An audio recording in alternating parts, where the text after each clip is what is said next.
Hey guys, this is Star What If. How are you all? Please support to subscribe this channel for watching new interesting stories. This video includes a self-recorded human introduction in the first 30 seconds, followed by AI generated narration for creative storytelling purposes. So in this video, we're gonna see what if Harry Potter unlocked the forbidden power and controlled magic itself. But before we start, if you want more stuff like this, then please support to subscribe this channel and share with your friends. Now let's start the video. Here is short summary. When Harry unlocks the forbidden power hidden within him, he discovers he can command raw magic itself. With no spell beyond his reach and no wizard strong enough to oppose him, the entire wizarding world trembles as Harry forges his own destiny. But before we start, if you want more stuffs like this, then please support to subscribe this channel and share with your friends. Let's start the video. A man emerged from the darkness of the alleyway. The figure was shrouded in a cloak which hid his face and actually made him appear as if he truly was nothing more than a shadow. If a shadow could stand upright and had gray eyes, glowing beneath a dark hood, that is. You know, the shadow said slowly. Most likely, you're going to have some trouble because of the boy's spells. The other one, a man in his early 20s with black, unruly hair and eyes of an even lighter green than Harry's had been, shrugged. I may, he answered. But even if I do, handling it will be child's play. Saw. It is. Harry. Now, the man corrected and snatched the vanished boy's lost glasses from the ground. You should become accustomed to it. With that, he turned the glasses in his hands to look at them from all sides with disdain. We'll never speak in public, the shadow objected unhappily, watching the other man intensely. The green eyed man didn't seem to be bothered by it at all. He just shrugged. Then do it for me, he said. I will have to learn to answer to that name now. You will, the shadow sighed. But I never understood why you had to vanish the boy in the first place. He's just a boy. Why trouble yourself with schemes to finish him off? Harry sighed unhappily. It had to be that way, Reg, he replied. He would not have survived tonight. He was never meant to survive. That's what you say, Reg pointed out. Do you have visions to know such things? The young looking man raised an eyebrow at that question. I do not, he answered, sighing. But I learned a long time ago that some things are unchangeable. I tried. I tried to rescue the boy before. I was unable to. I did not even find the place where the boy lived. Even when I knew where it was, I could not find it. And I could not rescue others I knew were about to die. Believe me, I tried. Oh, how I tried. Reg stayed silent after these words, a contemplating look on his face. It was clear that he actually hadn't expected the answer he'd been given by Harry. Harry, on the other hand, turned his head and glanced at the place the vanished boy, the former Harry Potter, had been some minutes before. I will be Harry now, he finally said quietly and, oddly enough, sadly. I have to be Harry now. This was my plan from the start. He didn't look too pleased, even after claiming that it was his plan they were currently following. Reg frowned. And you really can do it? He asked the other man doubtfully. It won't be easy, after all. You'll have to behave exactly like the boy, and well, you're quite a bit older than him, you know. That is not a problem, Harry replied and closed his eyes in concentration. For a moment nothing seemed to happen. Then, slowly but surely, his features and body started to change. When the changes stopped barely a minute later, he was a little more than 5 years younger and several inches smaller. There we go, he said, while picking up the boy's wand. He gave it an experimental swish, frowned at it for a second and then shrugged. A bit different than the wands I normally use, he said. But then, the craftsmanship might be a bit better than with mine. With that he channeled his magic through the wand and sparks lit its tip, the wand bowing to the man as its new master. Harry shrugged again before hiding the wand away in one of the wand holsters he was wearing. Then he proceeded to glamour his longer hair and clothes with his own wand, before turning his gaze back to the glasses in his hand. He frowned at them unhappily again and then changed the lenses of the glasses to window glass. All right, he put the glasses on with a grimace. How do I look? Like the boy, Reg answered while eyeing the other critically. Are you sure you're able to play Harry? The other rolled his eyes. Of course I am, he said. Then you'll have to lose your accent, Reg concluded. No one will believe that you're Harry when you've got a foreign accent.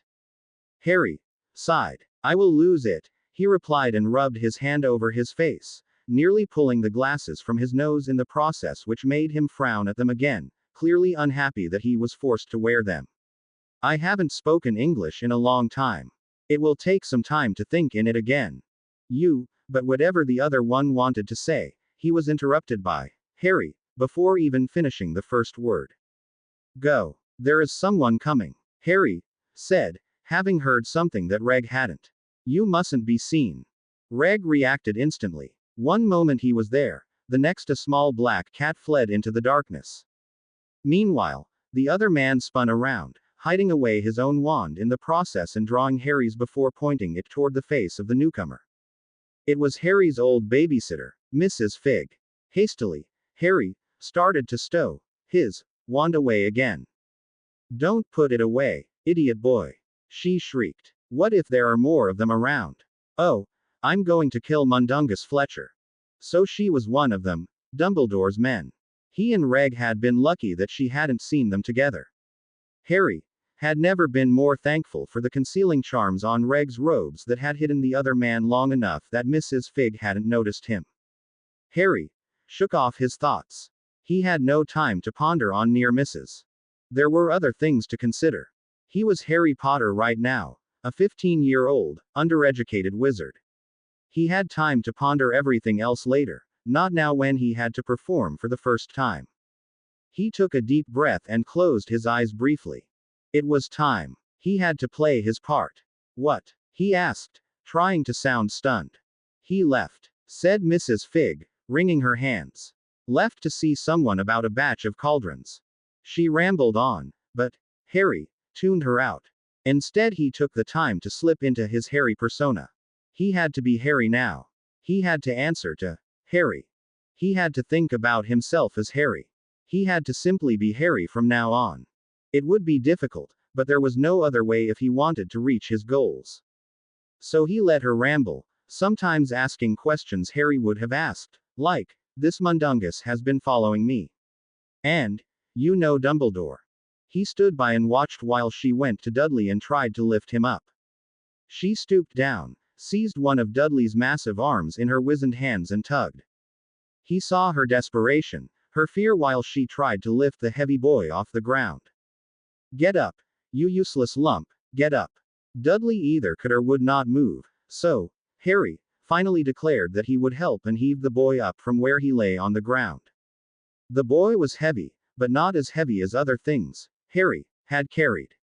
Of course, he could not let the fact that he was stronger than the original Harry show, so he tried to look as if he was struggling greatly. Hurry up, said Mrs. Fig hysterically. She was clearly out of her depth, panicking. Harry could have reassured her, but the young boy he was pretending to be would have had no clue about her terror, and so Harry did nothing but stand by and watch. Instead of telling Mrs. Fig that the danger had passed, Harry followed her lead, let her peek around corners, aware that somewhere in the dark there was a black cat laughing at him. Keep your wand out. He did as he was told, not caring to share that the Dementors were gone and wouldn't dare to return. Dementors might be monsters, only fixated on their own pleasure, but even they weren't dumb enough to try a stunt like that again when Harry was around. There were a lot of dangers in the world and Dementors definitely were one of the worst, but even they had something they feared even more than anything else. Harry was their greatest fear. He was Dementor born, and a Dementor born like Harry could kill them without a lot of trouble. They wouldn't risk angering him considering his power over them. So he let her drag him along and tried to act like a 15-year-old should, even when Mundungus Fletcher finally returned and he had to fight the urge to hex the useless scum just to show the man what he thought of him. It wasn't easy. He had to ask Mrs. Fig if she would like to use Hedwig to send a message to Dumbledore, and he had to act unoffended when she said he wouldn't understand, when, in reality, he understood very well. The Ministry wanted to disgrace him. They were trying to expel him. Well, Harry, and they'd use any excuse they could get. A Patronus, even if it wasn't fully formed, would be enough. Not that they knew the Patronus charm cast by Harry's wand had never been fully formed. Finally they reached the door to number 4, Privet Drive. Playing the uninformed boy he wasn't, he asked questions about why he had been followed and shouted after her to wait. Because he had still so many questions about her involvement with the magical world and Dumbledore. Luckily for him, Mrs. Fig just went on walking and didn't stop. When the woman was finally gone, Harry hesitated for a moment, then readjusted Dudley on his shoulder and took a deep breath. This was it. The beginning of his life as Harry James Potter of Privet Drive No. 4. Little Whinging, Surrey. Harry took another deep breath, finally putting his wand away, and prepared to meet his aunt. This would be a bloodbath. He sighed, shook his head at his thoughts, and finally opened the door and went in. There was no sense delaying this meeting any further. His aunt, of course, wasn't happy about what had happened. She fussed over her son, crying, "Diddy, Diddy, Diddy." And Harry let her. He let her fuss until the first accusations were hurled at him. "What have you done to my son?" Uncle Vernon growled. "Nothing," Harry said, knowing perfectly well that Uncle Vernon wouldn't believe him. "What did he do to you, Diddy?" Aunt Petunia said in a quavering voice, now sponging sick from the front of Dudley's leather jacket. Was it you know what, darling? Did he use his thing?" Slowly, tremulously, Dudley nodded. Harry gave a token of protest. He had to keep up appearances, after all.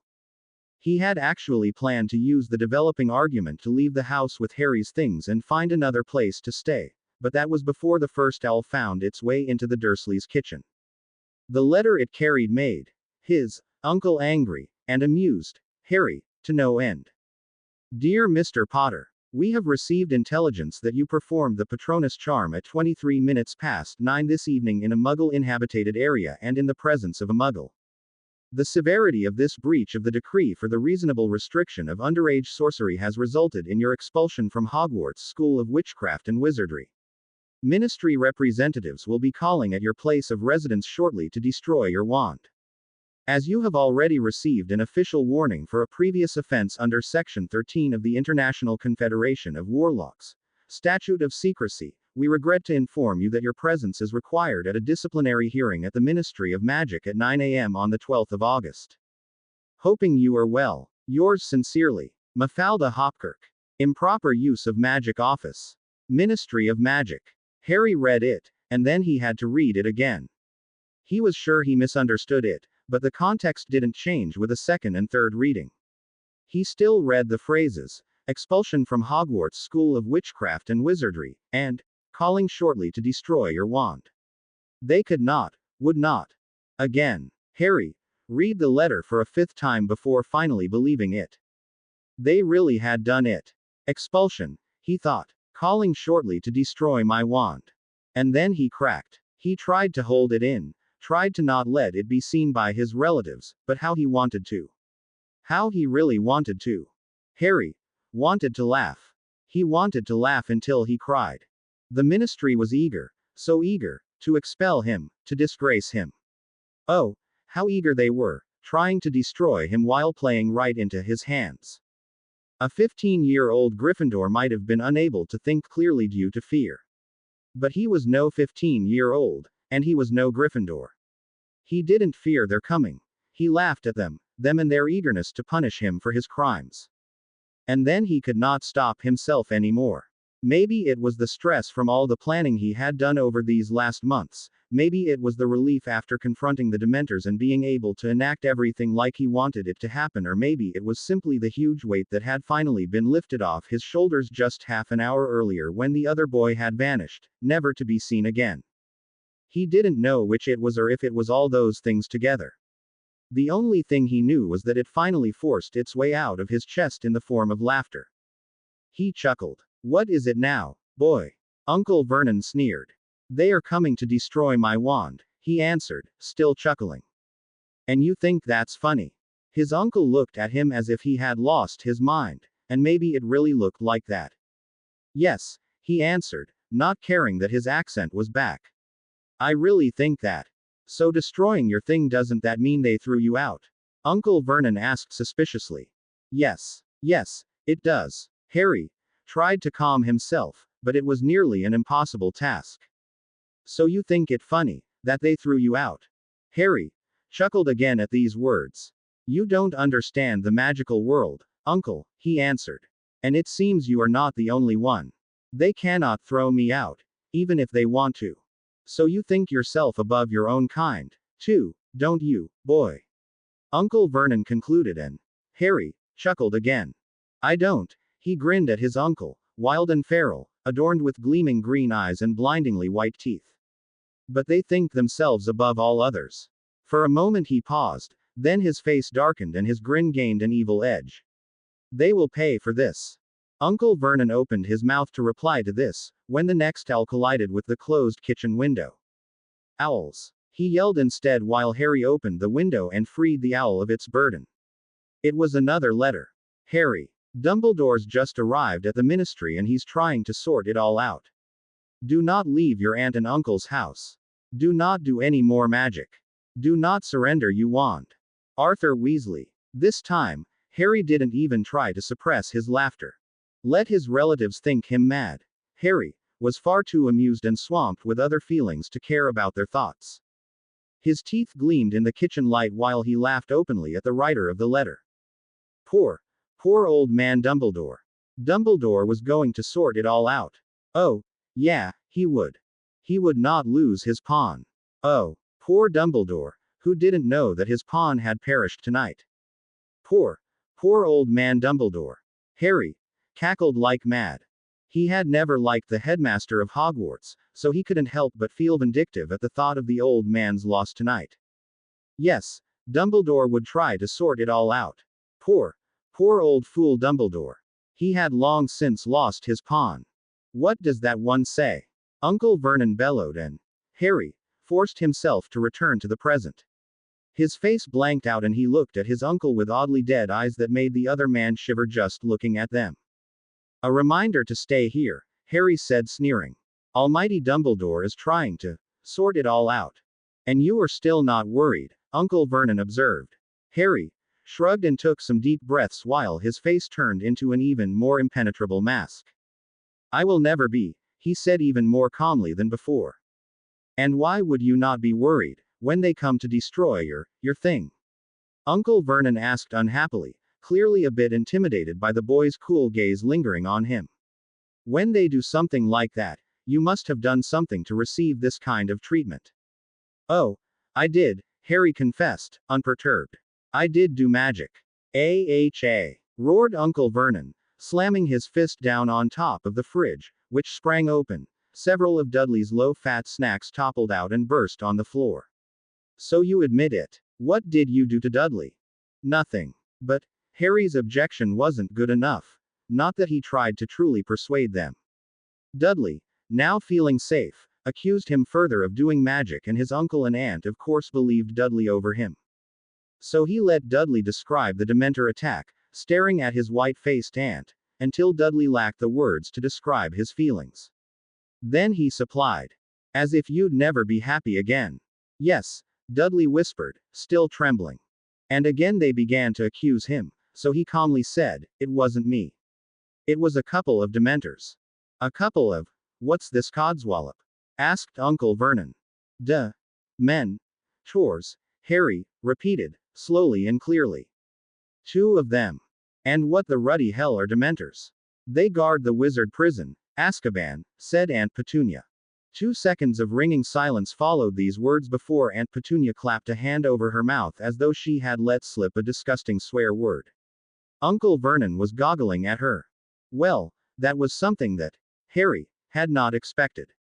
His aunt knew of Azkaban. How do you know that? He asked her, astonished. Aunt Petunia looked quite appalled with herself. She glanced at Uncle Vernon in fearful apology, then lowered her hand slightly to reveal her horsey teeth. I heard that awful boy telling her about them years ago, she said jerkily. And suddenly he knew from whom she had learned it. Still, he could not resist saying something that he knew was false just to see her reaction.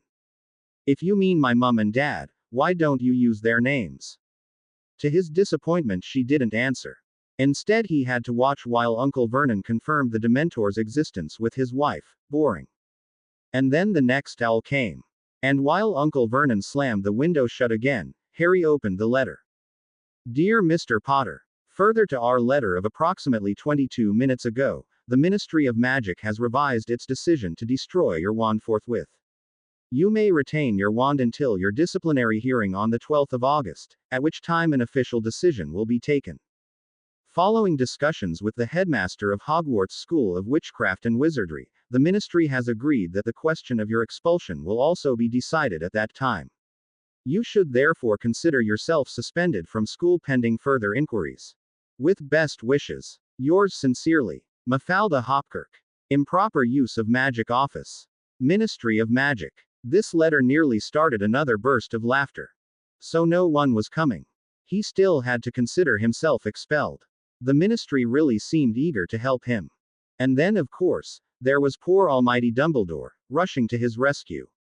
Well, if Harry was a well-behaved pawn, then he would be absolutely grateful to Almighty Dumbledore.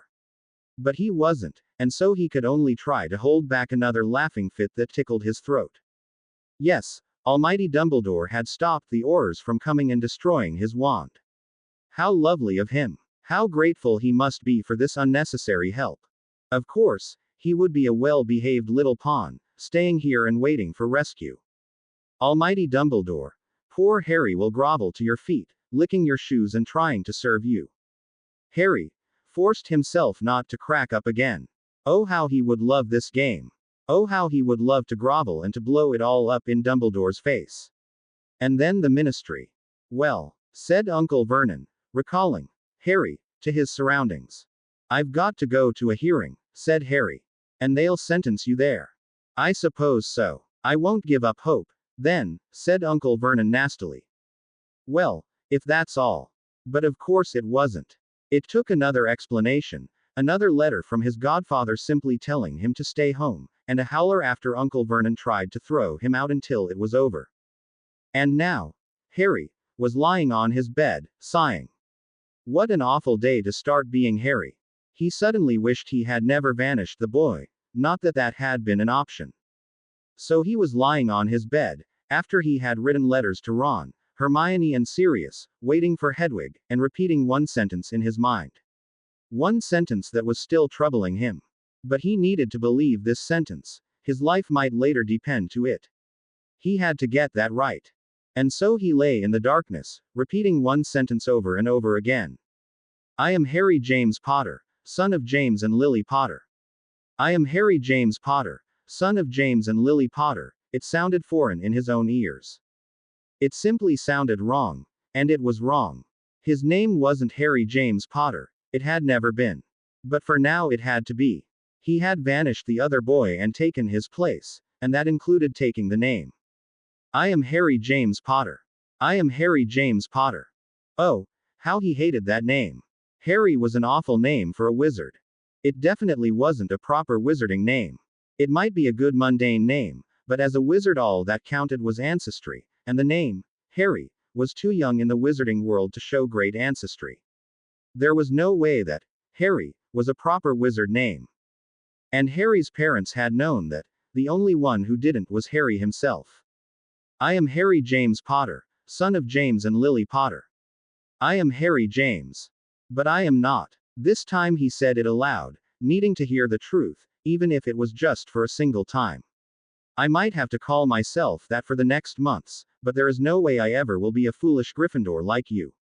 I am not Harry James Potter. And I hate being called Harry. It felt good to rant, even if it didn't help him at all. He'd have to get used to being called Harry. There was no way to get back the name he had left behind today.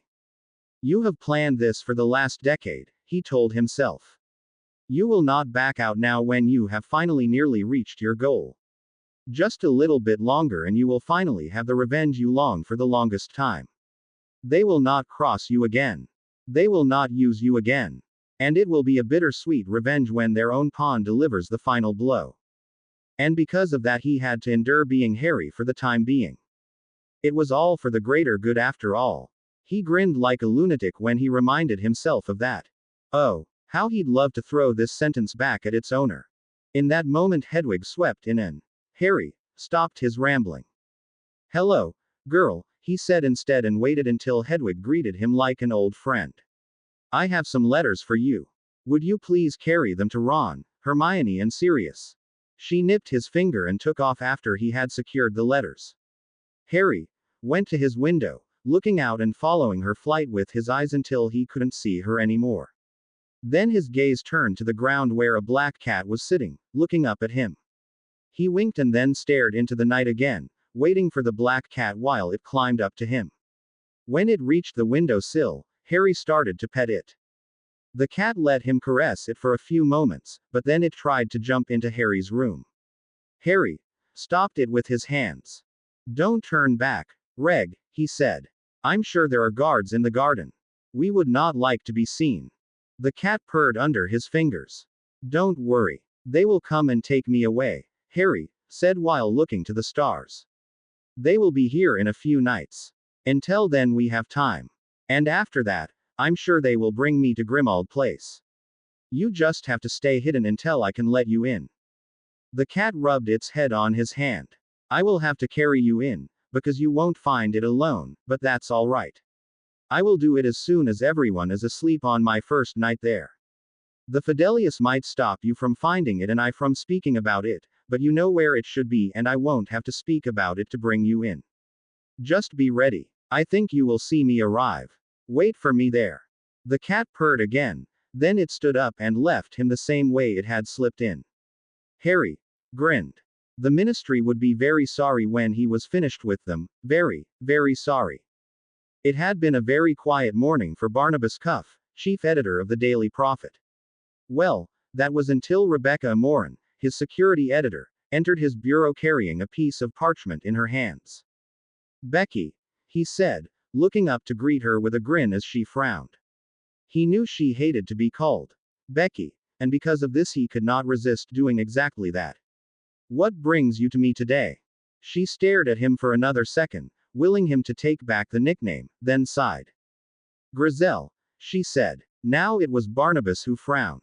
Grizel Hertz, he clarified. Grizel Hertz was one of his advice columnists and also the woman who checked his mail every day. Did someone try to curse me with a letter? No. Becky shook her head. But there is a letter addressed solely to you. And it's from one of our readers. Well, that was a new one. Barnabas raised his eyebrow and held out his hand to take the letter. Becky handed it to him, wringing her hands. You've read it, Barnabas said. I have, the young woman nodded. You should also read it, Barnabas. Barnabas sighed, but did as he was told. Dear editor, I've been following your newspaper for years now, but lately, your articles made me more and more wonder about the seriousness of your paper. For years, you talked about the magical world and its happenings, but a few months ago, you suddenly seemed to change your image. Where you once spoke about facts, now you suddenly seem to prefer gossip, or how else can it be that a serious newspaper, like you claim to be, can print such contradicting articles? From the start of the Triwizard Tournament, your newspaper seemed to be more concerned with their sales than actual accuracy, or how else can it be that the articles about Harry Potter contradict my own observations in my day-to-day interactions with him? I'm a student at Hogwarts and therefore more often in contact with Potter than the press. Nevertheless, I expected serious observations and cool assessment when it comes to portraying him in the press, not your printings about a little lost boy or a barking mad individual. I have to say, I have a hard time seeing either in the boy I've seen around the school. So, how serious are these facts you have been printing, really? Will you change your opinion again when new information that you can't ignore comes to light? When the boy starts to be a poster boy for the ministry, will you then retract the facts you have been printing now? Because it seems to me as if your opinion often strangely matches the opinion the ministry has at that time. Is this the freedom of the press in the wizarding world? Writing the ministry's preferred versions of events, using facts to lead your readers to wrong conclusions, using unethical means to get your information. Where is the serious journalism I am looking for? Even the muggles are able to print a newspaper without being biased, inaccurate or libelous. Why does it seem like the wizarding world is not able to do it? Is it out of fear? Is it out of ignorance? Or is it its people's preference to stick their heads in the sand and ignore any evidence that doesn't fit to their initial beliefs? I dare you to print this letter. If you don't, I will finally know that your newspaper is nothing more than a simplistic, biased gossip rag. Oliver Twist, by Merlin, was the first thing Barnabas uttered after reading the letter. I thought the same, boss, Becky answered, gritting her teeth. Will we print it? When Barnabas looked up at her, he saw that she was just asking out of principle. Both of them knew they would not be able to print the letter, not as long as the ministry held the majority of their stocks. We won't, he answered, sighing. So we proclaim ourselves to be a gossip rag, Becky said with a bitter tone marring her voice. No, Barnabas said, still looking at the letter in his hands. We don't proclaim ourselves anything. We are a gossip rag. This time a bitter tone had also entered his voice. And we'll stay one until I don't know, he sighed, defeated. When I entered this newspaper I had great dreams. I dreamed of the serious journalism I knew from my Muggle father who was a journalist himself. Instead you got this, Becky sneered while gesturing Arpin the office and the newspaper articles which would land in the rubbish bin just because they did not follow the ministry guidelines. Yes and no, Barnabas answered, now slightly smiling, even if his smile was more a grimace than anything else. When I entered this newspaper we were printing serious news, he clarified. Then why? The Weasley family was one of the major stockholders in our newspaper, Barnabas answered sighing. They had to sell their holdings when they suddenly had money problems. I still don't know how that happened, and after that, well, there is no one who can hold the Black stocks at the moment, not until Sirius Black gives up his right as the heir of Black or dies. The Pruitt stocks were sold alongside the Weasleys and the Potters. Well, there was no one interested in them until now. And even if the boy would be interested, he cannot do anything until he is of age and he has too few stocks to make a difference. So there is no major player except of the ministry, Becky concluded angrily. And so they can dictate to us what to do. Yes, my dear, I fear you're right, Barnabas answered, sighing. How much does the ministry have? Becky asked bitter. 30%, Barnabas answered. And the Malfoy family, who aids the minister, have another 5%. And the rest? Becky asked, and Barnabas could hear her hope. He sighed. There is 10% with the Blacks and 5% with the Potters, he answered. The Weasleys and the Pruitts each had 20%, and were the major players because of that. Now those 40% belong to. Wait a minute. Barnabas opened his drawer and took out a thick file, looking through it. Ah, there it is, he said. Weasley now belongs to the French side of the Malfoy family, the Malfoys. The Pruitt stocks was divided. 10% went to the Grimm family, 5% to Evans, and some other minor stockholders like Peverell, Longbottom or Emrys. Don't ask me which, they all got shares at nearly the same time. But the fact is, there is no one there who has more than 2 or 3%. The only other stockholder who even has 5% is the Flamel family. And so the ministry can do what they like, Becky concluded. Barnabas sighed and nodded. So there is no way. No. Becky took the letter again and stared at it sadly. Barnabas knew she hated the fact that they could do nothing but obey the ministry. To tell the truth, he agreed with her. Still. And suddenly he smiled. Maybe, he said, and Becky looked up. Maybe we should lose this letter. How about going to Ottery Street? Catchpole to do so. Becky looked at him as if he had lost his mind. Then he could almost hear the click as she finally caught what he was talking about.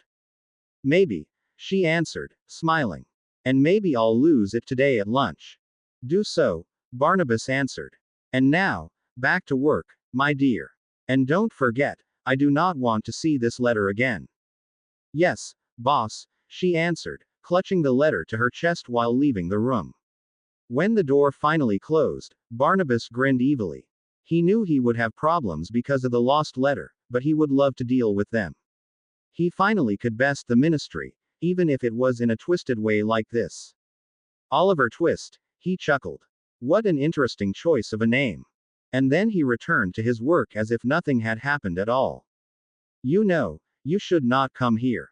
The voice was just whispering, while the person speaking was bowing down to him to stop being overheard. I said they will come in a few days, and don't worry, the Dursleys won't miss me.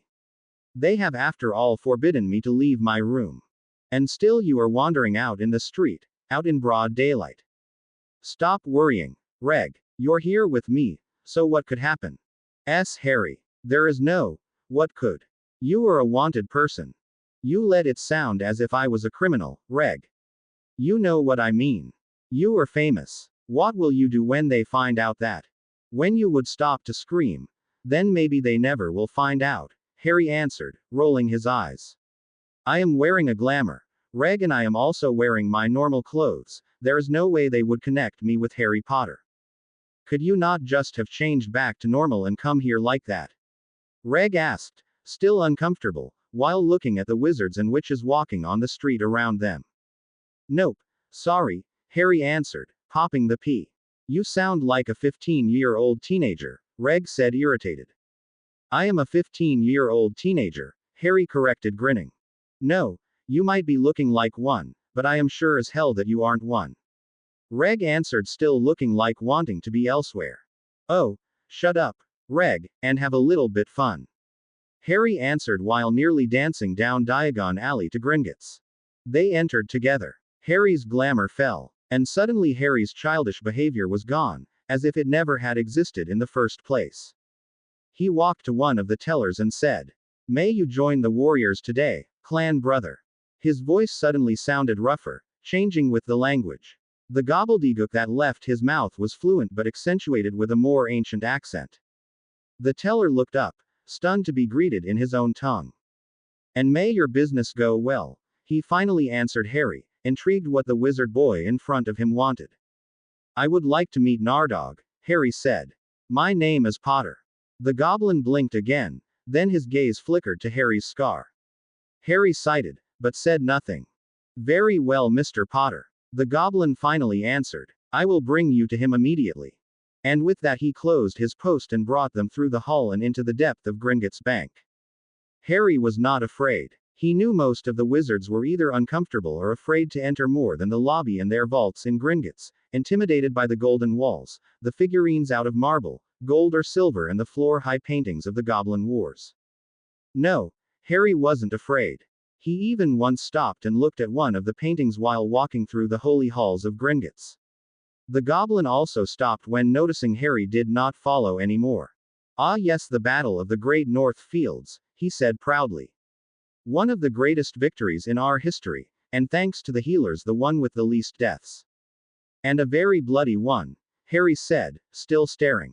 It might have been a huge success, but the causality rate was intimidating. It took 3 days and a lot of stasis charms to prevent the most of them from dying. The goblin stared at Harry, this time angry looking. Whatever your history books say, whatever you heard, wizard, he said coolly. It is wrong. The goblin are a proud and strong race. They were fighting and winning, not lying on the ground dying at the end of the day. Winning and dying do not exclude each other, Harry answered but went on. The goblin huffed and followed. Wizards, he snorted, always want to be stronger than everyone. They may want to, Harry answered despite the distance between them which would normally prevent to understand the whispered comment of the goblin. But my comment was not about power. It was about causalities. The goblin looked surprised at that. Don't you think, talking about goblins dying in masses while fighting against your kind and putting our race down, isn't quite the same? He asked. Harry shrugged. My kind never fought against goblins, so maybe it might be the same. The goblin opened his mouth to tell Harry that they had fought against wizards before. The painting was clearly showing it, but Harry did not let himself be interrupted. But it is not, when talking about the war against the wizards. He continued. Having lethal wounds and surviving it, that's not about weakness, that's about strength. The goblin shut his mouth, then he finally uttered. You have a strange way of thinking, Mr. Potter. Normally the people around me get eventually used to it, Harry answered casually. Maybe it's because I am an old one, maybe they all think differently than the rest. That even would explain some of Uncle Nick's behavior, I think. The goblin stared at him, but before he could utter another sentences, he was interrupted by Reg. Or maybe it is just you, Reg answered Harry. Being a child all over again could have done something to your brain, after all. It could, Harry answered grinning while following the goblin through a door. But then I would have gone crazy way before now. Maybe you have. Before Harry could answer, a second goblin entered. Mr. Potter, I presume, the goblin said, inclining his head. Nardog. Harry answered, bowing. Have you fought today, my friend? The answer was a grin. I had a blessing challenge. He answered the question. It was a traditional goblin greeting, normally only used in formal occasions. The wizard in front of him instead used it since they had met for the first time. I normally would give you my dagger to answer, the boy said, grinning. But today I am not equipped with it, so an invitation to train with me will have to do. At that, Nardog raised an eyebrow. No dagger today? He asked, grinning slightly. You are lacking, Mr. Potter. Oh, I do have daggers with me, the boy answered, shrugging, but I laced them yesterday with my venom. I do not recommend using them in a traditional greeting at the moment. Nardog shuddered. I am in complete agreement, my friend, he answered, still shivering at the thought of basilisk venom-laced daggers in a traditional greeting where the blade was handled with bare hands. I think I will accept your verbal invitation today. The boy grinned. I thought as much, he answered. Nardog nodded and then waved at the goblin to send him away. Reg looked a moment at Harry, then he, too, left. He had to do some own business at the bank. As soon as the door was closed and the privacy spells were in place, Nardog returned to their business. So, what can I do for you today, Morganoth? The boy's demeanor changed again. His eyes getting cold and calculating. How far are you with my plans? He asked. Quite far. Nardog answered while searching for his documents. I have bought you shares of several companies in the wizarding and muggle world. Mundane. The boy said. I beg your pardon. Nardog asked. It's mundane world, not muggle world, Harry answered. Mundane world. Nardog corrected, not sure why it was important. The boy nodded. The share is on different names. He asked. Yes, Morganoth, the goblin answered. I used every name I could use. The boy nodded again. The other things I asked you to do. The goblin handed him a large folder. It's everything in there since the death of the last lord. He said. I sorted it by person. Not that there is so much to sort. Thank you. That will do nicely, Harry answered while shrinking the folder with a wave of his hand before putting it away. Is there anything else, Morganoth? Nardog asked. Harry looked at him, inclining his head. There might, he said casually. I will need a barrister soon. Do you know someone I can trust with this? He pointed at the pocket he had stowed away the folder. And all the other stuff. I will look into it and send you my answer. Nardog said. You can read gobbledygook. I think I should manage, Harry replied. My knowledge is not up to date anymore, but it sure will do for this. Then I will use it to ensure privacy. Harry inclined his head again. It will do for now, he said. I will tell you as soon as I have installed something saver. Something saver. Just one thing I have in my mind, Harry answered. So, this would be all for today? The goblin asked. Harry pondered, then he nodded. I will have to look over the facts you gave me, before doing something further, he said. Is there something else you want to share? The goblin showed his teeth, the gesture a goblin made instead of shaking their head the negative. Then the only thing I need today is to make a withdrawal, Harry finally said. My vault. Not Harry's trust vault. 10 minutes later Harry left Gringotts. Reg still wasn't there, so Harry guessed that the business of the other wizard was taking longer than planned. Well, Harry had still some things to do in Diagon Alley. So Harry left the stairs leading into the bank and went to Ollivander. The room he entered hadn't changed at all since the last time he had been there, the time he had been 11 and started Hogwarts.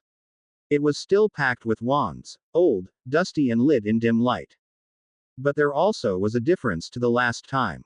Last time the old Ollivander had been able to surprise him, this time his senses already told him where the old man had hid himself. And when the man emerged he looked straight in the other one's pale, wide, moon-like eyes. Welcome, Mr. Potter, Ollivander said, tilting his head and studying him intensely. I was not aware that you are again in need of my arts. I am not, Harry answered. I still do have my wand. Then how come I find you here in my shop? Ollivander asked, now even more intrigued by the young wizard in front of him.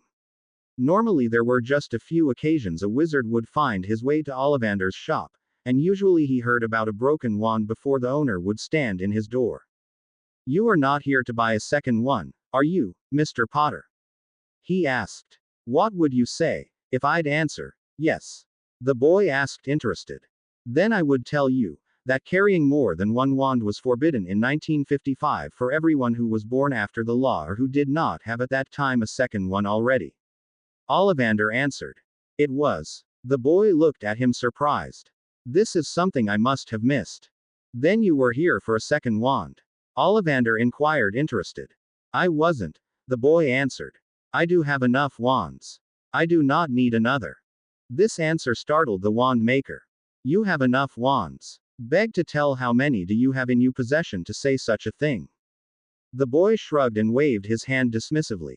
That does not concern you, Mr. Ollivander, he said simply. And it is better when I stay silent about that when possessing them might be a crime. Ollivander stared at the boy, but he had to give it to him.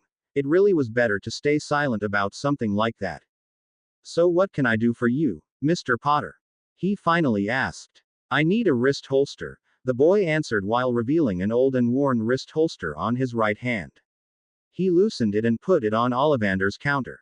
I need something like that, he said, and it needs to be high quality. Ollivander blinked and studied the leather of the wrist holster and the wand shafts he could see looking out of it. May I? He asked, gesturing at the wands. The boy shrugged.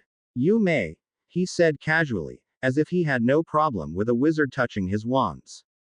Every other wizard definitely would have denied Ollivander the request or at least would have been wary.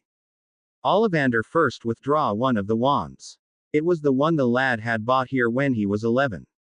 This time it was in a good condition, different than the last time Ollivander had seen the boy's wand at the Tri-Wizard tournament in Hogwarts. It was neatly clean and polished. Ollivander put it down on his desk and withdrew the other one. The only thing he could do was gasp when he held it in his hands, and suddenly he knew why the lad had not been worried about Ollivander having his wands. While the other wand had felt all right in Ollivander's hands, this definitely didn't. It had power. Ollivander could feel it radiating off from it, but it also wasn't willing to bow to any master except for its own. Where did you get it from? Ollivander asked, his eyes following the midget carvings of the wand. Runes. It surely is powerful. And old, so very old. Ollivander could not even detect who had crafted it, but he could feel the master's present all over it, nearly embodied in the wand itself. Whoever had used this wand, he had used it for a very, very long time. And not only that. Does it matter where I got it from? The boy asked. I can use it, that's enough. You mustn't use it. When he nearly screamed that, the boy looked at him surprised. And pray tell why not? He finally asked. This one was used for dark magic, Ollivander said. It is not a good idea to use something like that. Using an object like that will harm you eventually, Mr. Potter. It won't harm me, the boy answered. And it wasn't used for the evil arts. Ollivander cited at that. I do know my métier, Mr. Potter, he told the boy. And I can tell that this wand was used for rituals. Let me tell you, Mr. Potter, I do not know any ritual that is used for good. The boy chuckled. Do not worry about that, Mr. Ollivander, he said, there is always something in the world you do not know. But I guarantee you, this wand was never used for evil. It might have killed, it might have healed, but it never was touched with the essence of true evil. Ollivander wanted to protest, but was cut off by the lad. The wand holster I need, please. He said. Because even if I know that the other one never was used for evil, I do not like the thought of it resting with my other wand in the same holster. Their magic works too differently that it would do both of them any good when it stayed like this for too long. That Ollivander could not deny, but one moment he still hesitated. Then he sighted and took out his wand holsters. What kind of holster do you like? He asked. There are some with some practical spells on it. I want a plain one. The lad answered, and Ollivander raised an eyebrow. This wand holster also isn't plain, he finally said, gesturing to the holster on his counter. It isn't, the boy answered. But I can do these runes by myself. I just don't have the time to craft the holster also. Ollivander stared at the lad, surprise in his eyes. Runes like that aren't easy. To be able to do them, you must have not less than newt level ancient runes. I don't think you're old enough.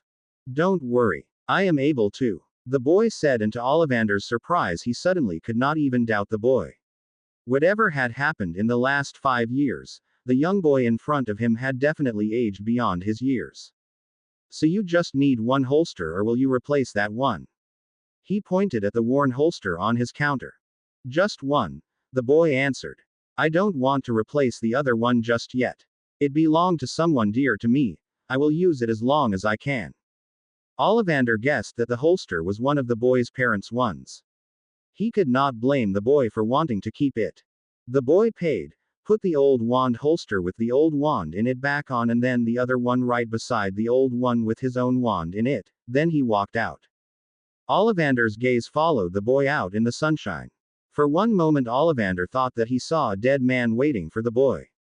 Do you have it? The boy asked the dead. I do, the other answered. It took some time, but I got it. Stow it away until later. The boy commanded. Best would be near you know where. Then Harry Potter and his companion vanished, apparating away, even if the boy should still not be able to. Ollivander blinked again, and then it dawned to him that he just had witnessed something from greater importance he had ever seen, a secret buried deeper than all other secrets he had ever come across. Maybe today is the day I should actually forget something, Ollivander reasoned. I think I don't want to be in young Mr. Potter's way if he decides to act by himself. And acting he would. Ollivander could not see the future, but this was written clear as day on the month that would follow. Harry and Reg instead returned to Surrey, to a playground not far from Harry's home. There Harry looked around, but the day was a rainy one and so no one was on the streets. Well, that should do, he said, pulling out a third wand and erecting spell walls to prevent from noticing and listening. What are you planning now, Harry? Reg asked, looking interested at the building magic. Those are awesome. Some of them even I don't know, and I am hiding for 15 years now. He commented, looking at the wards Harry was setting. I may teach you sometime, Harry answered distractedly. But now I have to do something else. I need someone I can trust to help me with my task. Hey, I am helping you. Do you want to say you can't trust me? Reg said, hurt. I know I can trust you, Harry answered, shaking his head. You have been helping me ever since I rescued you, so why shouldn't I trust you? No, I need someone who can enter everywhere and is nowhere found. I need a perfect spy and a loyal friend. As helpful as you are, even you have trouble to enter somewhere unnoticed. Well, yes, Reg said. But your description, how about Creature? He is the old house elf of my mother. And he is bound to your brother, Harry answered. No good. Yeah, but. Don't worry. I know whom I want, Harry said and then called. Dobby. The next moment there was a crack and the crazy little house elf appeared. Harry Potter, sir, is calling, he said, looking up at Harry. Yes, Dobby, Harry answered, suddenly not all too sure what to say. Are you still a free elf, Dobby? He finally asked. Of course, Harry Potter, sir. Dobby answered. Dobby likes being a free elf over being Master Malfoy's elf, yes, Dobby does. So there is no way that you will return in the service of a magical being to replenish your magic? Harry asked curiously. Do you want to die? Dobby blinked. Harry Potter, sir, knows how house elf magic is working. He asked astonished. Yes, I do. So Harry Potter, sir, called to bond. Dobby clarified with a nearly mad gleam in his eyes. Yes, Harry answered. And I wanted to ask you to also ask Winky if she would like to join. I need some loyal house elves to help with my quest. Harry Potter, sir, has need for Dobby and Winky. Dobby asked again, then he suddenly grinned. Eyes be right back. Eyes be fetching Winky. And with that in a loud pop he popped away again. So that's your master scheme, Reg said grinning. Mad house elves. I need someone who can contact me everywhere and without being noticed. Of course I had to ask house elves. And about the mad thing. You need to be at least a little mad to follow my scheme, don't you agree, Reg? Harry answered while an evil grin flickered over his face. Hey! The other one exclaimed, but Harry just continued to speak. I might have been able to work alone until now, but now I am returning to Hogwarts and the hot phase of my plan is starting. I need someone who can get my correspondence to me or bring me somewhere I am unable to go by myself. So you are hiring 2 house elves? Reg stated. Why 2? Because they are free, Harry answered shrugging. And I might need them both. I know you better than that, Harry, Reg said. So, why 2? To spy on my favorite target, of course, Harry answered. And all the others involved with him. Maybe we will find some other allies on the way. Reg cited while shaking his head. Don't you know enough already? It's better to be prepared, Harry answered. I might know thousands of things about my enemies, but it's really better to still spy on them. They might change their way without you knowing when you don't. What are you, Harry? A super spy? Harry grinned. Nothing like that, he answered. But I have fought enough in my life to know that you need as much information as you can get, and sometimes such information will provide you even more than knowledge. There might even be some allies you can find while spying on your enemies. You are mad, Harry, definitely absolutely mad. Reg commended, shaking his head. Why, thank you, Harry answered but was unable to say anything more because at that moment there was a loud crack and the elves returned. Eyes been cleaning, Dobby. Winky cried, trying to free her arm from the other elf. Why's you bringing me away? Harry looked at the female elf. She looked dreadful. She was wearing a dirty, yellow dress and had big bangs under her bloodshot eyes. In her hand was a dirty rag, what she had maybe used for cleaning just a second before. Eyes been cleaning. Eyes been cleaning, she cried, sounding desperate and angry. And I'm sure you have done well, Harry answered to her desperate cries. Winky stopped abruptly with repeating her phrase and looked at him. No, she told him, big tears quelling out of her eyes. Winky's a bad elf. Not cleaning good enough. Good enough for me, Harry answered, extending his hand to her. I want you in my family. Winky stared at his hand, then at him, unable to understand at first. Then comprehension filled her eyes and they went huge. Yous cannot want me, kind sir, she told him. I's been a bad elf. I don't believe that, Harry answered, still holding out his hand to her, and I still want you. Again Winky stared at his hand and then at his face. And suddenly her own face lit up, the despair vanishing. Yous want Winky, kind sir? She asked. Yous want Winky as your house elf? I do, Harry answered, still extending his hand. And finally, with a face as bright as the sun she took his hand. Be part of my family, be part of my home. Service for magic, loyalty for loyalty, friendship for friendship, advice for life. So mo it be, Harry hissed softly. Winky's eyes went huge. Harry knew she had not understood his words, they were Parseltongue after all, but she knew exactly what he wanted from her.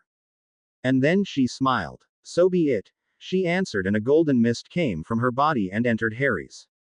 The next moment, she glowed in the death green light that were his eye color, then the light vanished and a very happy and healthy elf stood there instead of the desperate being before.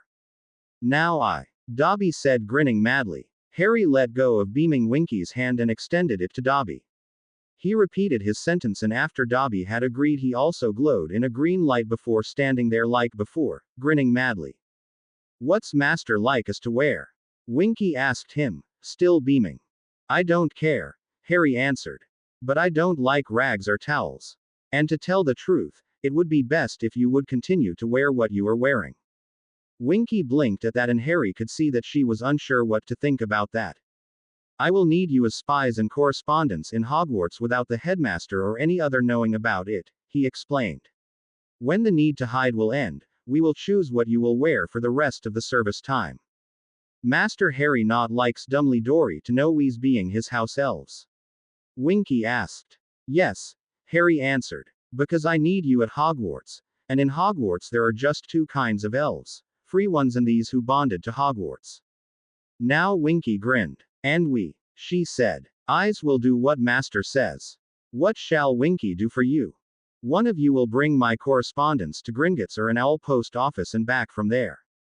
This one also has to do all the tasks I also may need, like shopping or delivering something. The other one I need is a spy. I need to know all about the headmaster and his findings and planning. I will give this one a recorder to install in meetings. This one also will have to get the information about when and where the meeting is held and so on. It would be best if you would change positions in an unpredictable pattern, so that the headmaster doesn't find out. When you don't have to do anything, return to Hogwarts and go on as if nothing happened. Dobby and Winky looked at each other, then nodded severely. Yes, Master Harry, they chorused. Dobby will begin in this instant, Dobby declared, then he popped away. Winky will wait until Eyes needed, Winky said and then declared steadily. Eyes will return cleaning. And with that she also popped away. Super. Reg declared as soon as the elves had vanished. Now you don't have one insane house elf, instead you have two. How? By Merlin, were you able to find the only two insane house elves in the whole British wizarding world? I have been looking long and hard, Harry answered smugly. If you would have looked, you would have found them also. Reg shuddered. Luckily I haven't, he said, while following Harry, who was returning to Privet Drive. Luckily I haven't. Later that evening, Harry decided to look through the file he had gotten in Gringotts. The file were informations about the accounts of one, Harry Potter, a boy, who did not exist anymore. Nevertheless, the file was important. Harry opened it and sorted through it. He raised an eyebrow at some things he found in there. The last time he had gotten a statement about the trust vault the original Harry had used, had been in 1981 after the death of Lily and James Potter. Now the trust looked a lot different. It seemed as if someone had thought about using some things in there for their own benefit. There was still enough gold left for Harry to be able to go to school, but the gold that had been in there in case Harry was placed with someone else to raise had vanished. Of course it should have vanished as it had been in there for childcare. The problem was that the Dursleys had gotten just enough to pay for the original Harry's school supplies. The rest of the money had been used for the aftermath of the war. As if Lily and James had not done enough, Harry murmured while having dark thoughts. No wonder the Dursleys do not like me or Harry. The original Harry had been straining their money since he arrived. Of course, Vernon had gotten a better job some years later and they had started to overdo it with Dudley, but Harry also remembered a time when Dudley and the original Harry had been brought to Mrs. Figg so that Petunia could go to work for some hours. It had been Vernon's promotion when the original Harry had turned 4 that finally had started the life the Dursleys were living now. And it had been little Harry who had brought the trouble in their house. No wonder they resented everything magical after that even more, Harry thought. That there was not enough left of my parents' inheritance to even feed me would support their beliefs that my parents were jobless thugs. Harry was relieved that Dumbledore had not known that the Potter family had more money than what was left in the trust vault. When the original Harry had been declared Dumbledore's ward, the Potter vaults had long been out of his reach. Harry was sure that Dumbledore would have used even more money for the aftermath of the war if he had had access to the Potter vault. Well, I knew long before that Dumbledore was not to be trusted, Harry thought and turned to the rest of the folder. In there was also a copy of the will of Lily and James Potter, and it clearly stated who should take little Harry in if they died.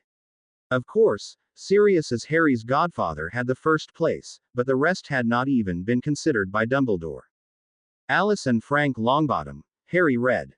He knew that they had gone insane some month later, but until then they would have been suitable guardians for little Harry.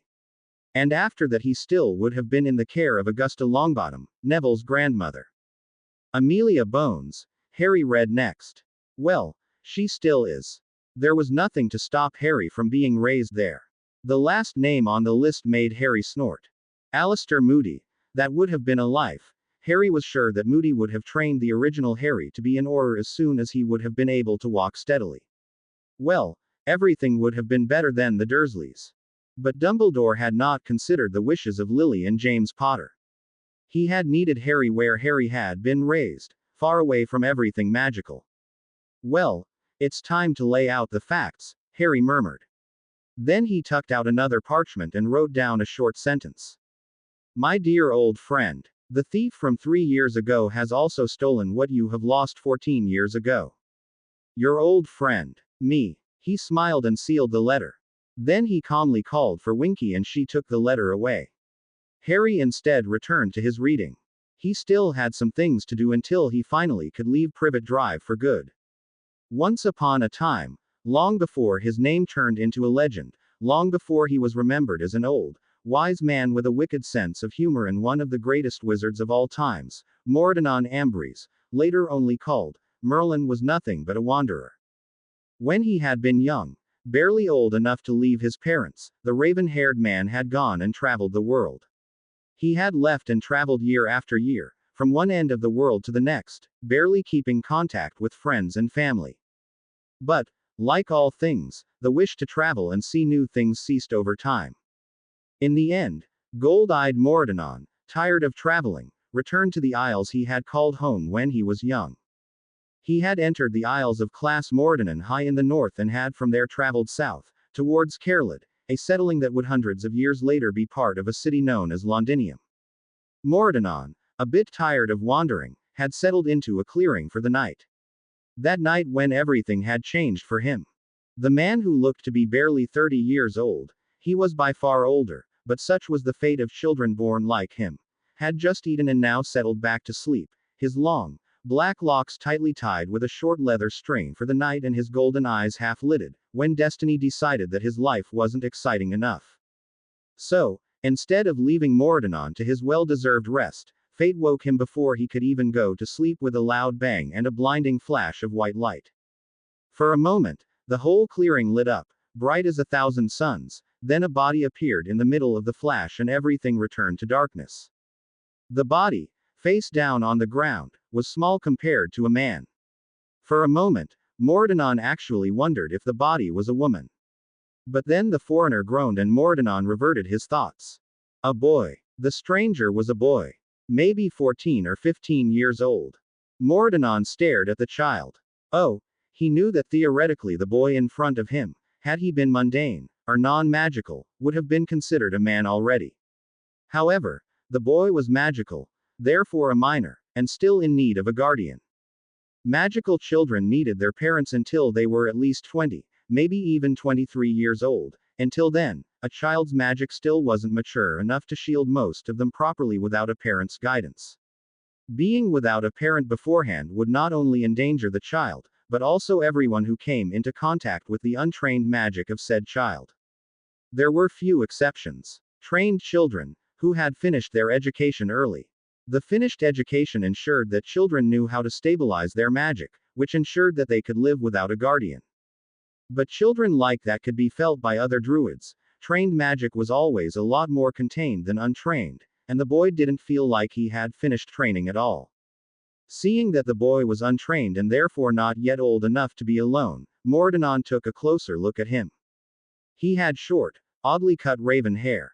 The clothes he was wearing were made of a strange material that Mordanon couldn't remember encountering before, and their cut Mordanon had never seen anything like that. The tunic was too short, the pants, well, the blue color was unheard of in clothing, and the material looked like nothing that could have been made anywhere near Clas Mordanon or the countries Mordanon had visited. The material was foreign and they seemed to hold up without a girdle. Of course, there was also the fact that the clothes seemed to be cut for an entirely different person, because they were hanging on the boy. The tunic had a bright coloring Mordanon had never seen before. They were no hide or fur, like Mordanon knew clothes to be. Mordanon would have thought that they were high-ranking clothes, if they had fitted the boy and had fewer holes. As they were now, they seemed more rags than clothes. And rags for a boy like the child in front of him. No, something was wrong. Wrong with the clothes. Wrong with the boy. Wrong with the whole situation. A young druid, Mordanon figured with a frown, deeply concerned. Not old enough to have fully matured magic. So most likely accidental magic brought him here. But druids were revered.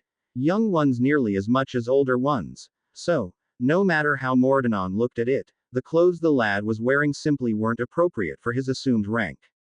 Nevertheless, Mordanon hesitated for another moment. No matter how innocent the child looked, there were druids out there who were twisted inside, and willing to twist children's minds until the child in question was as twisted as they were themselves. Mordanon had met people like that. Mordanon had fought people like that, and he still shuddered in disgust at the memory. In the end, no matter Mordunan's experiences in the past, his need to help won out and he stepped forward to take a look at the lad. Nevertheless, no matter how much he wanted to help, Mordanon still took his staff with him before approaching the young stranger. The boy was unconscious. He had blood on one side of his face, a cut that had bled quite a bit, and after Mordanon had crouched down next to him and touched him to assess the rest of him, Mordanon also noticed a slight concussion which was easily treated, if not fully mended in another day or two. As if it had only been the concussion that kept him unconscious, the boy groaned slightly just after Mordanon healed him. His eyelids fluttered. "Are you awake, child?" Mordanon asked, but the only answer he got was another groan. Then, the boy's eyes blinked open, revealing a stunning green that had Mordanon blinking in surprise. Green. Mordanon couldn't remember any magical or mundane who had ever had eyes as green as the boy's, with one exception.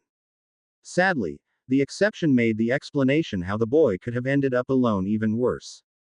Children from that family were jealously guarded, so a boy going missing should have basically been impossible. For a moment, Mordunan's and the child's gazes interlocked. Then, the boy sat up gingerly, his eyes traveling away from Mordunan's golden ones to look around the clearing. The child frowned, obviously not expecting to wake up far away from the place he had been before. And it had to be far away, because Mordanon couldn't see even the slightest bit of recognition in the boy's eyes, only confusion and a slight intrigue, as if the child had never seen a forest like the one surrounding them before. Mordanon wondered if the child's home had no forests, or if the forests looked far different to the untamed wilderness with its thick coppice of shrubs and other kinds of wood. For a moment Mordanon thought back to Persia and the different landscape he had encountered there, and he wondered if the landscape there would have been more familiar for the boy. On the other hand, the clearing Mordanon had searched out was full of old and very large trees. 2 of them had been used by Mordanon to span a leather awning for the night, just in case rain started to fall. The clearing was surrounded by shrubbery, some raspberry bushes, some currant ones, and even a single bilberry shrub. A bit further away, a small well could be found that gave enough clear water for Mordanon to have a comfortable camp for the night to come. The boy took all of that in and frowned even further, his green eyes full of confusion and no understanding for his current situation.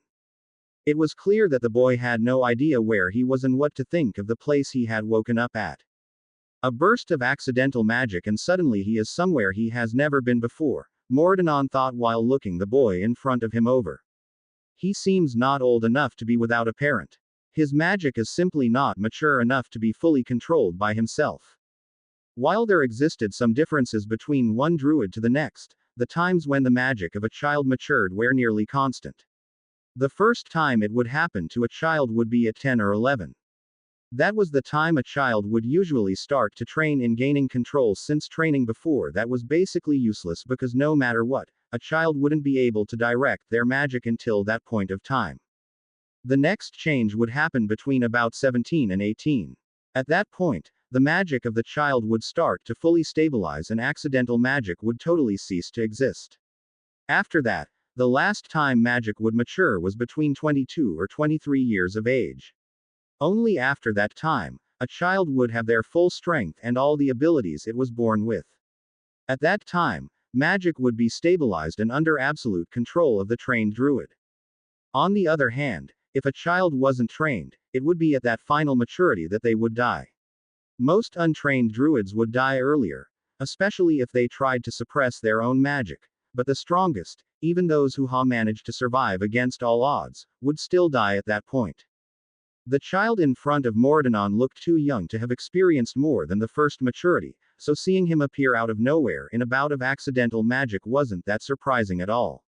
Children his age had done stranger things, as far as Mordanon knew. Still, no matter how common accidental magic was, it didn't explain why the boy had appeared near Mordanon. Normally, bouts of accidental magic like that were there to ensure a child's safety. Sending a child to a stranger, who knows how many miles away from home, was anything but safe for the child. Mordanon couldn't figure out how accidental magic could have brought the child to him when accidental magic's sole purpose was to bring a child to safety. And that thought made Mordanon frown. His eyes traveled down the child's clothing. The clothing, foreign as they were clearly rags. The shoes Mordanon had no idea what kind of material they had been made of, but they sure didn't look like leather. They were ragged and kept together by barely more than a thread. The clothing itself was far too big for the child and the child. Mordunan's thoughts trailed off in dark thoughts when he noticed that the boy was clearly a bit too thin for it to be natural. Did his family have problems? Famine. It wouldn't be unusual, but nevertheless, for a druid's child to be unable to get enough to eat was troubling. Normally, druid parents always looked out for their children first since they were a lot more vulnerable until they at least matured a second time. In that moment, the child's bright green eyes returned Mordunan's gaze. Mordanon looked back somberly. "Where do you come from, lad?" Mordanon asked. The lad stared at him as if he was a foreign creature. Did he not speak Simraig? Mordanon supposed that it shouldn't surprise him too much. Simraig was one of 6 dialects the people of Class Mordanon spoke.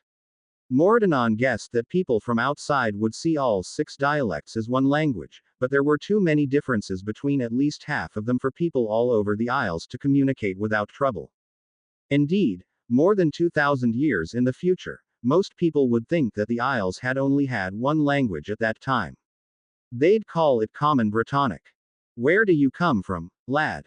Mordanon asked again, this time in Brejoneg, another dialect that was spoken more near Caerlead, not sure if he should continue with the languages of Class Mordanon or try Persian immediately.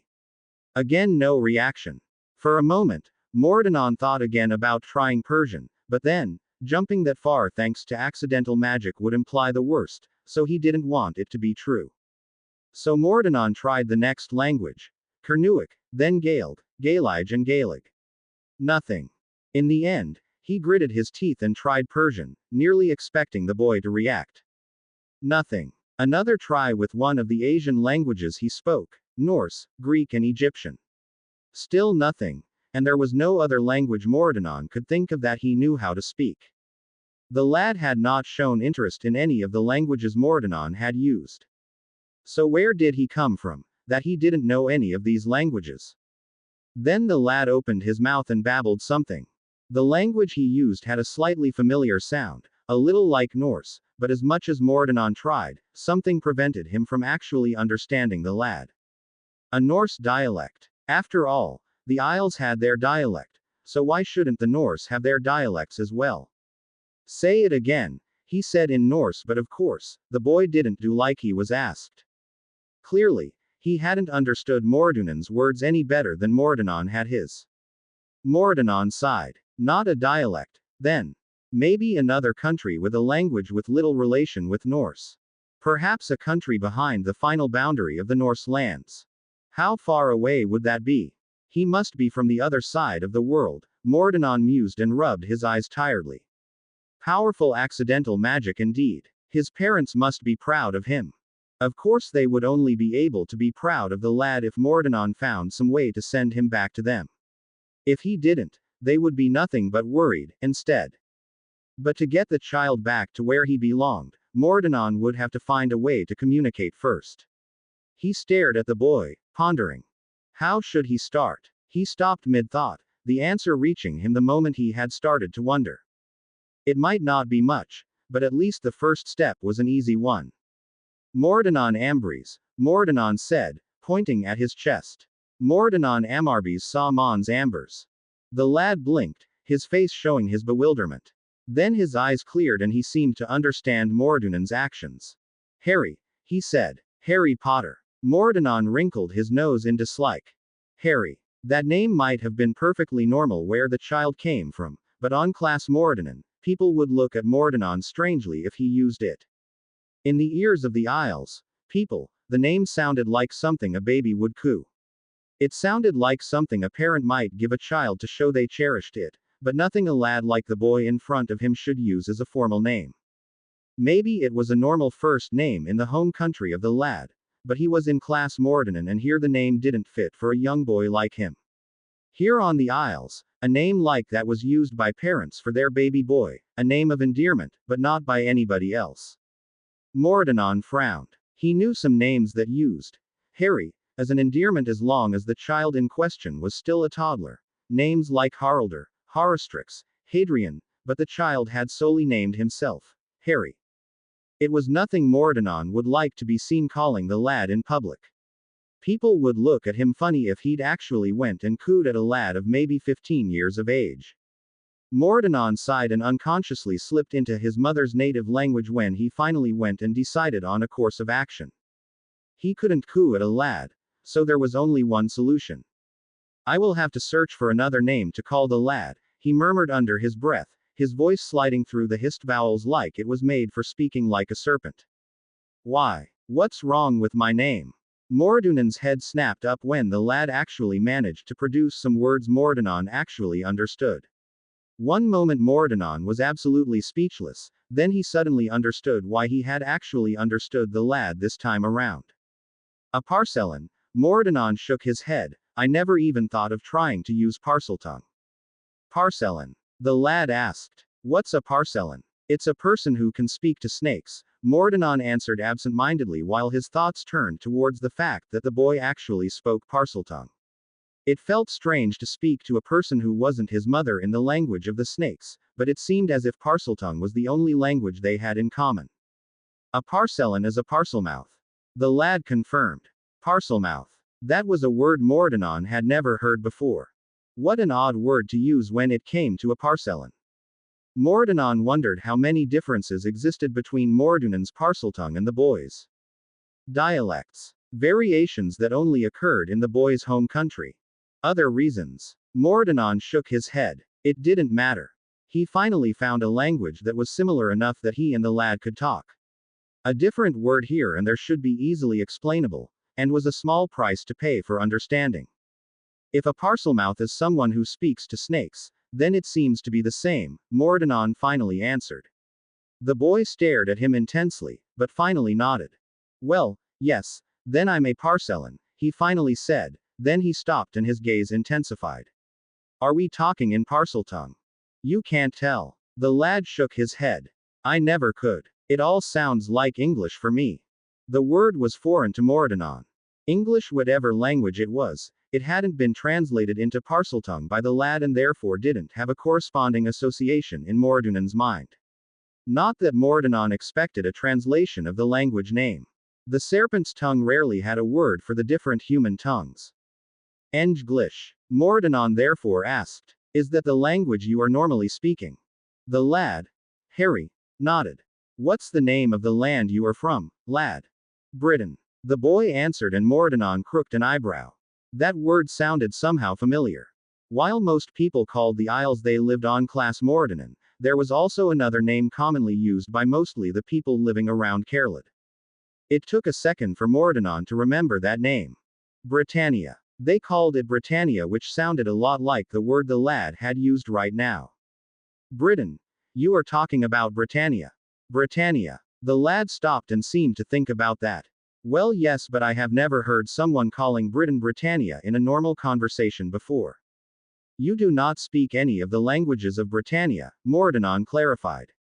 Originally, Mordanon had wanted to say dialects instead of languages, but that word seemed to be one of the untranslatable ones, which made Mordanon wonder about how a language could have different words for the same thing, yet no concept of dialects. The lad meanwhile blinked at him in surprise and confusion. But I am. He insisted. I speak English. Like everyone in Britain. Lad, there is Cymraeg, Cernuic, Gaelg, Gaelige, Brejoneg and Gaelig. There is no English to speak. See Cymraeg. The lad stared unbelieving at Mordanon. Gaelige. What are these bloody languages? I've never even heard of them. Mordanon snorted. You definitely would have, if you were from here, he pointed out. The boy looked around with a frown on his face. I doubt that I am, he said, his gaze traveling over the trees surrounding the clearing. Wherever I am, it looks foreign. I can't believe that this place belongs in Britain somehow. But I know that Britannia is another name for Britain, so it should be the same, at least theoretically. That answer stopped Mordunan's thought process from one moment to the next. The boy was sure that Britannia was a different name for his home country. The boy spoke a language that sounded a bit familiar, yet foreign all the same. The boy didn't recognize his surroundings and even went so far to describe them as foreign. Did that mean that Britannia wasn't Britain? Or did it mean that Mordanon was missing something when it came to the answers the lad had given him so far? Maybe a country with a similar name. Maybe something else. Mordanon interrupted the second thought. He wouldn't ponder the unknown until he hadn't managed to rule out every other possibility that would at least vaguely explain the lad's odd circumstances. Nevertheless, Mordanon couldn't help but wonder. With a shake of his head, Mordanon finally decided to go and actually ensure that there wasn't a possible explanation that Mordanon had somehow missed. In the end, Mordanon decided to check the more likely of the possibilities by asking some further questions.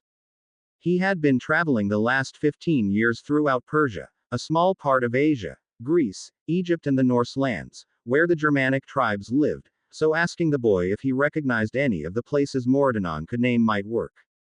Tell me, have you ever heard about Lacedaemon?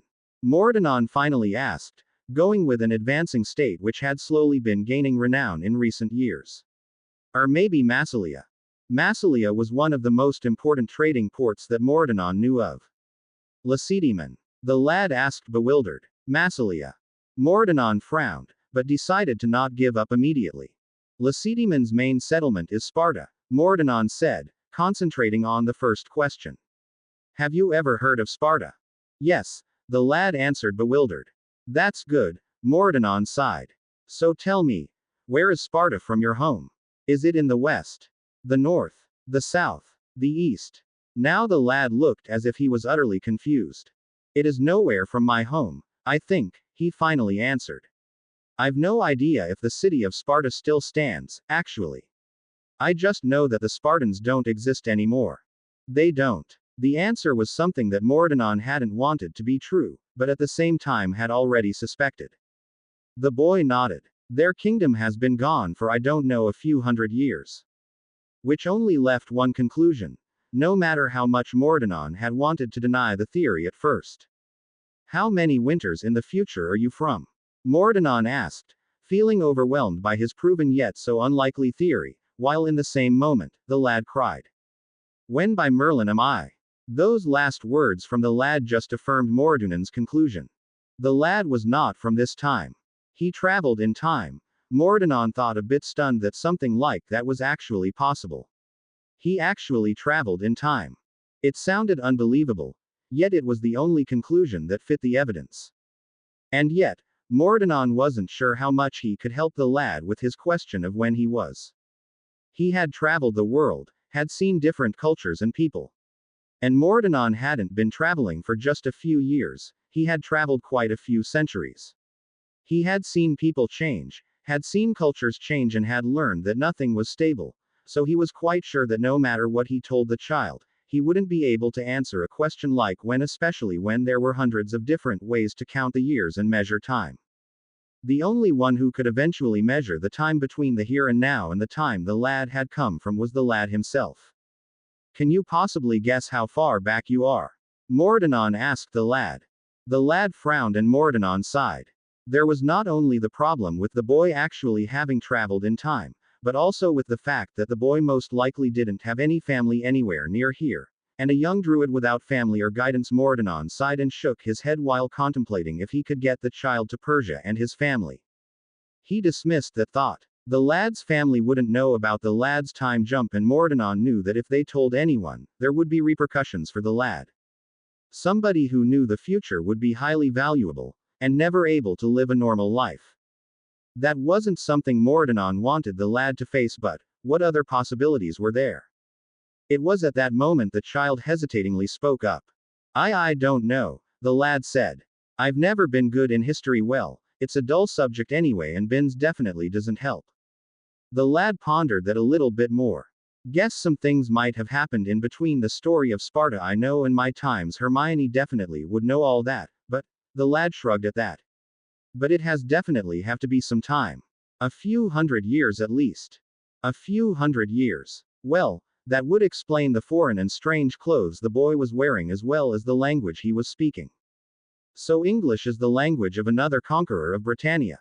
Mordanon asked to clarify the language problem while at the same time wondering who else but the Celts had decided to make Britannia their home. He knew, the lad would likely not know, but it couldn't hurt to hear a second theory. The lad seemed to be a little bit unsure at that. I think English is will be the name of one of your languages or something like that, I don't know. But even if it is one of your languages, the words will a little bit change over time, I think. Surely, Mordanon agreed. He had lived more than enough centuries to attest to the fact that languages changed. By wind and fire, even Parseltongue seemed to be prone to changing over time considering the different word the lad had used, even if it seemed to change a lot slower than the languages humans spoke. Languages change over time. It's a fact of life. The lad crooked his head and looked at Mordanon with a frown as if he couldn't understand how Mordanon could speak of something like that with such surety. Mordanon looked a bit amused at the child. You're still young, he told the child. You will learn over time. The lad frowned. How? Just like every young lad, Mordanon said, amused, you will grow old. For a moment, the lad looked about to object, but then he blinked and frowned. My teacher, he lived longer than average, that's normal. Mordanon frowned, but then guessed that the lad was probably like most children who lived with just their family and a few neighboring magical families, unused to more than just a few druids and therefore not used to seeing more than a few old druids, if any at all. Of course, there was also the fact that not only were there different life expectations with druids, depending on their heritage, but also the fact that the lad most likely hadn't grown up with the most of his family in Persia if they were still there and hadn't moved to Class Mordanon altogether sometime in the future. It's normal for magical beings to live longer than non-magicals, Mordanon finally settled on. Oh, the boy said, before hesitating for a moment. Say, Mori Morty. Mordanon laughed a bit. Mordanon Ambries, he corrected the lad. It's Mordanon Ambries. The lad sighed. Can't I just say, Mori? He asked with a frown. Mori Mortadu. He stopped and sighed. Mordanon Ambries, he corrected himself slowly. Is such a long name. It's part title, part name, Mordanon corrected. The boy blinked in surprise. Title, Ambries, the older man explained. The name is part of my duties. I am responsible for Mons Ambers, so my name implies that responsibility. It's not part of your name or a last name. The child asked, surprised. Last name? Mordanon asked with a frown. Family name, the lad corrected himself. That at least Mordanon understood. It's a duty, he said. Just like your family's name came from their duty. If I will ever have a child, they will be Ambries like I am. It will be a family name one day. Potter was a duty. The child asked, confused, and Mordanon sighed. Your family's name, not their mundane occupation, he corrected the child. The lad frowned and opened his mouth to ask further questions, but Mordanon interrupted him before he could ask further. But if you really don't like my name, he added a bit amused. Most people in this day and age call me Myrthen. Myrthen Emrys. The child blinked, but nodded slowly. Myrthen, then, he agreed. Do I really have to call you Myrthen Emrys? Mordanon sighed, feeling more amused than angry at the disrespect of a child to his elder. You may, he agreed, before looking the child over. His clothes were made in a way that Mordanon had never seen. His shoes were strange. His language not even understandable. How well do you know the night sky? He asked the lad, changing the topic before the lad could come up with even more silly ways to change his name. The child frowned. I learned some, but he looked upwards and his frown deepened. Not enough, Mordanon concluded with a sigh. Not enough to understand or see the difference to what it was like in the time you came from, if there was a difference at all. You might be only from a few hundred years in the future, after all. The lad sighed but nodded. I'm sorry. Mordanon waved it off. Don't be. You're a child. You're still learning. Nevertheless, if the child really was only from a few hundred years in the future, he might live long enough to see his family again even if he couldn't find a way back. Mordanon narrowed his eyes at the lad. Time travel. Mordanon might not have any experience with it, but he also knew some of the laws of old and he guessed that they wouldn't change when time travel was added, which also might mean some trouble in the future for the child in question. He sighed inwardly and dismissed the thought. There would be time for that later. Until then, there were other important things to think about. Myrddin, the child said in that moment. Do you have a way to bring me back? I mean home. Mordanon frowned. To the future? He asked rhetorically and sighed. Time travel. Mordanon trailed off and shook his head. Accidental magic has its reasons, he told the child. So ending up here will also have its reasons. The child opened his mouth, clearly to object to something Mordanon had said, before closing his mouth again, frowning. Mordanon watched the lad with attentive eyes. You might find a way if you dedicate your time searching, he told the child. But until then, there won't be a way for you to return to your home. The lad's frown deepened. Searching. Mordanon sighed. I am a master in my own way, but my duties have never contained time, he said. You will have to learn about it from somebody else. The lad sighed, but nodded in acceptance. Nevertheless, the question reminded Mordanon about the child's predicament. The lad was out of his time, without family, without any kind of relatives near him, and without someone who could train him in his magic. Of course, there was his family, but Mordanon feared for the lad if he actually handed him over. The Persian family would look after him. Mordanon didn't doubt it, but the family would use the lad's knowledge, and Mordanon didn't want to ensure imprisonment of the lad by the family, even if they might mean well. Nevertheless, the child needed the training, and without the family, there was no one there who could train him but Mordanon. Mordanon sighed and then gestured towards the lad to follow him before he returned to his camp. The lad followed. He gestured for the child to sit down and then pulled out some of his dinner that he had planned to eat for breakfast. It's late, he said. And you're in parts unknown for you. You will stay with me for the time being. The lad frowned. You mean until I find someone who can bring me home? He asked, but Mordanon shook his head. No, he corrected the lad. You will stay with me until you're old enough and trained enough to stand on your own feet. Then, and only then, you may go and search for a way back on your own. Immediately, the lad opened his mouth to protest, but Mordanon silenced him with a look. Don't, he interrupted the lad before he could say something. You're untrained. You need somebody to train you, or there'll be no chance that you will be able to even attempt magic as complex as the kind most likely required for time travel. The child frowned, clearly wanting to protest for a moment anyway, then he stopped, thought it over and sighed. I guess, he said reluctantly. Mordunan's lips twitched at that answer.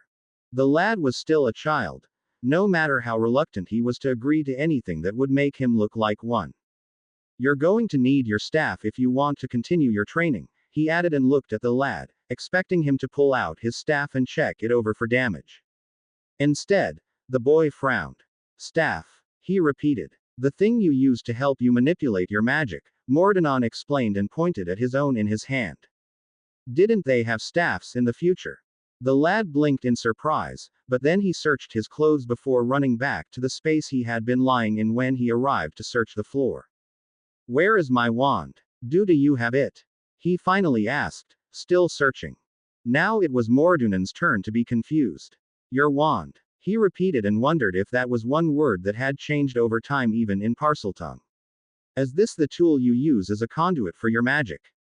The lad looked at the staff Mordanon was carrying, hesitated and then nodded. I guess, he said, sounding a bit unsure. But a wand is smaller. I doubt we have long staffs like yours anymore. Well, that made sense. Mordanon himself was shrinking his staff often. If they had found a way in the future to have it constantly short while still being able to contain all the ingredients, then it was not surprising that they had smaller staffs. Maybe you lost it before coming here, Mordanon mused thoughtfully. The lad fixed his glance at something just he could see, while he was thinking back. Maybe, he finally said. I was in trouble, back home. There were dementors I could not focus and the dementor started to beep out my soul. I might have let it go. Mordanon knew nothing about dementors. He had heard about the creatures, knew that they were one of the Furbolg, immortal magical creatures, but he had never met them. They lived far beyond Egypt. Had they come here, to Britain in the future?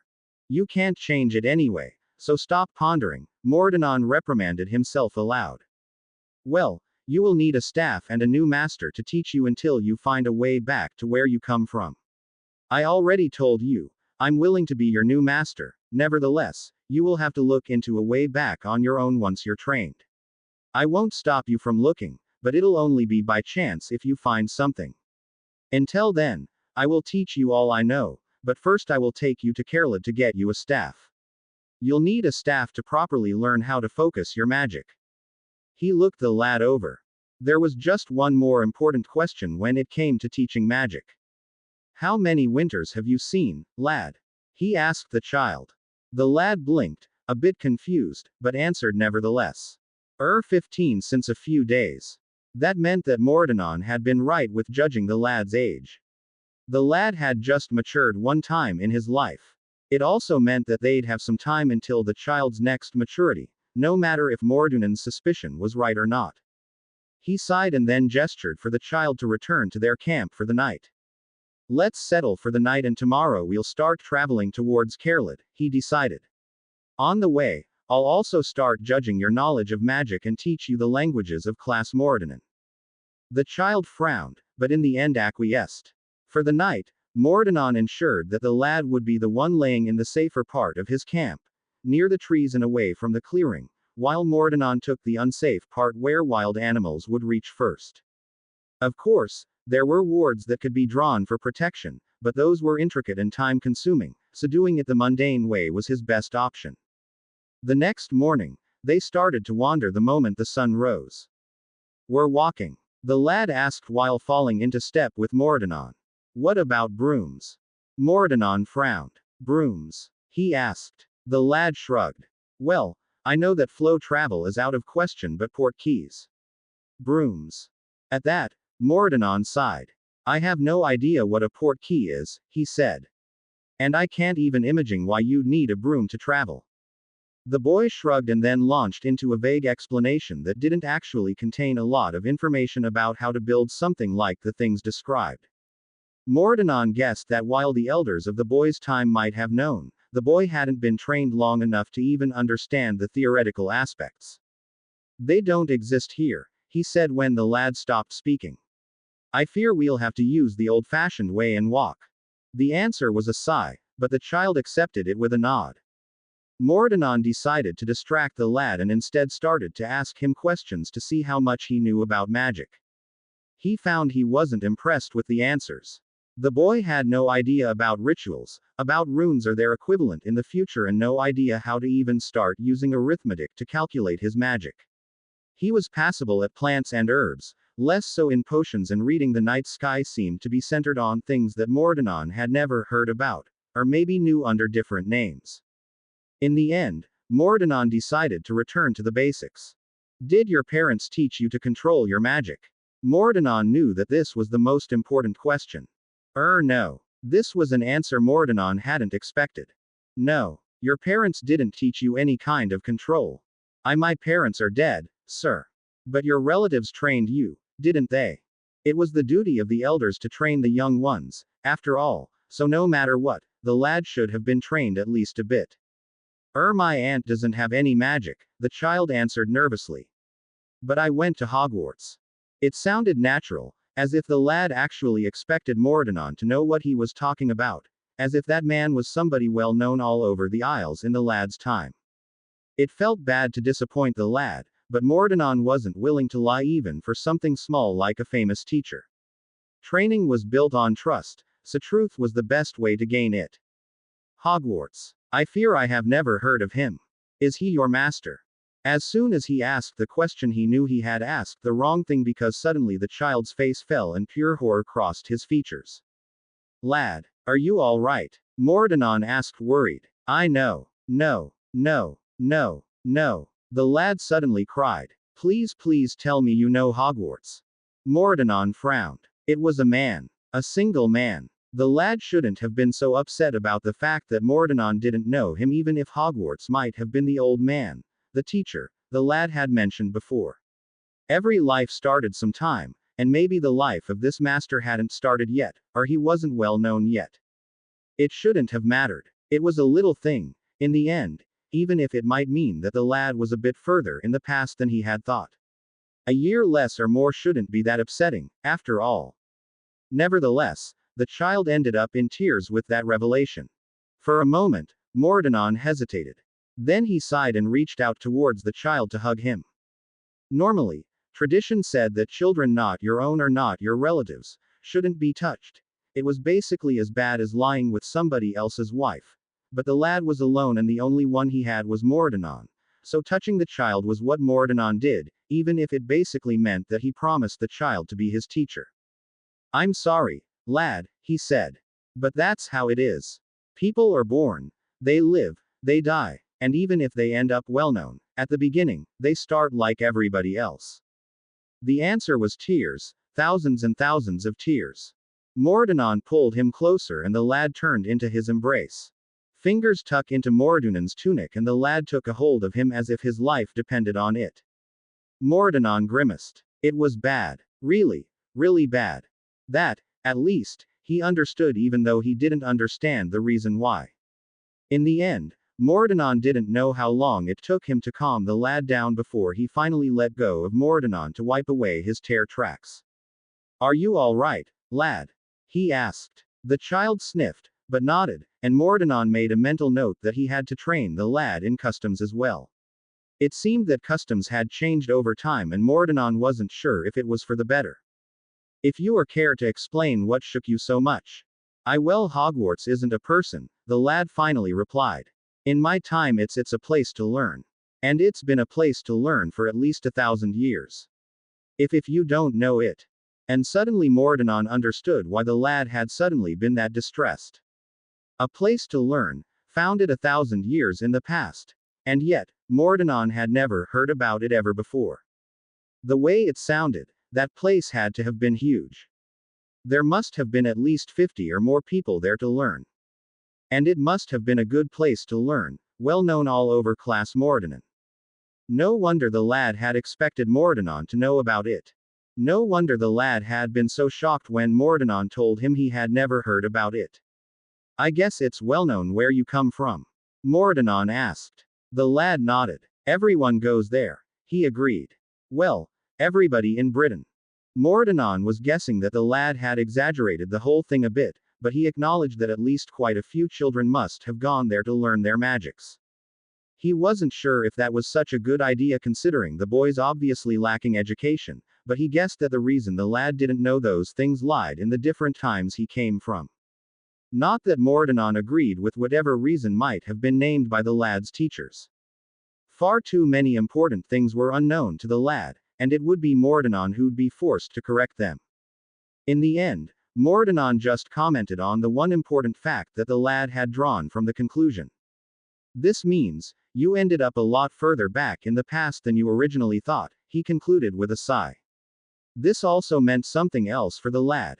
He had no way to return home until he found one and until Mordanon could either dismiss his guess as wrong or find facts to conclude it as right. The child would also be forced to think that he'd never see his friends and family ever again. He wouldn't live long enough to do so, even if the lad was one of those few druids who'd live longer than a few hundred years, which weren't many, and even fewer when it came to those who would reach 1,000 years of age. Even if his blood might show that it's pure enough, Mordanon thought with a mental sigh. Reaching 1,000 years for an old one with the blood of the immortal creatures in their veins is nearly impossible. Mordanon knew that. There were precious few in this day and age who had pure enough blood to live that long. In the future, there'd be even less. Yes, the boy replied in that moment while trying to stop his still flowing tears. And if I don't find a way back, I'll never see my friends again, and they'll never know what happened to me either. Mordanon understood the lad's fears. The child had been ripped out of his time and now there was a possibility that he'd never return home nonetheless. It wouldn't do the lad any good if he dwelt on it right now. There was nothing he could do until he was old enough to find a way back home by himself. There's always an answer, he said instead. If you search for it, you might find it. But for now, you won't be able to go searching. You need someone to guide you. You need someone to teach you. I will do it, for now. Everything else will come later. With that, Mordanon changed the topic and started to expand the lad's knowledge of plants. For the first few minutes, the child looked as if he was unwilling to listen, but in the end he huffed and actually focused on the lessons. Of course, that didn't mean that it turned out to be the last discussion with the lad. Instead, it was just the first in many. Why do you always call me lad? The child complained just a few hours later. I have a name. It's a baby's name, Mordanon countered. I'm not going to go around and call you a baby's name. The child frowned. It's a normal name, he countered. I bet there are at least a dozen Harry James Potters all over Britain. That actually stopped Mordanon mid-step. Harry James. He repeated. Your name is Harry James. The lad frowned at him. Yes, he agreed slowly, clearly not understanding why it had stopped Mordanon in his tracks. The older man sighed. Of course, the lad wouldn't understand. Harry James, unlike Harry, was a very respectable, even exclusive name.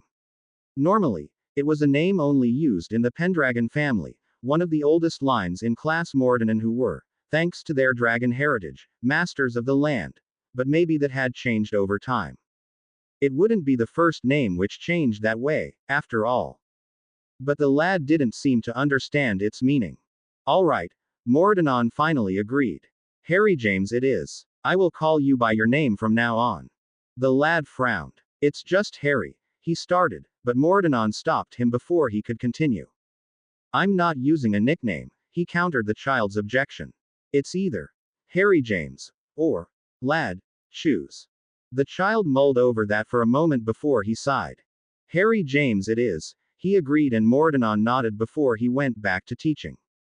Over the next weeks, Mordanon slowly started to introduce the lad to the languages of Class Mordanon, added to his herb and plant knowledge as well as his knowledge about stars, and also started him on writing and the first attempts at controlled magic. Of course the lad had to make it difficult. I can't do magic, he objected when Mordanon actually suggested to learn how to levitate a stone. It was one of the easiest things to start with when it came to a child's magic. I don't have my wand. Mordanon sighed. You don't need a staff for this, he countered in Simrake. It's an easy manipulation, not a complicated runic spell. We definitely won't start on those or on rituals until you have your staff. Runes might be able to support a spell by themselves, but for a beginner or for long spell sequences, working with a staff is always easier when it comes to them. The child just glared at him. I have no idea what you're talking about, Myrthan. He told Mordanon unhappily in Parseltongue instead of in Simrake, which he should have been using. And I can tell you that without a wand, whatever you want me to do won't happen. Mordanon sighed a bit at the disrespect. Don't argue with me, he reprimanded the child, before pointedly continuing in Simrake. It's unbecoming for a child, especially if you don't have valuable arguments to counter me with and use disrespect while talking to me. The lad's glare intensified, but he nodded anyway. My apologies, master, he said in Simrake, clearly gritting his teeth. Mordanon sighed, before picking up a stone and handing it to the lad. Do as I say, he commanded in the same language. The lad's lips pressed together, but he took the stone in his left and then used his right to make some odd gestures. Wingardium Leviosa, he cried, and Mordanon couldn't help but wonder who had taught the lad such falderal.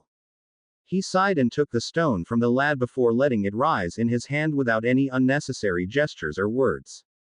The lad gawked. What? How? He stuttered, falling back into Parseltongue. That shouldn't be possible. Mordanon sighed again. It's a simple manipulation, he countered, letting the lad's lapse into Parseltongue slide for the moment. Of course it's possible. For a moment the child frowned, but when Mordanon handed back the stone he took it and then stared at it. Mordanon let him, a bit amused when the lad's face took on a highly concentrated look which ended with the lad nearly walking into a tree or two if Mordanon hadn't reached out and steered him away from them. Amusingly enough, the lad didn't even notice. It took nearly 3 hours until something changed. One moment the lad was still holding the stone, the next it shot up into the sky as if somebody had thrown it upwards with all their strength. Of course, that surprised the lad that much that he lost concentration, and therefore his control over his magic. But then there was a reason why children needed somebody to teach them magic. Mordanon reacted instantly. the shield he brought into being over their heads with a single rune stopping the stone from actually hitting the child on its way downwards. The lad gawked. Was that me? He exclaimed in Parseltongue. Yes, Mordanon answered in Simreg, amused. A bit less power might be a good idea for the next time, don't you think? The child blushed. Yes, he agreed, this time actually using Simreg. A bit. Nevertheless, Mordanon had to admit that he hadn't expected a reaction like this for at least another 3 to 4 hours, so he guessed that he might be able to teach the child a bit faster than he had originally expected. 3 hours later, the lad had actually managed to stop throwing the stone as high as he could and instead balanced it about a foot above his hand.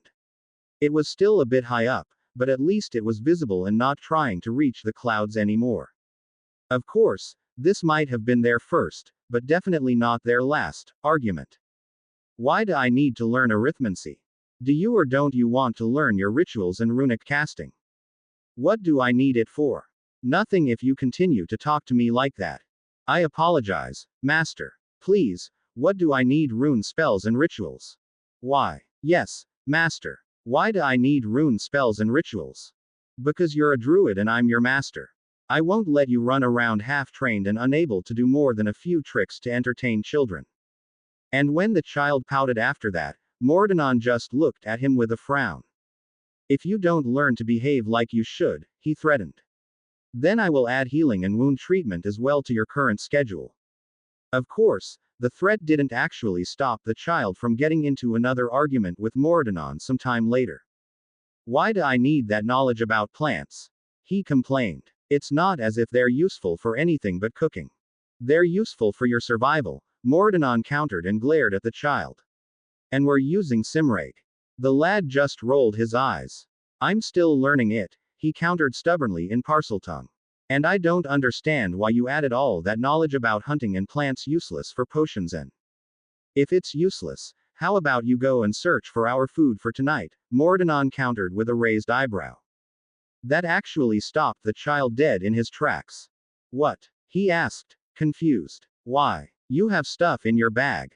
Which won't last forever, Mordanon countered. And where do you think I got it from? The lad mulled about that for at least a minute before he slumped, resigned. From forest, Master. He offered sheepishly in Simreg. Yes, Mordanon agreed while staring at the child seriously. From the forest. After that, he added the basic knowledge about healing and wound care to the child's daily routine. You are punishing me with that, the lad concluded while searching for words. It's useful knowledge, Mordanon countered. And if you don't stop behaving like an outcast, I will add lessons in Brejoneg and Galige as well. That at least ensured that the lad learned behavior suitable for children, not that it meant that he would escape those promised lessons forever. The next weeks were horrible for Harry. Myrddin was a hard teacher. He did not like to repeat things. He was determined to teach Harry Simreg as thoroughly as possible before they reached Loandom. So he told Harry the words for everything he could think of. After the first week telling Harry words, he started to solely speak in Simreg. It was hard. The week that followed, Harry nearly understood nothing of the things Myrddin also was teaching him.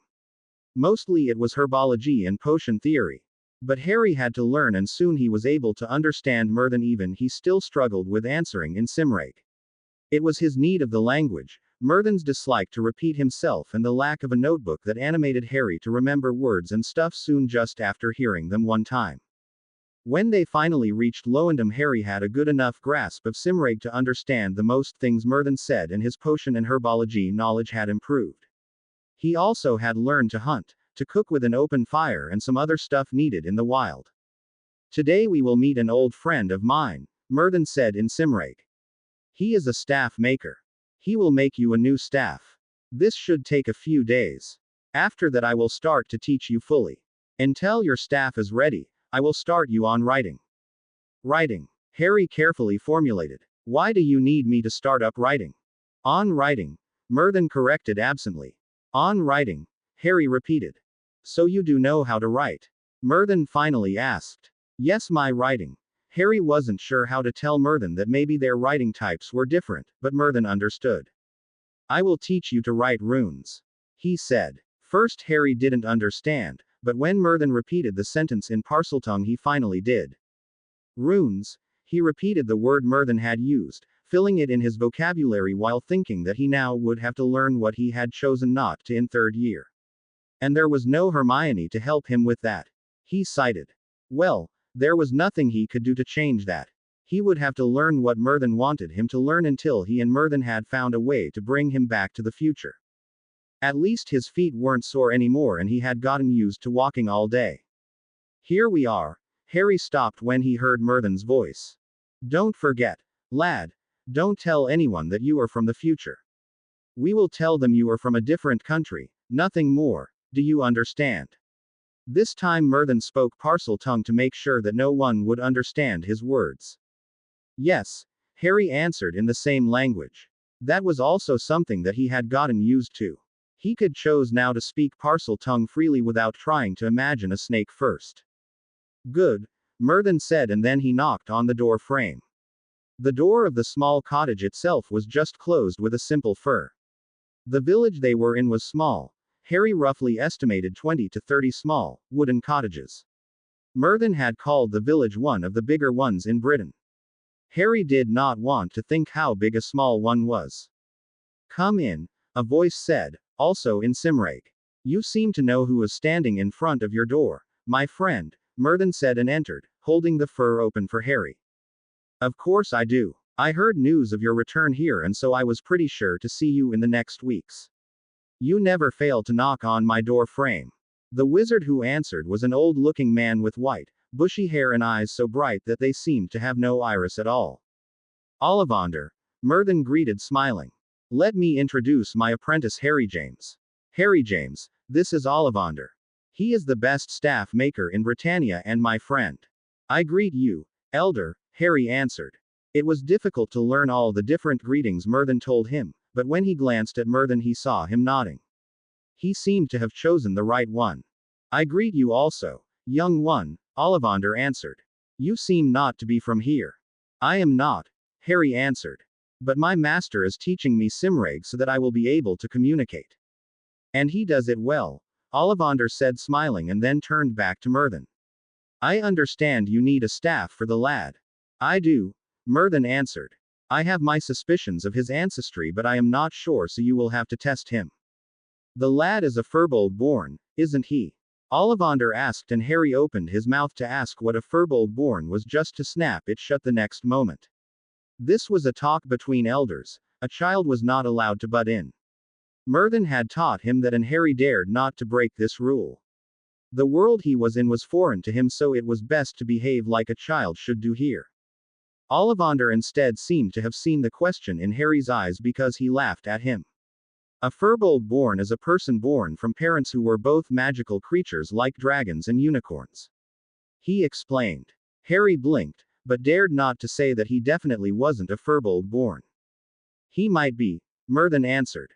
But I suspect him to be an old one. And with a glance at Harry he said. That is someone whose family is descended from a Firbolg born and whose blood is still as pure as the blood of the Firbolg born him or herself. There are just a few old families in the world, Ollivander said.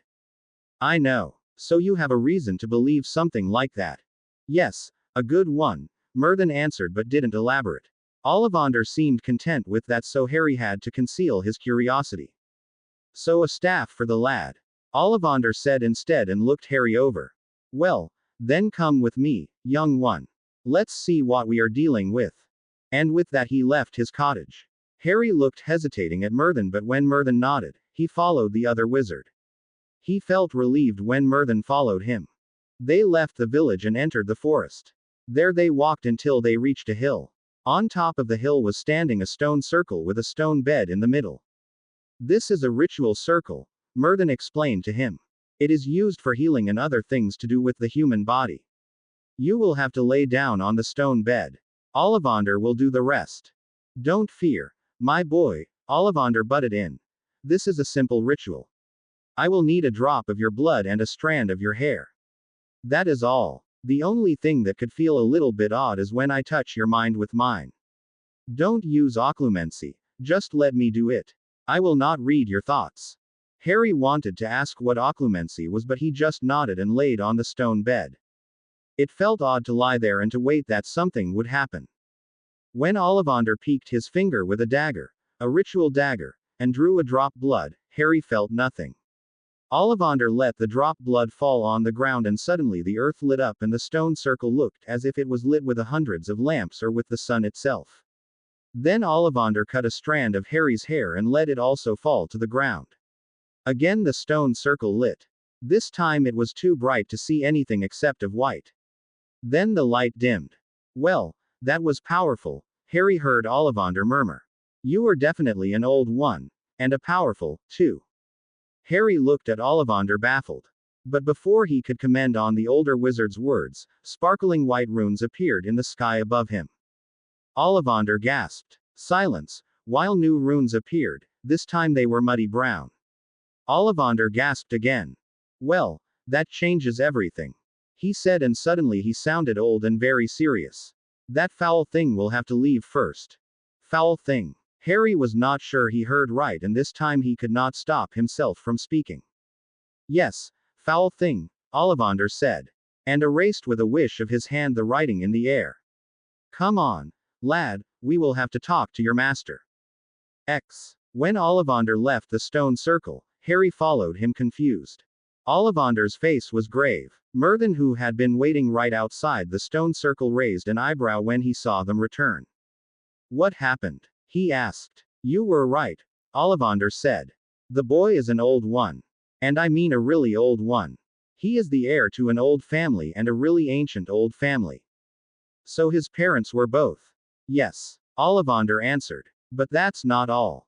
What else? Someone seemed to have used the boy in forbidden rituals, and I mean rituals, Ollivander said. The first one hefted a foul thing on the boy's soul, keeping it from fully forming, and the second on was a tried line theft. Whoever did that has to die, Merlin. A creature like that has no right to live. Line theft by a normal wizard is grave, by an old one it is beyond. I understand, my friend, Merlin interrupted. Just tell me how to remedy it, and I will. The line theft can just cured with killing this foul creature, Ollivander said. But it has no effect on the lad's magic itself. It is just something that should be atoned for. It will, Merlin answered. I will teach him so that he can judge the thief. Ollivander nodded. I thought as much, he said. The foul thing that it hefted at his soul will have to be removed. It seems like another soul, or a part of a soul. But it is twisted and evil. The problem is the hole it will leave behind. The boy's soul must have lived nearly his whole life with this foul thing attached to it, just rescued by a tiny bit of powerful, ancient magic, which stands like a shield between this foul soul part and the boy's own soul. But still, the boy's soul could not build itself fully because of this foul thing. Merlin stayed silent, thinking. Harry looked at Merlin, then at Ollivander, and then back to Merlin. He could not understand how no one in the future had found out about the soul piece that was attached to his soul. Why hadn't Dumbledore found it? Or Madame Pomfrey? Or someone else? Had never someone thought about looking him over after the night his parents died? Because Harry was sure it was that time Voldemort, of course it must have been Voldemort, had left some part of his soul in Harry. Harry James. Harry looked up when Merlin addressed him. Do you have an idea how and when this soul piece could have entered you? They tell me, Harry started. Told me, Merlin corrected. Yes, they told me, when I toddler my parents died to rescue me. Harry finally settled for. This time Merlin said nothing. There was the evil druid my mother stopped him from. Harry made a helpless gesture, as if someone was stabbing him. He dared not to use Parseltongue in front of Ollivander. To kill you, Merlin said calmly. She used her own death to protect you. Your father most likely did the same. So the Dark Druid was unable to kill you in the end, and the only thing he could do was to infect you with his soul, which was also mostly prevented from your parents' protection. I am impressed. Your parents must have been some powerful druids to stop him like that. So it is because of my parents I am not infected, Merlin said and nodded. It was very impressive magic. You should honor them for doing that for you. They must have loved you more than anything in the world. A single tear escaped Harry's eyes when he heard that. He had often wondered about his parents. Hearing that the magic they used to protect him was powerful enough to stop Voldemort even now was indescribable. I no one ever told me much about them, Harry said. No one I ask know how they die. Merlin didn't answer, but a gentle hand found its way on Harry's shoulder and squeezed it. Be proud of them, Harry James. He said. We will fulfill their work and rescue you from this foul thing in you. What are you planning, Merlin? Ollivander asked. Merlin smiled. The boy has the soul of a toddler. When we erase the foul thing in him, why not doing what everyone does when wanting a child? Harry blinked confused at these words, but Ollivander also started to smile. As a Firbolg born yourself you can do it, Ollivander said. I would be unable, but a Firbolg born has to give up a part of his soul to have a child. So you are willing to be his father in all, blood and soul. My father? Harry asked surprised, forgetting that it was a talk between elders again. But Merlin did not reprimand him, instead he ruffled his hair. A Firbolg born is the son of two magical creatures who themselves have hard souls. He explained. Hard souls. Every magical creature has a hard soul. The longer they live, the harder is their soul. A human has a soft soul. Because of that they are dying easily and don't live long. A druid is a cross between a Firbolg and a human. They have a hard part, which the Firbolg has to give willingly to even have a child, and a soft part, which is inherited by the human without his knowledge. Firbolg, especially the immortal ones, can change once in their lifetime in a human-like creature and have a child with a human or another human-like creature. Normally they have children with a human. These are called druids, but sometimes, and this is very unlikely but has happened, they meet another human-like creature and have a child with said creature. These are called Firbolg born. The Firbolg born have one part of the hard soul of one parent and another part of the hard soul of the other parent. So they also have a hard soul and live even longer than normal druids. And then there are the old ones. These are the descendants of the Firbolg born who still have a fully hard soul. These families are also nearly non-existent. I myself do know of two. One is here in Britain and one in Persia. Each family has a physical or a psychical characteristic. I am pretty sure yours are your eyes. My eyes. Harry interrupted. But my mother her eyes. He stuttered. I thought as much when Ollivander called her family an ancient old one. Merlin answered. Harry blinked. He knew his mother was Muggle born, so how? My mother's parents know magic, he finally said to clarify his point. Parents know magic, parents know magic. Well, that would not surprise me, Merlin said. The magic of your mother's family is coupled with the green eyes. When there were no green eyes, there is no magic. I don't think even your mother's family knows why it is coupled with the eye color. Oh, Harry said while thinking of his aunts and cousins' blue eyes. When his mother had been the only one with green eyes but the magic in her family was coupled with it, no wonder there weren't more magical family members, and no wonder Harry had inherited her eye color. So I am old one. He said. Yes. Merlin answered. When children I give up soul part. Yes. Merlin answered. Like I do. I am the son of a basilisk and a phoenix. Now Harry stared openly at him, absolutely flabbergasted. It is truly like that, Merlin chuckled. That's why I am called a Firbolg born. And that's why I can help you. How? Harry asked while his thoughts returned to the soul piece stuck in his head. We will destroy the foul soul piece, Merlin answered. But we need something to replace it. So I will give you a part of my soul and my blood. Like that your soul is whole and healthy and well, I will have a son. But then your soul not whole. Merlin chuckled again when he heard Harry's words. No, that's fine, he answered. It is different from your missing part. I will still have a whole soul. Maybe I should better call it a copying of my soul. I copy it and give it to you. It weakens me for a few months, but after that I am fine, and I still have a whole soul. It's just that normally people call it giving, not copying. Don't worry about me. What about my parents? Harry asked, fearing he would lose them when he accepted. They will still be your parents. Merlin answered. You will just have two birth fathers instead of one, because this ritual will not count as adopting, it will count as a second birth with me as your father. Oh, Harry said. So then I call you father.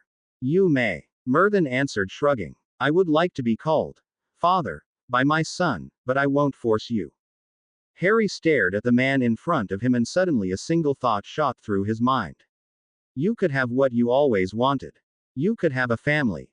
But when I go away, Harry said aloud, it will not change anything. I will not hold you back when you find a way home, Merlin answered. But even if you return home, you will always be my son. Harry smiled at hearing that. Better having a family for just a short time than never having one.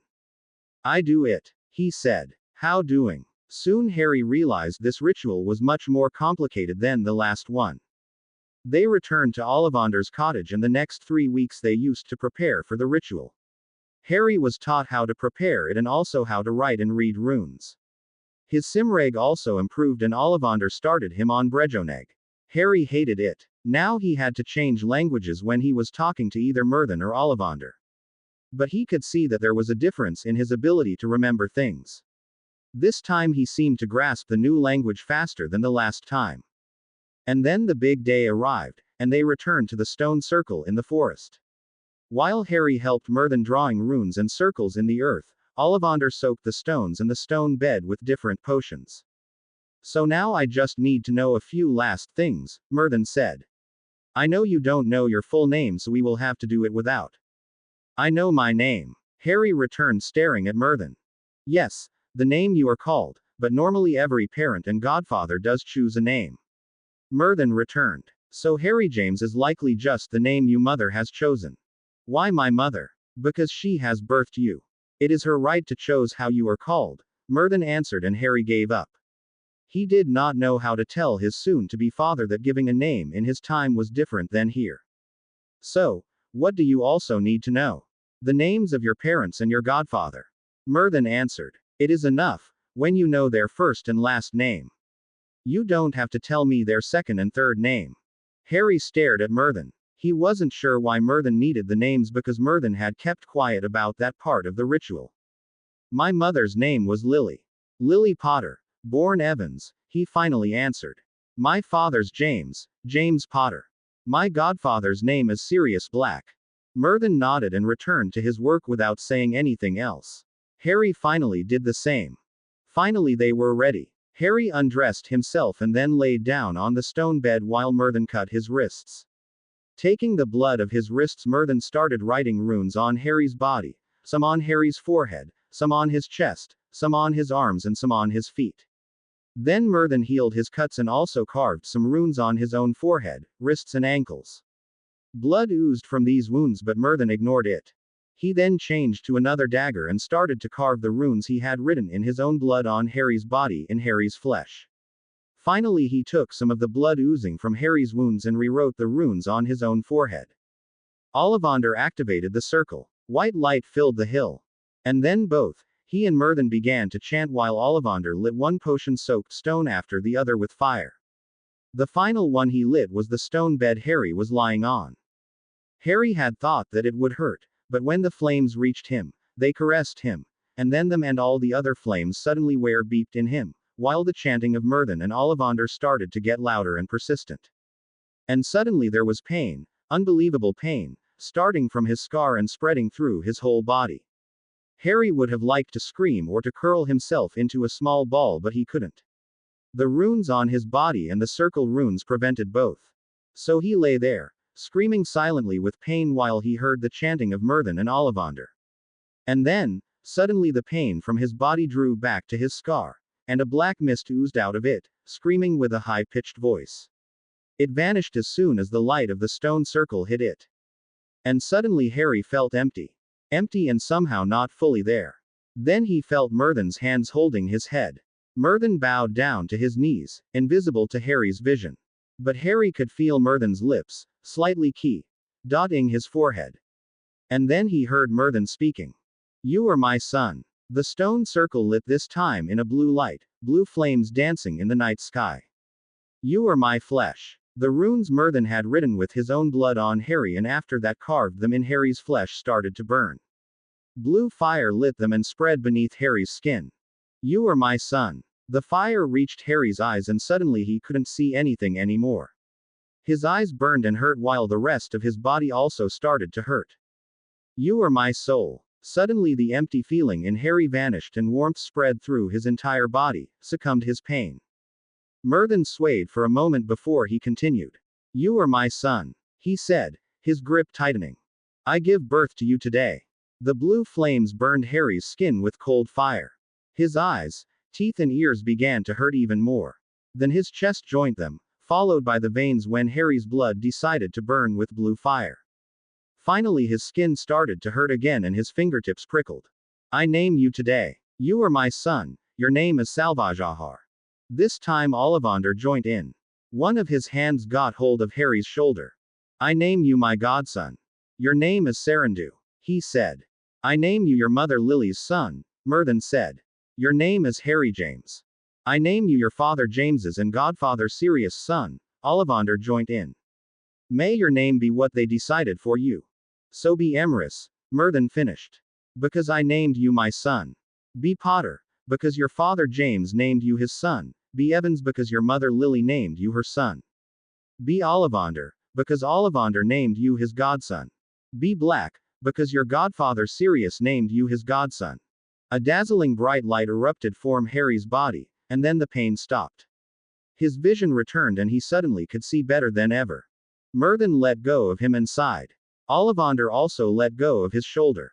You all right, Salvajahar? He asked Harry. Harry sat up. The inscription on him was gone, his wounds healed and he felt better than ever, as if something in his chest finally had settled. Yes, I am, he answered. I feel great. Before he could utter another sentence he felt two arms enveloping him. Thanks to whoever let you live through this. He heard Murthan's voice while he was pressed to a warm chest. I nearly panicked when this thing oozed out of you. I feared I would lose my son before gaining him. Harry blinked while letting Murthan, his father, petting him. I'm fine, ATR, Harry finally chalked out, still half buried in his father's tunic. I am really fine. It felt strange to call Murthan ATR, father, but at the same time it felt right. So can you explain why I suddenly have a different name? He finally asked, looking from his father to his godfather. You have been born again, Murthan answered. While you still have your old heritage, you are also my son now. As your father and the only parent alive, I have the right to choose your given name, and I told you I won't have a son called Harry James. But I also did not want to change your name, so Ollivander and I decided to include your old name in the ritual, to be sure it would stay, and just add our chosen names in front of your old one. Oh, Harry hesitated. So I am Salvajahar Sarandu Harry James whatever now? Yes. You know, you will have to show me how to write it, Harry said. His father grinned. I will, he said, still petting Harry's hair. I will, my handsome son. Harry blinked, then his eyes suddenly. Do I look different? He asked, suddenly worried. Not much, his father answered. Your hair and eye color are still the same, but now you have more locks than untamable hair.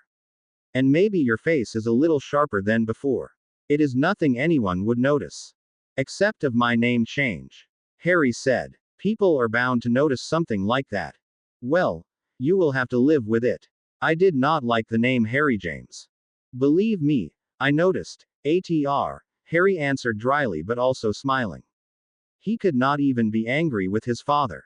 A name was nothing his heart clung to. Well, then I am Salvajahar now, Salvajahar Emrys. It sounded good to say the name, knowing there was a man who had the same last name, a man who had chosen his given name, a man who was his father.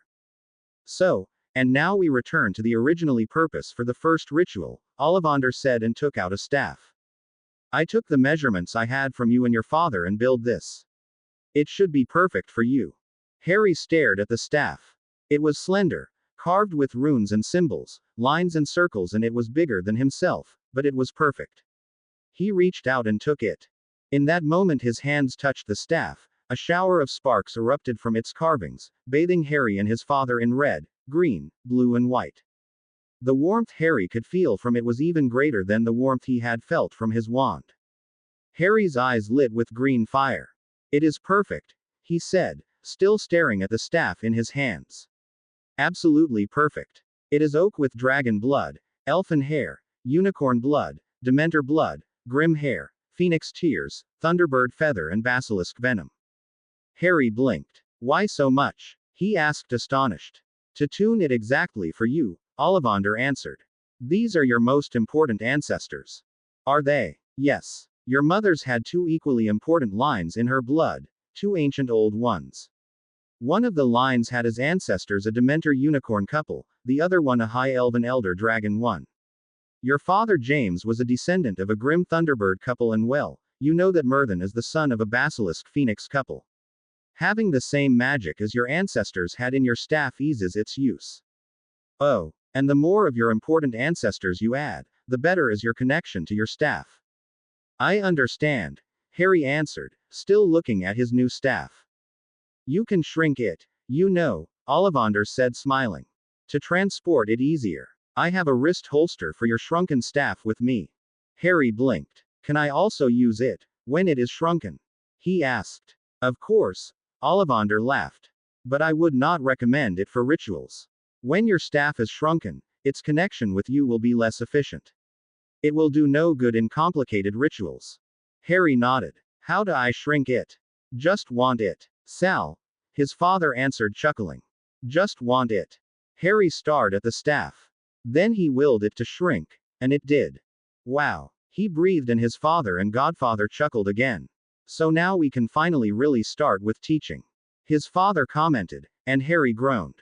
He would have to remember more stuff without being able to write it down. What are you doing, Sal? Salvajahar, formerly Harry, looked up from his work. I am working on my third circle of strengthening runes, he answered his father. It had been 1 year since Salvajahar had been reborn. Since then he had started to learn the way of the druids. His father had taught him potions, charms, transfiguration, herb lore, and ritual theory. He had also taught him arithmancy, astrology, and knife fighting.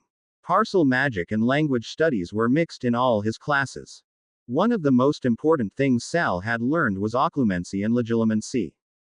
His father had been very insistent in these two disciples because they were the only ones that shielded Sal from being exposed as a time traveler by another more ruthless druid. At first, learning under his father had been hard. After Sal had gained his staff, he had thought that his lessons would get more Hogwarts-like. He had been wrong. He did not learn spells like the spells in Hogwarts anymore. There still were spells, of course, but the most of them were long chantings and mostly used to aid in a ritual or with a potion. Crying spells out and fire them at each other did simply not exist. That didn't mean there was no battle magic. Runes, written with your empty hand in midair or drawn in the ground with your staff, was Sal's new fighting style. There were also no wand movements. He had not to remember how to swing his staff to get a result in his spellwork. A lot of spells he used in daily life were wandless anyway, which had been especially hard on Sal first, but he had no choice. His staff was unable to call out magic like his wand had. Sal had tried it. He had tried a simple Lumos spell with his staff but was unable to get a result. When he had asked his father, Merlin had answered that this shortened form of magic, Merlin had never heard of a possibility to just shout a word and swing your staff, was maybe something that needed a more focused staff as they were able to make now.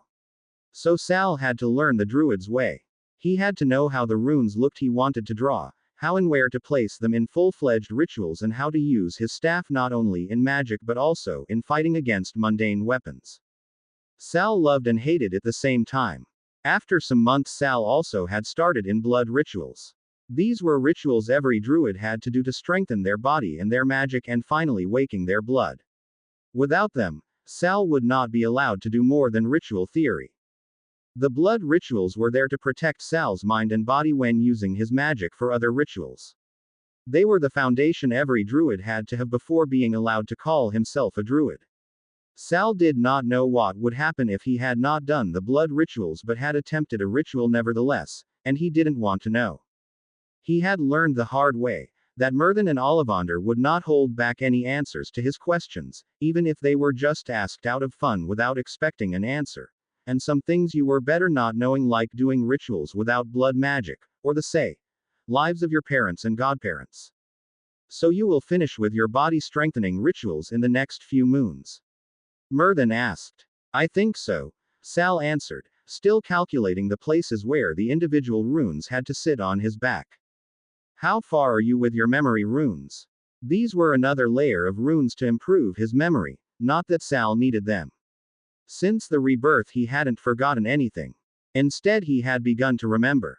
Daily, the past days of his life had returned to him, filled with a clearness Sal had never had before. First, it had been forgotten days at the Dursleys, and Hogwarts, and also things he had read or learned but had not remembered anymore. But after a while, he suddenly started to remember his parents and the 1 year he had with them. It was a gift to him, even if he had to remember the strained faces his parents had worn the last month before their deaths, and also the day his parents had died, with every cruel detail. And he did not just start to remember, he also did not forget anymore. Whatever he was told, he remembered even weeks later. Every lesson he had been given on his way to his new home he had remembered, and some details he had not grasped at that time he suddenly understood. He had inherited his new father's ability to memorize everything, and finally he understood why Myrddin had hated it to repeat everything over and over again. His father had simply not understood that Sal's memory wasn't as good as his own. But even if he knew now how his father felt and was now able to remember with just hearing it once, he was not sure if he liked that. It had not been just good memories that returned to him, and suddenly some of the actions of some people who had been in the future around him seemed different. He now remembered clearly the guiding in the right direction he had gotten in first year. At that time, it had been veiled to him. Hagrid was a nice fellow, taking him away from his mundane relatives, showing him an absolutely new world. But now Sal asked himself how it had happened that Hagrid had been the one to introduce him to the wizard world. Of course, Hagrid was huge and intimidating, but Sal had been a target that knew nothing about the mark that had marred his back, signing him up to be shot by a Death Eater. So why had it been Hagrid? Why not McGonagall, Professor Flitwick, or even Snape? And how come there was no pamphlet or something else that could tell him something about his new world? Shouldn't he know some things like the customs, culture, or history of the wizarding world before he entered Hogwarts? Sal banished the thoughts and turned back to his father's question about his memory runes. I will start with the first layer tonight, Sal answered. I have prepared the potions, and the stone circle isn't used by anyone else, so there should be no problem. They were still living in Loandom, but in their own cottage. The city was a magical one. Sal had started to suspect that it later would become Diagon Alley, and the villagers all knew Sal as Myrddin's son. Sal hadn't been introduced to them until they had completed the rebirth, so that the villagers never knew that Sal first wasn't born as Myrddin's son. And after that, there had been no evidence that he ever wasn't. His accent in speaking Cymraeg had dwindled after the ritual, and the other languages of the island had come to him naturally. Now, a year later, Sal was as fluent in Cymraeg and Brejoneg as if he was brought up with them. He could speak the other island languages enough to understand the most of them, and was learning Egyptian. After that, his father had told him they would start on Latin, Greek, and Norse. Sal did not really look forward to it, but he did not protest. His father had told him that at some time Sal would likely leave Loandom to seek his way home, and who would know where he would have to go to find it. What about the magic strengthening ones? His father asked in that moment, and Sal returned his concentration on the runes in the sandy earth in front of him. I have done the first layer 2 months ago. My second one is ready. I have just to wait until the memory layer will have settled. He answered dutifully. And I have started on the blood awakening. That's good. Sal looked up when he heard the coloring of his father's voice. Is something troubling you, Atr? He asked. Yes. His father answered and sat down next to him on the ground in their hut. I wanted to talk to you about something. What is it? Sal asked, now stopping to calculate and laying down the stick he had been using to draw the runes. It is about you. About your body, Myrddin said. I noticed that you did not age since you came here. Sal blinked, and Myrddin brushed one of Sal's strands of hair out of Sal's face. Salvajahar's hair had grown the last year and was now falling to his shoulders. I did not age. Sal repeated, not sure if he understood his father correctly. Yes, you did not, Myrddin answered the positive. I was not sure first, but I watched you the whole last year, and you did not age a single day since I found you. So I will stay 15, forever. Sal asked, unsure how to feel about that. I am not sure, his father answered. But I have made up a theory. A theory. You are not from this time. Even if you have been reborn here, you still should not exist here because there are no circumstances that would have led to your existence. His father elaborated. So your body might be in stasis until you return to your rightful time. That means you would be able to grow in mind, but not in body until then. But what is with dying? Sal asked. My theory suspects that you won't be able to die until you are back in your own time. You are timeless until you reach the day you left your own time. After that, you should age normally. So I will be 15 for the next 1,000 or 2,000 years. Sal asked, horrified. Normally I would say yes, answered Merthin.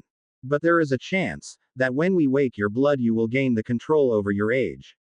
Like the phoenix who decide when they want to age and when they want to be reborn again, you might be able to change your age. But we will have to look into that when you have finalized your blood awakening. Until then, I fear you will not age. And what will we tell the others until then? Sal asked. I never told them how old you are. If you finalize your blood awakening until the winter after next winter, and I am sure you will, we won't have to tell them anything. Merthin answered. Then you are simply younger than they may first have thought. Well, when you think that, that's all right, Sal finally answered. Merthin smiled at him and ruffled his hair before standing up. Complete your ritual tonight and work on your others, he said. I am sure the rest will come in time. Merthin had been right. 2 years later, the still 15 years old Salvajahar finally, after a long, tiring night, completed the blood awakening runes on his body. He had been sitting on the stone bed in the middle of the stone circle since midday the day before, and now the night ended and the sun greeted him again. His whole body ached and dried blood clung to his body like a second skin. His arms, torso, feet and face were carved with runes, one of the most complicated circles on the middle of his back, between his shoulder blades. Every carved rune was very small and very precisely cut. They were arranged in circles, waves and symmetrical pattern and did just habituate some parts of his body. Sal knew the carving would heal and the runes sink under his skin, like all the other ones had done that he had placed the last 2 years on his body. This was the final layer of the blood awakening runes, the final layer for now. After that he would be able to call himself a druid, even if he would add different layers of runes over the years that would come. Blood rune magic like that was the only protection when he worked with rituals. They strengthened his grip on his magic and body, strengthened his mind and memory, and wakened the creature, Firbolg, blood in him so that it could aid him in his task. These runes also lengthened his life because of the strengthening and the more thoroughly connection with his inherited blood and soul. It was normal to never stop with blood rune magic. Every experience, every new knowledge would be put in runes on his body so that he had aid when he needed it while doing rituals. The more blood runes, the more control he had over the rituals. It was as simple as that. Sal sighed. Then he let go of his knife, which he had directed only with his will and magic to carve the runes on his back. The knife clattered on the stone bed and Sal stood up and broke the circle he had drawn in the earth of the stone circle. With that he destroyed the lingering shield runes and suddenly pain shot through his body. But that was something Sal had expected.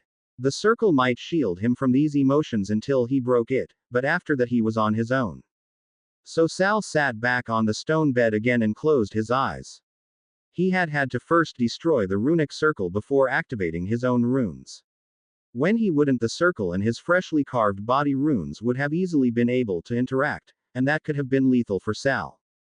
But now, after destroying the rune circle, Sal could try out his carvings. When he had done them right, his pain would succumb, but when he had done them wrong, well, then he would never have to worry about something else. Sal searched for his magic, and then let it flow through his carvings. Incredible pain flowed through his body. His eyes, ears and teeth started burning, then his chest and fingertips followed.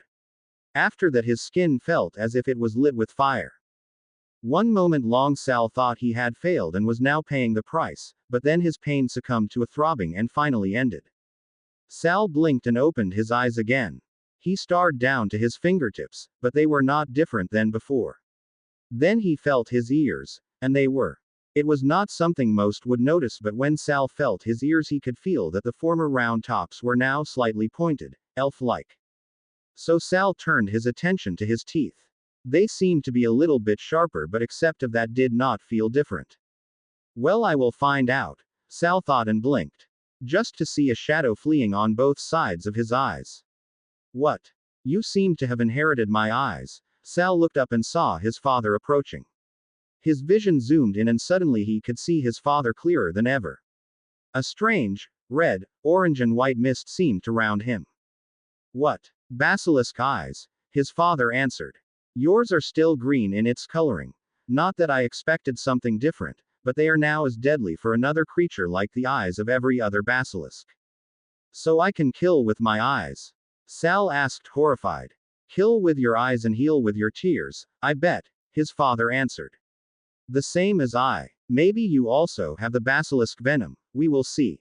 First you should close your second eyelids before anyone else approaches. Second eyelids? Sal asked. You should see their shadow when you blink. Oh. Sal concentrated on the eyelids and closed them without effort. To his amazement, he could still see clearly through them. The only difference was that the red mist around his father was gone. What is this red mist I was seeing? He asked his father. Body heat. Murthan answered and cupped Sal's chin. You have gotten some nice ears. He commented. Your elven heritage, I am sure. Well, the rest will show itself in time. There will be more. There is more, son. You just don't know it, yet. Murthan answered. But the most important one is now your ability to age. Try to concentrate on your body and will it to age. Sal closed his eyes and concentrated. Then he tried to imagine himself older. First nothing happened, then his skin prickled and finally stopped. Sal opened his eyes again. Did it work? He asked. Murthan looked him over. It did, he answered, and Sal felt relief creeping through his body. No one would ever notice that he was not really aging anymore. Try to turn younger again, Murthan said. We will have to see if it works also like that. Sal nodded and closed his eyes. Again his skin prickled, and when he opened his eyes his father nodded. Good, he said and let go of Sal's chin. So this problem is gone. Can you also do it? Sal asked, interested. I can, Murthan answered.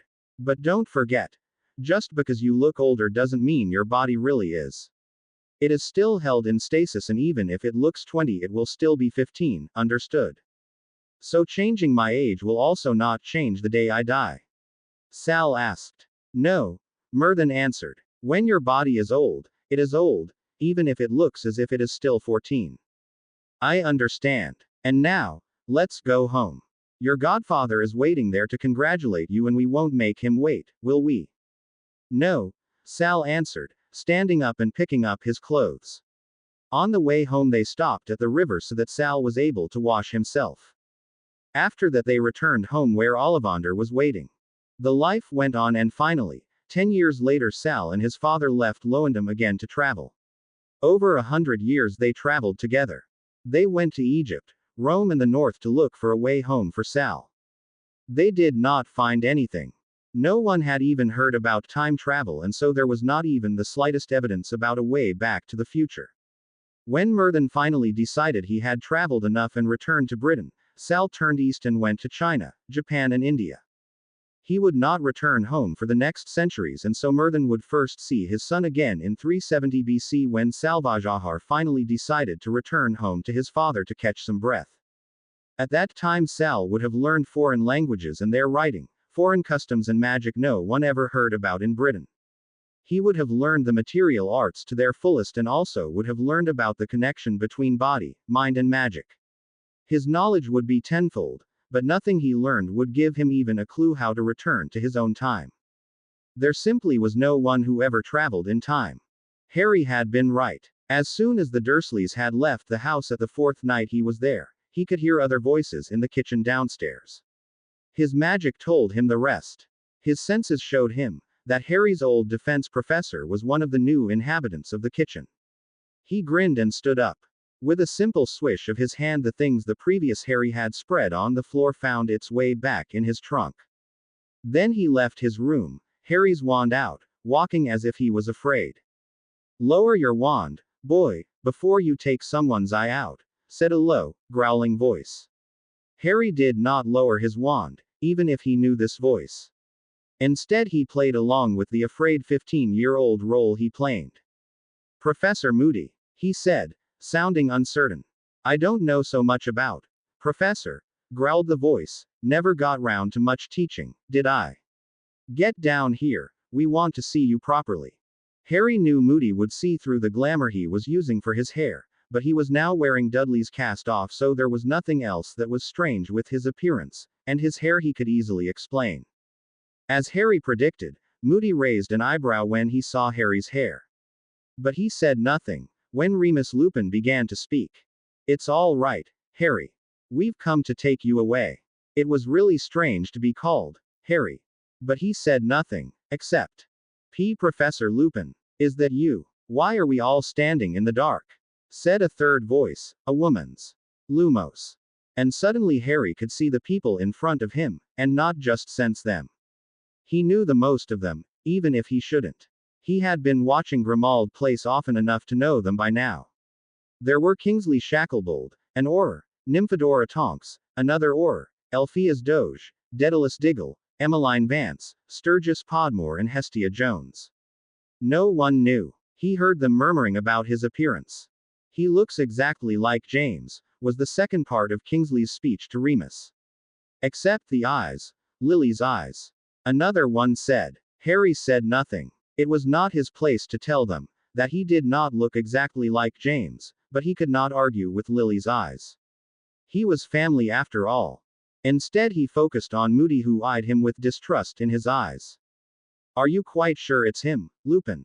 He growled. It'd be a nice lookout if we bring back some Death Eater impersonating him. We ought to ask him something only the real Potter would know. Unless anyone brought any Veritaserum. The Truth Serum was nothing Harry would like to have, but a question that was easy. He was sure he could answer the entire question they would throw at him. And Moody was right. He could be a Death Eater impersonating Harry. Not that he was a Death Eater, mind you, impersonating Harry he of course did. If there just would be a real Harry. He thought, but said nothing and waited instead for the question. Harry, what form does your Patronus take? Lupin asked. A stag. Harry answered, lying. It wasn't a stag. Well, he could change it to a stag, but when he didn't, it was a phoenix. It had been a phoenix for a very long time. That's him, Mad Eye, said Lupin, and Harry nearly snorted. One simple question and they believed him. And then it was a question about something another person would have easily seen for themselves would they just have been near Harry while he was casting. Not very secure, but well. He stowed Harry's wand in his back pocket while descending the stairs. Don't put your wand there, boy, roared Moody. What if it ignited? Better wizards than you have lost beeps, you know. While Tonks asked Moody about whom he knew who lost his beeps and Moody was grumbling about wand safety, Harry discreetly took out his wand again and slipped it in his wand holster, where he carried one of his own. He would need to finish his extra for Harry's wand, but it would do until he got it ready. He just had to wait until it was as secure as the other ones, secure enough that even Moody could not locate them. And it was better like that. He would have a hard time explaining the other wands and of course the rest of the weaponry he was carrying. So he instead asked Remus if they were leaving and where they were going. Where are we going? He asked, trying to sound hopeful while hoping he was wrong. The burrow. Not the burrow. No, Remus replied to Harry's delight. Too risky. We've set up headquarters somewhere undetectable. It's taken a while. So they were going to Grimmauld Place. Harry was so happy that he didn't mind anything else this night. He let the introduction to the other members flow over himself, and when he was sent to pack he needed not more than a few minutes. And then they were gone, flying through the night sky to London until they reached Grimmauld. There Harry got a notice written in Dumbledore's hand and they finally entered the building Harry had been longing to get into for a few months now, Grimmauld Place number 12. Just before Harry could leave the hall, Moody stopped him. With a whispered, "Here," he ended the disillusionment charm, but then held him back again while everyone entered in the kitchen. Why the glamour? He growled, whispering. My aunt doesn't like long hair, Harry answered. So I found a glamour charm and applied it in school when I wanted to have long hair. My aunt doesn't see it, what makes her happy, and I have not as much trouble with long hair as with short, what makes me happy. He stopped, then asked, hesitating. Will you end it? Moody snorted. A glamour for your hair. No, when you want to glamour it, do it. As long as it's just as little as that, do what you like, just do it in school and not at home. Yes, sir. And with that, Moody let him go. Harry had known that Moody would be able to see right through the glamour. But that was plain. It would have been more difficult when Moody would not have been able to see through it, but would have known it was there. Like that, he had just explained one party why he had glamoured his hair. Would it have been different, he might have had to drink Veritaserum, and that was something Harry would like to prevent. Of course he could have just cut his hair, but that was something he had not want to do. He hated to have short hair. And he would not have been able to cast a more undetectable glamour on his forehead, the scar that had to look like the original Harry's. But that was not all. Someone in his position did not wear short hair, even if no one told the previous Harry something like that. Well, the previous Harry had not even been told about his position, but Harry would change that. He would play along until he was ready, and then he would show them that he wasn't Harry Potter. It just would take some time. Harry started to follow Mad Eye in the kitchen, but was prevented from entering by Mrs. Weasley, who sent him up to the other children. Harry was all right with that. He was not interested in their strategies. Well, he was, but he had Dobby to listen in. So instead of trying to listen, he slipped upstairs and opened one of the rooms to get in, and suddenly he was attacked by a very large quantity of bushy brown hair. In the last minute he recognized his attacker and stopped mid-casting. Not that anyone had noticed the spell. Harry. Ron. He's here. Harry's here. We didn't hear you arrive. Oh. How are you? Are you all right? Have you been furious with us? I bet you have. I know our letters were useless, but we couldn't tell you anything. Dumbledore made us swear we wouldn't. Oh. We've got so much to tell you, and you've got things to tell us, the Dementors. When we heard, and that ministry hearing, it's just outrageous. I've looked it all up. They can't expel you. They just can't. There's provision in the decree for the reasonable restriction of underage sorcery for the use of magic in life-threatening situations. Let him breathe, Hermione, said Ron, grinning as he closed the door behind Harry. Hermione did as she was told, and let Hedwig greet him, whom he hadn't seen since he had sent her to his friends. He let her nibble at his ear while still looking at his friends. Friends he had not talked to. Friends who knew just the previous Harry. He instead was a foreigner. Looking like Harry, but not being him. He had no idea how the original Harry would have greeted them. We're really sorry, the boy said in that moment. Ron, Harry reminded himself, his name is Ron. I know, you wanted answers the whole summer, but we couldn't give them. You know, Hermione was going to spare. She kept saying you'd do something stupid if you were stuck all on your own without news, but Dumbledore made us. Swear not to tell me, said Harry while still wondering how previous Harry would have reacted to this news. Yeah, Hermione's already said. He seemed to think it was best, said Hermione rather breathlessly. Dumbledore, I mean. Of course she did. Dumbledore this, Dumbledore that. Harry had known his friends were used to follow Dumbledore's path, but he had never known how much influence the old man had. He cited. I think he thought you were safest with the Muggles, Ron began. Yeah, said Harry, raising his eyebrows. Have either of you been attacked by Dementors this summer? Well, no, but that's why he's had people from the Order of the Phoenix tailing you all the time. This time Harry nearly grinned. Didn't work that well, though, did it? Said Harry, doing his utmost to keep his voice even. Had to look after myself after all, didn't I? He was so angry, said Hermione, in an almost awestruck voice. Dumbledore. We saw him. When he found out Mundungus had left before his shift had ended. He was scary. This time Harry didn't reply. He had heard enough. Hermione was hero-worshipping the old man and Ron wasn't better. He sighed inwardly. Of course, the man was hero-worshipped by them. They were children. But Harry wasn't. And Harry was sure that he could be even scarier when he wanted to be. Dumbledore was just a puppet player, no threat at all to someone who could strike from the shadows. But the most of his people were Gryffindors, unable to see his flaws and blindly believing his words. But Harry wasn't a Gryffindor. He was the absolute Slytherin, and he would strike when he had Dumbledore cornered without the old man knowing of anything. But first there was something else Harry had to do. That was the moment when he saw that his friends were staring at him as if waiting that a bomb erupted. "Don't worry. I'm not angry," he said. "You're not." He could hear that Ron didn't believe him the slightest. He shrugged. "I knew they were following me. And I know Dumbledore would never have let me leave my relatives when the Dementors wouldn't have happened, but that's fine. I knew he would bring me away from there as soon as the Dementors left. I don't like dwelling in the past. What happened, happened. But you have tried to get information from us the whole summer," Ron said, stunned. "Why just suddenly give up?" "Oh, I haven't given up at all," Harry answered, grinning, "but I will not ask you, when you have sworn not to tell. I will get it from someone else." "Sirius?" Hermione asked with a knowing glance, and Harry just smiled. No need to tell her that he didn't need most of the information at all, that he had gotten them weeks or months ago, some of them even years ago. He saw them relaxing, and even later, when Fred and George tried to get some information through their extendable ears, he just sat beside them, listening uninterested. That was until the meeting ended and the adults left.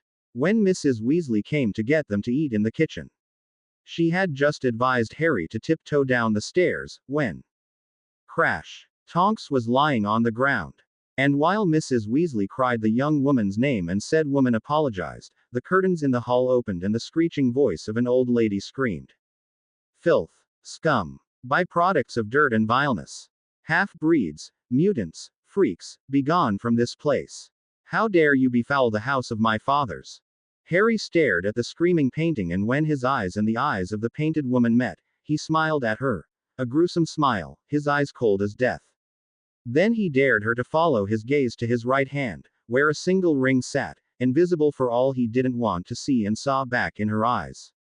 Her eyes had widened. She knew. She knew who he was, and he knew she wouldn't dare to befoul his name. There were few families the members of the old families feared, but his was one of them, even if it was just because of the connections his house had. So even when she dared to befoul all the others, she would never say anything foul to him again. In that moment Sirius stormed in the hall and drew her curtains shut. No one had seen Harry's short communication, had seen the woman stopping screeching before Sirius had reached her. "Hello, Harry," Sirius said grimly. "I see you've met my mother." Harry had. And he had silenced her in the second their eyes met. The rest of the evening was quite entertaining for Harry. While Mrs. Weasley did all to stop Harry from getting any information, Sirius seemed determined that Harry should know as much as possible about the mess. But Harry guessed that his godfather also had wanted to make it up to Harry. Not that Sirius thought that Harry did have a horrible summer. Harry thought that at the beginning, until Sirius had stated, "Don't know what you're complaining about, myself." At that Harry had been incredulous, but the answer he got told him everything. "Personally, I'd have welcomed a Dementor attack. A deadly struggle for my soul would have broken the monotony nicely. You think you've had it bad, at least you've been able to get out and about, stretch your legs, get into a few fights. I've been stuck inside for a month." Sirius had said, and Harry had connected the spots in his head. "How come?" asked Harry, officially frowning. But inside his mind had been reeling. His godfather sounded not like an adult. He sounded like a boy, searching for adventure and danger. Harry had not liked the thought of that very much. Feeling restless like that was the first mistake that led to the path of death. "Because the Ministry of Magic's still after me, and Voldemort will know all about me being an animagus by now," Wormtail will have told him. "My big disguise is useless. There's not much I can do for the Order of the Phoenix, or so Dumbledore feels." And there had been the second part that had started to let Sirius feel bitter. Dumbledore. Harry could hear it in Sirius' voice every time Dumbledore had been brought up this evening. But not just then. He had also heard it in different arguments, and not just that. Harry had heard not only Sirius' bitterness but also the arguing of the others, especially Mrs. Weasley. One of the most telling sentences was her You haven't forgotten what Dumbledore said, I suppose. Dumbledore. Dumbledore. And Dumbledore again. As if her argument would count more when it was Dumbledore who had ordered it. As if you had to obey because of Dumbledore. Harry filled away what he heard for later. Maybe he could use it. Now he did not need information like that. He had different things at hand, like the argument Sirius at that moment had with Mrs. Weasley about Harry being James. He's not James, Sirius. Mrs. Weasley said furiously. Sirius' answer was as heated as hers, even if his voice sounded cold, when he said, I'm perfectly clear who he is, thanks, Molly. I'm not sure you are, said Mrs. Weasley. Sometimes, the way you talk about him, it's as though you think you've got your best friend back. Well, that was some new approach. Did they now fully confuse him with his father? Harry shrugged inwardly and returned to other things interesting him about the way his godfather acted. He still listened to their argument about him, but this time a little lost in his thoughts. His mind drifted back to the time they were eating dinner, when Sirius had told him about the usefulness of Mundungus Fletcher. Harry still could taste the bitterness in Sirius' voice when he commented that Mundungus was useful to the Order, not saying that he himself felt anything but.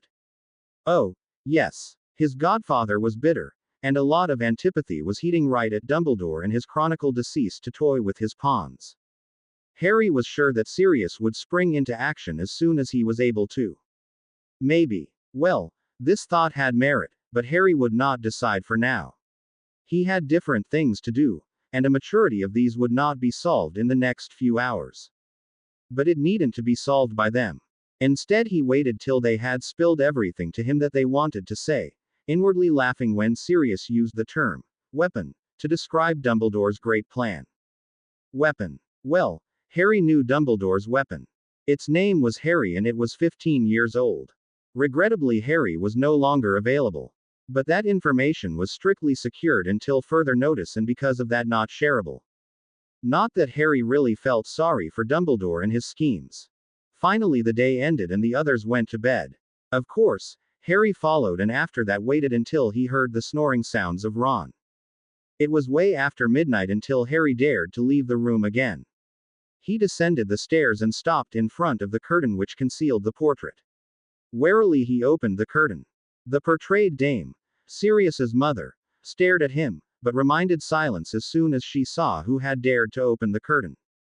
Lady Black, Harry said courtly. Lord Malfoy, she answered. Harry smiled. It's Malfoy, he corrected her. The English part of my family might call themselves Malfoy now, but I am part of the original house. Malfoy, the lady echoed. Well, how come a pure blood from a respectable family like yours is in company of blood traitors and mudbloods? I am scheming something, Harry answered shrugging. And I am not only Lord Malfoy. I have also some other houses to my name, and not one of them you would dare to cross. Truth to be told, Malfoy is even the least ancient. But you decided to go by their name, Lady Black said, raising an eyebrow. Harry shrugged. I am no lord in my mother's house, he answered casually.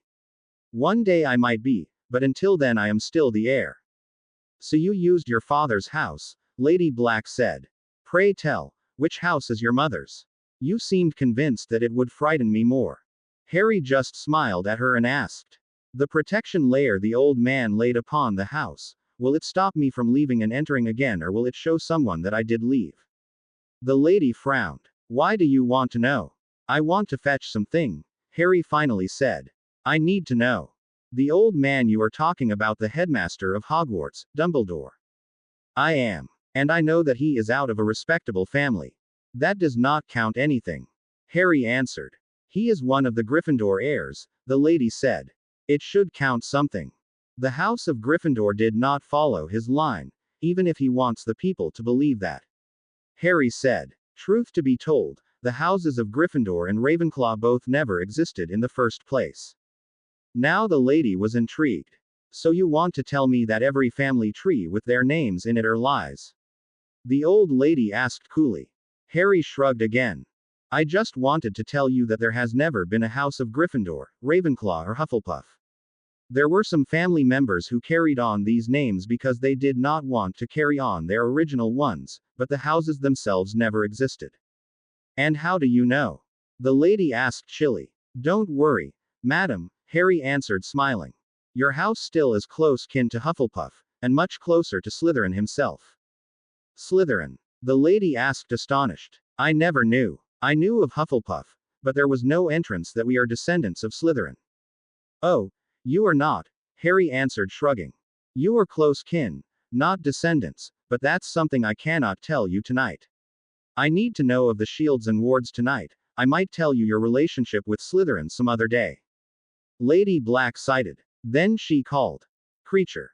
An old house elf popped in, looking expectantly at his mistress, the sneer at Harry barely concealed. Creature. Lady Black said. This is the Lord Malfoy. He is a pure blood and kin to us and you will treat him like that, do you understand? Yes, mistress, the house elf answered and his sneer vanished, now looking at Harry with interest in his eyes. He asked to leave the house without being seen, Lady Black continued. Bring him, accompany him by whatever he wants to do and after that bring him back. Understood. Yes, mistress, Creature answered and gazed at Harry. When my lord is ready, Creature will bring him wherever he wants. Just in front of the house for tonight, Creature, Harry said softly. I might have a surprise for you and the Lady Black. The portrayed woman raised an unbelieving eyebrow but stayed silent. Creature just extended his hand and when Harry took it, popped him out of the house. Harry looked the street up and down. Reg? He asked and waited until a black cat had left the shadows. The street's empty except of me and Creature, Reg, and I believe it would be better to do it here than in the house.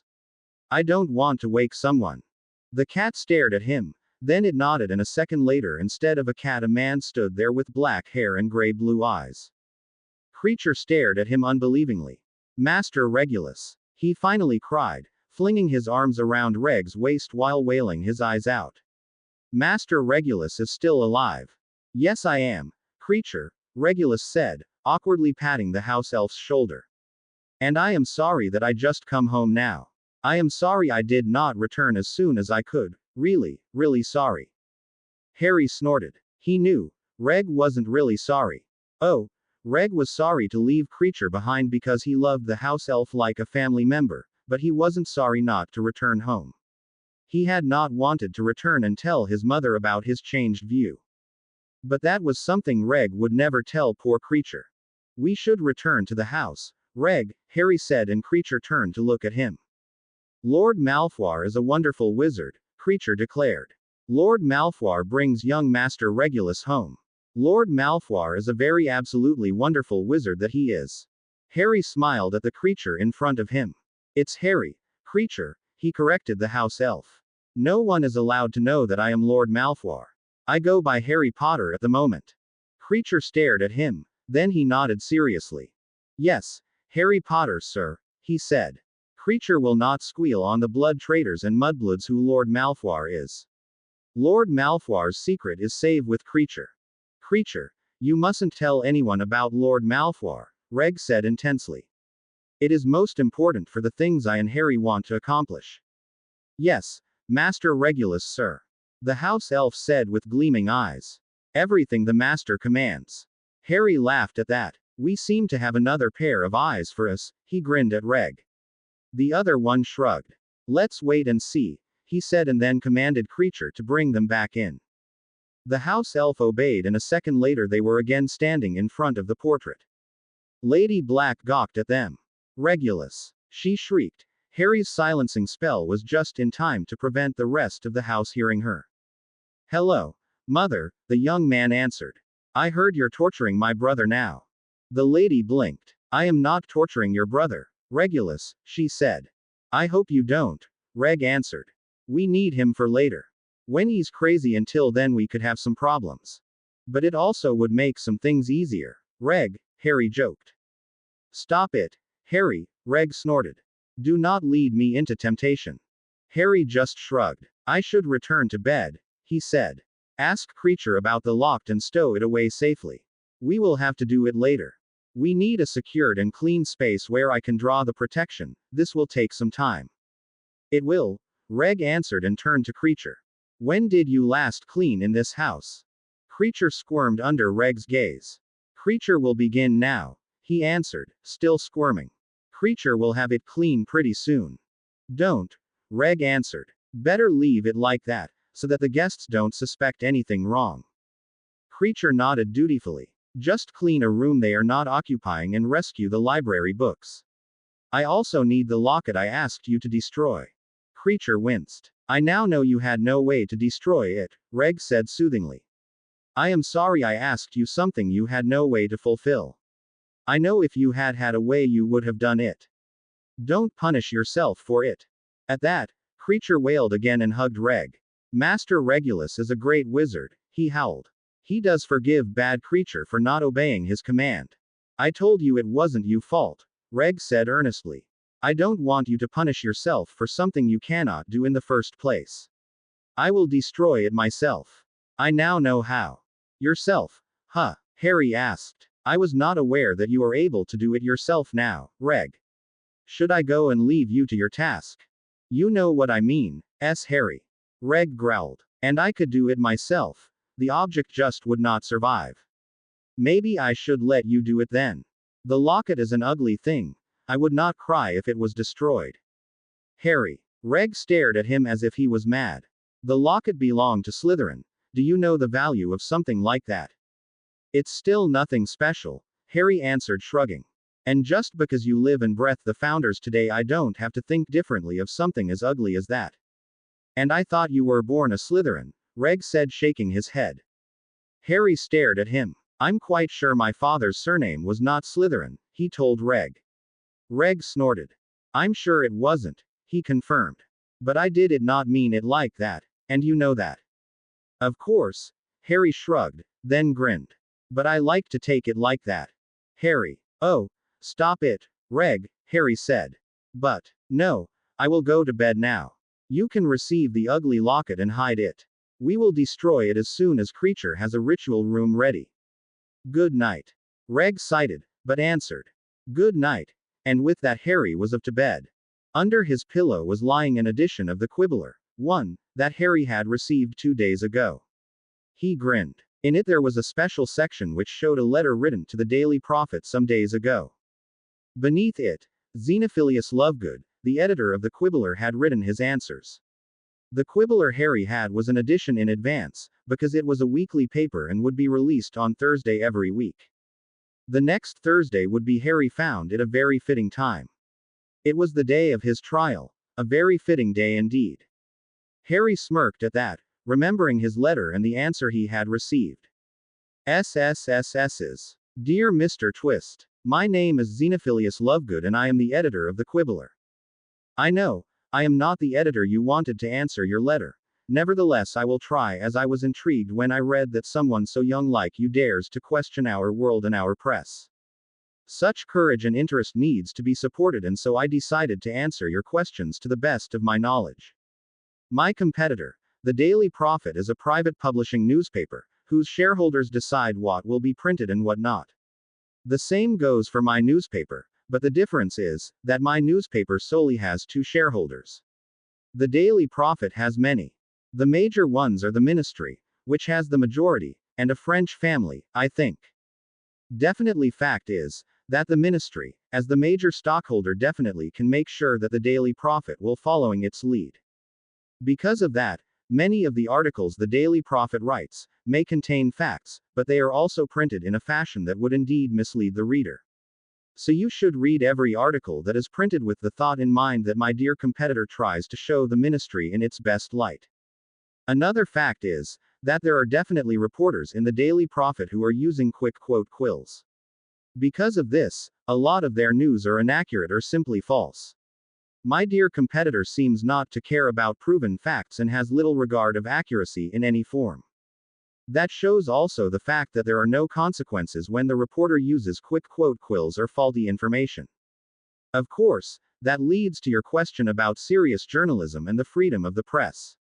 Well, I can't say much about that except, as long as the Ministry is the major shareholder in the Daily Prophet, there may be serious journalism all you like, it just will not be printed when it does not favor the shareholders. And when you want to see freedom of the press, you should not look at the Daily Prophet. It might be a private newspaper, but even as a private one, you are just as free as your shareholders let you be. Luckily, I am one of the 2 shareholders of the Quibbler, and because of that able to decide what to print on my own. When you ever have another question, just write me and I am willing to answer as good as I can. Xenophilius Lovegood, Editor-in-Chief of the Quibbler. SSSS's. Let's see how the ministry will react when their game is published publicly. Harry thought while closing his eyes. I want to see them running with their tails between their legs, and it will end with that. This is just the beginning. And Harry did mean it. He knew he would not be able to do a lot until his trial, but slowly his game started. It just needed to finalize some major parts before he could finally move against the major players. Harry would be waiting. Waiting did not bother him. He was good at waiting. Very good. Time for revenge, he whispered, then closed his eyes and slept. When Sal returned the next time to Britannia, Loandom had turned into a village with mixed heritage. There were still druids, but now there also were mundanes living beside them in harmony. Sal strived through the streets, looking for the old part of Loandom. There were not many streets, but it still took him some time to find his childhood home again. The house had changed. It had gotten a wooden door and a bench was sitting in front of it. In front of bench and door, 2 men were standing, arguing. I wish to travel, uncle, the younger one said in that moment. I am a staff maker and my profession is also needed elsewhere. They cannot all come to me to get a staff. I need to travel like father. You are too young, Duin. Ask me again when you have reached the winter after next, the older one replied. I am a druid, uncle. Father would have let me go if. Your father is dead and I will not let you go out there alone so that you can get yourself also killed. I am old enough. You, Duin, are a child. You know nothing of the world and its dangers. I will not get you killed. Your father would have slain me if I did. But, Sal finally decided to interrupt the argument that seemed to go nowhere. I am home, ATR, he greeted his father, the older one of the opponents. Merthin Emrys turned when he heard Sal's voice and suddenly he smiled. Salvajahar, he said, you're back. The other one also turned to look at Sal, his eyes curious about the stranger that Salvajahar was to him. Sal bowed lightly to the foreign man to greet him, a bow that indicated that Sal was the older one of them. Well met, he said. I am Salvajahar ap Merthin Emrys. It was traditional to name oneself the son of one's father. There was less interest in the magical name of a family than the name of the father. Sal found it odd, but he had learned this strange custom as soon as he was back home in Britannia and had adopted it to not stand out too much. Well met, the other one replied and bowed a little bit deeper. I am Duin ap later Ollivander. You are this Merthin Emrys' son? He asked, pointing at Merthin. I am. And you have been traveling? I traveled for years, Sal answered sincerely. He saw how the young man in front of him scrutinized him and tried to estimate Sal's age. Finally, the young man seemed to come to a conclusion. So he let you go and I have to stay. That does not sound fair to me. Sal was sure the young man in front of him had underestimated Sal's age. Of course, since Sal was looking like 30-something of age, this was no surprise. You must have traveled alone way before my age today. Duin concluded. And he let you go. Sal just snorted when he understood that the young man had decided to use Sal's youth to get Merthin to agree to let him go. He let me go, Sal answered casually. When I was more than 100 of age, I am quite sure he will let you go earlier than that. You aren't his son after all. Now Duin gawked at him. May I ask? He finally said, but trailed off before stating his question. Sal still knew what Duin had wished to ask. How old I am. He finished the sentence. I don't know. Something around 300 years of age. Duin stared at him. Then he blushed. Forgive me for judging you a lot younger, he said. Sal just shrugged. He knew that in this time the old were the wise and being old was a privilege and not a curse. Do not worry, he answered the younger man. I do not hold it against you. The young man nodded and Sal turned to his father. Why do you hold him here, ATR? He asked Merthin. He seemed to be a wise lad. Don't you think that he needs the experience of making staffs for his profession? Being here will not help him to get better in his work. There are far too less druids to aid him with that. He has completed his blood awakening just yesterday, Myrddin answered. He still is too young to travel alone. Then why did you not go with him? Sal asked interested. Myrddin just sighed. I am an old man, Salvajahar. I am weary of travel and I could not let the lad go by himself. He has no experience with travel. He will not survive out there for a mere day without one showing him how to. Sal knew his father was right.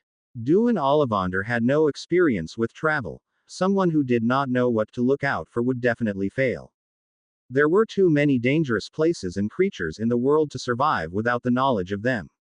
And then all the other little things like finding a place to sleep, conservation of food, and a lot more. Also, more important things like medical care and being able to fight.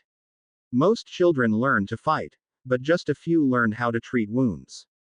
So he has to stay, Sal said, looking at his father. If I need someone with me, why don't you come with me? Duin said in that moment. Uncle trusts you. You are his son after all, and you are definitely old enough. When you would come, I would be able to go without Uncle arguing against it. I returned home today, Duin, Sal reminded the lad. I haven't even set a foot into my childhood home until now. Duin blinked and blushed. You haven't. Forgive me, he said. Myrddin just sighed. I know you are eager to travel the world, Duin. But you are too young to travel alone. And there is no one that would travel with me, Duin finished Myrddin's sentence sullenly. Myrddin just sighed. Forgive me, lad. Sal just sighed. How about arguing about traveling or not traveling tomorrow? I am sure Duin will survive in this town for another day, he finally said. Duin just bowed to show that he was all right with Sal's suggestion. This evening Sal and Myrddin were catching up. Sal learned that Duin's father had died 2 years ago and that Myrddin had taken in the lad after that. He also learned that Duin had the idea to sell his staffs not just near Loendom but everywhere in Britannia. You should not stifle his dreams, Atr, Sal finally said. When he wants to go, even if he is young, he should go. You know I cannot let him go alone, and he still should wait a bit. He has just finished his blood awakening yesterday. His body needs time to adjust to the changes, Myrddin answered. I cannot let him go now. Sal just inclined his head to show he had listened to his father and bowed to his wisdom. But you also should let him go to live his dream, he said again to his father. You plan to go with him and keep him safe, Myrddin said, now smiling. Sal just inclined his head again. I will, he answered. But I also want to stay here for some month before going. I will speak to Duin tomorrow. I will ask him to wait some month. After that I will go with him and travel through Britannia. So you are not weary of travel, my son? Myrddin asked softly. Sal just smiled. I will have to travel for many years until I find a way home. I am not allowed to be weary of travel. And so he and Duin started to travel through Britannia just half a year later. They traveled for over 10 years, returning every few months home to Loendom. While they traveled, Duin started to teach Sal how to make staffs. Sal had asked him if he would do so because Sal had started to be interested in them after he had gotten his oak staff. Another reason had been that Duin soon needed help to make all the staffs he was asked to do. There were few staff makers in Britannia and a lot of druids were in dire need for a fitting staff. So Sal also learned to be a staff maker just to aid Duin in his work. After the years traveling they returned to Loendom and Duin started his business. Sal aided him the next decades. He also aided Duin's son and grandson, but finally, 245 BC, he could not stay still anymore. So he went to his father and told him goodbye. After that he traveled east until he reached the sea, crossed it and returned to Europe. It was time to start his search for a way home again. Salvajahar was back. After he had returned to Myrddin 370 BC he had lived in Loendom for some time. There he had met a descendant of his godfather Ollivander.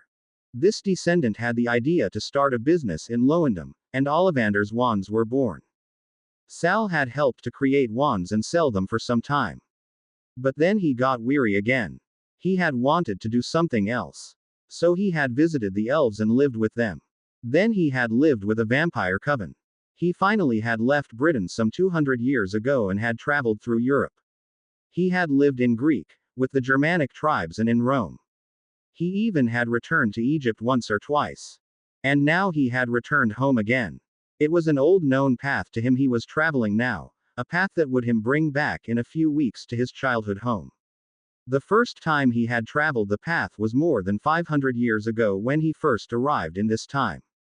Yesterday he had reached the place where Merlin had found him, and now he was following the invisible route they had been wandering. It felt good to return home. He knew his father was well. They were writing each other regularly. But his father had no idea that Salvajahar was returning. Sal hadn't told him. Instead, he wanted to surprise him. In that moment, a rider suddenly broke through the woods. Salvajahar stopped dead. The rider instead turned and looked at him, in his hands a shield and a sword. Who entered the realms of the king? The rider asked. King. There was a king in Britain. It was the first time Sal had heard something about that. I am Salvajahar Emrys, at your service, he finally answered. I have been born in a place some fortnights south from here. Emrys. This time he heard surprise in the voice of the rider, maybe knight. As in Merlin Emrys. My father, Sal answered sincerely. I was going to visit him. Then your path has led you astray, the rider said. Camelot is a little bit more west from here. This time Sal stared at the man in front of him. Camelot. Like in King Arthur's Camelot. And why, pray tell, should his father be in Camelot? I have been away for some time, Sal finally said carefully. And I never have been in Camelot before. I would not know if my path leads me astray. Now the knight, he had to be a knight when he was from Camelot, laughed. So your father's description was lacking. He never gave me one, Sal answered. I came by myself. I wanted to surprise him. He was still not sure that they were talking about the same Merlin Emrys, but he decided to first understand the situation a bit better before mentioning something like that. The knight shed his sword again and turned his horse so that it faced the direction he came from. Lancelot, at your service, he said. I will bring you to your father. I don't want you to burden yourself with me, Sal said, a little bit uncomfortable. Just give me direction and I will find him myself. Oh, you are no trouble, lad, Lancelot said, smiling down at Sal. I am glad to accompany you, my friend. Salvajahar stared at the knight in front of him. Lad. The knight might be looking like he was at least 30 winters, and Sal again had his 15-year-old body, which might look more like a 13 or 14-year-old, but really lad. Sal finally decided to say nothing. Instead he followed the horse through the woods. So how long it is that you last saw your father? Lancelot asked while riding beside him. I don't know, Sal answered, shrugging. Some years, maybe. Some years. Sal shrugged again. I did not count them, he said carefully. Maybe a decade or longer. It was some time ago. Of course it was longer, but Sal knew he did not look old enough for that, so he had to be careful what he was telling. He could be a little bit older than he looked, but there was a limit. After that it would sound unbelievable. When the knight heard his words he raised an eyebrow. So you had no contact with him since he started to teach King Arthur 15 years ago? He clarified. He has been writing me, Sal answered, shrugging. So we definitely had contact. Lancelot stared at him. How old are you, lad? He finally asked. Sal blinked and stared back. I beg your pardon, he asked. How many winters do you count? The knight asked again. 15. 16. Sal opened his mouth to tell him that he was older than he looked, but the knight continued, oblivious to Sal's protest. You know, since I joined King Arthur, I sometimes talk to your father. He is always watching over Arthur, always at his side when Arthur needs an advice. And maybe the rest of the castle is blind to it, but I am not. I see him often looking at Arthur with a gaze that tells me that he doesn't want to talk to Arthur now. Sometimes he locks himself in his study, not leaving it for days, standing at the window and searching the sky. And suddenly Sal felt guilty. Did his father miss him? Of course, Sal also missed his father, but he had been searching for a way back home to the future, a home that felt less home with every year that passed. Did his father dread that Sal would find a way back? And did Sal even want to return? He had learned to live here. He had a family. Maybe he should stay. Maybe he should stop his search until what? Forever. Your father mentioned your name sometime, Lancelot said. Every time he had to tell a story at the story time we have every fortnight in the Great Hall. It is a gathering of Arthur's knights and his mentors. Arthur lets us tell our adventures and our pasts. Mervyn normally says nothing. But when Arthur wants him to tell a tale, he always tells about you. He calls you Sal, and some things he had told us sound unbelievable. Unbelievable. Suddenly Sal could picture that it was really his father that was living at King Arthur's court. Well, the last one was about killing a basilisk with nothing than a sword when you were a mere child. And suddenly Sal laughed. It really was his father. He remembered Mervyn's pride and horror when he had stumbled over this memory while teaching Sal occlumency. Sal had told him all after that, and Mervyn was livid. He had right out ordered to take him with him to the future so that he could scream at Sal's headmaster for letting such a beast near mere children. He was stricken with horror when I told him, Sal said, still laughing. He wanted to see my arm twice before he was sure that the basilisk venom had not killed me. Lancelot nearly fell from the horse back. The story was true. He asked, half horrified, half awed. Sal shrugged and pushed back his sleeve to show the scar. It bit me, he said casually. It was a phoenix that healed me. The knight looked at the scar and shuddered. I am surprised that your father did not insist that you would never leave his side again. He said, shuddering. How many winters did you count when this happened? 2, 3. As big as the scar as you must have been no more than a toddler. Sal wanted to protest again, tell him that the basilisk simply had been a very old and maybe senile one, but Lancelot talked again. Then the rest of the stories are also true. Fighting dragons, flying a carriage, visiting places you were forbidden to go, fighting trolls. Maybe, Sal answered nervously. I was not very good at listening as a child. But ATR wasn't there for the most of it, so I was not reprimanded by him. You mean your father was teaching Arthur for the most of the time, Lancelot said grimly. And neither of us ever thought about letting Mervyn go so that he could get you. We even held him back every time he wanted to return home. Sal blinked, not knowing what to say. He had been all grown up and wondering when Mervyn had started to teach Arthur, so how come this knight thought that Sal was still a child? Salvajahar decided that that was a question just his father would be able to answer. We were egoistic and cold-hearted bastards, weren't we? Lancelot said. He told us about you, but we never thought that maybe you really existed. We never thought he was talking about his own son. Arthur is an old one, Sal said, remembering what his father had once told him in one of his letters about his new apprentice. Not that Sal had known his father was talking about King Arthur. It is dangerous not to train an old one. Arthur needed him to learn about his heritage, and father knows his responsibility. He would not leave him as long as Arthur needs him. This is the responsibility of a Firbolg born, even if said Firbolg born isn't the father of the boy. Even if he has left behind his own son. Lancelot asked bitterly. I did not need him, Sal answered sincerely. Arthur did. Lancelot snorted. I don't believe that, he said stubbornly. Silence filled the air for a few minutes, then the woods stayed back and suddenly they were standing in front of a castle. Welcome to Camelot, Lancelot said, and Sal looked up. His eyes grew big. He knew this castle. Memories washed over him, while he stared at the majestic silhouette that ruled over the hills and forest like a beloved queen.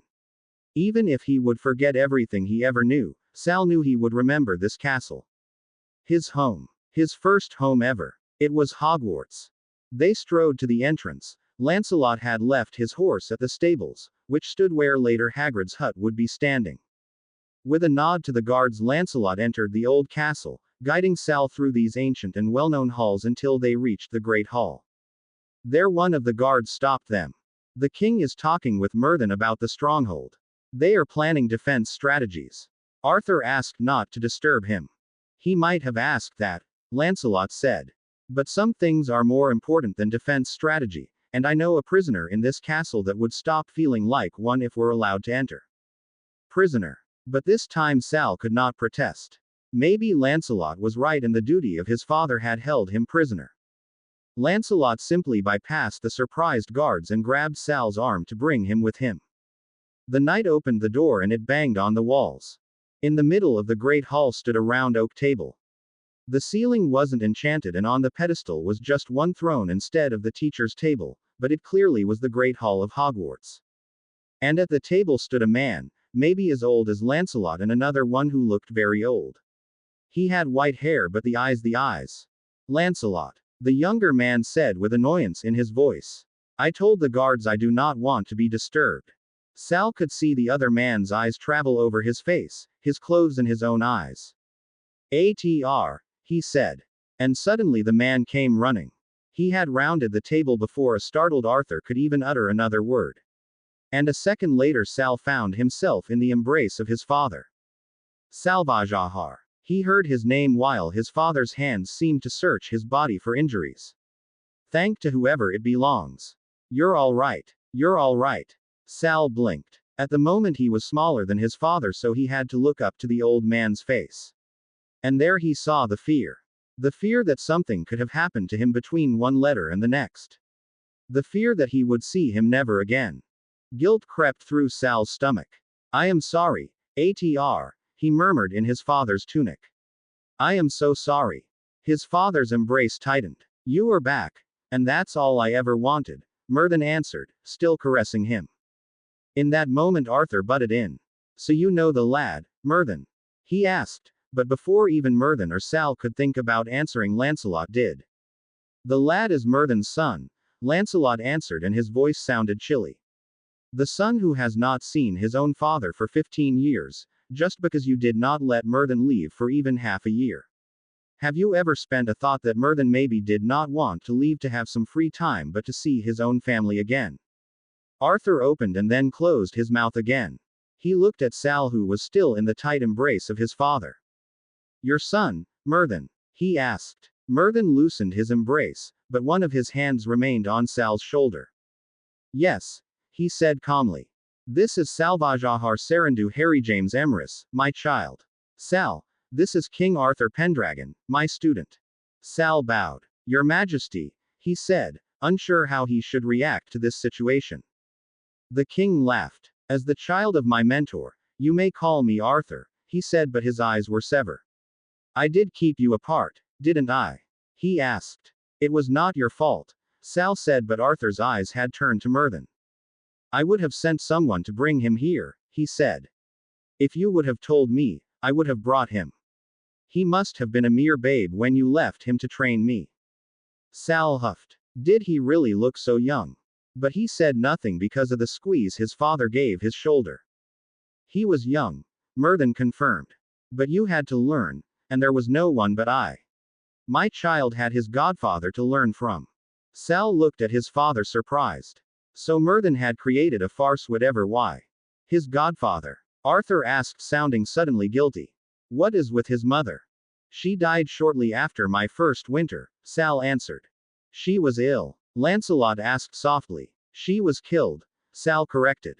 She died to protect me. When he said that, his father's eyes became grim. She did, and one day this mad man will pay for that. He said. Just tell me where he is and who, and I will send my men, Arthur said, looking from father to son. But both of them just shook their heads. You can't, Myrddin answered. Just like I could not send your men for my son. Arthur opened his mouth to protest, but Myrddin just kept going. I told you I visited the world when I was young, he said to Arthur. The king nodded. My son's mother was part of this world, Myrddin said. I returned home to Britain, but the last time my son had been in Britain he just had been born. He did not grow up here, and I could not send your men to a foreign country to bring him here, as much as I would have liked that. Sal could just admire his father. Myrddin had not straight out lied to Arthur. Well, except of some minor corrections to smother the story, but he had put the truth together so that it sounded different than it really had happened. Sal's mother had been from the future and as such never had entered the Britannia Myrddin knew. Sal had been reborn in Britannia and left to search for a way to return to the future, and he did not grow up in this Britannia also. And of course there had been no way to send men after a grown-up adult, traveling the world. So all Myrddin had said had been true somehow, and still all had happened different than Arthur would understand it. I will have to let him teach me that, Sal mused. It will take time, but I'm sure it's worth it. Arthur just sighed when he heard Myrthen's words. I understand. But please remember that I would aid you whenever you need it. Just tell me and I will send my men. This is all I can do to repay your kindness. Myrthen just inclined his head. As you wish, Arthur, he said. But then he stayed silence. Arthur waited a few minutes, and then he sighed again. You will not ask for my help, will you? No, Myrthen said. I told you before that there is nothing you can do. And there is also nothing else. This time Myrthen stopped and looked thoughtfully at his son. Sal said nothing. He knew his father was thinking about something that would change Sal's life, but Sal had accepted long ago that in that time he was living now the father had the right to decide for his son. Even if said son was normally all grown up, Sal did not like it, but he knew that he had to accept it. Myrthen had the right to choose what Sal would do. He normally did not use his right, and that he was thinking about it meant that it was something his father thought was necessary to learn. If you want to help me, Myrthen finally said. Would you teach my son? You have skills I do not have, as you have been taught it by your uncle and father until you lost them when you turned 15.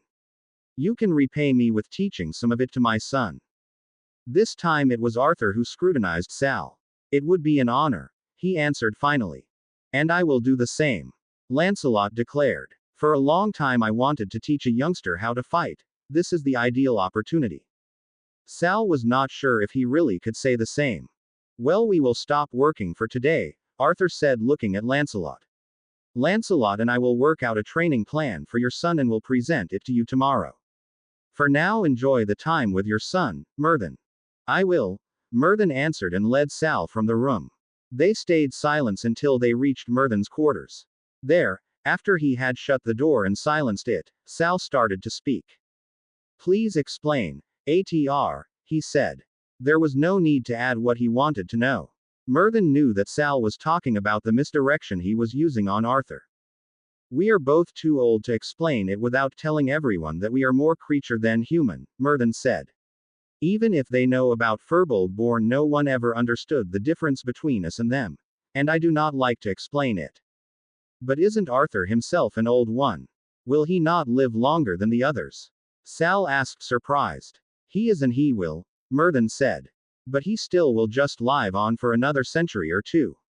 His family still might have the soul of the Firbolg born, but he is not a descendant of a phoenix.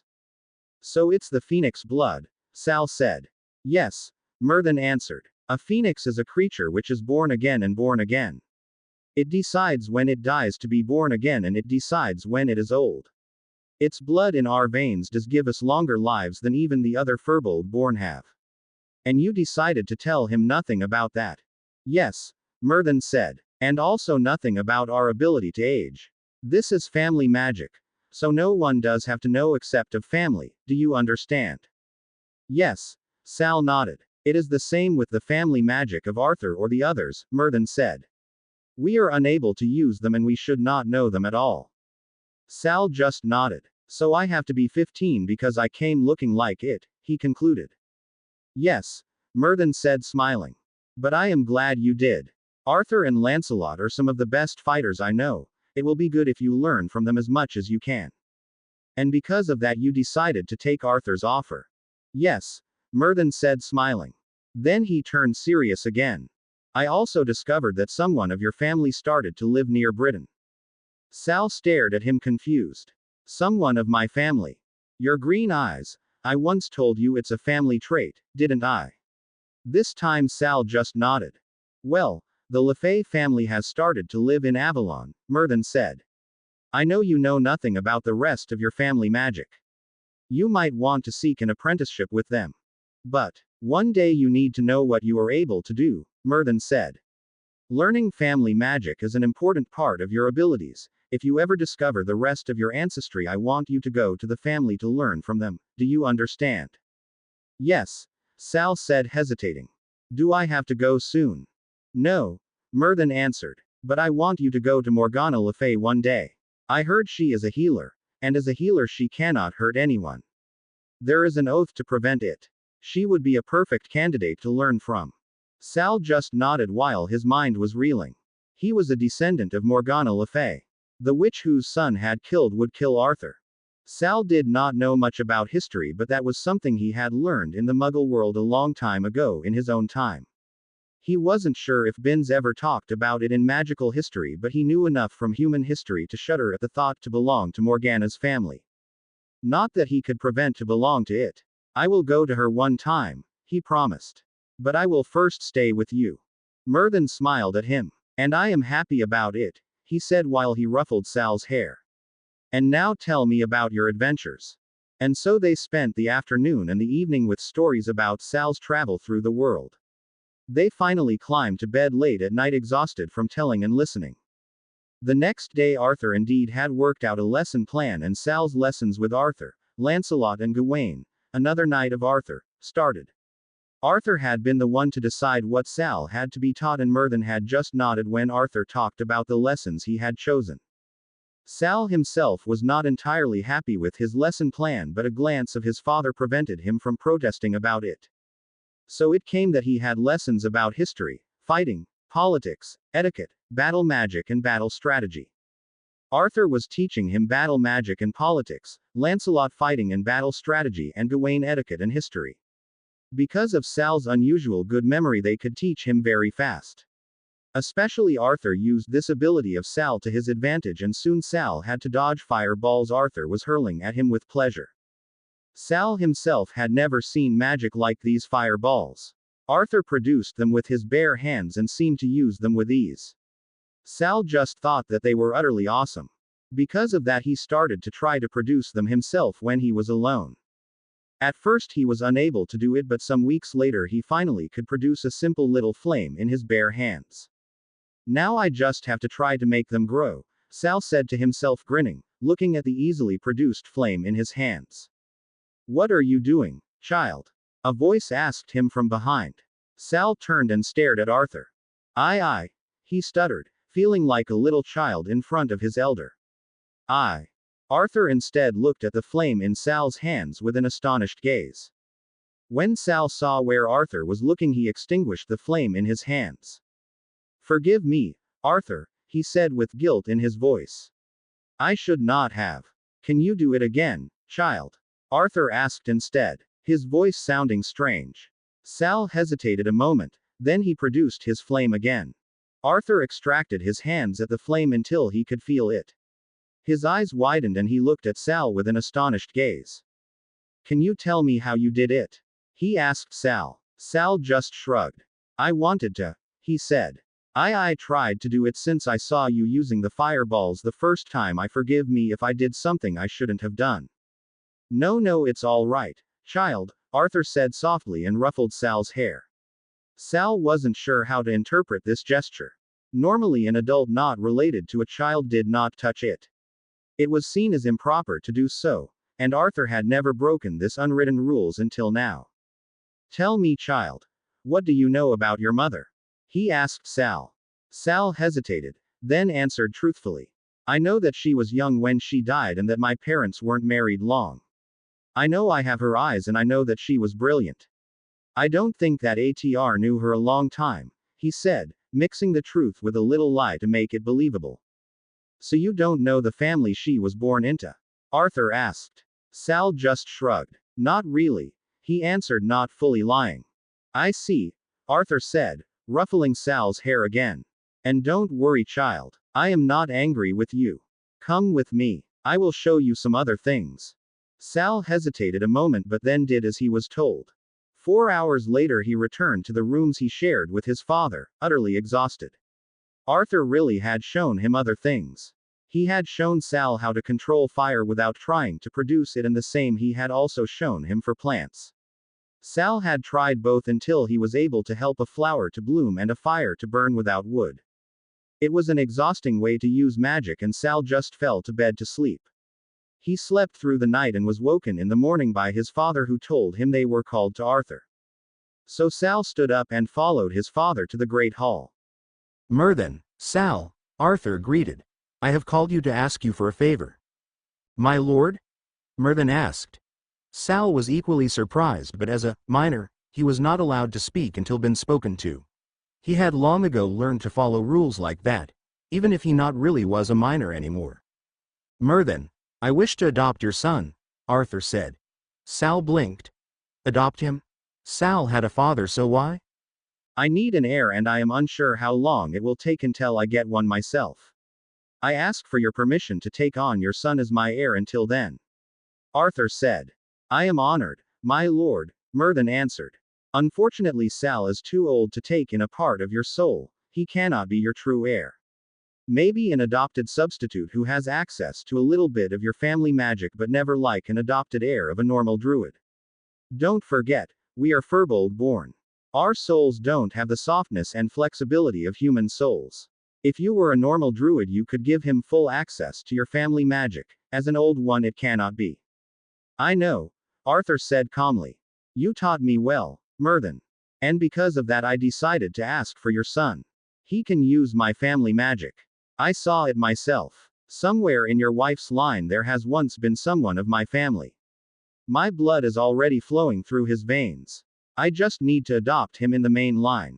Sal blinked in surprise. He was a descendant of Arthur, but how did Arthur know? And then Sal remembered Arthur's gaze when he saw Sal's fire, when he touched Sal's fire. Family magic.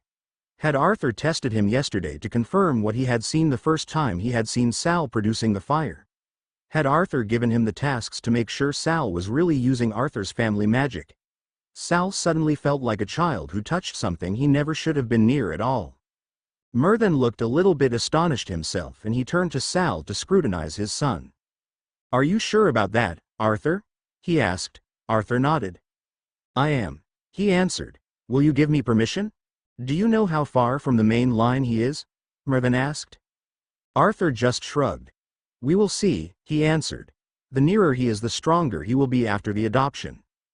Again Mervyn scrutinized Sal. Sal knew he would have no say in this decision.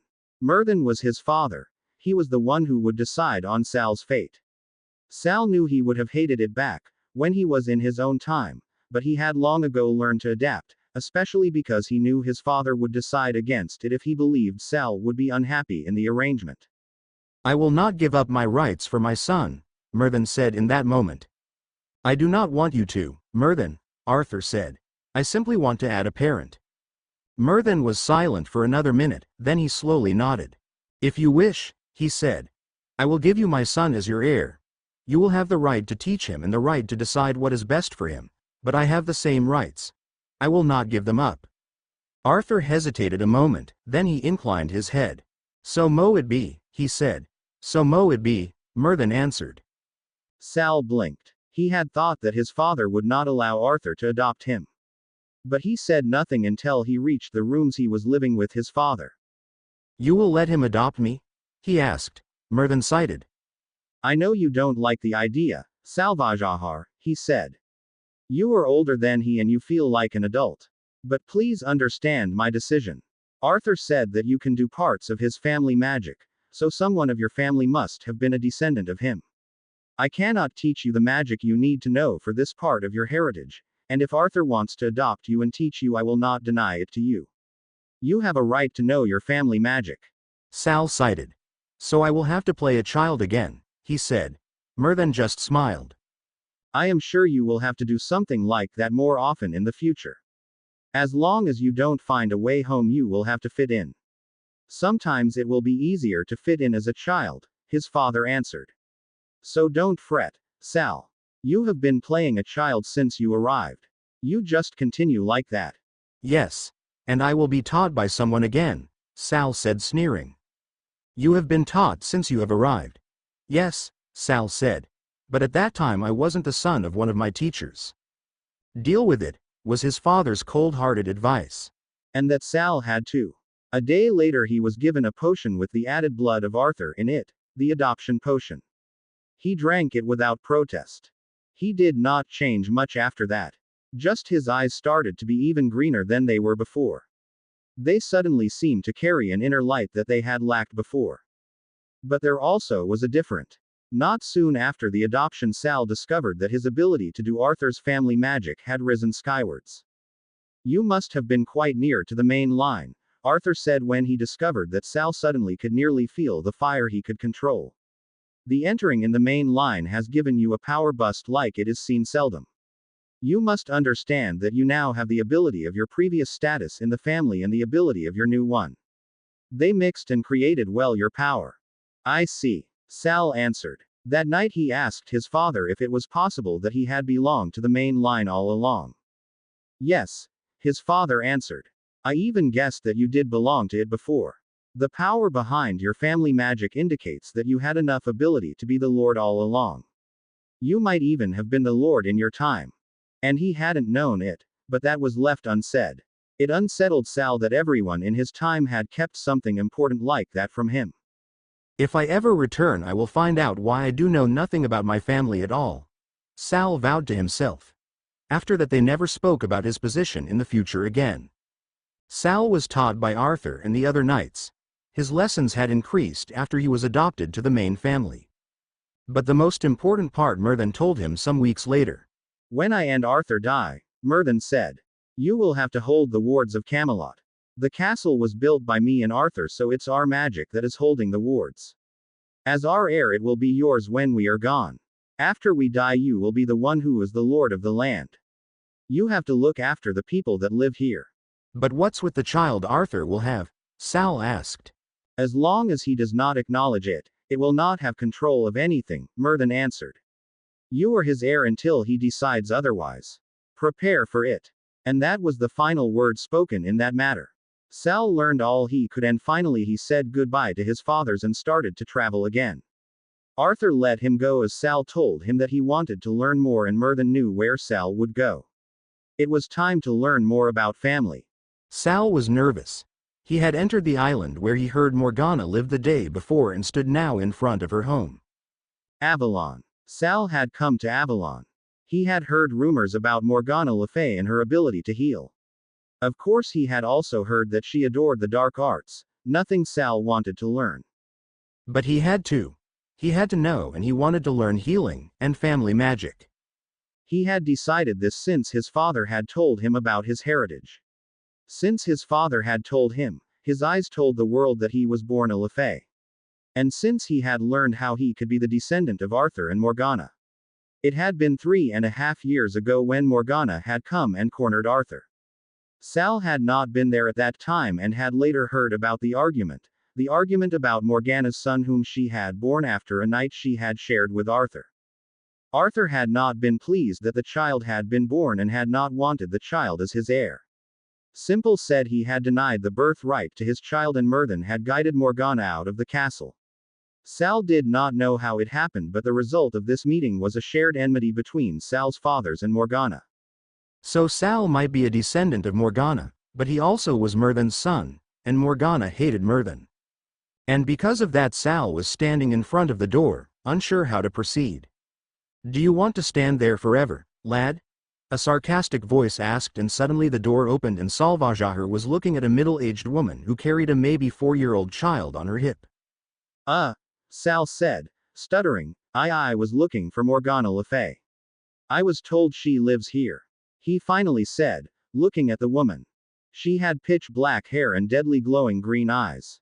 Sal knew these eyes. They were the same he had inherited from his own mother. The boy on Morgana's hip did not have these eyes. He had brown ones, eyes that reminded Sal of Arthur. So this child is Mordred, Sal thought, then he corrected himself. Medrod. His name was changed over time. It's Medrod. And who is looking for me? Morgana asked him, staring at him coolly but intensively. My name is Salvajahar Emrys. Sal had thought about calling himself Le Fay, but he did not want to trick her with that. He might be a Le Fay by blood, but he never carried the name before. Emrys? She asked, still staring. As in Myrddin Emrys? I guess. Sal answered nervously. What do you want? Breed of Myrddin. I. Sal gulped and found his courage. I am here to ask for an apprenticeship. He said, squaring his shoulders. Morgana raised her eyebrows. The breed of Myrddin asks me, Great Morgana Le Fay, for an apprenticeship. She said, suddenly sounding dangerous. Sal's gaze grew cold when he met her eyes head on. He stared back, daring her to say anything more than she had before, and Morgana blinked. "You're no Emrys," she finally said. "You're of my blood. You are my heir." Her gaze turned to her own child. "But how come you are? I am the one who continues the main line, so how come you exist when I have a child?" Sal gulped again. He knew he had to explain it to her, and best without lying too much. I am not from this time," he finally confessed, and Morgana's eyes returned to him. Again her eyebrows rose. I am your many times grandchild, you could say," Sal finally settled with. "I came here to learn from you." The truth, but not true enough to conclude the right things. "When you are my many times grandchild, how come you carry Myrthen's name?" she asked, now definitely interested. "Shouldn't you carry my name, or Arthur's?" My mother was the heir," Sal answered nervously. "I carry my father's name as I have no right to carry my mother's." "You have our magic," Morgana said, narrowing her eyes. "You know our family magic, and as such you have the right to carry our name. You needn't befoul yourself with Myrthen's name." Sal wisely said nothing. He had foreboded that Morgana would not be pleased with his last name. "Well, that is my problem," Sal said. "I do not know family magic." Morgana stared at him when he told her. "Your mother didn't teach you?" she asked, appalled and disgusted. "She could not teach me," Sal corrected. "She died when I was a mere babe." "Then surely your grandmother." "There was a war," Sal said with a bitter note in his voice. "I am the last with magic of my line. I was since I counted one winter. I still have an aunt, but she did not inherit any magic. She cannot tell me what I need to know." "No, she wouldn't," Morgana said. "So that's why you're here?" "Yes," Sal answered. "I needed a competent teacher to learn from, so I came here."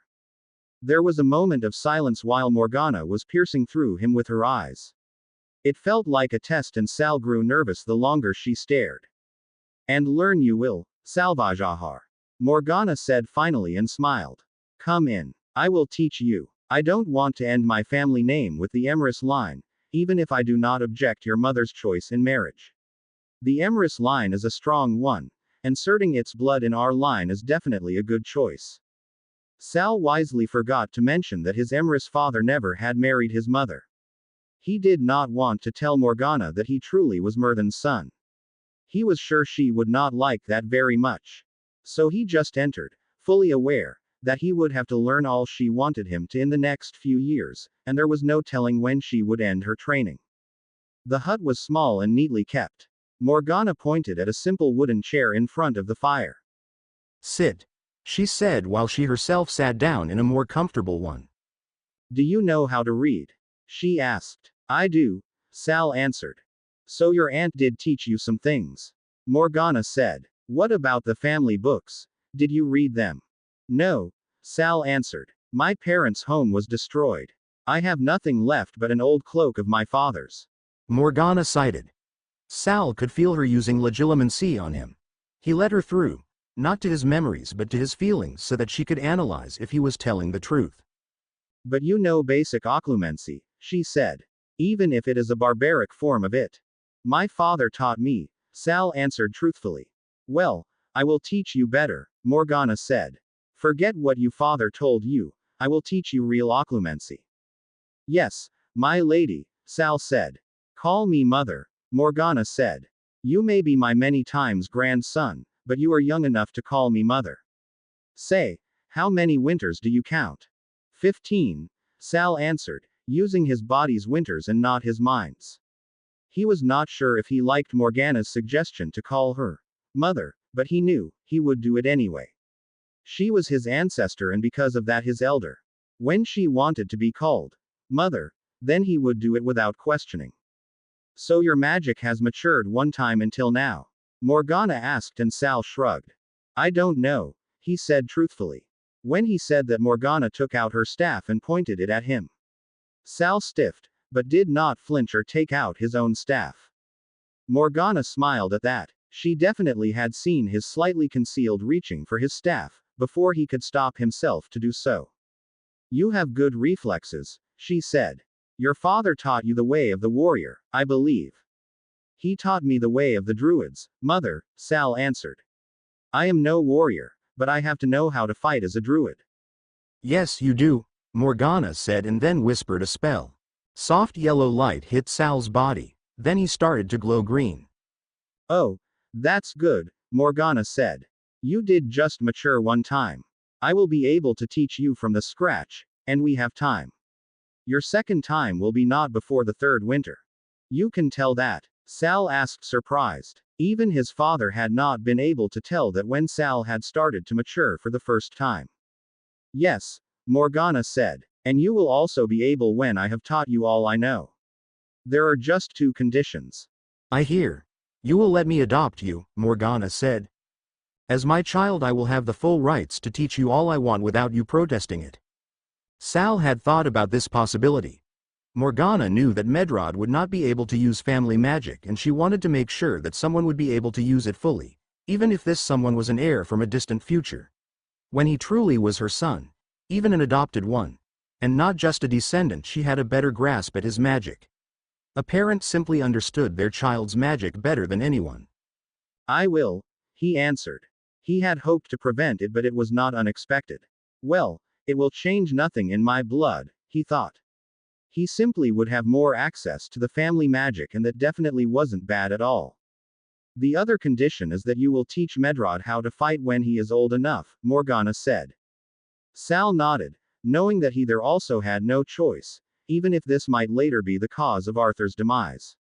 But even if it was, refusing would not change history. Arthur would die, and when history would like Medrod to be the cause of his demise, so it would be like that. Sal would not be able to change that when he refused. I will, but I am not more than mediocre in using a sword. As long as you teach him, Morgana said, the rest he will learn by himself. The time at Morgana's flew by quickly. Sal soon got used to call Morgana mother, and under her tutelage he started to learn how to use his family magic. He also started to learn how to heal and also the dark arts. At the beginning Sal was a little bit hesitant to learn the dark arts, but soon he discovered that many rituals and spells in the dark arts could be used differently and would help him while healing others. Sal also discovered that he loved to heal. Before the apprenticeship Sal had just thought that knowing how to heal would be useful, but the longer he learned the more he discovered that healing was something he would like to do for a living. Morgana also noticed that he loved to heal, and so she more and more included him in her own work as a healer. It was 10 years later, the day Medrod first bested Sal in their mock battle after just a few minutes, when Morgana finally called for Sal. Yes, mother? He asked, entering the house. Salvajahar Lafay, she stated. Today is the day when your apprenticeship ends. You now know all I know and there is nothing left to teach for me. Sal inclined his head. Now there is just one thing left, Morgana continued. The oath. Sal knew what she meant.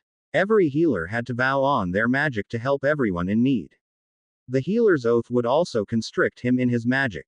No healer was allowed to kill or maim others or even simply neglect to help them when they needed help. The vow was binding and would take his life when he neglected it. I am not sure I want to take it, Sal answered sincerely. Morgana raised an eyebrow. I taught you healing for 10 years, and now you don't want to finalize the last step in your profession? She asked surprised. A healer cannot fight, Sal answered sincerely. And you want to fight? No. Sal shook his head. I want to protect. He expected that Morgana would be angry with him for refusing to vow his life to the profession of the healer.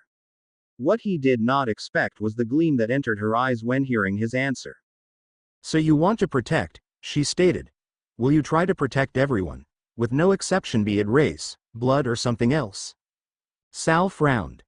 Of course, he answered. Why shouldn't I protect someone when I'm able to and he does need help? Now Morgana looked like a Cheshire cat.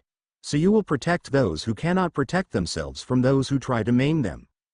I will, Sal answered, still frowning and now utterly confused. And you will use all your skills to aid whoever needs help. Of course I will, even if you will have to aid your enemy. Yes, even if you will have to kill someone or let someone die to ensure the safety of others. Sal blinked at that. Let someone die. Yes, he said, unsure. Even if it will bring you harm? Yes, this time he was sure. Then I bless you, child. You are a healer, You are a warrior. You are a guardian. You have finished your apprenticeship and you have chosen your path. May you heal others. May you judge their hearts. May you guide others. May you protect them from harm. Today, I name you a guardian healer, born to protect, born to judge, born to heal. So be it. A golden mist suddenly surrounded Salvajahar and a rune circle was seen above his head. Sal had never seen this circle before. It was the typical healer rune circle in the middle, but it was surrounded by a different, foreign one. Before Sal could decipher it, it glowed as bright as the sun, broke apart into sparks and entered his body. Warmth filled his entire being and then it stopped and all was back to normal. What? He started to ask, but Morgana beat him to it. A healer's oath, she answered. But not the normal one. This one will let you protect and kill, there will be no consequences. You even can let someone die if this person has harmed others with his action or will harm others when he continues his actions. So there is nothing different than before? Sal asked confused. Oh, there is, Morgana answered. Others have to come first now. You cannot do anything when you encounter a conflict. You have to aid those who need protection. You cannot aid the others, and you cannot aid evil. When you do, you will lose your magic and maybe even your life. So you tricked me in an oath, Sal said. I know you, Salvajahar. Morgana said shrugging. You would have done it anyway. You were born to protect. That you have my eyes while having also Arthur Pendragon's blood shows it. You will not feel bound at all, because of the oath. Sal sighed, but he could not object. Even without the oath he would have helped those who needed help and were too weak to aid themselves. But why did you trick me into it? It is an oath you have to give while not being aware of it, Morgana said. And even if you give it, there are few in this world whose oath would have been accepted by magic. A guardian healer is special. There are maybe 2 or 3 in this world. I guessed that you would be one 5 years ago, and I am proud that I was right. Having someone like you in our family definitely shows our superior power. Sal could just roll his eyes at that. Trust Morgana to be excited to have a rare creature like Sal in the family. There would be no other person in the world who would be concerned about family prestige some 1,000 years in the future. I am proud of you, Salvajahar, Morgana said. I trust you will return home now. Sal stared at her for a moment, then he nodded. I will, he answered. And he truly would have, if he wouldn't have stumbled over a battle while he was on the way back to Camelot. As it was, Sal would return home 8 years later than planned. The rest of the time until his trial Harry had cleansed rooms with all the others and after Creature had told him 2 days later at night that he had cleaned a little, unused room and Harry had started to draw the necessary runes, circles and pentagrams on the floor and on the walls, that he needed for his first task. When the 12th of August approached, he finally had finalized the drawing and despite being a little sleepy he was fully prepared for the ministry hearing. Of course, no one else knew. They all relayed on Dumbledore. Dumbledore was their last night. He will come, Molly Weasley had told him and Harry had well behaved nodded and not shown his feelings about Dumbledore, the Almighty. Instead he had followed Arthur to the ministry, and was finally informed about the changed time, a fact that let him grin inside. The ministry really tried to help him with all its abilities. Finally he was brought to the courtroom. Harry grinned much more inside when he heard he would have a full trial, and left there. So he stood there, in front of them, looking around in Merlin's court. The walls were made of dark stone, dimly lit by torches. Empty benches rose on either side of him, but ahead, in the highest benches of all, were many shadowy figures.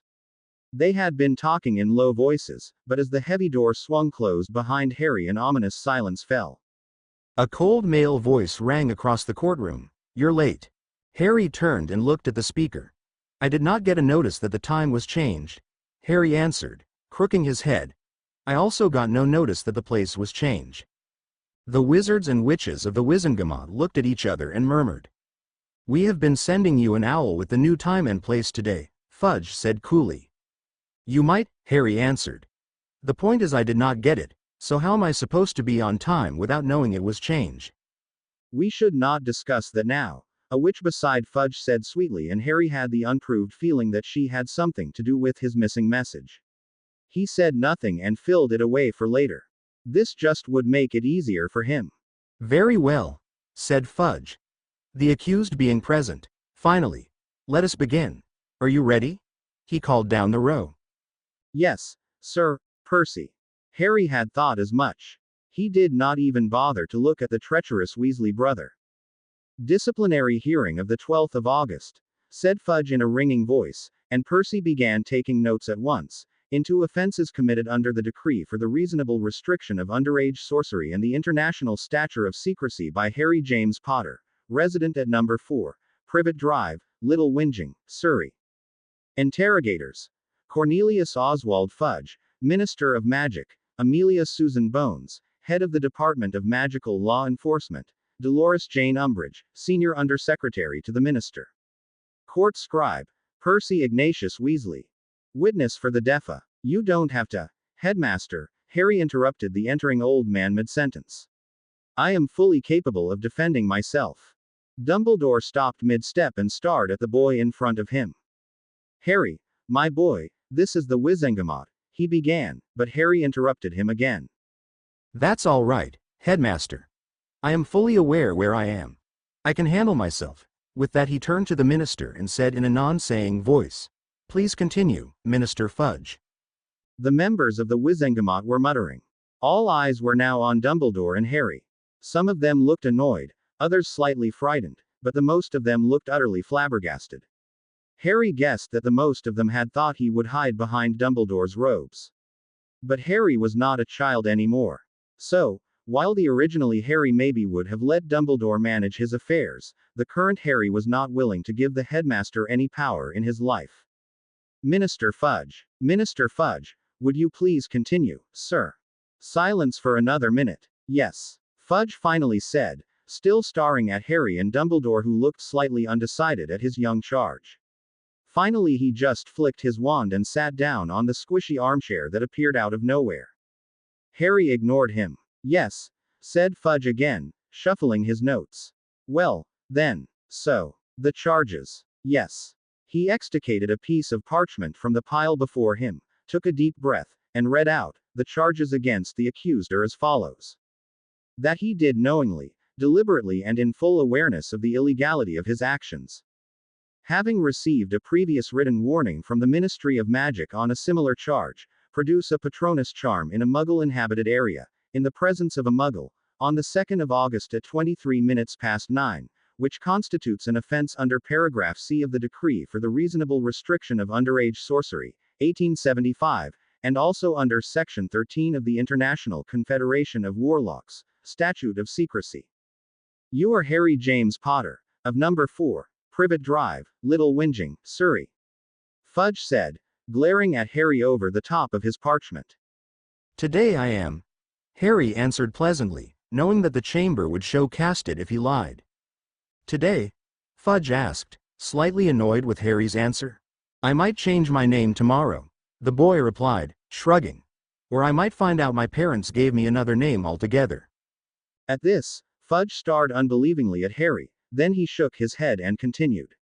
You received an official warning from the Ministry for using illegal magic 3 years ago, did you not? I might, the boy replied. This is a yes or no question. Answer clearly. Fudge scowled. Then, for you, yes. It might have been 3 years. And yet you conjured a Patronus on the night of the 2nd of August. Said Fudge. Yes. The boy answered clearly, one eyebrow slightly up his forehead. Knowing that you are not permitted to use magic out of school while you are under the age of 17. Yes. Knowing that you were in an area full of Muggles. Of course I knew. Fully aware that you were in close proximity to a Muggle at the time. My cousin, sir. This time the witch with the monocle spoke up. You produced a fully fledged Patronus. Harry cited. He had known this question would come up.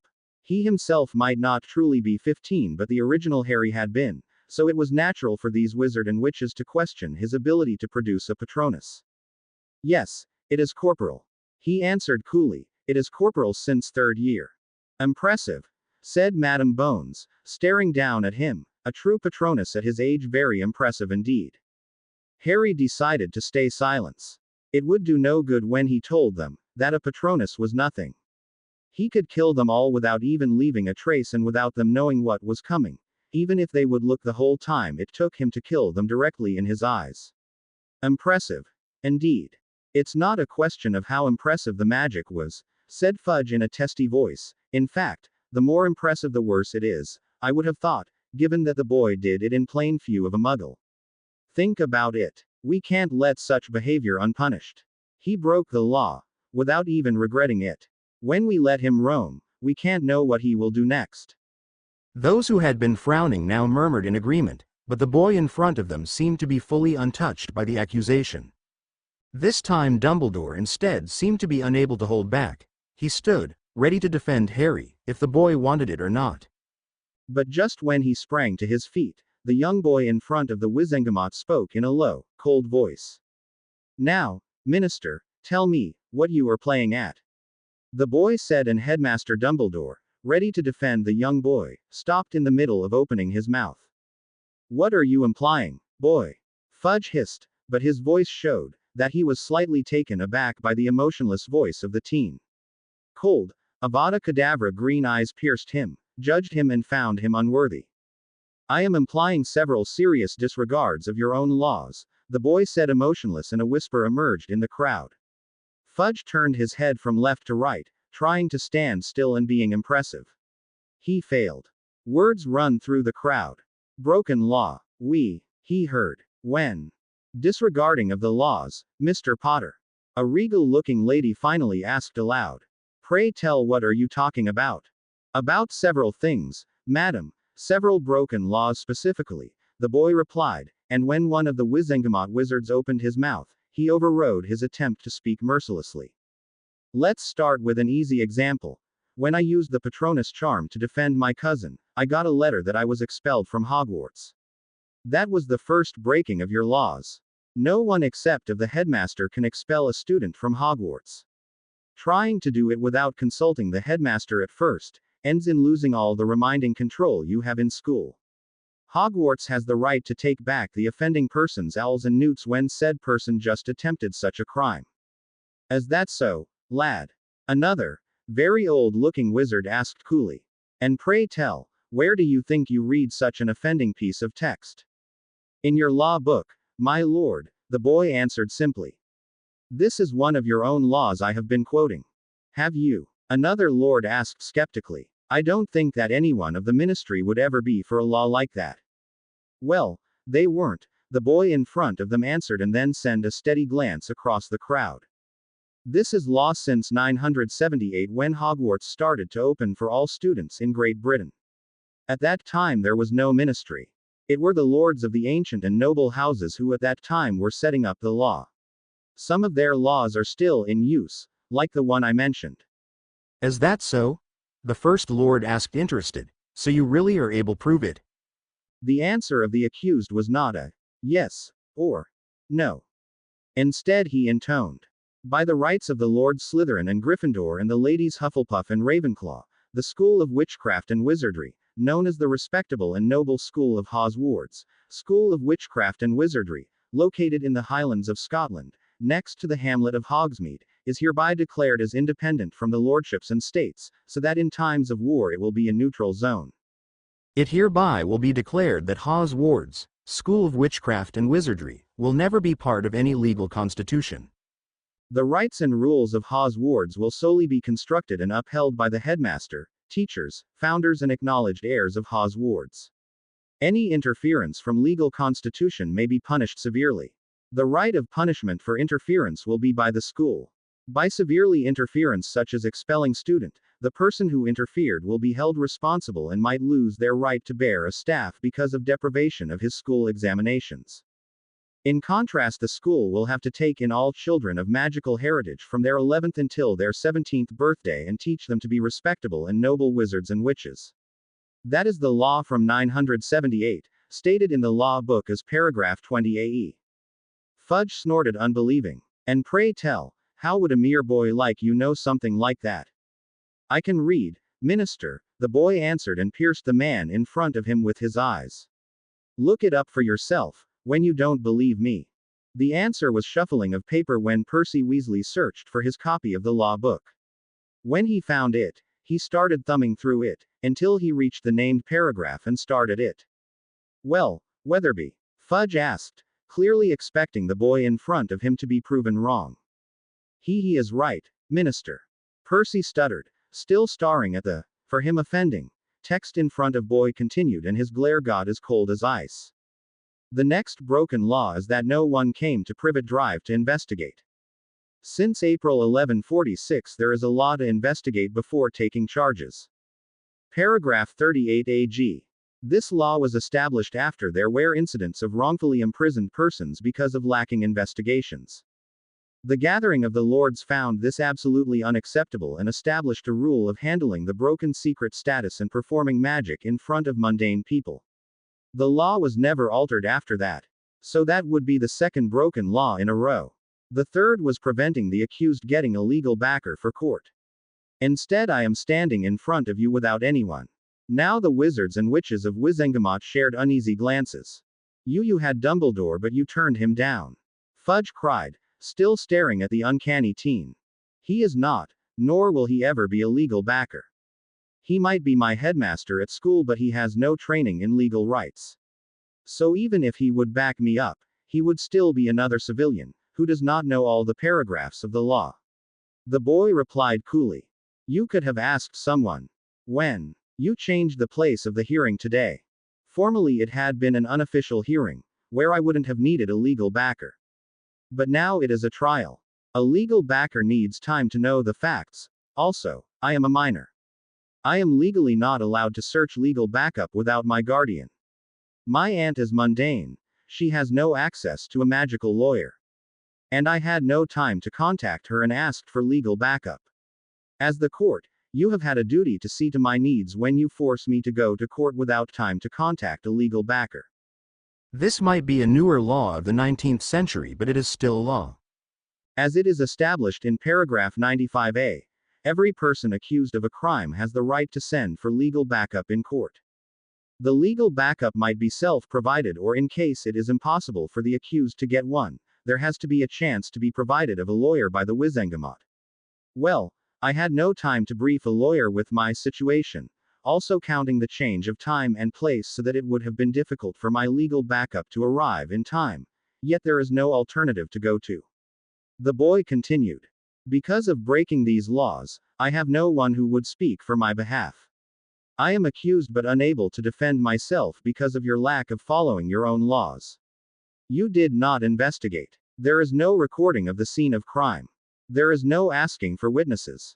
There isn't even a simple use of truth serum to investigate if I lie or if I am telling the truth. So, how will you be able to judge me, when you have no witnesses except the evidence that I used magic in front of my mundane cousin? How will you judge if my use of magic was rightfully if there is no other evidence except of your recording? There is no need of a witness except of our recording. You broke the law, you will pay for it. Fudge intercepted at that moment. I did, didn't I? Or is there a possibility that I didn't break the law? The boy said, and his killing curse eyes were blasting. You are underage. You are not allowed to use magic in your holidays. And no one is allowed to use magic in front of a muggle. The minister spluttered. As long as I am the minister, you will be punished for your crime. Even if you're celebrity, I will not let this stop me to follow the law. To follow the law. The boy stared at the minister, as if said person had said something absolutely stupid. Which law, Minster Fudge? Clause 7 of the Decree for the Reasonable Restriction of Underage Sorcery states that magic may be used in front of a muggle in exceptional circumstances, and as those exceptional circumstances include situations which threaten the life of the wizard or witch him or herself, or any witches, wizards or muggles present at the time of the. We are familiar with Clause 7, boy, thank you very much. Snarled Fudge. Of course you are, Harry answered courteously. So why have you done nothing to exclude this clause? There might have been dementors in Little Whinging, for all you know. There were no dementors. Fudge spluttered. Evidence, minister, evidence. The boy said coolly. You have not sent your people to investigate the scene of crime, like you should have, and now you come and say that there were no dementors. But you yourself can't prove it. So how come that you think that you are right? Fudge stared at the boy in front of him with hatred in his eyes. He started, but was interrupted by Madame Bones. The accused has a point, Minister, she said. How do we know he had not have to defend himself? The Dementors are under the control of the Ministry. There is no way that a Dementor would come to little whinging. The boy just tries to escape his punishment. As an underage wizard, he has to follow the rules like everyone else. No celebrity status here. Underage? The boy questioned in this moment. That is also something I am laughing about. This is also a law you have been breaking. What are you talking about now, boy? Fudge hissed, losing his cool. But there was fear in his eyes. Harry knew what the minister feared. He feared that Harry knew about his lordship, and the freedom that could come with it when he had turned 15. But Harry said nothing. He definitely would not play that card if he did not have to do it. Think about it. I'm 15, Minister. As you told the court, I am not an adult. But whatever you are telling the court, you yourself seem to forget that pretty often. Harry argued instead. What do you mean by that, by Merlin? Fudge roared, staring at Harry as if he had gone crazy. Maybe Harry had. As a minor, I don't just have duties, Fudge. I also have rights. You seem content to forget these every time I am in a situation I do need those rights. I am fully aware about your rights, boy. Fudge cried. Are you? In front of the whole court, do you declare you are aware of my rights? Of course I am. It maybe would go without. And the headmaster, is he also aware of my rights? What has this to do with anything, boy? Fudge growled. Just let the headmaster answer my question, Harry said, shrugging. Dumbledore looked at him with confusion. Of course I am aware of your rights, Harry, he said finally softly. You know that this discussion will bring you nowhere. It really would go without. Harry ignored him. Instead he looked at the rest of the Wizengamot. What's with you, ladies and gentlemen? Are you aware of the rights of a minor? Amelia Bones had witnessed the whole spectacle until now. Now, addressed as a part of the Wizengamot, she felt obliged to answer with a yes. Of course she was aware of his status. She was the head of the law department. She had to be aware. She just didn't know what use it had for the boy if they were aware. She stared at the young boy in front of them, looked at his cool Avada Kedavra green eyes and saw the determination in them. And suddenly she could piece the pieces of the puzzle together. Oh, this uncannily cunning little boy. He was playing them like pipes. So you are all aware of my rights.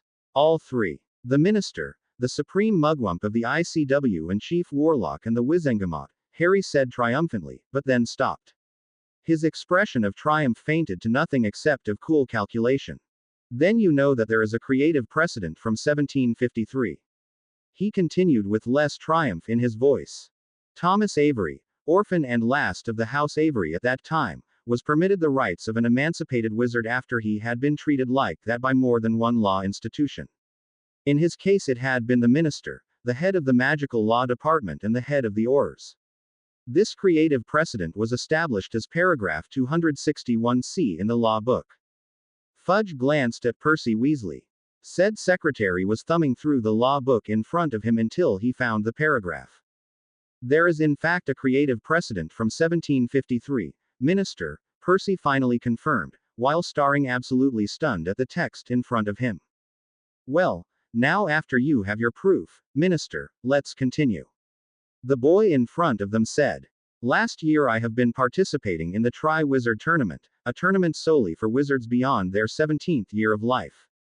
I participated and I was able to compete with the other, 17-year-old participants.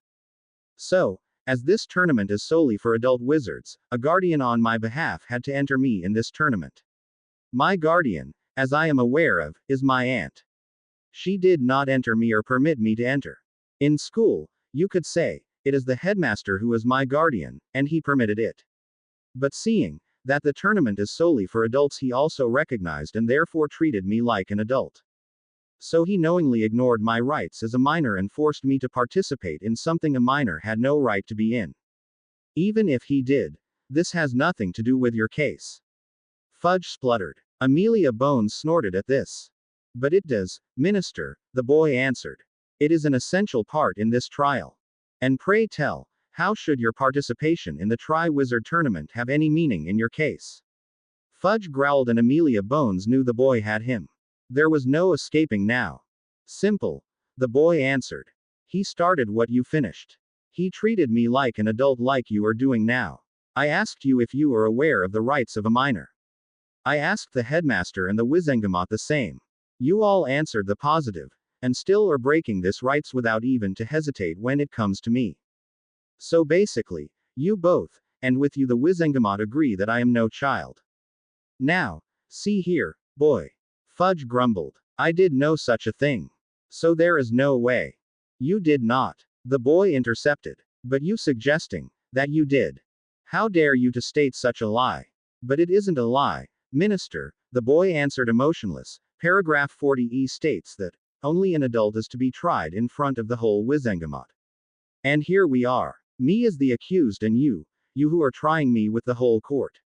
A simple case of underage magic is never tried with the whole Wizengamot, so why, when I'm not an adult yet, is this different for me than for the others? This question roused another ruckus in the audience. Fudge opened his mouth just to close it again. His eyes seemed to budge out of their holes. Harry stared back at him, his death eyes fixed on him. I still wait for an answer to that question, Minister. He said coolly. But Fudge stayed still staring at Harry as if he saw him for the first time. Finally Madame Bones took pity on the flabbergasted man and spoke up herself. She had understood a while ago that the boy would take this route, she just didn't know why. That is a good question, young man, she said. Still, even if you are today treated like an adult in front of the law, what use is this for you? You still have performed a Patronus in front of a muggle. It is simple, Madame Bones, the boy answered her. When I am treated like an adult I am allowed to give you my memory of the event. Then you would be able to see the facts behind my spell. Memories can't be forged without seeing the change, and displayed in the courtroom of the Wizengamot they can be freely seen by everyone. When the boy answered this question, Madame Bones hesitated for a moment, then she nodded. Do it. The minister has been treating you like an adult, so why not looking at your memories? Do you know how to extract memories? She asked. Of course, the boy replied with an experienced tone. Something Amelia Bones never had expected from a boy of 15 years. The boy extracted a memory from his mind and stood up. Without hesitation or the need of instructions he stepped forward to a deepening in the floor. In it he dropped the memory. Then he nodded to Madame Bones and returned to his seat. Show, Madame Bones instructed and suddenly the whole wall behind the boy lit up and built a visible scene. The first, that they could see, was absolute darkness. Then a memory of coldness began to creep into the courtroom and not just a few of the wizards and witches shivered. Dementor cold. Then you could hear the breathing, the rasping and rattling breaths. A human cry could be heard in the darkness, the panic in the voice filled the air. Dudley, keep your mouth shut. Whatever you do, keep your mouth shut. Then there was a muttering and a short light where the wand lay. The boy in the memory clasped the wand. A panicked, expecto patronum, just white fog, bright enough to show the Dementor creeping near the boy. Then it hit the Dementor and broke. Again an expecto patronum, and again just fog, the Dementor now just a few inches away from the boy, its hand reached for the boy. Blackness again. Shuffling, running steps in the darkness. And then a loud, expecto patronum. A phoenix erupted from the wand of the boy, now a few feet away from the Dementor. The phoenix golden light filled the alleyway and showed another Dementor, clasping another boy's wrists and wrestling with him. The boy was losing. And then the phoenix took over, drove away the Dementors with so much force, that the Dementors seemed to be harmed by the creature. The memory ended and the whole court fell silent. Dementors, Madame Bones finally said. Dementors in a muggle suburb. That can't be real. Fudge cried. It is a lie. Mr. Potter is using forged. You know as well as I that a memory can't be forged without everyone recognizing it, Minister Fudge. Madame Bones interrupted him. The young man has been telling the truth to this court. And don't forget, he showed us what happened. He did not just tell us, he showed us. How can you argue against that? But, Fudge stuttered. I would be quiet, if I were you, Minister, Madame Bones interrupted. I am not happy with you. You took this underage magic incident in front of the whole Wizengamot. The boy had broken the law the third time. He blew up his aunt last year, and the year before he used a hovering charm. Did he? Madam Bones turned around to the lad in front of her. I did blow up my aunt, the boy answered without hesitation. It was accidental magic. Accidental. I did not use a wand or a spell. I just blew her up. The boy filled the Wizengamot in. This is not court-able. Paragraph D of the Decree for Reasonable Restriction of Underage Sorcery states that accidental magic of a minor before his second maturity, done without a wand and without the intent to do it, is not punishable because the minor has still to learn how to fully control his or her magic. At this, Madam Bones smiled. You are right, Mr. Potter. She confirmed. But there is still the incident with the hovering charm. I can show you the incident. The boy answered without hesitation. I think, this time it will be enough to just tell us. Well, but it sounds not well believable. Just tell. When we need to see it, you can show us afterward. I just warned. The boy answered. It was a crazy house elf. A house elf. The witch beside Fudge snorted. And pray tell, how did a house elf get? The boy's eyes got deadly. I told you it is unbelievable. But when you want to, I will show you the incident. I don't think that is necessary, Madam Bones interrupted while staring the minister and the witch next to him, Dolores Umbridge, down. I believe you, and even if I didn't, it was just one incident, nothing to be punished for. But, Fudge started. You, minister, should think about what you are saying. Madam Bones interrupted again. Alone in this sole case you have ignored several laws, the most of them in place to have a fair trial for the accused. I will see to this when we end this case. But now, finish. And I warn you, if you even try to stall a bit I will look through all your doings in the last few years. Even if I find nothing, you wouldn't see your office for the next 5 months. So, do you have to say anything else? No. This time, Fudge sounded bitter. Well then, on to the charges. Madam Bones said. Those in favor of clearing the witness of all charges. More than 80% of the Wizengamot raised their hands. And those in favor of conviction. This time it was just Fudge, the witch beside him and a few others.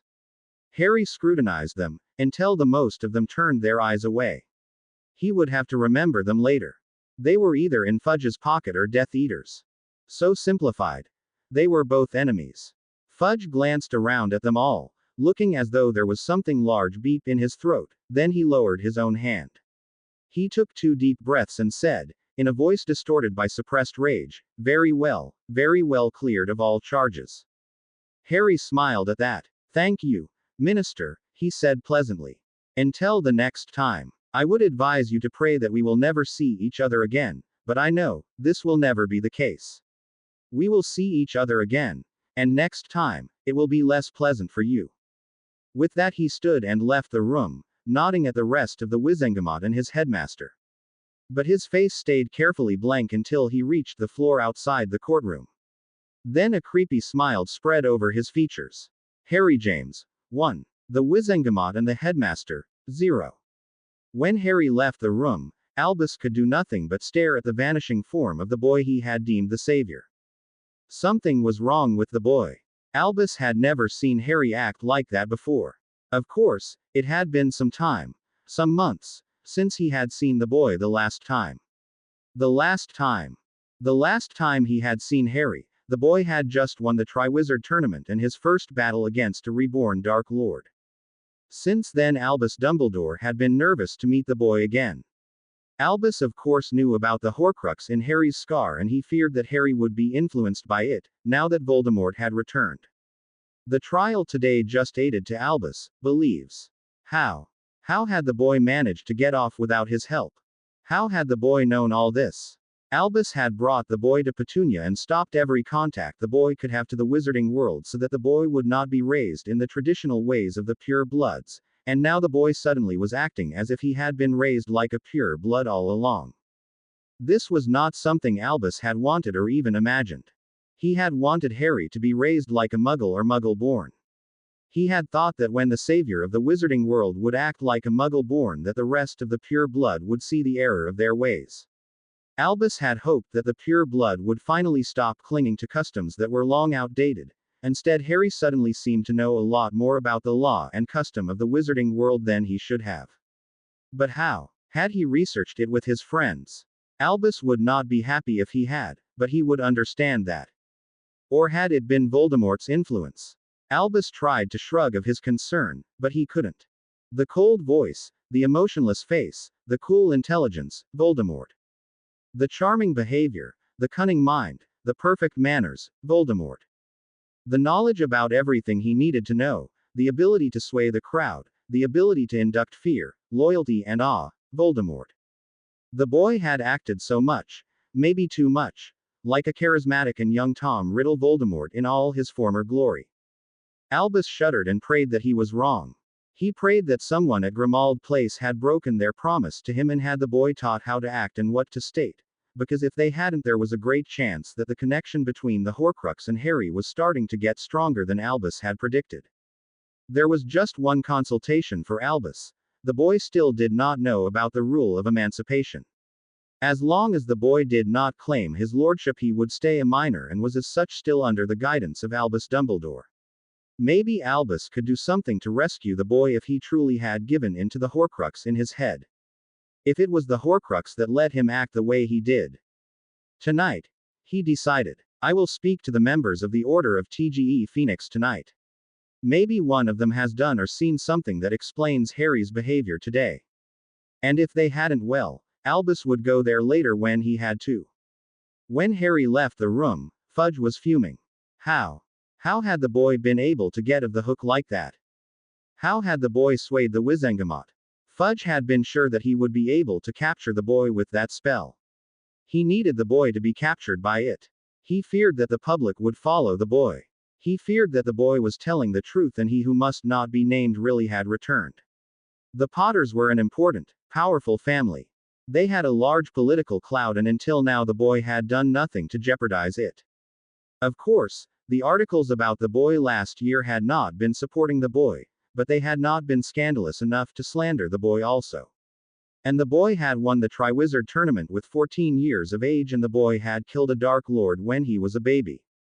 Every negative press was fading away when you looked at the accomplishments of the boy, and even the articles that were printed the last few months about the boy's insanity in the Daily Prophet did not really jeopardize the political cloud the boy had.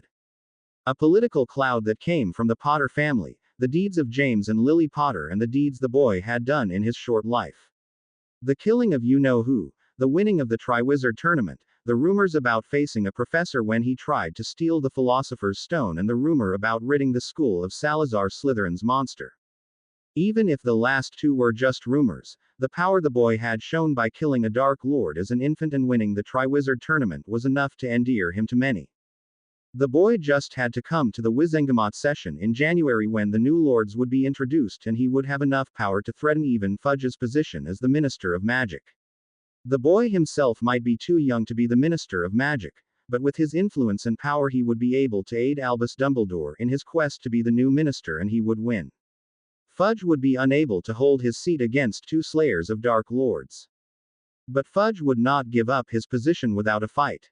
He had worked for this position. He had lived for this position. He would not simply step aside. There was just one thing H could do. Daily Prophet, he announced while stepping in the flames of his flow fire. He would visit the Daily Prophet to ensure that the boy's reputation would finally be tarnished. When Amelia Bones finally returned to her office, she hoped for a quiet evening. The trial today had been energy-sapping.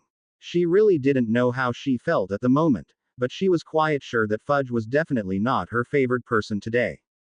First he had stopped Mafalda Hopkirk from doing her duty by bringing the Potter heir in front of the Wizengamot and then he had butchered up the whole trial by disregarding the laws he had sworn to follow, and the Potter heir had known it all along. Amelia was quite sure that the Potter heir had played them the whole time they were in court. And I thought the boy was a Gryffindor, she mused, thinking about the things her niece had told her when she asked her about Harry Potter. At that time it had been mere curiosity that had Amelia driven to find her answers, now she was spiked with longing to know about the boy. When the boy really is a Gryffindor, then he might have had aid, Amelia thought and sat down in the chair behind her desk. There is no way a Gryffindor would be able to come up with something like that. Except the Gryffindor was a snake in a lion's fur all along. Again Amelia repeated the morning in her head.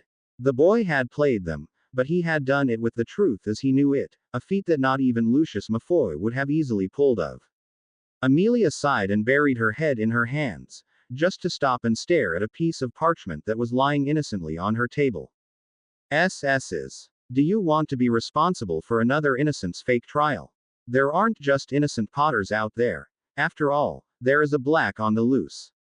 Sometimes you have to look a second time. And sometimes you have to be a Slytherin to get justice. Rab. SS's. She blinked, but the parchment did not vanish under her unbelieving eyes. Another innocent. A Black on the loose. Slytherin. It's definitely not my day, Amelia finally decided and tucked the piece of parchment in her desk. She had no desire to think about anything like that riddle in front of her at the moment. It can wait until tomorrow, she said to herself. I finish early today. And with that she left the office, not knowing that the piece of parchment would make a lot of more sense to her in the future. Even if it would take her some time to understand this twisted message at all. It was night at Grimmauld Place number 12. And while the children had been sent to bed some time ago, the adults weren't sleeping. Instead, more and more people entered silently the house and went to the crammed kitchen. The last one was Albus Dumbledore. He closed and locked the door behind himself before setting some wards that prevented spying. So, tell us, Albus, how was the trial? Molly Weasley asked. The boy said he was cleared of all charges, but he did not tell us more. Yes, I also want to know, Moody said grumpily. Was your influence enough to let the boy off the hook? Albus Dumbledore himself cited. He was not sure how to tell the people in front of him that the boy had somehow managed to be cleared by himself. By Merlin, Albus himself wasn't even sure how the boy had managed to play the whole Wizengamot until they had to let him go because of the evidence his memory provided. The boy was a Gryffindor, for Merlin's sake. How the hell had he managed a Slytherin approach like that? It did not go like I planned, he finally said, citing. Moody and the others looked at him. So it was just luck that the boy was cleared? Moody asked. They did not accept the witness Arabella was giving. No, Albus answered, shaking his head. I never asked Arabella to enter. So how? This time it was Arthur Weasley that asked the question. I was not allowed to be the witness for the defense. Albus answered tiredly. Fudge prevented it. This time a lot of voices asked the same question. No, Harry did, Albus answered. Why? The voices asked. All except one. Sirius Black was sitting on his chair, laughing. He did stop you when you tried to rescue him, and he got of himself. That is hilarious. The animagus laughed, barking. Absolutely hilarious. Albus threw a sharp look at the laughing younger man before he answered. I do not know myself, he said. But he prevented me from interfering and after that simply crushed the minister with his own laws. The others blinked. He used the laws to defend himself. Moody verified. Yes, Albus answered. And some of them were laws I never heard before. He wasn't even a little bit afraid when he was standing in front of them, and finally he tricked them so that he was able to show them his memory. He knew about the possibility to do that. Moody asked, astonished. He did. And he used it to its fullest. Albus answered seriously. What did he do while he was here? The Weasleys and Sirius looked at each other. He cleaned with us, Molly finally stated. And when he did not clean, he was with Ron and Hermione. Once I saw him in the library doing his homework. Why? Albus cited. He had hoped that Molly and the others had seen Harry while he played the trick he had pulled in the ministry, but they hadn't. He even wished that anyone would have helped Harry to do what he had done, because when they hadn't, he was not sure how Harry had done it. And that was a terrifying thought.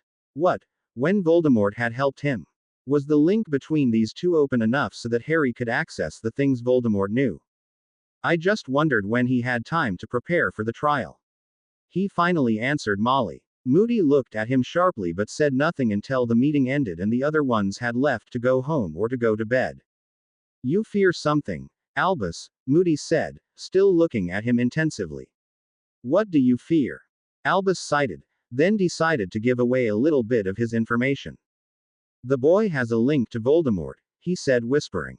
And you fear he was able to get of because he had the information the Dark Lord provided, Moody concluded. Yes. I will look out for the boy, Moody said. When he really access the mind of the Dark Lord we will know it. Thank you my friend. And with that both of them also left, not seeing the tiny figure that popped in the kitchen and loosened a tiny Muggle recorder from beneath the table. While the Order of the Phoenix held their meeting in the kitchen, in another, unused room of the house 2 other people were still awake. The room was empty and small. Once it maybe had been a room for cleaning supplies and other things you don't use in daily routine. Now it was used for something entire different. The runes, hieroglyphs, pentagrams and circles painted on the walls, ceiling and floor of the room implied the new use of the room. It had been changed to a ritual chamber. And in the middle of this ritual chamber 2 objects were lying on the floor. Stand aside, Reg, a voice whispered, and Regulus Black, who had placed the objects in the middle circle, went to another circle painted on the floor right behind the door. Let's begin, the voice whispered again. And suddenly runes out of blue fire were drawn in the air. A moment later they vanished, and with them the little noise from outside you could hear vanished also. And then the chanting began. Regulus himself watched from his secured place at the outer side of the ritualistic circle. He had seen this scene before, but he still was unable to look away. The first time he had seen it was 10 years ago when the man in front of him had vanished, the first Horcrux they had found. At that time he had known nearly nothing about the man. He had woken up just a few weeks before that time after a magical coma of 6 years. He had known nothing except that the man had rescued him back in 1979 from dying. And after that had looked after him until the potion in his system finally had worn off and he was able to wake up again. He stared at the other one. 10 years back it had been a man, now it was a boy. Saw him drawing runes with the glowing staff in his hands. Then the green eyes of the other suddenly lightened up in unearthly light. They glowed as if filled with little, green suns, their gaze shone on the objects he was destroying. Regulus never had seen a wizard using techniques like that. The air felt heavy and foreign. The magic flowing from the runes felt sweeter and earthy and absolutely different than the magic Reg was used to. The first time the boy had vanished to Horcrux, Regulus had been absolutely awestricken. And even now, he could not look away, even when the light, the runes and lines began to glow and started to hurt his eyes. Unearthly. That was the only description he was able to. And then the chanting in a language Regulus could not place stopped and a soft hissing sound penetrated the silence.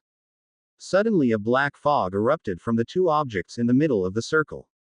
The fog tried to take on a different shape, but white glowing light hindered the forming.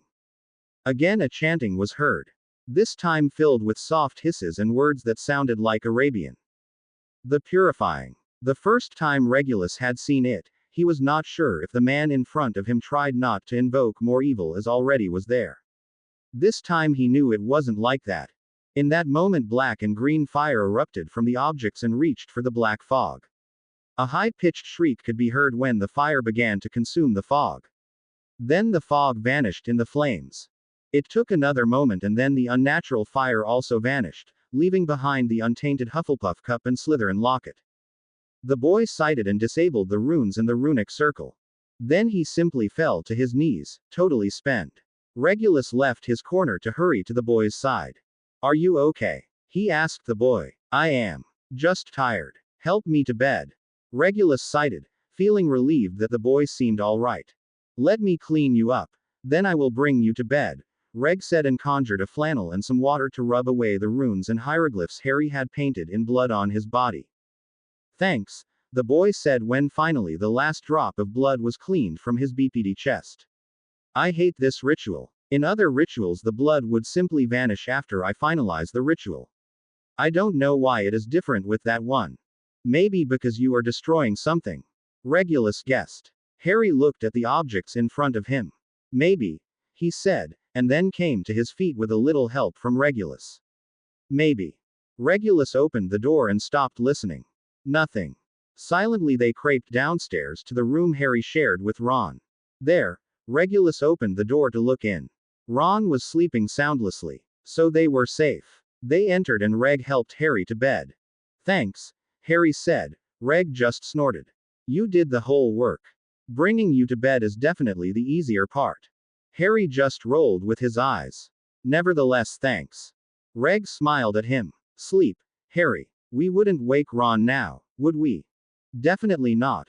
Harry answered, yawning, and then closed his eyes. Hide the objects, will you? Of course. Hide yourself as well. Sure. Harry yawned again. Sleep, Harry. Will do. And with that, the boy closed his eyes and fell asleep. Regulus looked down at the boy he had sworn to help. Now, asleep, the boy looked absolutely harmless. Regulus took the glasses of the boy and put them on the table beside the bed. He sighted a child. He was following the advices and command of a child. When he would not know that the boy in front of him was older than he looked, he would declare himself crazy. He shook his head. Let's start the beginning of the end, he whispered, sighing and still head shaking. Let's see what's left after you are through with them.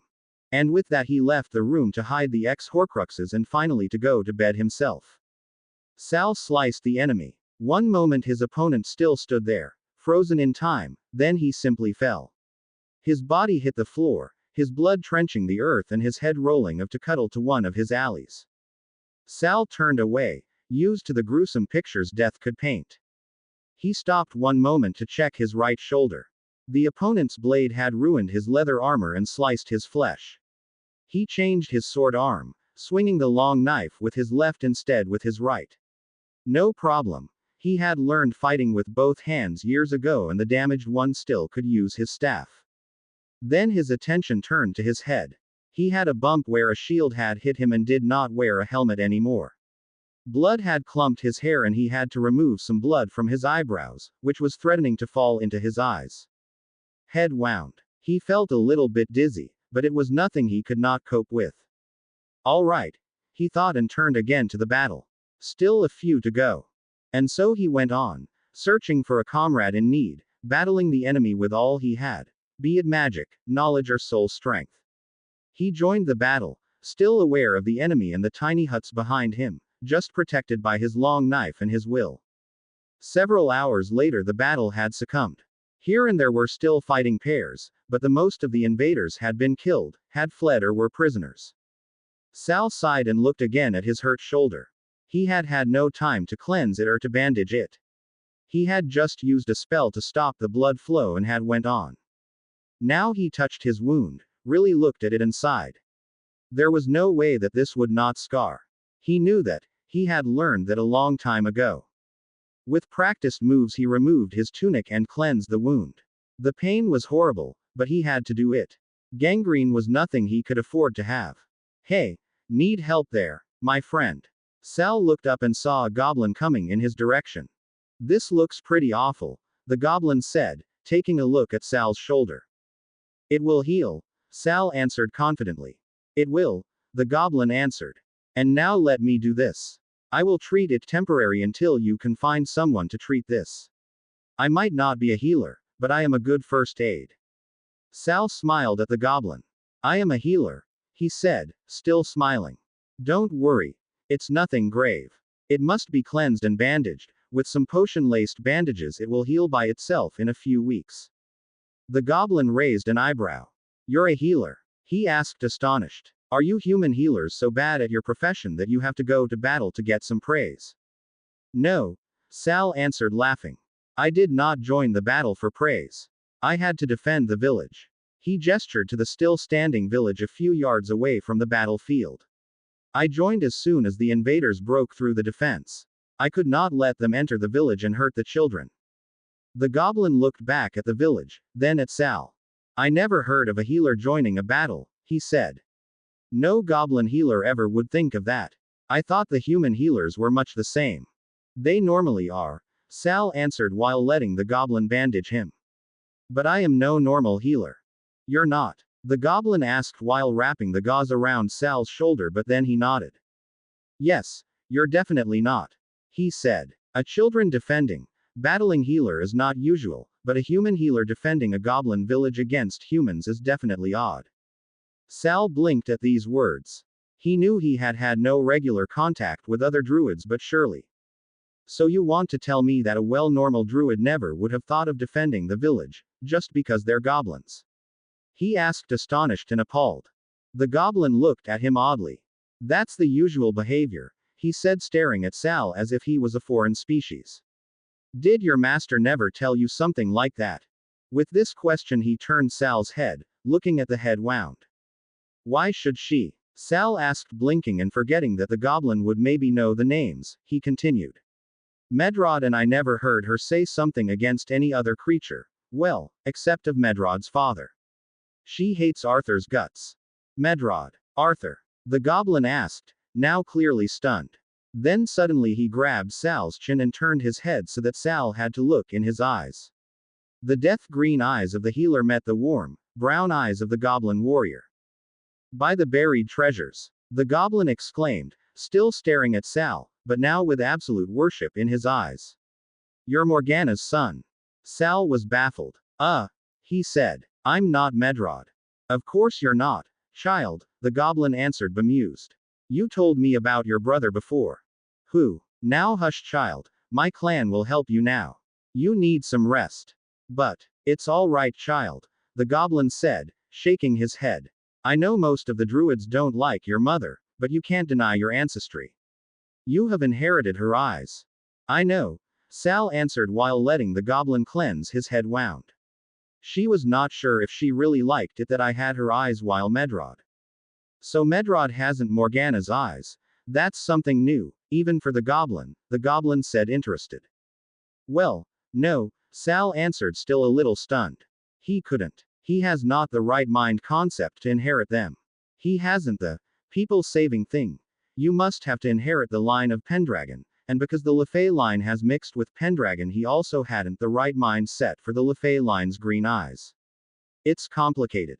So you inherited the family magic of LeFay because you're not Pendragon? The goblin asked, interested while also starting to bandage Sal's head. Sal rolled his eyes. I am Pendragon, he said. But unlike Medrod, I unfortunately have inherited this people-saving thing, or why do you think I am a healer and have joined a battle I would definitely have done without? The goblin chuckled. I see, he said and let Sal go. I am Valand, by the way. Salvajahar. Sal answered. The goblin raised an eyebrow at the name. That's a mouthful, he said. Sal stared back. Not more than Valand, he countered. The goblin laughed. You might be right, Morganath, he answered, still chuckling. You might be right. It's Salvajahar, Sal corrected. I know, Morganath, the goblin answered. I know. And now, up with you. We should bring you to a healer. Later, Sal answered. First I have to aid the wounded. You're hurt yourself, the goblin countered, but Sal would hear nothing of it. It is my duty to heal, he said. I am born with gifts. I will not let these gifts go unused just because I have some scratches. The goblin blinked, surprised, then he chuckled again. Ever thought about living with us goblins for a while? He asked. Sal shrugged. No, he answered truthfully. Never. I have lived with the elves and some other furbolg, but it just happened. I never thought about living with any of them until I did. Why? Well, because I would invite you to. Valand answered. You seem to fit in our culture without trying, so why not testing to live with us? Sal stared at the goblin in front of him, trying to figure out why he had been invited. I am not Morgana's son, he finally said, thinking that the invitation might base on that. Whatever you say, Morganath, the goblin answered while following Sal from patient to patient. Whatever you say. Somehow Sal doubted that the goblin really did believe his words. But now, he had no time to argue with the goblin. Instead he had a job to do, and a horrible job it was. The goblin had won against the wizards, but the price was high. Sal finally decided to put the most of the wounded in stasis and continue on. He would have to treat them later. Now he had to try and put as much under stasis as he could to save their lives.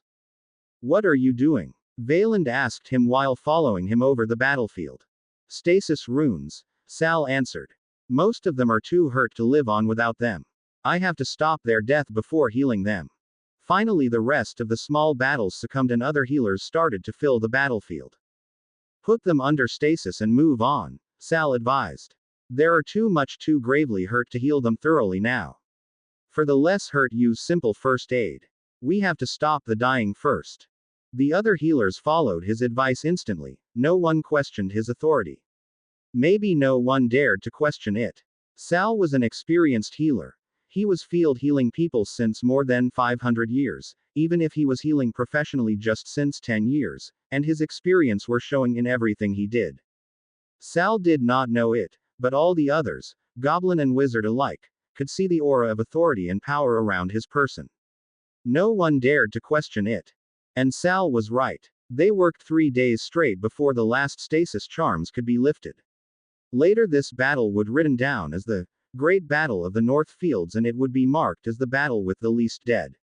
But while Sal was working with the stasis charms and all his abilities, he never thought of history. He just saw the lives that threatened to end and his ability to prevent it. Of course he could not rescue all. Some were injured too much and some had died while the battle was still on. But a lot of deaths could be prevented. When it finally ended, Sal was utterly exhausted. His shoulder hurt and he could not see straight anymore. He finally just succumbed to his exhaustion and fell unconscious after he ended the final stasis of the last of the wounded. He woke up 2 days later in the care of the goblin healers. Next to his bed stood Valand and another, more impressive looking, elderly goblin. Both goblins looked a lot alike, so Sal guessed that the older goblin was Valand's father. "So you are finally awake, Morganath," Valand said, looking down at him. Then he gestured to the elderly goblin. "My father Gringood," he said. "Father wanted to see you as soon as you wake up." The other goblin scrutinized him. "We are impressed," he finally declared with a voice that sounded like coming from a tomb. "We goblin never have seen someone like you before. Being able to cast stasis charms like that and after that healing the wounded, impressive." Valand nodded enthusiastic. "Now we know why your mother is feared by so much druids," he added while showing his teeth slightly. Sal would later learn that it was an expression to show your gratitude. Sal just blinked, surprised and a little bit unsure. He still felt tired and it took a moment before he could catch on. "I am a healer," he finally said, trying to downplay his deeds. "I am here to prevent death as good as I can. I had to give my all." The other, elderly goblin snorted.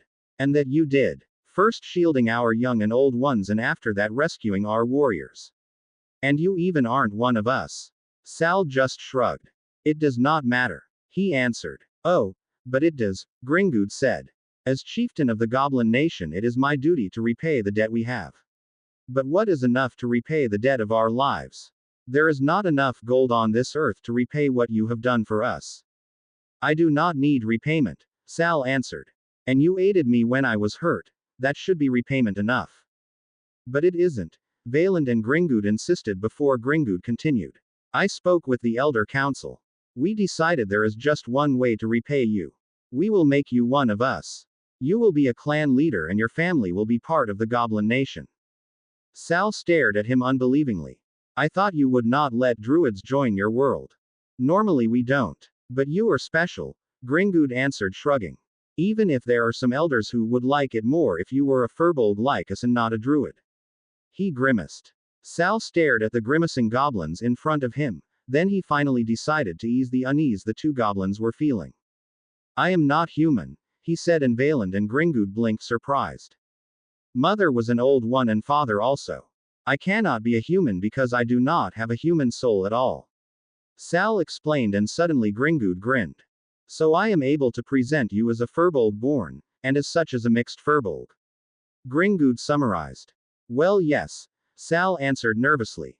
"But you don't have the abilities of your inheritance?" Valand asked, interested. "Well, some I have," Sal answered. "I can heal with my tears like the phoenix I am descendant from, and I am poisonous like the basilisk." Sal decided to skip that he also could kill someone with his gaze or the fire of Arthur if he really wanted to. He also skipped the family magic of Morgana. It would not go over well to frighten the goblin. Gringood instead grinned like a Cheshire cat. "Did you use your tears to heal some of the goblins?" he asked, interested. Sal just shrugged. "Some," he answered. "But they are my last resort. It is tiring to produce tears to heal. They are laced with my magic, and as such I will tire if I use them too often." The goblin just nodded. That would explain why a phoenix does not often heal others with its tears, he said thoughtfully. Their power might be unbelievable strong, but the price they pay is high, so they save it for the last resort. Sal just shrugged again. Maybe, he answered, not really caring. Well, he did not care until he remembered his second year at Hogwarts and the fight with the basilisk. Fawkes had done everything to aid him. He even had finally healed him. Why? When it took as much strength as it did for Sal, why did the phoenix heal him at all? His thoughts were interrupted by Valand. Are you able to stand up, Morganath? He asked. Sal nodded tiredly. He slowly stood up and followed father and son out of the cottage he was in. They still were in the village Sal had helped to defend. But now the marketplace of the village wasn't deserted like it had been while the fighting had taken place. Instead, a council of several old goblins was waiting for them. So this is the human that defended us, chieftain, one of the old goblins said. He is the one who defended us, Gringood answered. But my son was mistaken. He isn't a human at all. As soon as he said that, the atmosphere changed. Where there had been distrust before, there was suddenly a hopeful surprise in the air. So, what is he then if he isn't a druid? The same old goblin said. He is a Firbolg born. A child of the Firbolg, and his soul is as non-human as ours, Valand replied for his father. And do you have other evidence than his words? The old one asked. Several of our warriors have been healed by phoenix tears, that is something the healers have told us themselves. What we did not know was that it had been his tears, as he is a phoenix born. Gringood answered. Have you seen it yourself, chieftain? No. Then you did believe him because he told you that. The old one said. We cannot believe something on hearsay. I don't think that Morganath would lie to us, Valand answered for his father. There is no reason. He trailed off when suddenly murmurs erupted between the old goblins. Then the speaker of them stepped forward until he reached Sal and turned his face so that he could see Sal's eyes. You really have Morgana's eyes, he said, surprised. Tell us, are you really her son, as Valand said, or are you simply someone who has eyes like her? Sal opened his mouth to deny his relationship with Morgana, but instead he answered. I am her son.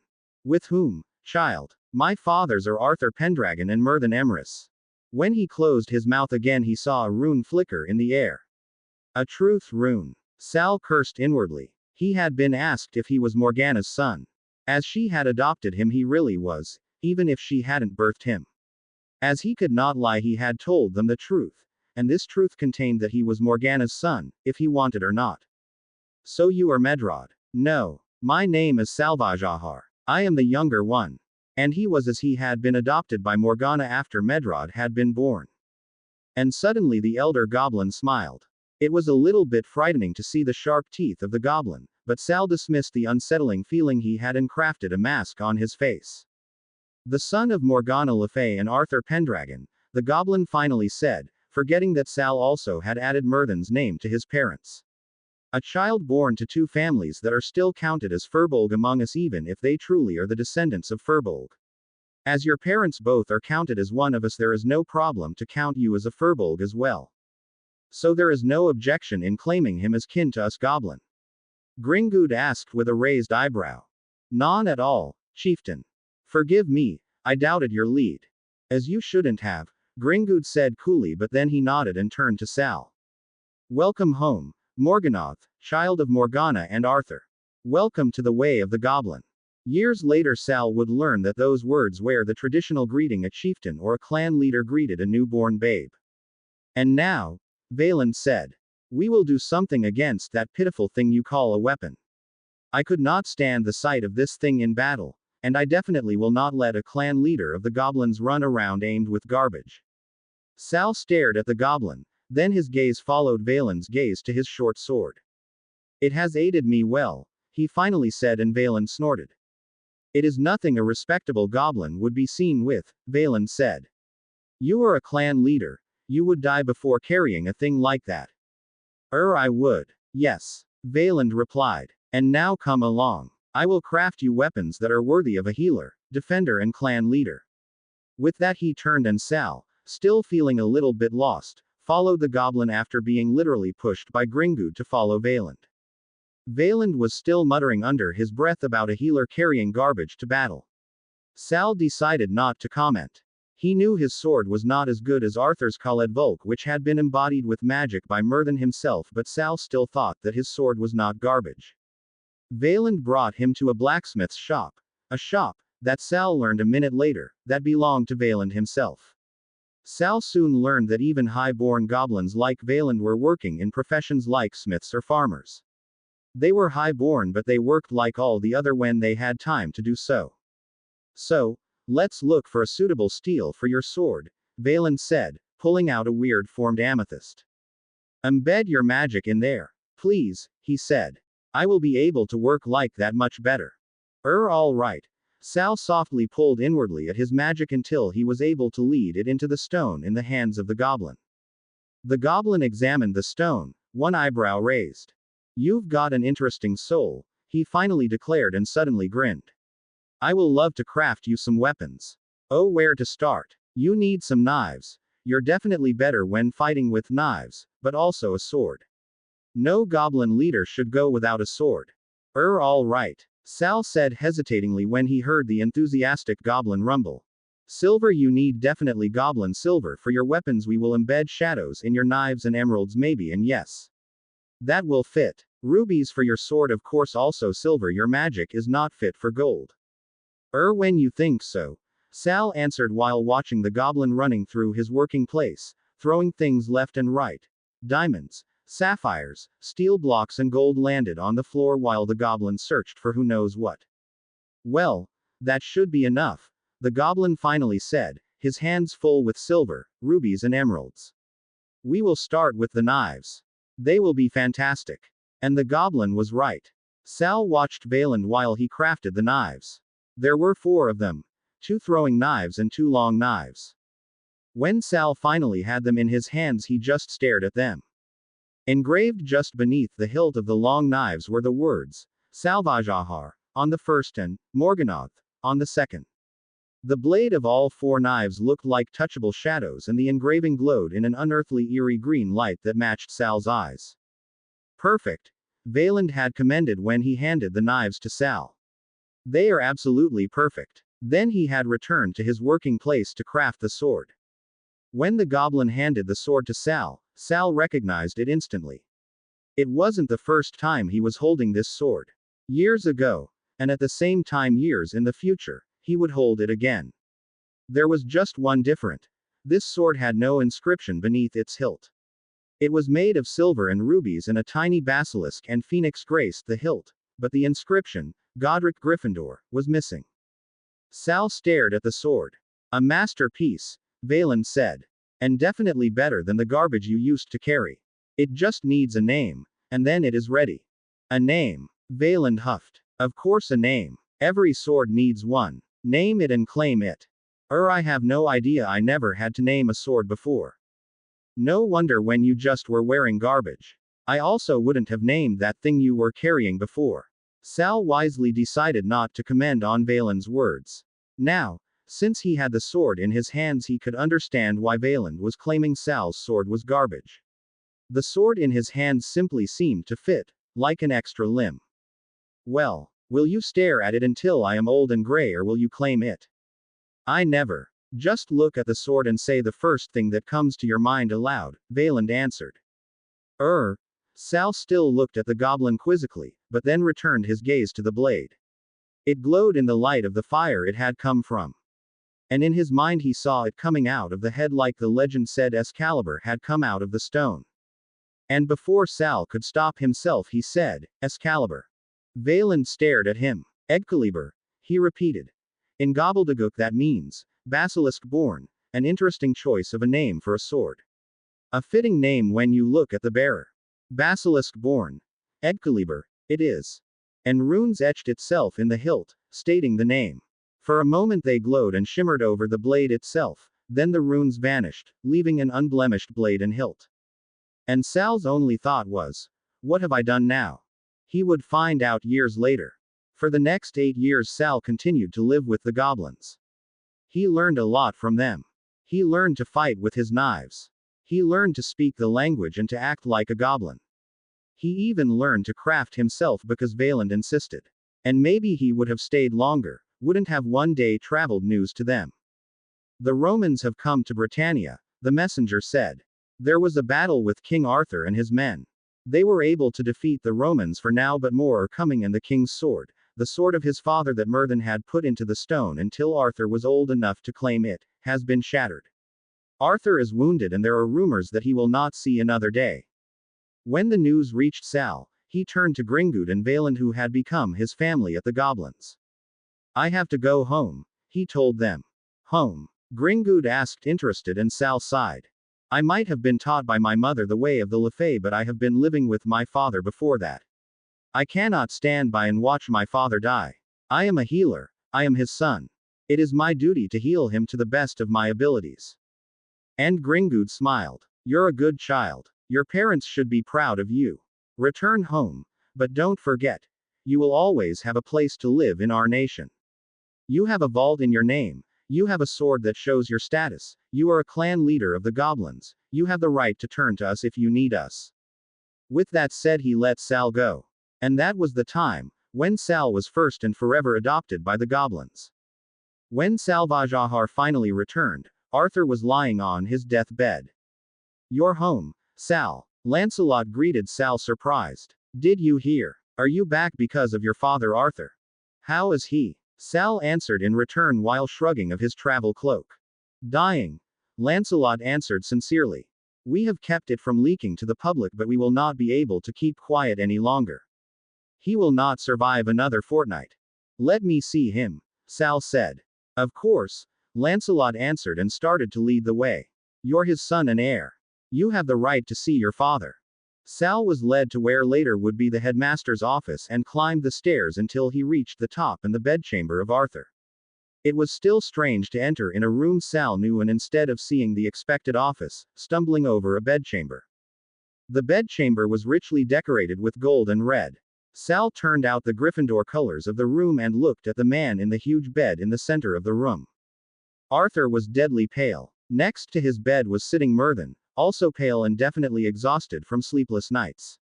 In the corner stood two other men, discussing things in soft voices. ATR, Sal greeted his father Merlin. How is Arthur? Salvajahar. He saw the delight in his father's eyes even if they were still mostly haunted and sad. I am glad that you are home. Arthur will need you to take over his duties until. Don't. Sal interrupted. Don't say it. Let me look at him. I am here to try to heal him. Sal. I am a healer. ATR. I have my oath. Let me take a look at him. Sal interrupted Merlin before he could say another word. Merlin looked at him astonished. A healer? He asked. But. Guardian healer. Sal corrected, and understanding filled his father's eyes. And now let me take a look. Merlin stepped aside and Sal sat down on the edge of the bed. He freed Arthur from his covers and the gauzes that covered his chest. The wound beneath looked bad. It was red and swollen and oozing pus. Definitely infected with gangrene, maybe also blood poisoning. Sal sighed and started to search his girdle for the potions and herbs needed. Then he looked at the room itself. The best would be to add a runic circle to the healing, he finally said. One of the men in the corner sneered. I don't think you have the experience to decide anything like that, lad. He said while gritting his teeth.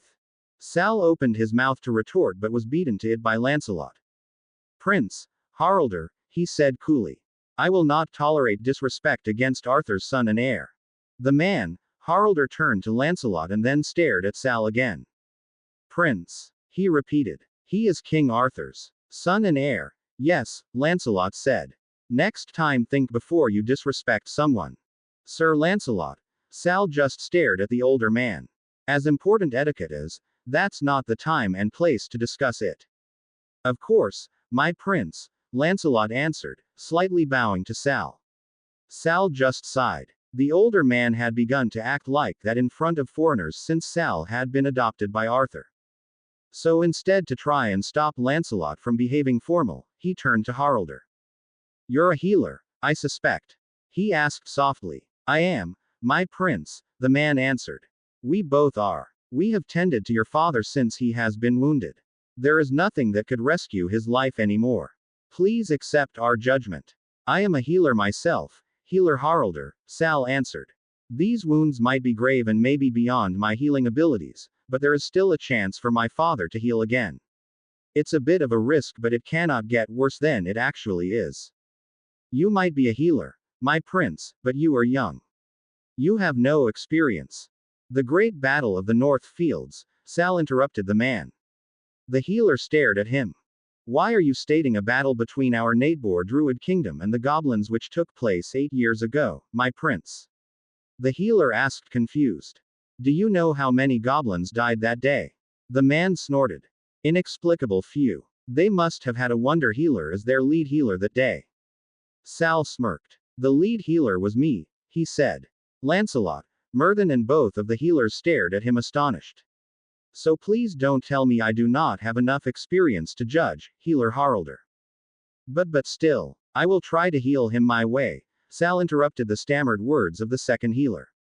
It cannot get worse. Why not trying my way? After all, I have proven that I am able to do the nearly impossible. Where is your proof, gentlemen? Both of the healers spluttered but then bowed their heads. As you wish, my prince, Haralder said. But we will leave before. We do not want to be judged when the king dies.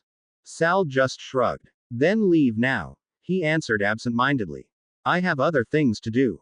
Sir Lancelot, I need apples, clean earth and rosemary. This should be able to strengthen my runic work.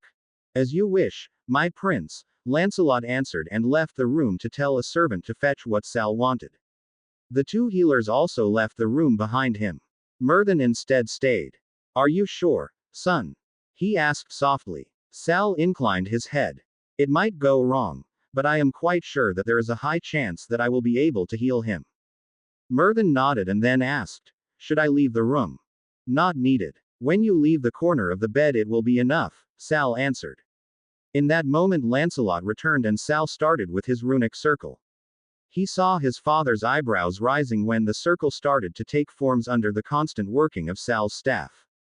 I have never seen a circle like that before, Myrddin whispered, but Sal heard him nevertheless and shrugged. I thought it up when I saw how bad the wound is that Arthur maintained. Myrddin stared at him in surprise. You thought it up. So that's nothing you have learned somewhere while you. It's a combination of some circles I know, Sal answered. It should aid me quite well. And then he took out one of his knives and started to hack the apples until they were nothing more than mash. He added the rosemary and the earth and started to cover the outer line of his runic circle in it. A protection against the evil, Myrddin said, understanding in his voice. A way to strengthen the runic circle against the infection in the wound. I would never have thought to do something like that.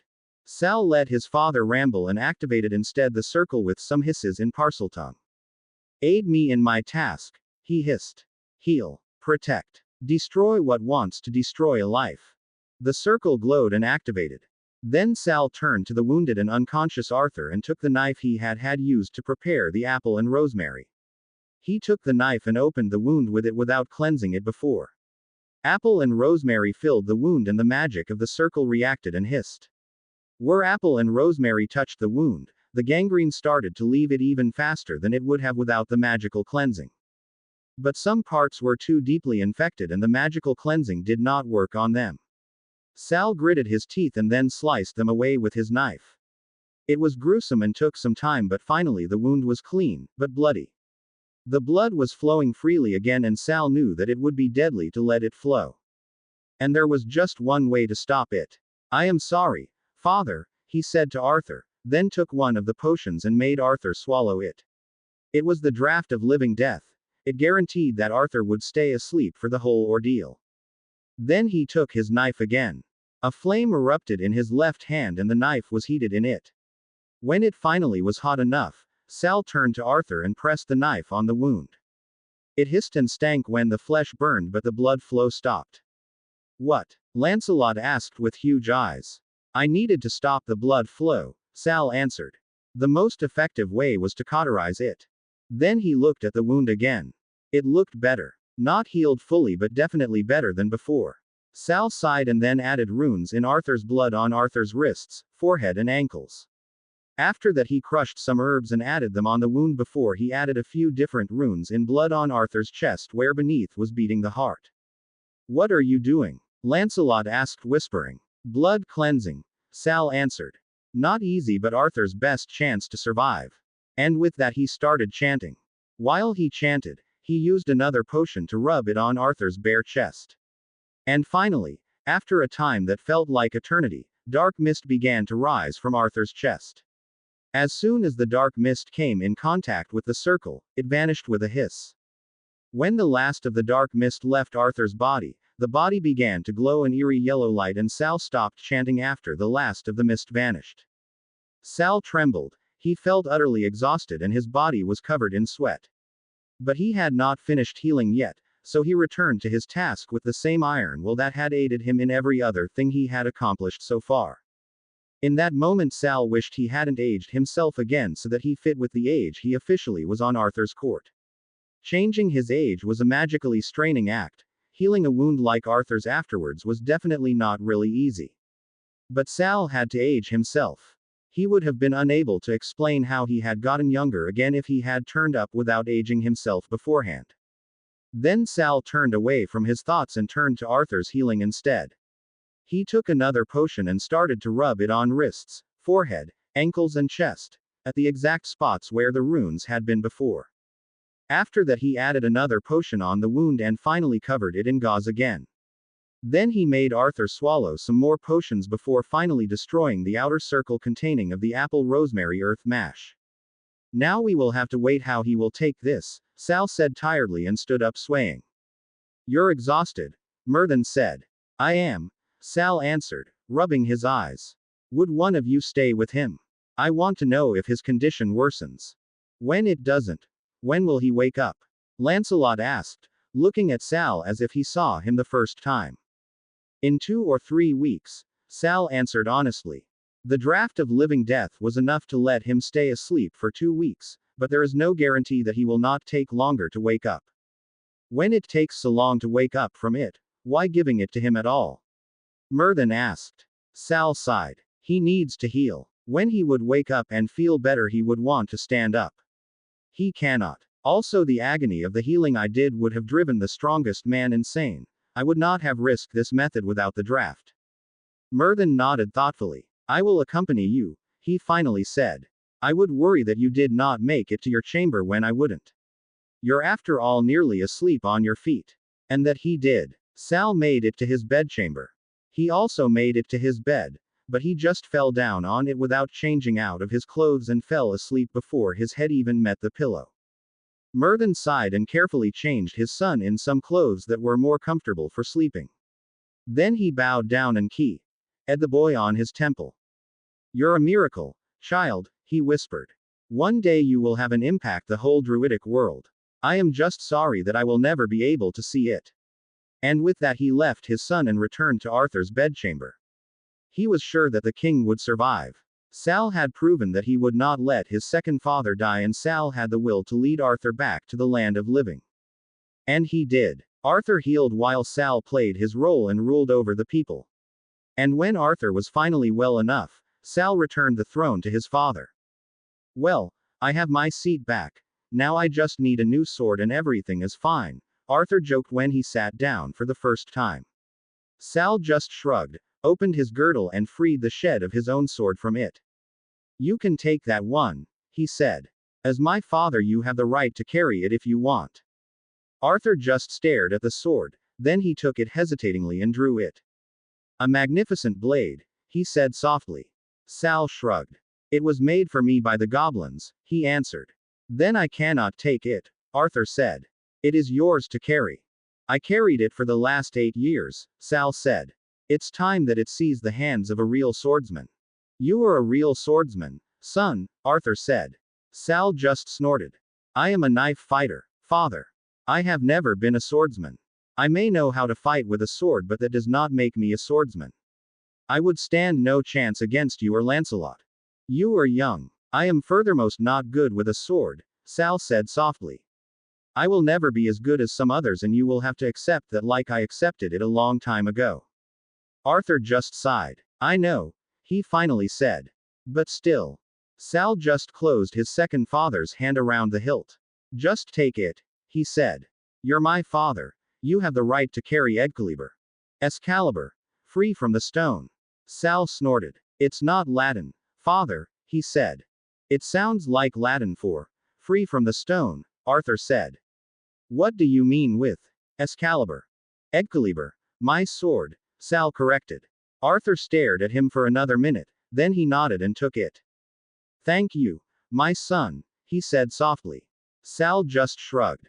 You are my father. You are the king. You have the right for a good sword, and a goblin made is better than every other sword.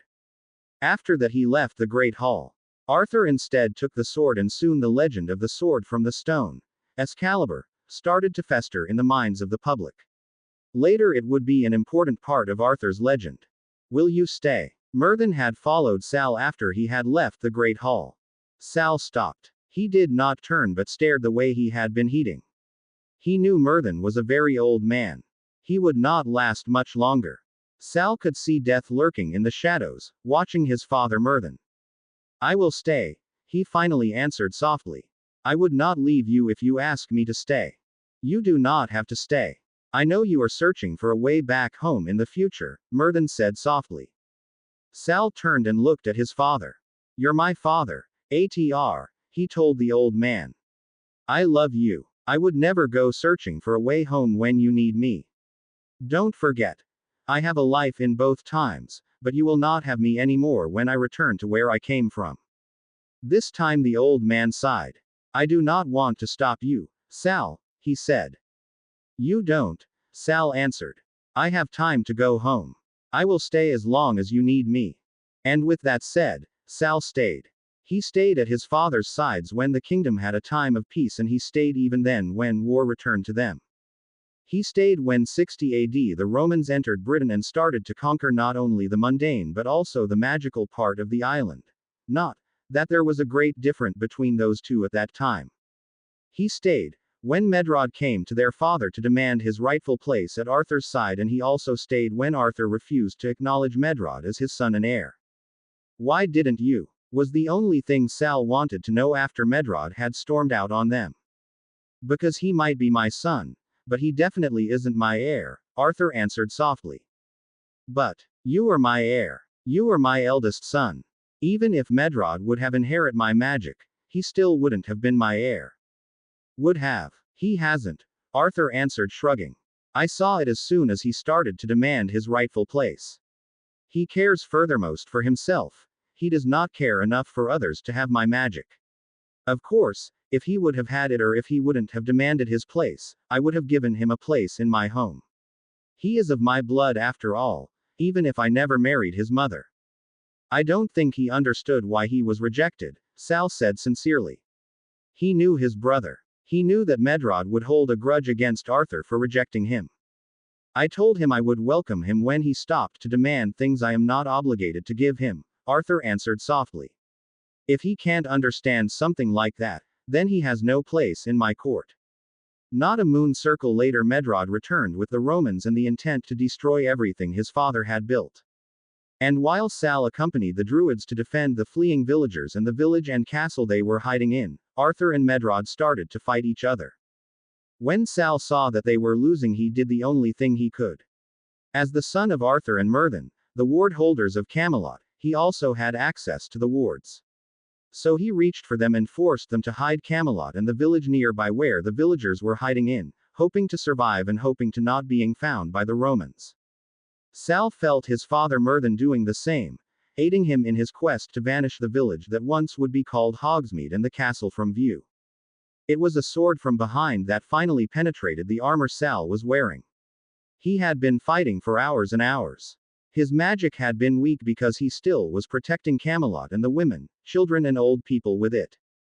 He was fighting a Roman priest at that time, a Roman druid. The Roman was a battle mage, and he definitely was the better fighter, especially because Sal could and would not let go of the protection that shielded Camelot from the sight of the invaders. Sal had a hard time battling the priest. But he still was fighting well. He was a knife fighter, and the battle mage had problems to react in time for Sal's fast fingers. And maybe Sal would have succeeded in this fight, even if he was unable to do a lot of magic at that time, wouldn't have entered another sword the battle. The sword that finally penetrated his armor and showed its cool steely blade to his eyes, sticking out of his chest, was from another priest who had entered the fight while Sal had dodged the curses of the other frantically. Sal just stared at the steel that adorned his chest. Steel that was red with blood. His blood. Then the steel vanished and Sal fell. He could not breathe. He could not hear his heart beat anymore. My heart, he thought while the world darkened. He pierced my heart. Pathetic, a voice said in Latin with distaste, standing over him. Don't, another one said in the same language. He has done nothing that would give you the right to disrespect him in death. He was pathetic. I could kill him with a single stroke with my sword. A hand softly caressed Sal's traditionally braided hair. He was a strong one. His magic is still filling the air. Whatever he was hiding from us, he succeeded in his quest. We will not find it even if we would return years after his death. But, a sacrifice, the other one said softly. He sacrificed himself for hiding whatever he wanted us not to find. He would have killed me and you if he wouldn't have tried to hide whatever it was. Something was pressed in Sal's unmoving hands. For a safe journey, my foe, the soft voice said. You have earned yourself this last right. May your soul not be lost on its way home. The darkness finally took him and his last ragged breath stilled. Then the conscience that was called Sal was no more. The article that was printed by the Daily Prophet the following day was astonishing. Harry was sitting on his bed, reading his newspaper calmly. The trail of the boy who lived was held in front of the Wizengamot because of the gravity of his offense, Harry read to himself. The boy is guilty, there was no arguing about that fact. Everybody knew. The trail itself was just a formality, said Minister Cornelius Fudge. At the end it was a formal error that got the boy who lived off the hook. When Harry finished the front page headliner article he snorted. So you're trying to legalize your actions on that way, Minister, he finally said to himself. Way to go. You really should not start the next round of our game without even looking at your opponent. Talking to yourself again, Harry. Another voice interrupted. Harry blinked and looked up. Shouldn't you stay hidden, Reg? It's the middle of the day. Hardly. Reg snorted while looking pointedly at a snoring Ron in the bed next to Harry. It's 6:30 in the morning. Only you would be awake this early. Harry shrugged. The sun's out, he countered. There is no way I could sleep at a time like that. Reg snorted. Yeah, but you're not normal, he said while shaking his head in disbelief. If I would not know you for at least 10 years now, I would think you are absolutely crazy just for opening an eye at that early hour. So you don't think I'm crazy because you know me? No. I know you're crazy. I do not have to think it anymore. Very funny. Ha ha. Reg did not counter that one. Instead he sat down next to Harry and looked at the newspaper in Harry's hands. What will you do against? Nothing much for now, Harry answered. I am not ready to show my cards openly. There's still way too much to do until I am. You should have started earlier. I could not, Harry answered sincerely. But 10 years ago, was not a real Horcrux, Harry answered softly. Reg's eyes widened. All the years he had thought. What was it? When Riddle came to the Potters that night, Harry started softly. He was still missing a Horcrux to his perfection. He wanted to have 7 pieces. At that time he had 6. The last one that now is embedded in his snake, he wanted to make it with Harry Potter's death, to emphasize his power. Riddle is arrogant. The death of Harry Potter should have been his absolute triumph above death. The day of his absolute victory. I still don't understand. A Horcrux is fool magic. You cannot make a Horcrux by simply killing someone. You make it by doing a lot of rituals beforehand and then channeling your longing for eternity in the time of your victim's death, Harry answered sighing. That sounds as if you know how to create one, Regulus said frowning. Harry just shrugged. I know how to do it, he answered unconcerned. I learned it a long time ago. But, you know that you have to have knowledge about something to be able to create a ritual to destroy something, Harry remarked and rolled his eyes. Anyway, the artifact we destroyed 10 years ago was the artifact Riddle wanted to use at that time to create his Horcrux. But why? Because the magic of a Horcrux begins way before the ultimate killing. He still could have used this artifact to create a new Horcrux.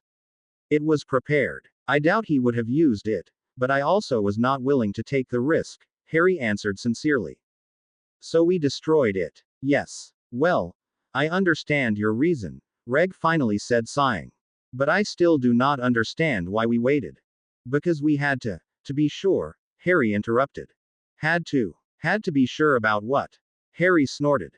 You sound like a parrot today, Reg, he said, amused. I waited so long to be sure Riddle's last ties with his Horcruxes really were cut. Except of the dairy, there is no way telling when Riddle created his Horcruxes. It takes some time until the split soul parts are not able to feel each other. The safest bet was to wait until Riddle lost and regained his body, which he finally did at the beginning of the summer. Wouldn't it have been safer to destroy them while Riddle had no body? No, Harry answered. A wraith has a better connection to other spirits. The Horcrux has to be on its own for a long time until it cannot be felt by a wraith anymore. The only Horcrux that I know is old enough for something like that is the diary. Maybe there is another, but I dared not to risk it until Riddle regained his body and with it lost the connection with his other soul parts he had as a wraith. Well, thanks for the lecture. I am certain I know enough about it now, Reg said, snorting. I even know more than I ever wanted. Don't sulk. Knowledge is power and you know it. How Slytherin of you, Harry. You know you are supposed to be a Gryffindor, Reg retorted. Harry just shrugged. Ron's still sleeping and the others are downstairs. There is no one in the room who would feel horror-stricken about it, Harry said while shrugging again. So why bother to hide my true self from you? You know I am no Gryffindor material. I know I am no Gryffindor material. Even if I stay silent, this truth will not change. Definitely not. And now be a good boy and go back hiding. You do not want to be found by your brother, do you? It would be hard to explain how you are still alive after all. Believe me, there are a lot of things harder to explain than that, Regulus said, shrugging, but he complied and left the room.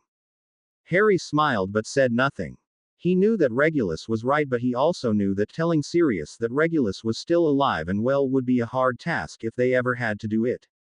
Well, there are other things to worry about, Harry finally said to himself. What to do next, what to do next? When Xenophilius Lovegood sat down at 10 in the morning at his breakfast table, he still was thinking what to put first in his next edition of the Quibbler. He was still contemplating between the article about nibblers and their breeding and the article about cackling cracklers. Both, of course, were important articles, and they both deserved to be treated that way, but what to choose, what to choose. He wasn't anywhere near the answer to this important question when the owl post arrived. Well, at least he wasn't near it until he saw an innocent-looking envelope between his normal mail. Zeno raised an eyebrow. The last muggle-looking envelope he had received had been a few weeks ago by proxy. Rebecca Amorin of the Daily Prophet had somehow lost it in Zeno's study at that time.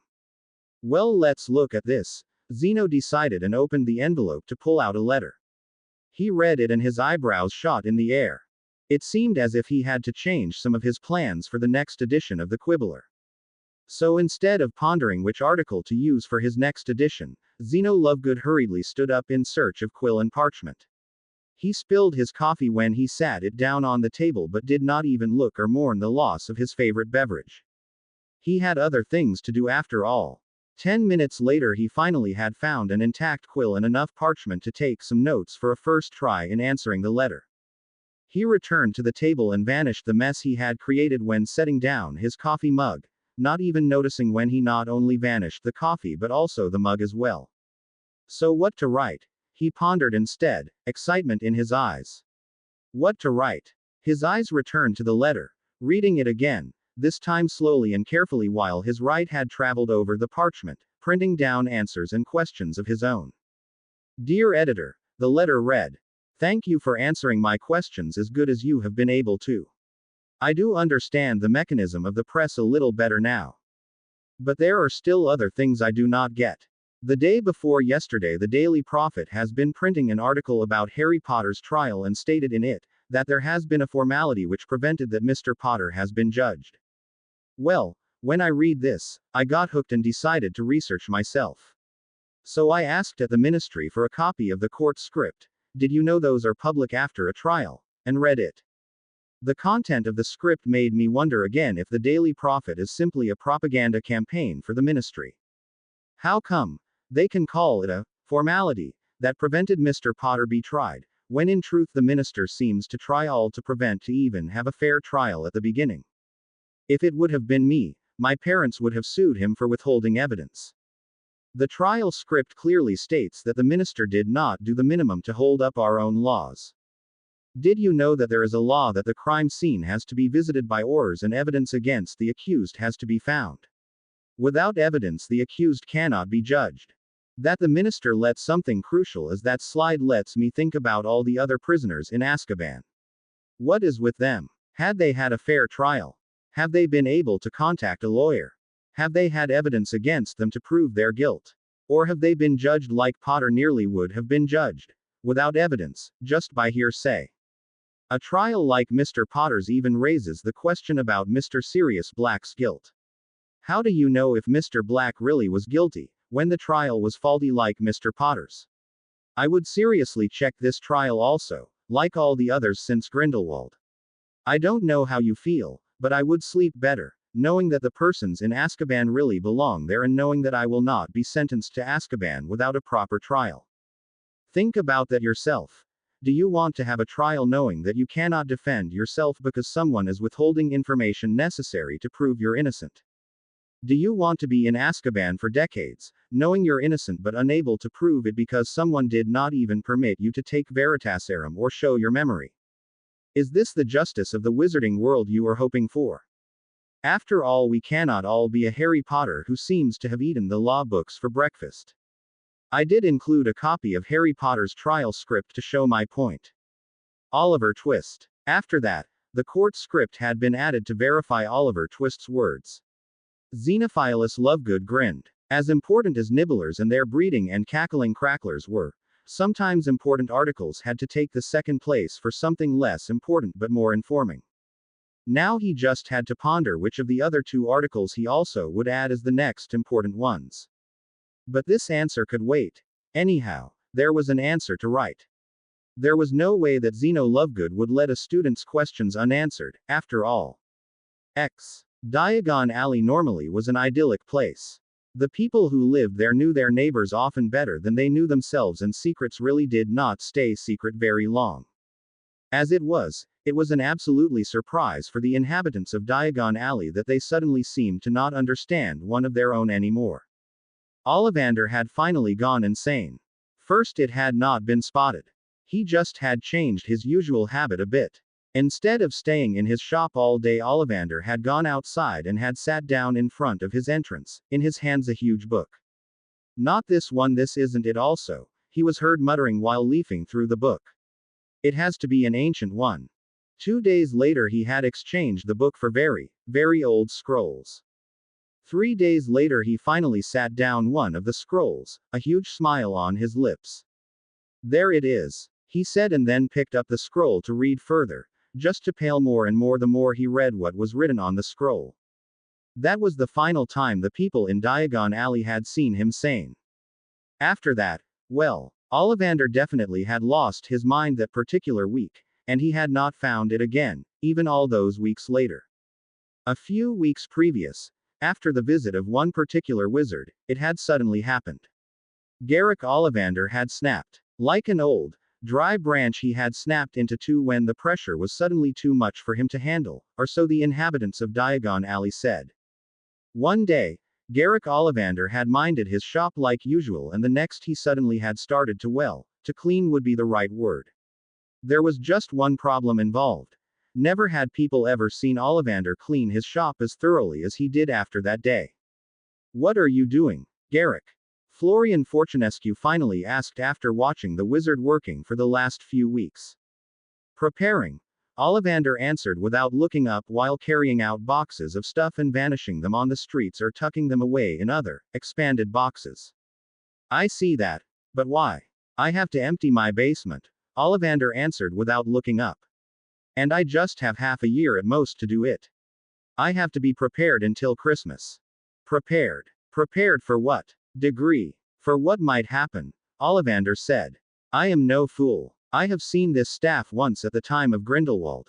Father also has seen the staff when it was time to bring down Lord Morgan, even if it was grandfather who made that bargain that day. Bargain. What are you talking about, Garrick?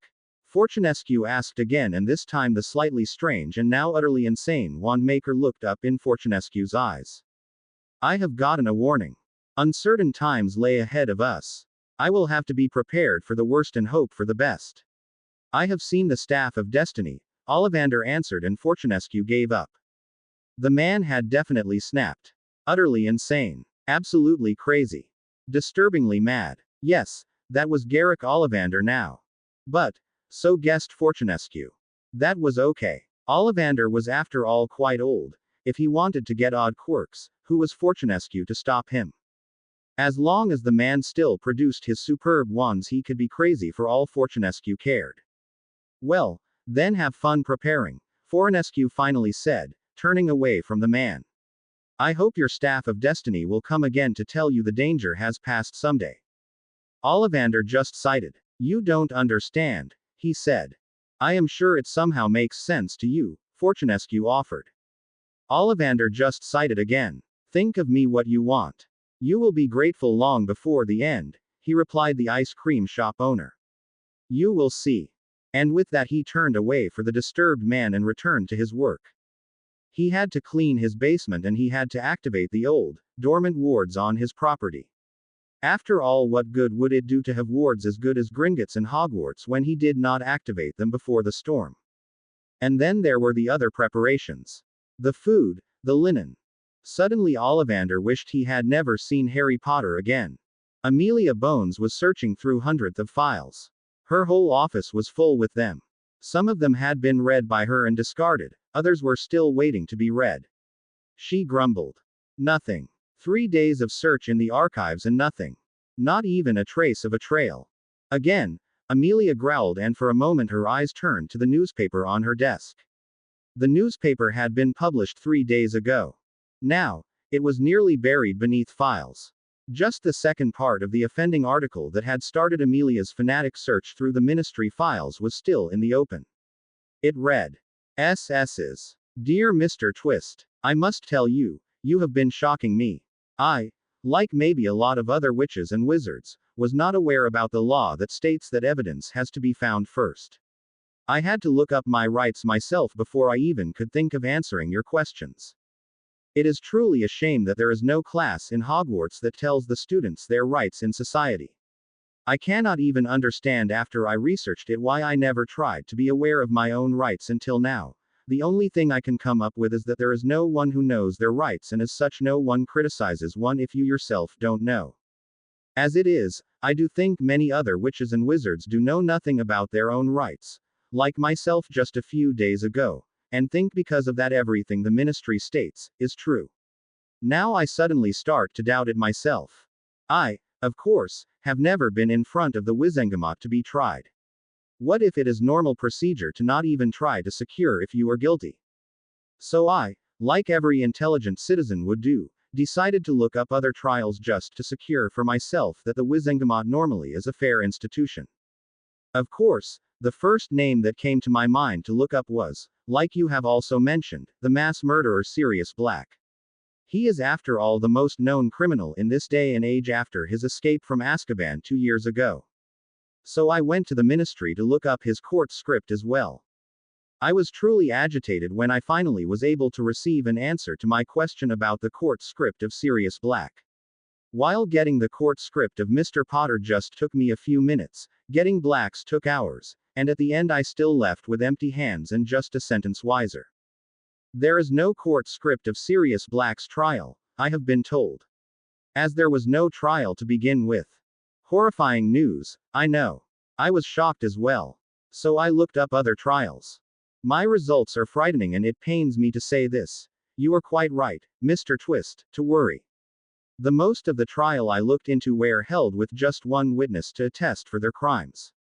No veritaserum. No shared memories. Just the plain word of one witness to sentence a person to a life of horror in Azkaban. And to send a person to Azkaban, even someone whose crime is as famous as Mr. Black's, without a trial is truly appalling.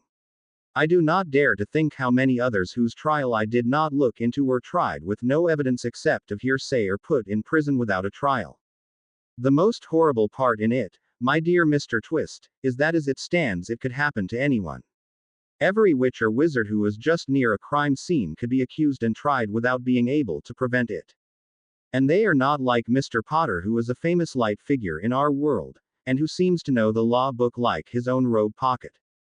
Sadly, it still stands that the ministry has the full control about who is tried with how much evidence. So do hope that you will never be part in an investigation. You could wake up in Azkaban just because you bought your milk at the wrong place to the wrong time.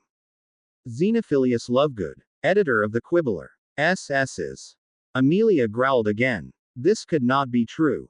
Could it? She sighed and returned to her search. She simply had to find those damned papers about Sirius Black. Something like the papers about his imprisonment or the interrogation by the Aurors. Until now she had found nothing. Nothing at all, and it worried her more than every other thing she had discovered in the years in the ministry. Her eyes turned again to the files in her hands, and with another grumble she returned to her search. Why, oh why had there been so many Blacks? Amelia was sure that at the end of the day she would have learned to hate the name Black.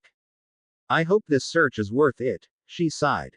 And when there truly was no evidence of anything about Sirius Black that would make his imprisonment legal, Amelia knew she would go to hell and back to ensure that the right thing was done in the end. Even if she had to destroy the ministry stone by stone to reach her goal. Barnabas Cuff sat at his table in the office of the Daily Prophet and was sorting articles when someone knocked on his door. Come in. The door opened and a woman Barnabas had not seen since she had lost a letter to the Daily Prophet in Ottery Street. Catchpole entered. Ah, Becky. He greeted her happily. Rebecca Amorin gritted her teeth. It's Rebecca. Boss, she said stiffly. I know, Becky, my dear, Barnabas said, still smiling. So, my girl, what brings you to my humble office in the first place? The woman in the door stared at him as if he had lost his mind in the dumpster next door and then entered fully and closed the door behind her.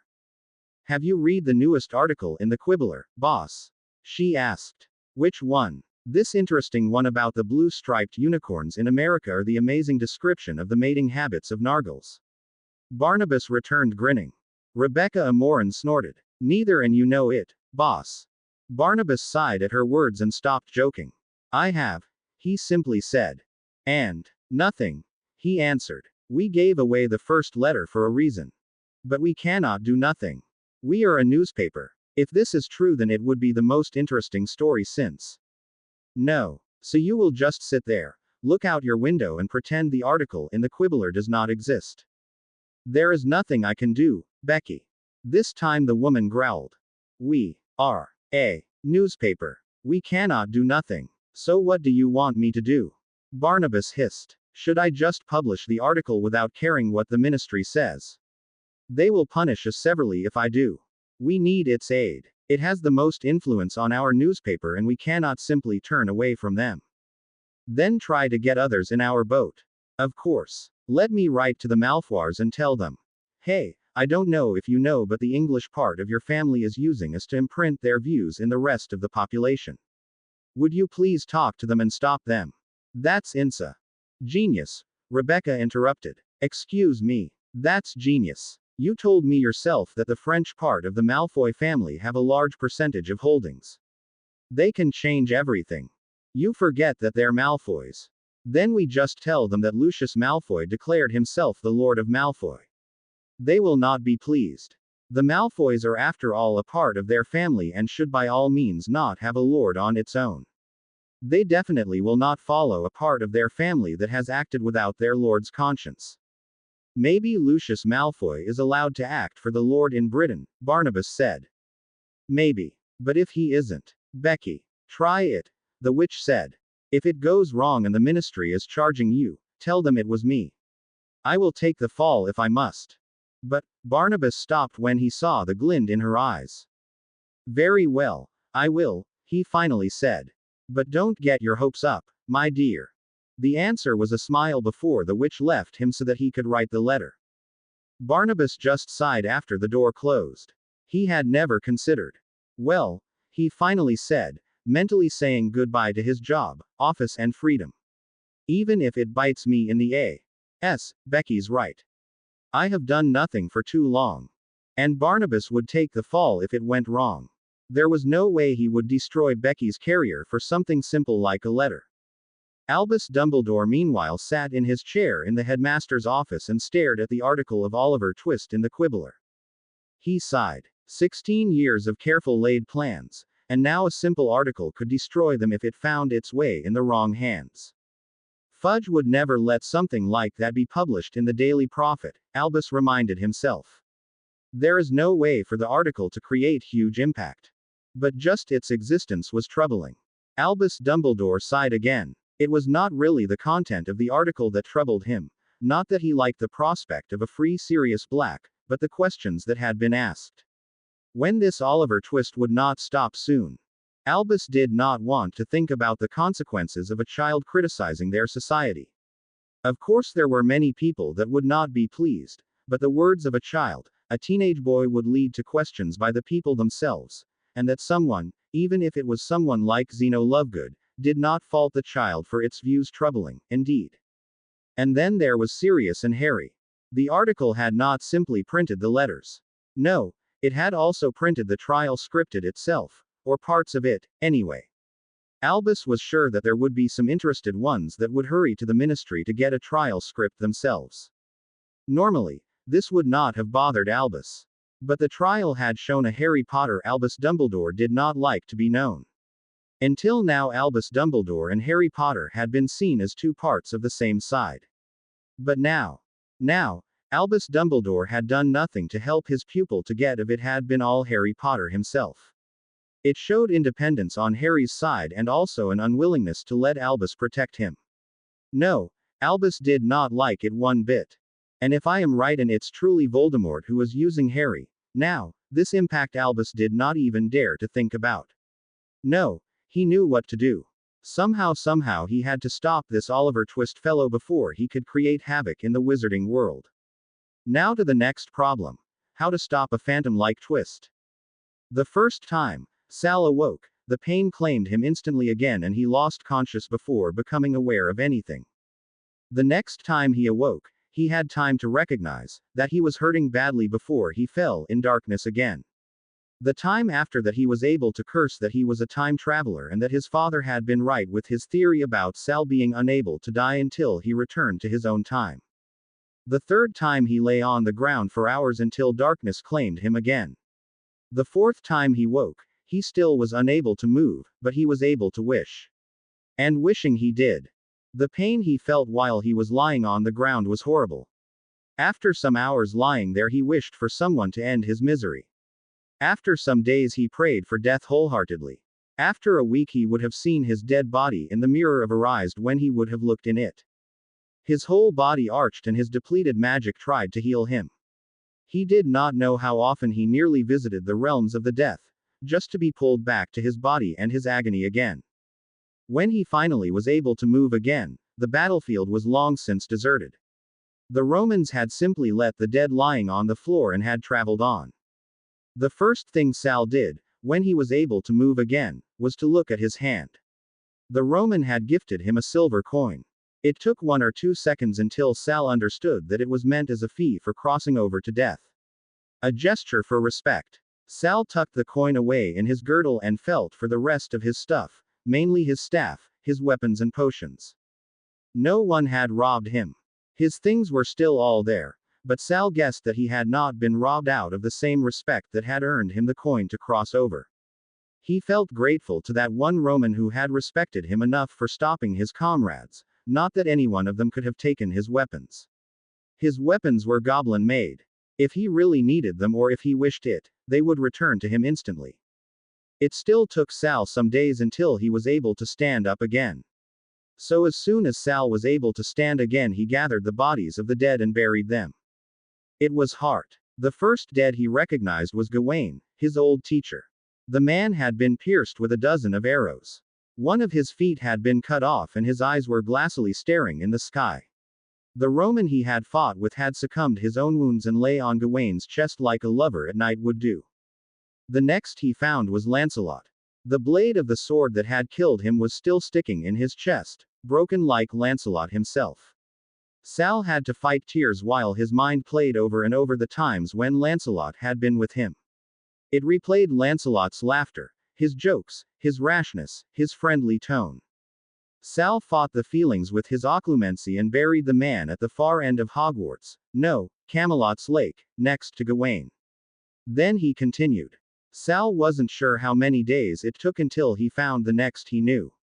The magic in the air had stopped the dead from rotting, so when he found Arthur and Medrod they still looked like they had in life.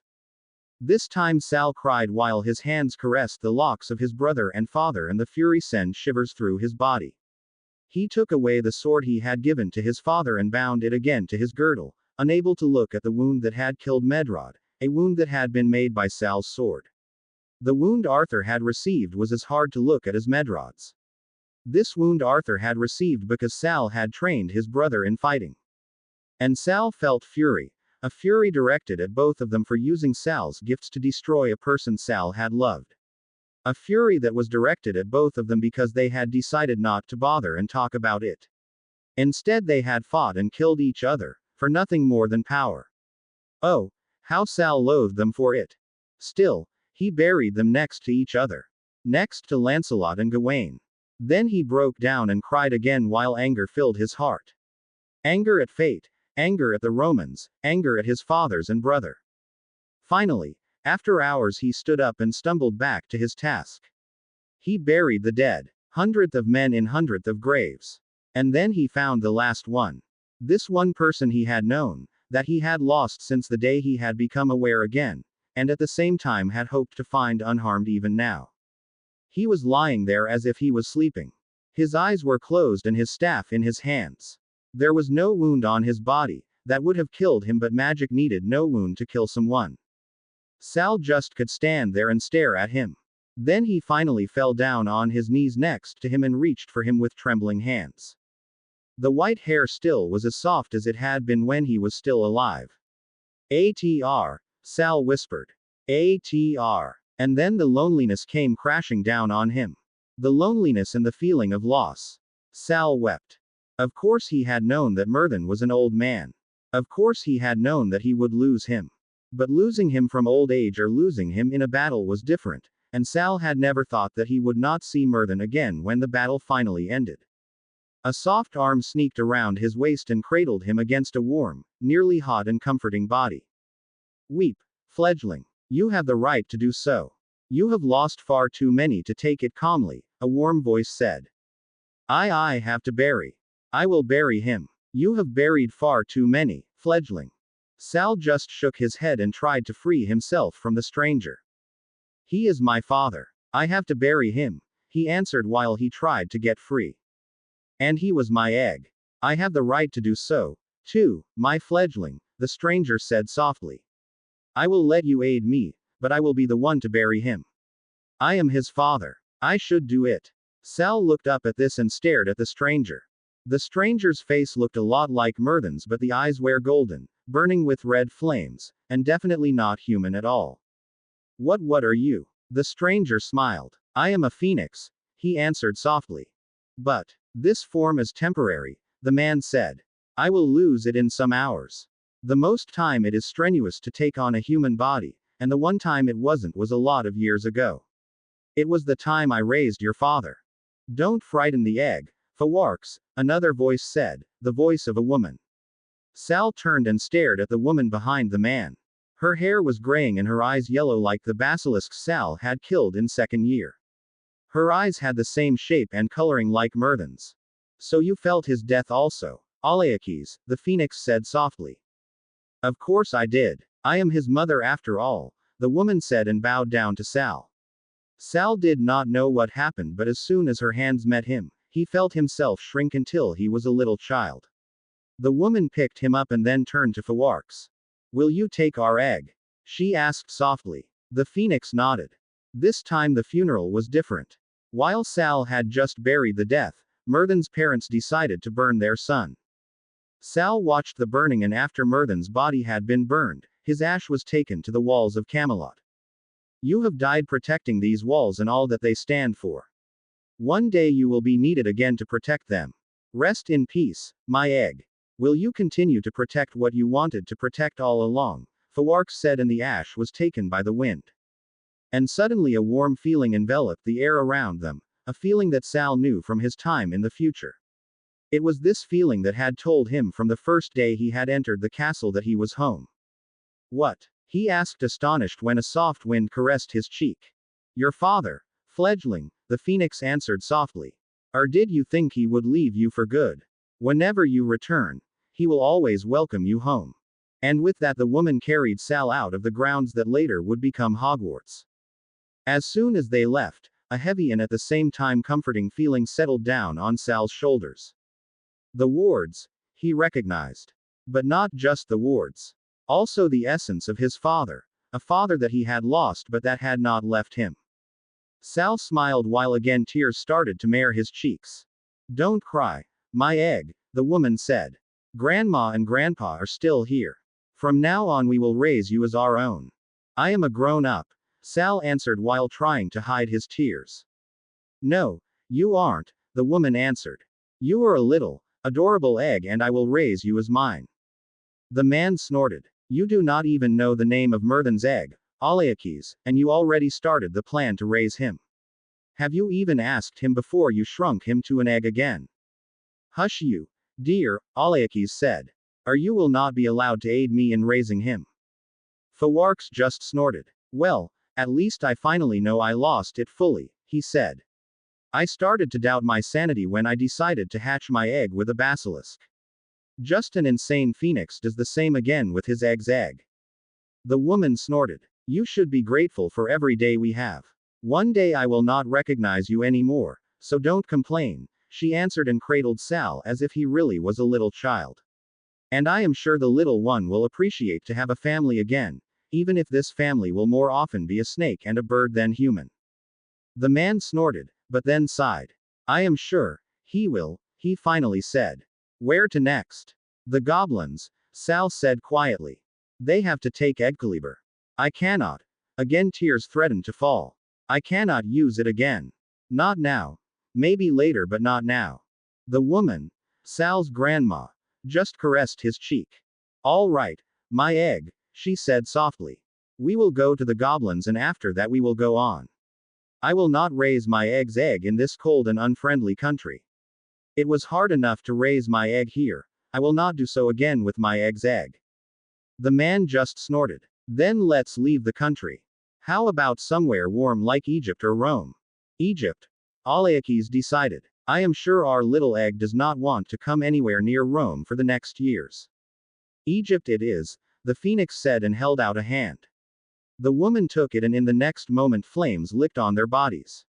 A moment later they were standing in the middle of the goblin village Sal had left some years ago.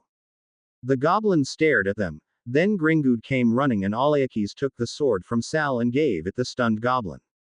We will take the egg and you will guard its sword, she said to the stunned goblin. What happened? Another stunned voice said. Valant. Our egg lost its father, Aleakes said. Fawarks and I decided to raise it again. It's too little for the sword, so we will leave it in your hands. You can hold on it until a family member needs it or until the egg comes back to claim it. Gringood stared at her, then he looked at Sal and understanding lit his eyes. We will guard it well, Lady Basilisk, he said warmly. Until a member of Morganath's family needs it or Morganath returns to claim it. Aleakes just nodded. So mo it be, she said and held out her hand to Fawarks. Egypt now, dear, she ordered. The phoenix snorted but took her hand. A second burning later and they really were in Egypt, and in the middle of the desert. Definitely better, my dear, the female basilisk decided. And now, my egg, let us return to you. The next 200-something years Sal spent in the company of a phoenix and a basilisk. And while he lived with them, Medrod's own child who he had left behind with his mother Morgana, grew up and married. It had children and they married again. Hundreds of years later, the name LeFay would be lost but the line continued until there would be born a young girl to one of the descendants. The girl's name would be Lily Evans. Meanwhile, 1,000 years before Lily's birth, Sal was learning to be the child of a basilisk and a phoenix. Both of them insisted on teaching him while they changed locations every week because the female basilisk insisted on it. Like that, Sal saw a lot of places he had never dreamed about, and all of them were on the warmer parts of the earth. Sal also started to grow again, but it took him nearly all 200 years to even reach his normal 15 years of age again. When he asked his grandmother about that, she just shrugged. "Don't worry," she said. "It just takes so long because it wasn't you yourself who shrunk your body but me. But it really does not matter. You are after all somehow still 15, my egg." After this explanation, Sal had just sighed and decided not to ask again. He was not interested in hearing another explanation he did not understand fully. All he knew was that he had for over 200 years no control about how old he looked. When he finally had it again, his grandmother just sighed. "So you really are a grown-up again, fledgling," she said, sighing. "Well, I will not be able to hold on you forever. Just remember, I am here for you as long as I can. Your grandpa and I will come to your aid. You just have to call us." And with that, she let him go again. And Sal left. It was hard at first to be alone again, but he needed to leave. He could not be followed by his grandparents the rest of his life. So he left and returned to Britain and the goblin village he had left all those years ago. Gringood was still alive but very old. His son Valand was now the chieftain of the goblins.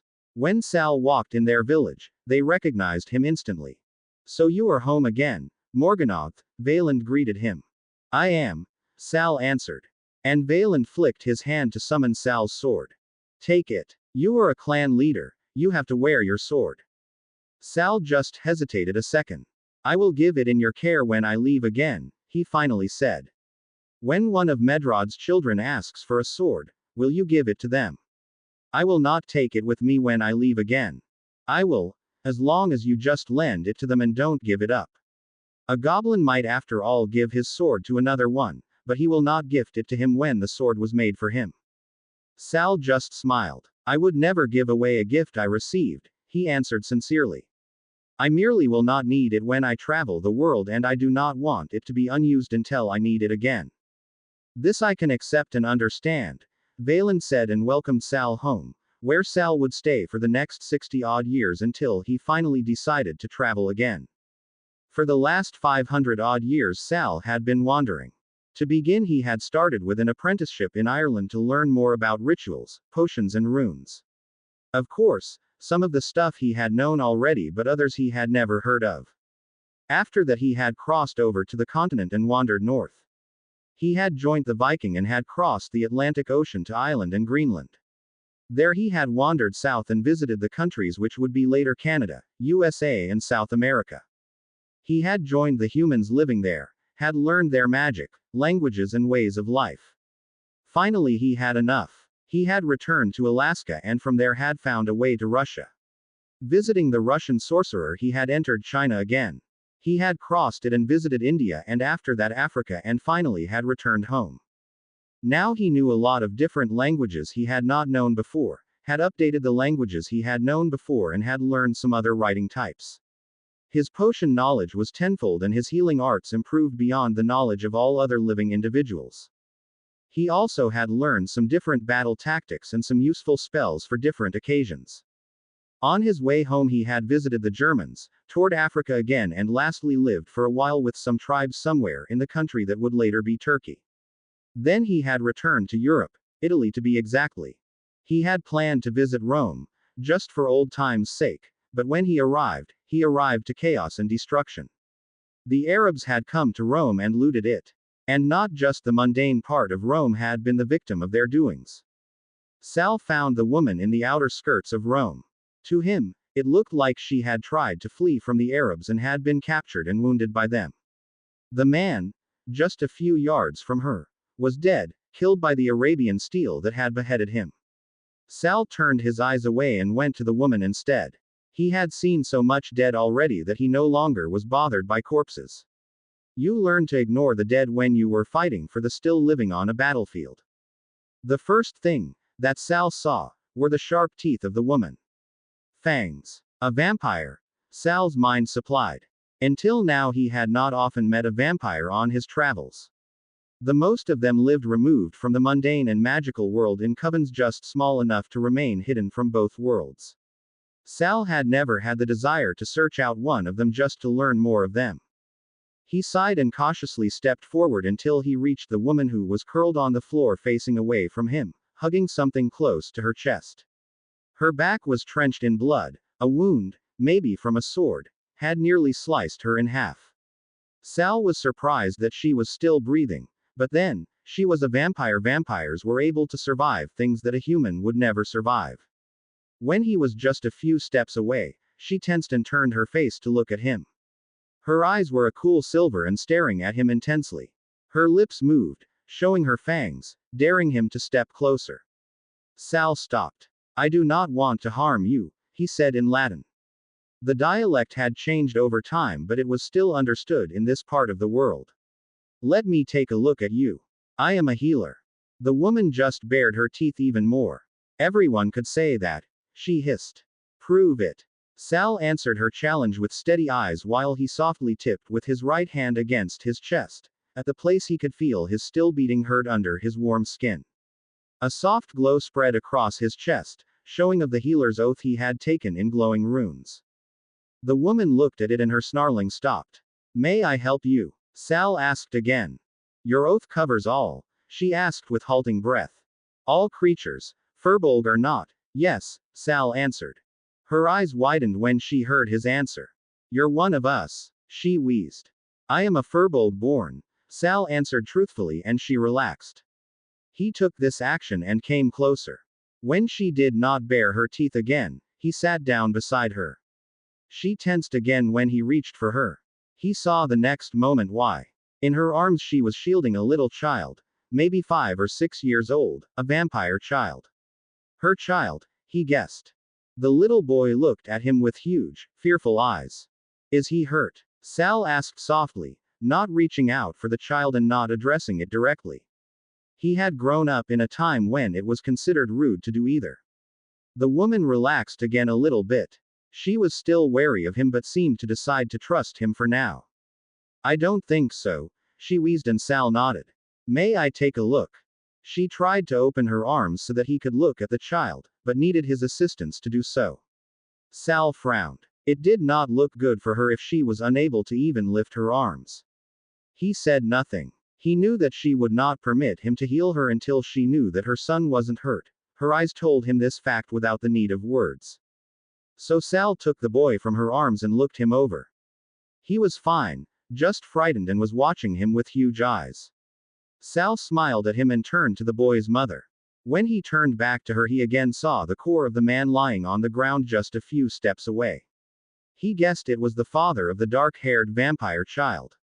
"He's fine," Sal said softly to the mother. "I need to heal you now. Your child needs you." And the child did, literally. With the father dead and without a coven nearby, there was no way to survive for a vampire child if the mother also died.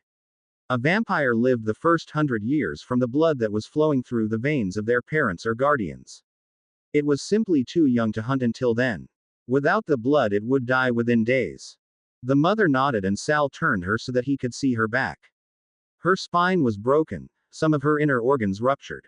Sal grimaced but still started to weave his magic, trying to mend the damage. He started to draw runes on the ground. Then he searched his girdle for potions and herbs. The most things he had were human-orientated, but some of them could also be used for vampires, others couldn't. So Sal carefully searched his healing supplies for those he could use and then turned to the woman again. Normally he would have stabilized her with blood magic, but she was a vampire and he knew that she wouldn't react well to his blood. As a furbolg born, his blood was toxic to her. As toxic as every furbolg blood was for a vampire. There was just one exception to the rule. Children lived from the blood their parents provided, blood that would be toxic to them if they were adults themselves, except of course they had been fed that blood from early childhood on. It was complicated, but as far as Sal knew, the only furbolg blood a vampire could consume safely was the blood of those that had raised them. So Sal couldn't take the chance of using his blood to stabilize her. If it entered her body, she would die from it, poisoned. The only thing that Sal could do was using her own blood for the runes he needed to draw. And he did. He took the blood from her wound and drew runes on her neck, her wrists and ankles. He activated the runes and started to apply herbs and potions to her wound. For a moment it looked as if she was getting better, then his spells broke with a shattering noise and faded out of existence. He cursed under his breath in his father's mother tongue, Parseltongue, and tried to rescue his stasis runes. He had no chance. The runes broke again before he could even try to activate them. Sal cursed again. He tried for a third time and again the runes dissolved before he could activate them. There was no denying it anymore. Sal closed his eyes, trying not to think of the child next to him who was looking down at its mother, its little hand in its mouth, drooling. You can't heal, the mother started. Sal sighed. Yes, he said softly. I am sorry, but there is nothing I can do to prevent it anymore. My child, the woman said. Then she gathered herself, her effete hand reached out to her son and Sal pushed the child forward until she could take the boy's hand in her own. The young boy looked down to his mother's face, clearly understanding that something was wrong but unable to understand what was wrong exactly. Mama, the boy asked hesitantly. Healer, she huffed and Sal turned his eyes to her face. What do you need, madam? He asked softly while feeling extremely bad just because he was unable to do anything to help her.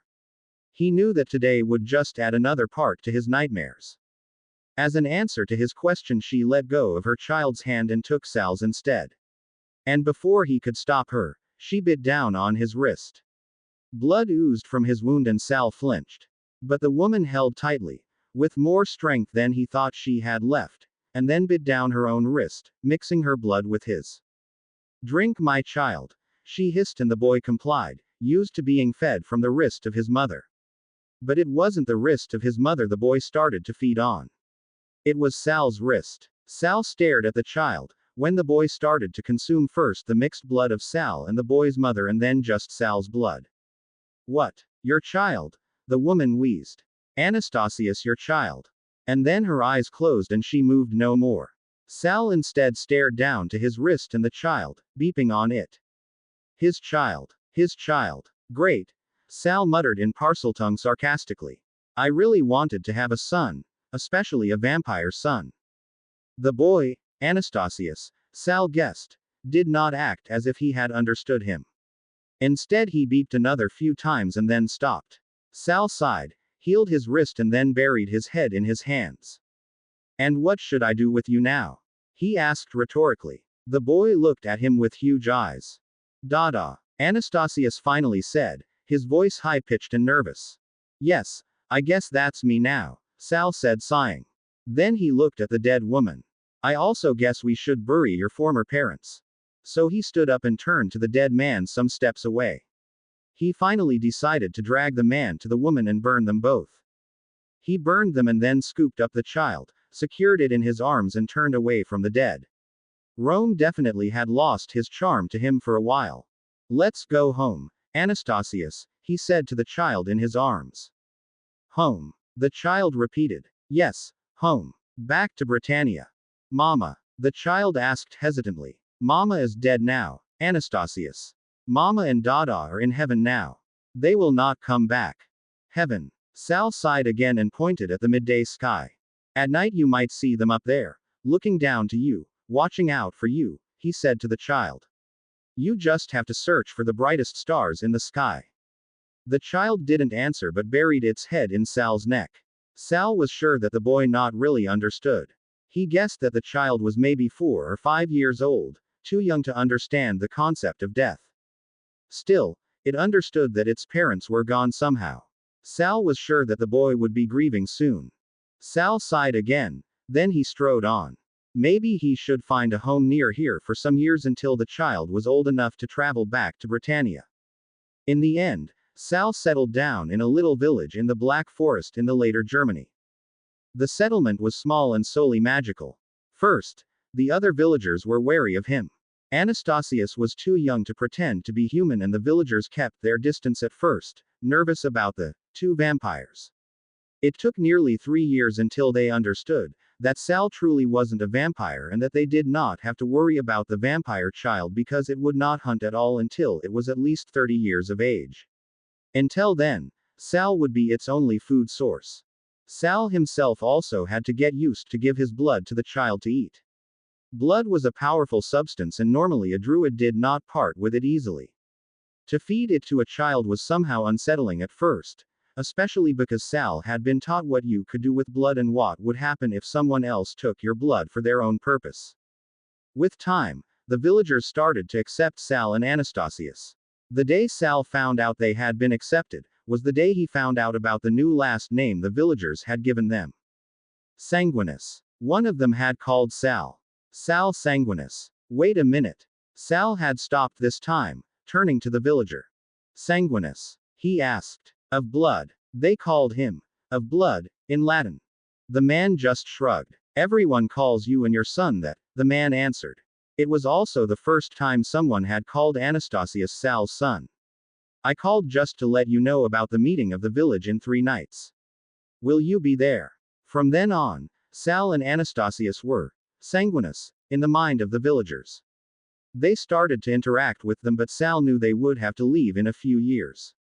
Anastasius needed to see the world before he was old enough to hunt for himself. Sal refused to raise the child with the same fear of humans and other creatures that the other vampires seemed to have.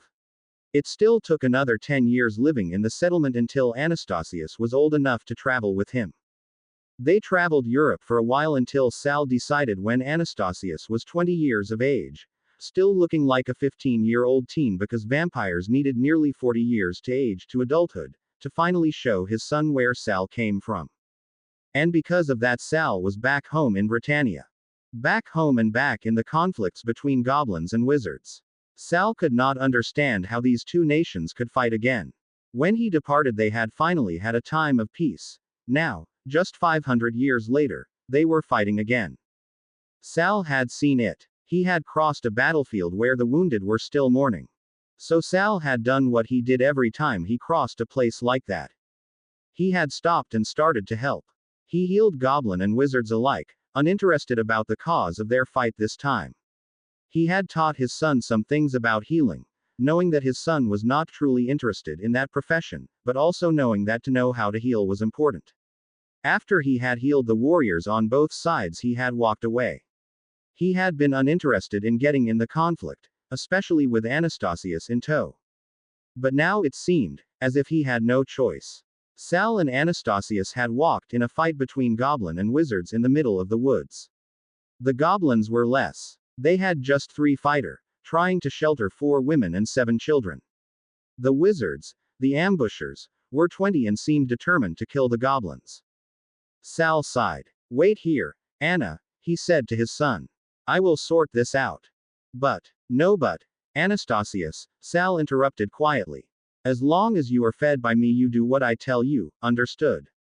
The boy looked at him sullenly and in full teenage disobedience, but finally nodded. Sal just rubbed his forehead, trying to clear it from the beginning of a headache, then he stowed his stuff away under a bush, hid Anastasius behind it and entered the clearing, where the fight took place. His left hand reached for one of his goblin-made daggers, the other one tightened its grip on his staff. Don't you think that fighting like that is a little bit unfair? He asked coldly and stared at the wizards. Don't concern yourself, foreigner, one of the sorcerers said, speaking with a heavy accent that made his words nearly not understandable. Sal estimated that not the sorcerer was speaking with an accent, Sal was. The language seemed to have changed again. Sal sighed again. Another language he had to update. Well, now he had not the time to do that, so his language skills had to do. I will have to concern myself when you are treating fellow intelligent beings like that. He answered, trying to imitate the speech of the sorcerers. You seem to have missed the message. Another one said. The gathering of lords decided that they are not like us. We are superior to them. We have the right to treat them like we want. Well, if it is like that, Sal said, concealing his anger behind sarcasm. Then I will do also treat inferior beings like I want. He did not concern himself with a lot of spell work. Instead he simply scribbled 4 symbols, Two of them Norse runes, one an Egyptian hieroglyph and the other one a Maya symbol, in the earth in front of him and send them out to the troublemakers. The sorcerers didn't know what hit them. One moment they were still taunting the goblins, the next they were flying through the air and bound by the trees of the forest. Sal looked them over, his eyes deadly cold. I think I like treating inferior beings like you like I want, he stated coolly. The sorcerers stared with disbelief in their eyes at him. What are you doing? One of them spluttered. We aren't the inferior beings, they are. With that he tried to point at the goblins but was prevented by the tree which was concealing him. Oh, you aren't? Sal asked sweetly. I thought you are inferior to me. You are no lords, and as such you should be inferior to me. Not that a lord would not be inferior to him, as he was after all Arthur Pendragon's son, but that wasn't the point Sal tried to make, so he just stared at the sorcerers and the sorcerers shuddered under his deadly green gaze. Of course, being who I am, even a mere lord is beneath me. Sal finally decided to add just because he could. So, please tell your lords kindly that the old line will decline to work with them. Emrys sends his regards. And with that he turned to the goblins. Clan brothers. Is anyone hurt? He asked in gobbledygook. The goblin changed a look, then one of them made some steps in his direction, still holding his weapon at Sal. What does this concern you, foreigner? He also asked in an accentuated gobbledygook. Sal sighed and added another language to update to his list. I am a healer, so it does concern me, he answered using the tradition of the goblin to answer for his actions. But you are also a sorcerer, the goblin answered. Their healers don't have the same code like the goblin ones. Sal knew the goblin was normally right, but Sal had never been normal. I am no mere sorcerer. I am a goblin friend, a clan brother, he answered. I fought with the goblins 500 years ago. I nearly laid my life down to rescue your chieftain. I am not honorless like the ones you call sorcerers. So you do call them different? The goblin asked, still holding his weapon in a death grip. I am not born a sorcerer, Sal answered truthfully. My father was a druid, a firbolg born. My mother was one of the old. I cannot call myself a sorcerer with a heritage like that. I call myself a firbolg born. Sal hoped his answer was enough. He wasn't sure if the magical creatures still called themselves firbolg, but it was the term he had learned and he wouldn't change calling himself it as long as he could still use it. Do you have a name, foreigner? The goblin asked and Sal sighed relieved silently. Being asked for his name meant that the goblin did consider his statement as something that could be true. I am Salvajahar Emrys, he answered, then turned and winked at his son. This is my adopted child, Anastasius Sanguinus. I also have a goblin name. Your chieftain named me Morganoth. Now the goblins that had before looked at his son, all openly stared at him, hope and unbelieving in their eyes. What was the name of the chieftain who named you and what did his son gift you, when you left? The speaker of the goblins asked, tension in his voice mingling with hope. His name was Gringud, Sal answered. His son Valand gifted me a vault in your bank and these. With that he drew one of his daggers and showing it, the peak still pointing to the earth. The goblin speaker extended a hand and Sal gave him his dagger. Expert eyes looked over the slim, short blade which was hiding in self-produced shadows. The hand of the goblin caressed the blade and the name on it. Then he returned the blade. I thank you, Morganoth, he finally said. I am Ragnak Ragnoth Valandath Gringudath. It was my grandfather who gifted you this blades. I am now the chieftain of the clans. These are my family. My brothers, my sister and my brothers' wives and children. I welcome you back to the clans and as a clan brother, I ask you to help us. I thank you, Ragnak, Sal answered and bowed slightly. Then he scrutinized the other goblins. So is anyone hurt? Sal asked again. My son, the speaker answered. But I fear you won't be able to help him. His wounds are too deep. Let me decide, Sal answered. The other goblins exchanged a look, then they opened his way to a child that had been protected by all the others. It was lying on the ground, blood oozing from a deep wound in the stomach. Sal could clearly see that the organs inside were also stabbed. This was nothing a mere wizard healer could heal. Even one of the goblin ones would surrender at these wounds. But Sal wasn't one or the other. He had hundreds of years of experience. He was not sure he could heal the boy, but he was sure that when anyone could, he was. It will be hard, but I may be able to heal him, he finally said while summoning his rucksack without even looking up from the deadly wounded boy. I cannot promise anything, but let me try. Now he could clearly see hope in the eyes of the goblin. He looked at his own son who stood a little awkward in the clearing and motioned for him to get Sal's things. The boy did as he was told and Sal returned his gaze to the goblin. It is a deep wound, Morganath, Ragnik said in that moment skeptically. My wife is a healer. Even she is unable. I just asked for a try, nothing more. Sal answered. Ragnik stared at his dying son, then at Sal. So be it, Morganath. It just can help. Sal nodded, took his stuff from the hands of his son and searched it for herbs he needed. Then he turned to the middle of the clearing, drawing hastily runes, hieroglyphs and symbols on the ground, followed by circles, pentagrams and lines. A wave of his staff turned the earth to a ritualistic stone bed. After that he turned around and fetched the boy up from the ground, carried him to the bed and laid him down. When he family crept near, he stopped them before they could enter the outer circle.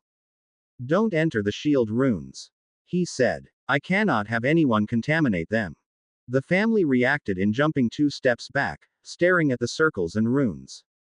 What is this? Ragnik asked. Ritualistic healing, Sal answered. I am not sure if anyone still does that, but it will serve my purpose well. A dark ritual? Ragnik asked hesitating. Not dark, Sal answered. I will not kill anything to do it. Ritualistic magic was never just solely dark. There is always a light and a dark side of things. And with that, he activated the runes. The time in the inner circle stopped and with it the bleeding of the boy. The outer one disinfected the area and others balanced the magical flow, so that magic would not disrupted the ritual he would do. Then Sal turned to his herbs and potions and took out an herb and one of his potions. This is a sleeping potion, he said to the boy. And this one is an herb to conceal the pain. Holding up the herb. Chew the herb and drink the potion. After that you will not feel anything anymore and you will simply go to sleep. He knew that the combination he was giving the boy was dangerous, but his stock was limited and that was the best he could come up with. The boy did as he was told and not a minute later his eyelids fluttered and closed. Sal waited the next 5 minutes to be sure the boy really slept and did not feel anything, then he took out one of his daggers and cut his own wrist. Blood flowed and dropped on the drawn circle. The circles one after another lit up. Then Sal wrote carefully some runes with his own blood on the forehead of the boy. The same thing he did with the boy's wrists and ankles. Then he wrote the same runes on his own forehead, wrists and ankles. After that he closed his own wound and chanted. The runes lit. One moment the clearing was as bright as in daylight, then the light succumbed to a shimmering red. The boy would be bound to Sal's strength for now. It would be tiresome for him, but it would bind the soul of the boy to his body, and that was the only thing that mattered. Sal took a deep breath, waited another 2 minutes and began after that with cleaning the wounds. They were gruesome, and far more deadly as they looked. Sal had to call all his knowledge of healing in his mind to start mending the organs. Taking care of the magic flow of the young goblin, he mended one organ after the other, sometimes pausing to make sure the magic of the young goblin still wasn't hindered in its natural flow through the body. Sometimes he also paused to remember how the organs were connected or how they looked. Runes, hieroglyphs, symbols mixed with spells in different languages, herbs and potions slowly mended the organs. Finally the last of the organs looked again like it should. Sal took another deep breath, then he transfigured a needle, sterilized it in a cold flame and started the tiring process to sew the outer wounds. He knew that there were spells to mend wounds like that, but he dared not to use them. They would disturb the spell work he used to mend the inner organs, and that he could not risk. The boy would have to live with some heavy scars, but it was better than dying. And maybe Sal could later, when the organs were all right, mend the wounds magically. Now they had to heal naturally. He disinfected the suture and bandaged the wounds. Then he carefully destroyed the ritual circle and the runes on the forehead, wrists and ankles of the boy. After that he also destroyed the runes on himself. The blood he had used to draw lit again for another moment, and then it vanished into little red sparkles which flew away with the wind. You can come now, he said to the goblin family. As soon he said that, They came running. The mother reaching out for her son but stopping before touching him. How is he? She asked, fear in her voice. Sal opened his mouth to reply but then grinned. How about asking him yourself? He asked and smiled at the young boy who had just opened his eyes. How do you feel, my boy? Strange. The boy answered. I don't hurt but there is something tight around my waist. That might be the bandage, Sal answered chuckling. I could not mend your outer wounds because I feared to disturb my work with your inner wounds. It will have to heal naturally, I am sorry. But he will live, Ragnik asked hopefully. Well, he is awake and seemed to be fine. So when nothing goes terribly wrong, yes, he will, Sal answered. But tell me, how come your child was hurt like that? We are living near here, Ragnik answered. My boy was playing here. I don't know what happened, but I know he did not return when he should, so I and my family started looking for him. He was hurt like that when we found him. My wife tried to heal him when suddenly these scums turned up and rounded on us. And then you came. That's all I know. They came and hurt me when I was playing, the boy said. They let me live. I think they planned to wait for my family to find me to take us all down. The boy's words were grim and far older than the years he counted. For Sal the young goblin was another boy who had to mature beyond his years. He sighed. He hated it. Children should stay children. They should be able to play, to laugh, and to live. They should not be slain while playing or fearing for their life. He withdrew his thoughts from their path to fix them again to the present.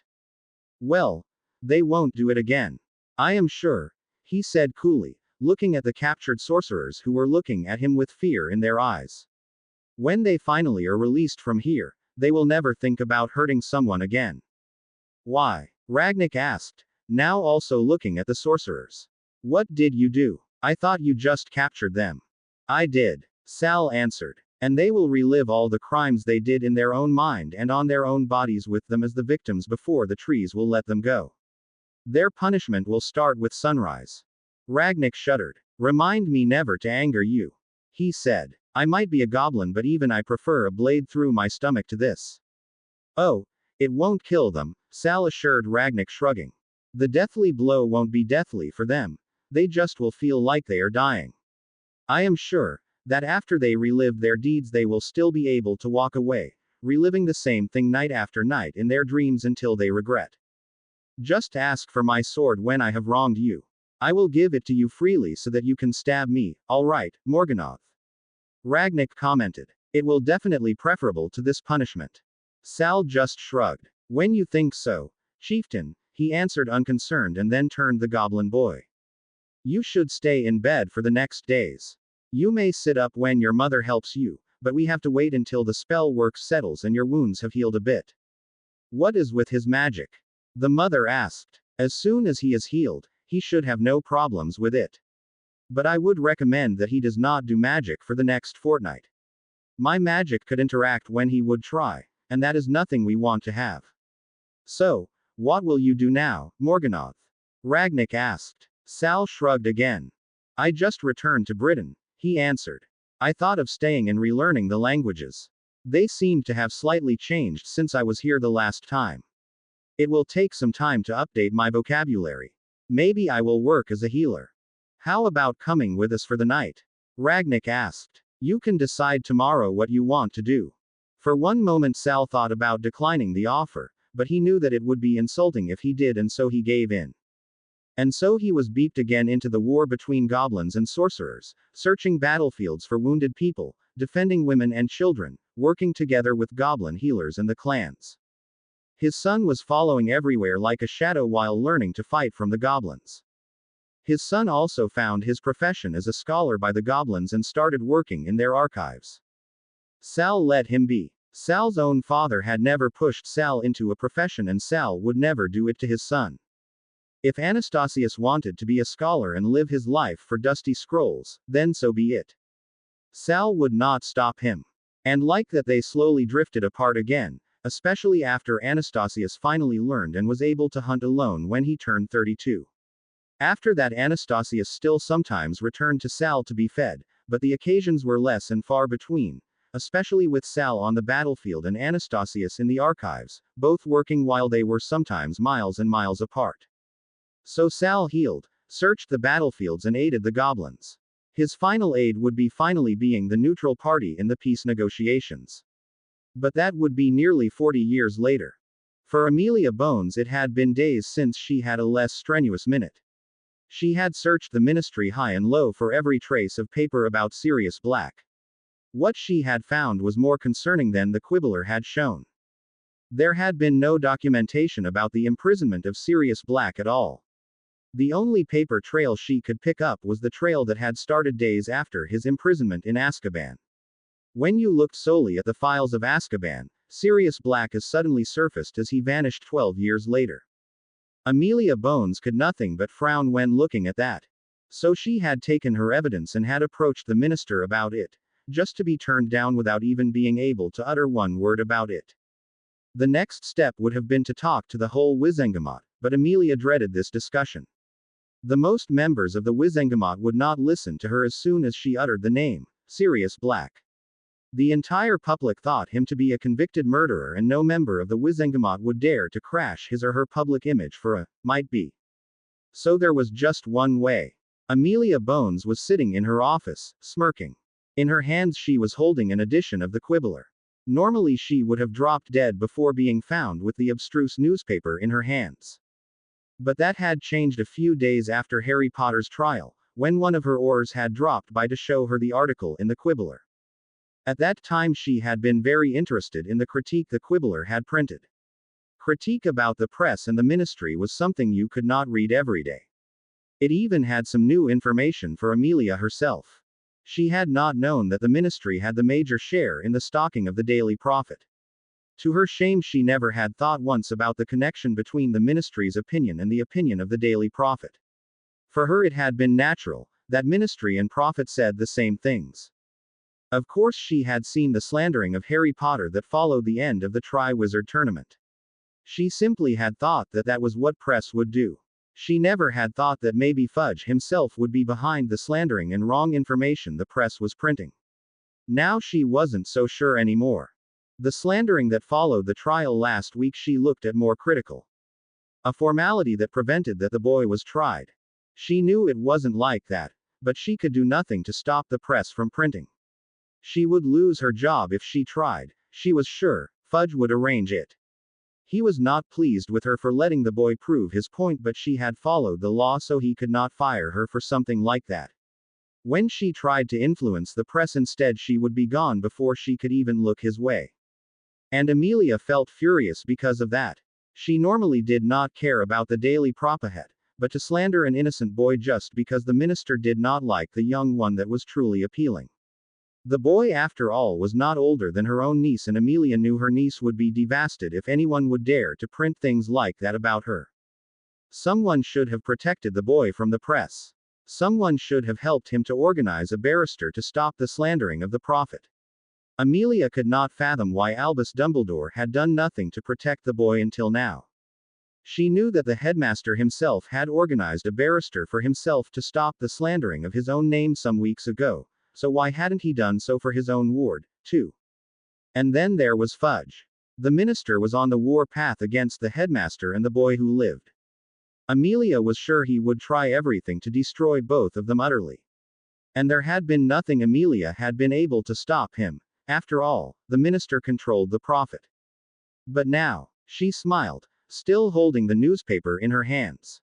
Maybe she could use a different approach. She stood up and left her office, the newspaper still in her hand. "I will go to lunch," she told her assistant. After that she left to the apparition point and apparated away to Diagon Alley. There, at her preferred restaurant, an old friend was waiting for her. Amelia had sent her friend a letter to meet her here after she had found the article in the newspaper she was still clutching in her hands. "Augusta," she greeted the old woman. Augusta Longbottom smiled at her.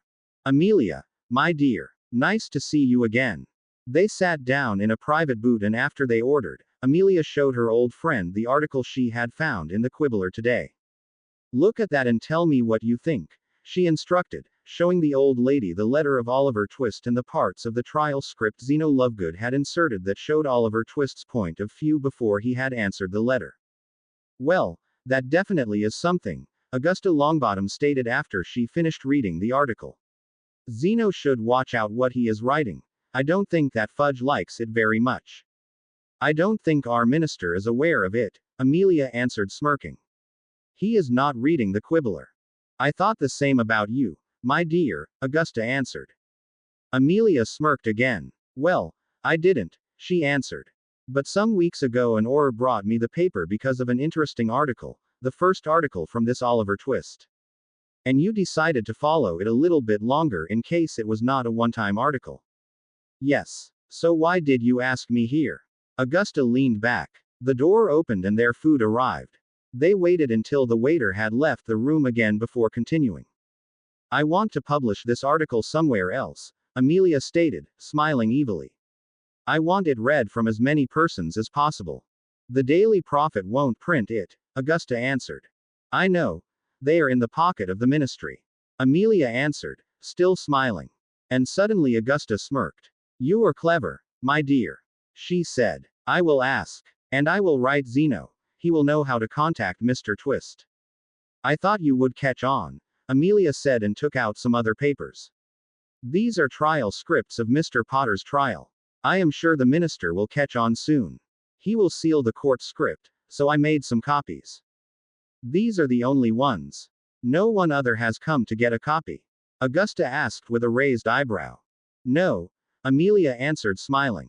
There are until now 55 others who have come. As soon as we have published it, I will leave these in some public places, Augusta promised smiling. After that they spoke of different things, and when Amelia finally returned to work, she felt better than she had for a long time now. She even had to stop shortly before returning to her work to let the smirk vanish from her face. Now she just had to wait a little bit more, and then she could finally strike and demand a trial for a man she suddenly doubted that he was really guilty. Harry smiled. In his right hand he was holding an edition of the next edition of the Quibbler. It would start to be sold next week. In his left hand he was holding a letter solely addressed to him. Well, not really to him but still to him. It was a letter addressed to a fellow called Oliver Twist, and it was an invitation to write for the Quibbler as a columnist. Harry had read the letter twice until now. Then he finally decided to answer the letter positively. This was a chance he had to take. In that moment another letter arrived. It also was addressed to Oliver Twist. Winky gave it to him smiling. Another letter for you, Master Harry, she said. He took it and dismissed her again. This time his smirk even widened when he read the letter he got. Dear Mr. Twist, it said. We wish to ask you to be allowed to also publish your articles in our newspaper. We are especially interested in Sirius Black and your opinion why there was no trail to begin with.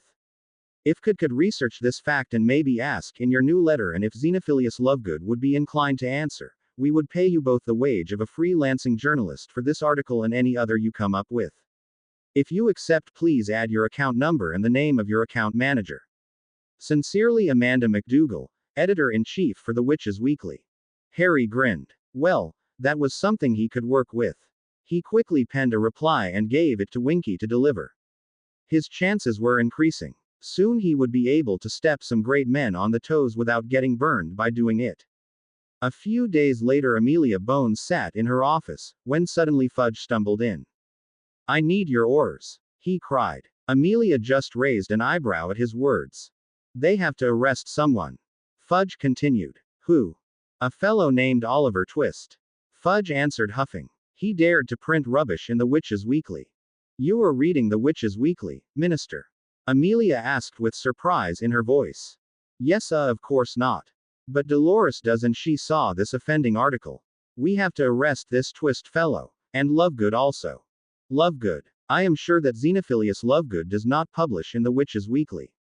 So why do you want to arrest him for an article in this newspaper? Amelia asked. Inwardly she laughed at the minister. He was far too late. The article was printed and the most would have read it by now.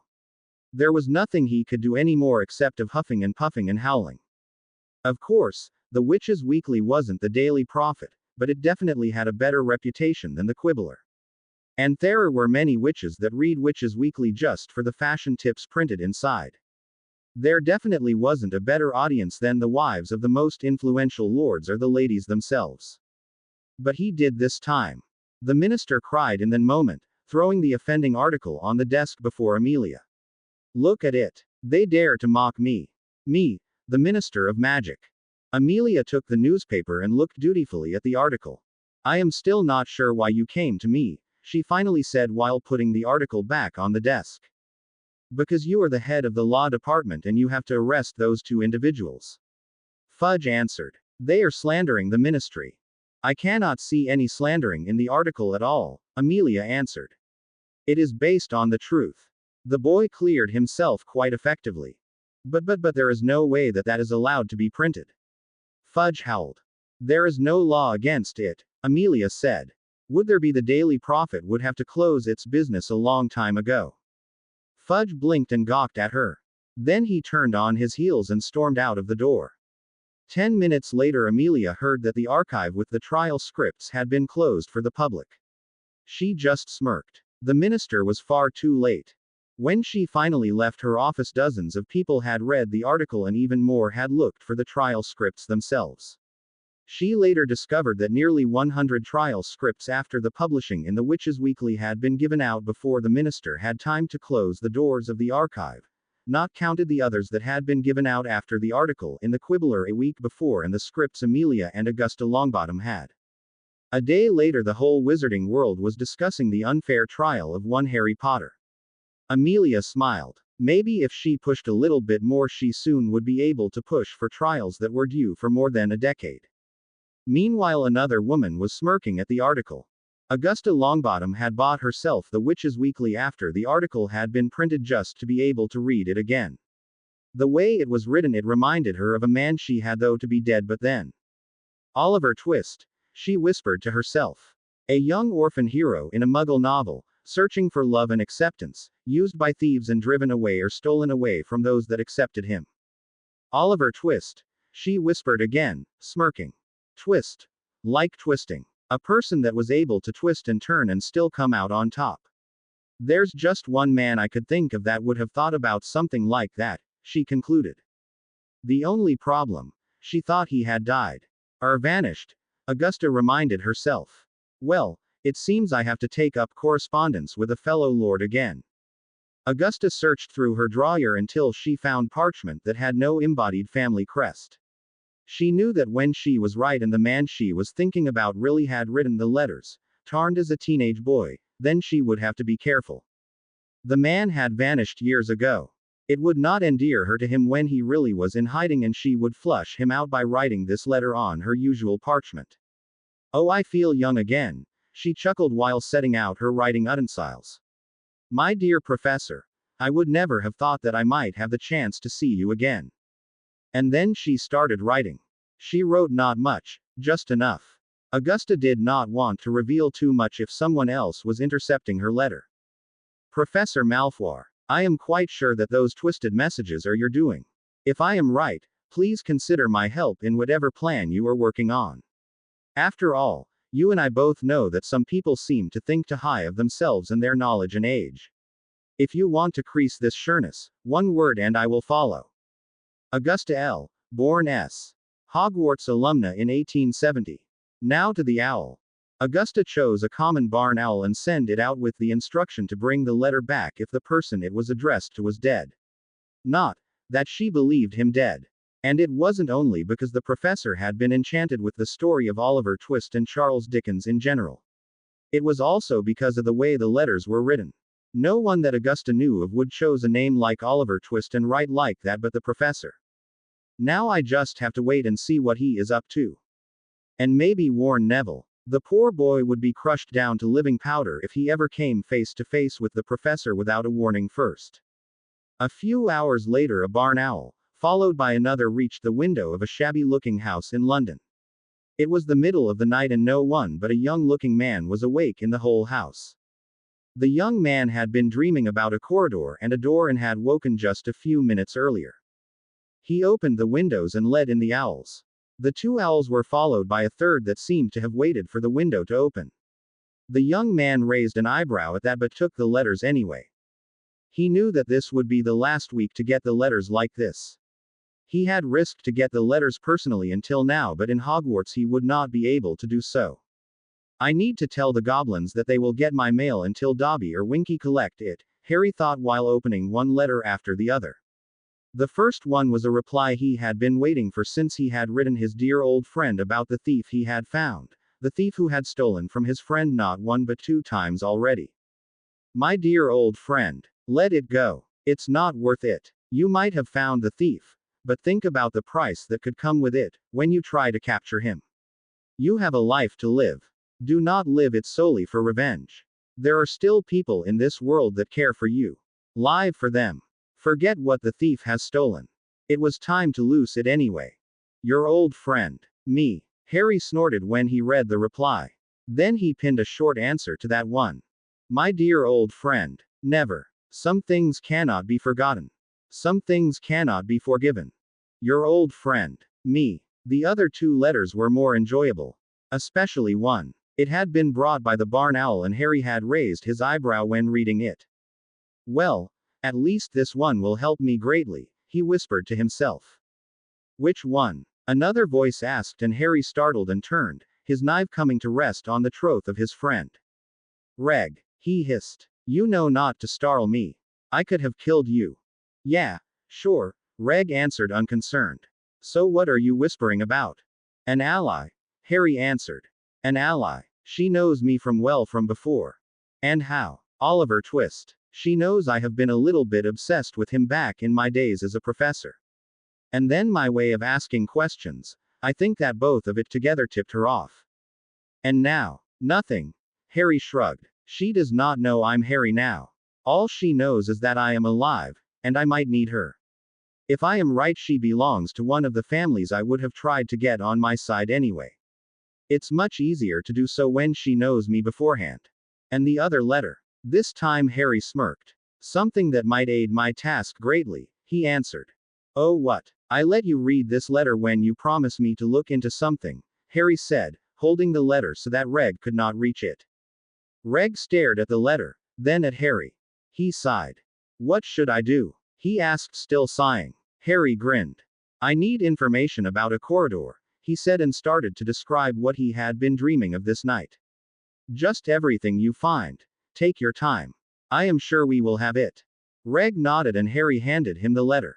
Looking it over, Reg's eyes widened. By Merlin, he said. That sure aids you in your task. Yep, Harry answered, popping the P. And all it took was an innocent letter to a gossip rag. Slytherin. Proud of it, Harry countered, grinning. Now he had just to reply positively. The wheels of something bigger were finally starting to turn faster. A week later, and because of that the last week until Hogwarts would start again, Lucius Abraxas Malfoy, the head of the Malfoy family in Britain, found himself in a situation that definitely wasn't to his benefits. While his house was shielded from the outer world by impressive wards impressive enough that even the Dark Lord had trouble to break them, it now was invaded by Death Eaters and the Dark Lord himself. But that wasn't Lucius' problem. He had after all invited the Dark Lord to use his house as a base for his operations. No, the true problem of one Lucius Abraxas Malfoy, who was currently sitting in his study, looking over papers from the ministry, was the person that suddenly stood inside his study without being invited by him. The person was young. Lucius would have judged him to be not older than his son if the person in front of him hadn't looked at him with eyes as wise as the moon. Black hair was tied back with Slytherin green ribbon in an old-fashioned, traditional way. The robes he was wearing were also cut in an older style. They were green with a black tunic and black trousers beneath. Black leather boots and a silver belt, looking as if it was made of silver leaves, added the final touch to his appearance. The boy looked like a young Salazar Slytherin, long before he had met the other founders and built a school. And his icy green eyes did nothing to change this image. A cruel, cold smile was playing over his face, just to settle in an even harder gaze. Lucius Abraxas Malfoy, head of the British branch family of Malfoy, he said, and his words had an odd hissing in the background. Lucius shivered and fingered for his wand. Do not even try, my dear head of the branch family, the boy said softly, and before Lucius could even get a real hold of his wand, the wand was gone, sailing through the air and landing in the right hand of the boy in front of him. This time, Lucius gulped and his eyes widened when he was suddenly at the mercy of the stranger. He had heard of wandless magic, but he had never seen it used so casually like it had been used by the boy in front of him. Whoever you are, when you try something you will wish you were never born. The Malfoy head finally hissed. And now, boy, give me back my. Pain shot through his whole body, forcing him to shut up. It wasn't like the Cruciatus, but it definitely wasn't pleasant, like a swat on the bottom and the short moment after when you could think of nothing but the pain that had erupted from being swatted. Do never address me as boy again, Lucius Abraxas Malfoy, or I will definitely treat you like the unruly boy you have been acting as for the last 2 decades, the boy hissed, and Lucius spluttered. How dare you? I am the head of the Malf. Again the same pain like before made him shut up. How dare you? The boy hissed. Speaking to your head of house as if you were superior. Hey, a head of house. Lucius Malfoy stared at the boy, then he glanced at the door of his study, surely someone had heard. Don't worry, the boy said, smirking. No one will interrupt or hear us until I have dealt with you. Lucius' eyes snapped to the deathly green eyes of the boy in front of him.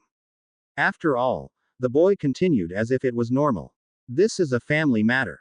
The family magic of the wards of the manor will hold the secret of our conversation until I, as the head of house, will release it from my hold. In those eerie eyes looking at him, Lucius could see nothing but the truth. There was no aid and no escape until the boy would let him go. Still, Lucius had to try. He sprang up, planning to charge at the boy and disarming the child. Instead he flew back, his back connecting with the back of the chair he had been sitting on when he was forcefully sat down again. Try again and I will truly treat you like an unruly child and swat your bottom until you behave, the boy in front of him hissed. And I thought as a pure blood and a Malfoy you would have been raised better. Instead I see a fully grown man in front of me who does not even behave better than a stubborn 2-year-old toddler. What a disgrace to my family. Lucius blushed, unable to feel anything less but a fool after being chastised by a teenage boy. Then fury overtook him again. How dare you to treat? This time he stopped speaking, not because the boy had stopped him like before, but because his eyes fell on the ring the boy was wearing. A signet ring. And not just any signet ring. Lucius paled when he recognized the Malfoy crest. The boy's gaze followed Lucius and a cruel smile again marred his handsome face. So you finally saw, he said, still smiling cruelly. As if I hadn't told you before. The boy snorted and shook his head. You are truly like a child, Lucius Abraxas Malfoy. Lucius wanted to sneer at the boy, but this time the rules of his father stopped him. Until now Lucius might have acted like the lord of his family, but he definitely wasn't and maybe never would be. And Lucius had been trained how to act in front of his lord. The boy still seemed to see the suppressed sneer, because he sneered at Lucius in return. Learn to show proper respect, child head of the Malfoy branch, the child said. And while you're at it, my dear Lucius Abraxas Malfoy, explain to me exactly why I am here. Lucius blinked at these words and looked up again to the cruel smile that marred the boy's face. I do not understand why you came, my lord, he answered, this time definitely respectful. Lucius might not know the name of the boy in front of him, but the signet ring showed him all he needed to know. This boy in front of him had his life in his hands. If Lucius would anger him even more, Lucius could lose his place in the family faster than he would like. You don't. The boy hissed. You don't. Then the letter that reached me 2 days ago was all a lie. Letter, my lord. Yes, letter, the boy in front of him hissed. A letter, telling me you are using my name and influence to gain the ear of the minister. A letter, telling me that you are using money provided for you by my part of the family to finance your lifestyle and that you are using connections my part of the family built to reach your goals. Tell me, have I been lied to? Lucius paled further and further the more he heard. I'm a lord, he stuttered, his Slytherin mind working in overdrive to change this situation to his benefit. I would have never done anything like that. Whoever wrote you. Do not dare to lie to me, the boy hissed. Do you really believe I have not checked the facts? There are records of your deeds. How dare you to even try to lie to me? This time the boy's fury was nearly visible. It suddenly clung to the walls of Lucius' office, marring the very air with its heavy smell of powerful magic. Lucius shuddered. Aye. Lucius stuttered.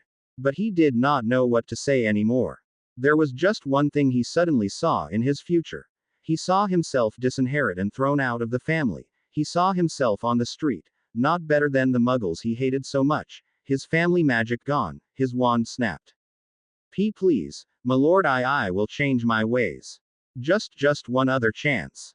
Please, I beg you, my lord. He whispered while at the same time he tried to return to the pure blood image he had projected for years. The boy looked at him as if he was mudblood.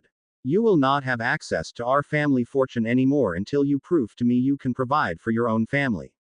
You will not vote in my place anymore but send the material on so that I can vote myself, and you will stop throwing around my name to get what you want to have, the boy hissed. Maybe then, I will let you stay in my family. And with that the boy apparated away, directly through the wards that kept out everyone but family. Lucius shuddered and then buried his head in his hands. What would the Dark Lord say when Lucius was unable to finance him like before? Of course, there was still the dowry of his wife, but that was just a temporary solution at best. Harry softly opened the door of Grimmauld Place and spied in the entrance hall. The hall was empty, so Harry opened the door and stepped in. He closed it softly behind himself. And where have you been, young man? A voice said coolly. Harry spun around and saw his godfather standing on the second landing of the stairs. Just on the front step to have a bit of fresh air, you know, Harry answered, guilt clearly showing on his face. I know I shouldn't have, but. Sirius sighed, and then winked his godson upstairs. Harry complied and together they entered the room with the black family tree. Sirius closed the door behind them and then turned back to Harry. Harry, he said sighing. I know it's dangerous to leave the house. Harry interrupted him. But the front step is protected. I did not step further, I promise. Harry saw his godfather searching his face for the truth. You really did not make another step. Sirius finally said softly. Yes, I really did not make another step. If you don't believe me you can dose me with Veritaserum. I would not answer different, Harry said. And he wasn't lying. After all, you could apparate from the front step and back on it, so he definitely had not stepped any further. All right, Sirius finally said. But please, Harry, refrain from even going out to the front step from now on, please. Harry saw that his godfather did not really like playing the responsible adult, but he also saw the fiery protectiveness that shone in the depths of his godfather's eyes. I will not do it again, I promise, Harry answered. He wouldn't need to. Next week he would be at Hogwarts. He could wait so long with the rest he needed to do. Thank you. And with that, Harry was again of the hook. Well, at least with Sirius, because for the rest of the holidays a blue magical eye would follow Harry everywhere, but that, Harry did not know. In the same week also, a woman could be seen, looking satisfied at the quibbler in her hands. It was exactly what she had needed to get the investigation started. She knew she had not to wait much longer. Soon there would be enough public protest to press for a trial for Sirius Black. Amelia smiled, and then she started to read the article again. She could not get enough of it. Oh, how she loved it that someone was finally pointing out the problems of their system. At the end of last year I heard Potter and his friends talking, and when I read these sentences I remembered that Harry Potter clearly stated that Peter Pettigrew was the one who slit his arm when he was forced to aid by the rebirth of Lord Voldemort. Of course there is the issue that you know who might or might not be back. I do not want to judge who is right. Still, fact is, when Harry Potter really wanted to fabricate a story, why did he include a man who died 14 years ago? Wouldn't including this man make his story more unbelievable as it is? Of course I am no expert in lying and I do not pretend that I know what Potter is thinking, but I think that every person who is thinking a little bit logically would refrain from mentioning a dead wizard when he wanted his story to be believed. So why did he mention him at all? There is Black on the run. Why using dead Pettigrew? It cannot be the connection to his parents as they both were friends of the late Potters. And I honestly cannot think of another reason. When he wanted it to be not researchable, he also could have used Mr. Black, as Mr. Black cannot say anything against it. And then there is another fact I cannot understand. The day Sirius Black killed Peter Pettigrew, nothing was left of late Pettigrew except of a finger. I would like to know which curse Mr. Black has been using, as I never heard of a curse like that. I asked my great-grandfather if he knew a curse like that, and all he told me was, I never heard about something like that. There are curses that can reduce a person to ashes or blow them up so that there is nothing left but little pieces of flesh, skin and bones. But letting them vanish except of a finger. No, that I never heard before. He also told me that there are no curses that could even do something like that for an extension. Of course I did not just believe him, so I started to search the library of my family for any course that could do anything like described in the newspaper. Our library is huge and contains hundreds of years of knowledge. Still, I found nothing. And really, just thinking about it makes me shake my head. When there really was a spell that blew Pettigrew up, then why was his finger found whole? Why wasn't there more damage? A spell like that should have whipped out the whole neighborhood and not just the streets. You don't believe me? Look it up in Mafalda's Basic Knowledge of Magical Theory. Magic is a force. You might be able to concentrate it on one object by extent, but the more force you use, the more wild magic gets loose. There are few wizards that can control wild magic enough to stop it from blowing up everywhere around them. And even if Black was an exceptional wizard, I would dare to say that if his name isn't Dumbledore, or you know who, he would not be able to just blow up Pettigrew to such an extent without the destruction of the houses nearby. And then there would still be the problem of the finger. The last thing that confuses me at this case is that Mr. Black was never checked if he was bearing the dark mark. Shouldn't that have been the first thing to do? And don't tell me we were at war. There was plenty of time to lift a sleeve and look at the skin beneath it. The dark mark cannot be missed. So why was he just chucked into Azkaban? Of course there is still the problem of Mr. Black naming himself as the villain, but even that is an occurrence that can be found elsewhere.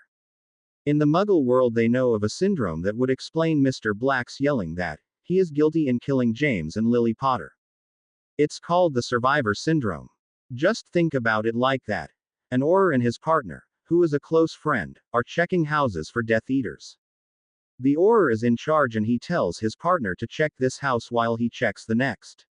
So when the partner dies because in the house he was checking were Death Eaters, the surviving Auror will feel guilty because he told his partner and friend to do it. He will blame himself for the death of his friend, even if he hasn't killed his friend himself. Now exchange Sirius Black with the Auror. Sirius Black tells the Potters to do something and they die. Pettigrew might be involved in the death of the Potters somehow, as he is a follower of you-know-who. I am just filling in maybe facts that fit. I am by no means telling you that it was like that, so he goes after Pettigrew. He tries to kill the traitor but is tricked by said one. That he is laughing and telling the Aurors that he killed Lily and James Potter would be a final result of the pressure of guilt and the inability to get revenge. Would he have been brought to St. Mungo's and would have gotten a calming draft, he might have been able to explain fully what truly had happened. Of course I do not say that it was like that. This is merely a likely construct of an otherwise confusing story. I am sorry if I started to rant, but I could not hold it in anymore after I found out all this stuff. Oliver Twist. Zeno Lovegood's answer was printed beneath, and even Amelia could conclude that the editor-in-chief of the Quibbler had been hooked by the young man who questioned everything. Amelia asked herself how much more were looking at the texts while hoping that Oliver Twist would not stop to write, simply because there finally was someone that asked some questions, or simply because the articles made an interesting reading. Dear Mr. Twist, I was really impressed by your reasoning. I went to Flourish and Blots to confirm the things you wrote with Mafalda's Basic Knowledge of Magical Theory. Your explanation really fits exactly what the author is describing. I also confirmed in the Muggle world your theory with the guilty feeling of Mr. Black. It is really fascinating what the Muggles have been researching. I was impressed with the depths of their knowledge of things we never have considered until now. Well, back to the facts. You are not the only one who heard Harry Potter talking about dead Peter Pettigrew as if he was alive. My daughter also confirmed this fact with me, and I am sure there are others as well that heard him. Your reasoning that Mr. Potter would have searched for a more believable man if he really wanted to believed is sound. So why did he use Peter Pettigrew and not Sirius Black? The only explanation I could come up with would be that Mr. Potter was telling the truth and it really had been Peter Pettigrew. So that would make You Know Who's return also more likable. And at the same time it would change the truth of the events of 14 years ago. But sadly it is not the journalist's place to find out the truth, it's the Auror's. All we can do is point them the way. Let's hope it's enough to let them look in this case again. I do not want to have an innocent prisoner in Azkaban, or even Key. Ed. That would simply be horrible. Xenophilius Lovegood, editor of the Quibbler. Finally Amelia put aside the newspaper and returned to her normal work. She had not even really started when there was a knock on her door. She smiled and called the person in. It really didn't take all that long for Fudge to turn up. Amelia, Fudge said while storming in. I want you to get a trial for Black. I want the evidence of his guilt to be public knowledge. Do it. Now. Excuse me, Amelia asked with a raised eyebrow while holding back a smile. I am swamped with howlers. I want it to stop so you go and start up a trial. I want him to be judged publicly. And do it now, understood? There might be a chance that Black really isn't guilty at all, Minister, Amelia replied. The minister just snorted. He is. Don't worry. Dumbledore told me himself all these years ago. Just find the evidence and present it at the trial. And with that Fudge left again. Amelia leaned back in her chair. Finally. Now she had just to find out the truth. At another place at the same time an edition of the Quibbler was thrown on a desk. Albus Dumbledore was not pleased with Oliver Twist. Of course, Albus could not protest that it was long over time that Sirius Black got a trial. The problem was that the clearing of Sirius' name wouldn't suit Albus' plans at all. Albus needed Harry to live at his relatives'. He needed his hero ready to eventually die for the greater good. Of course, Albus did not want Harry to die. The young boy had still a life ahead of him and he should be able to live it. But Harry had also the responsibility to destroy Voldemort once and for all. And when Albus had to choose between the life of one child and the lives of thousands, he would take the child's life. And there also is the problem that occurred on the trial day, Albus thought. He still wasn't sure how Harry had found out about the laws and all. Hermione hadn't helped him and that he had found out by himself was unlikely. The problem was that Albus could just find one reasonable explanation. Harry had either access to Voldemort's memories or the Horcrux in Harry had started to possess the boy. Both explanations would not do well for Albus' plans. Well, I have to watch him when he returns to Hogwarts, Albus thought. When the teen was really loosing against the Dark Lord, Albus would prefer to kill the teen himself than having a teenage mini Voldemort living at Hogwarts. We still have time, and maybe there is a way to stop the connection between those two, Albus thought. He needed Harry intact to do what he needed to do. The only question was if Harry really needed to learn the arts of the mind.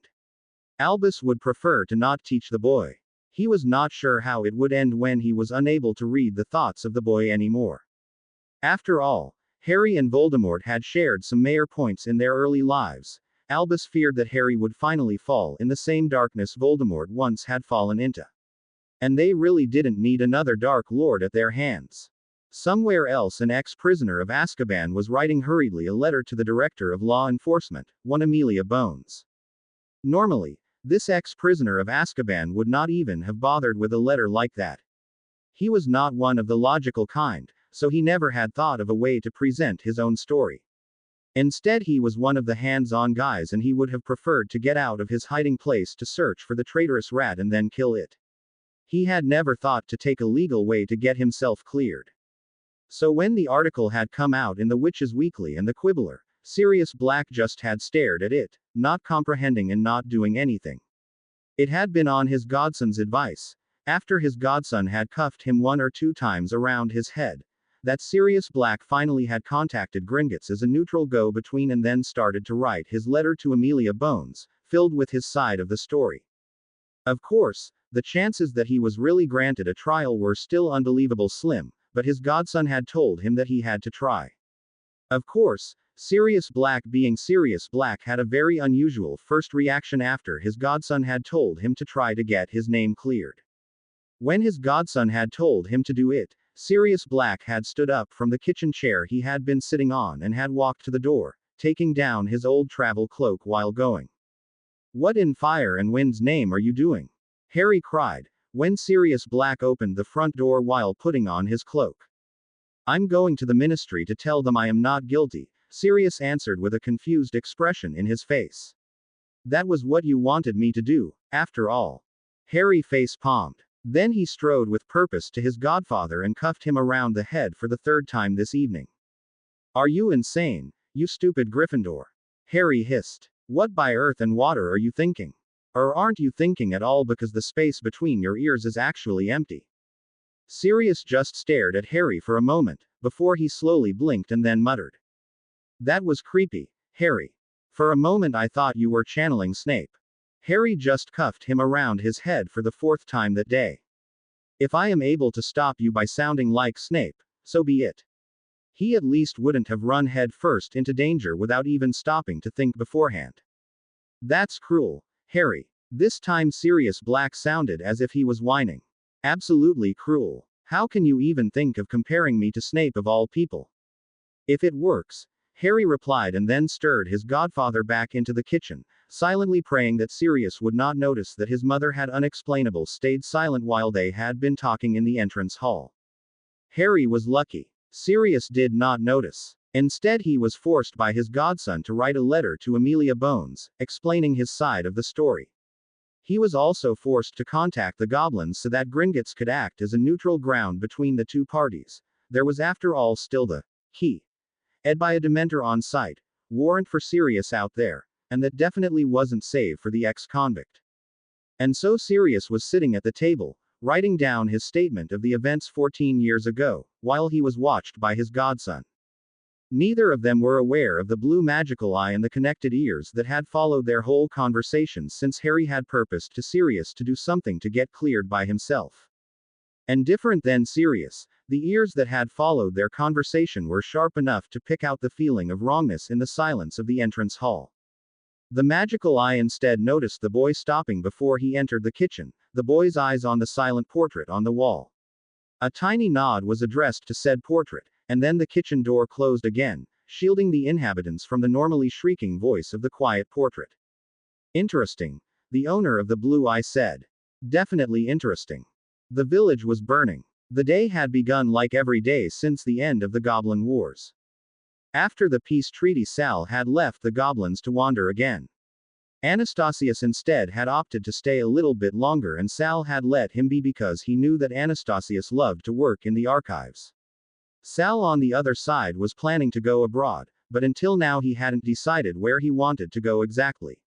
He was not really sure if he wanted to see China again or if he would like to travel south.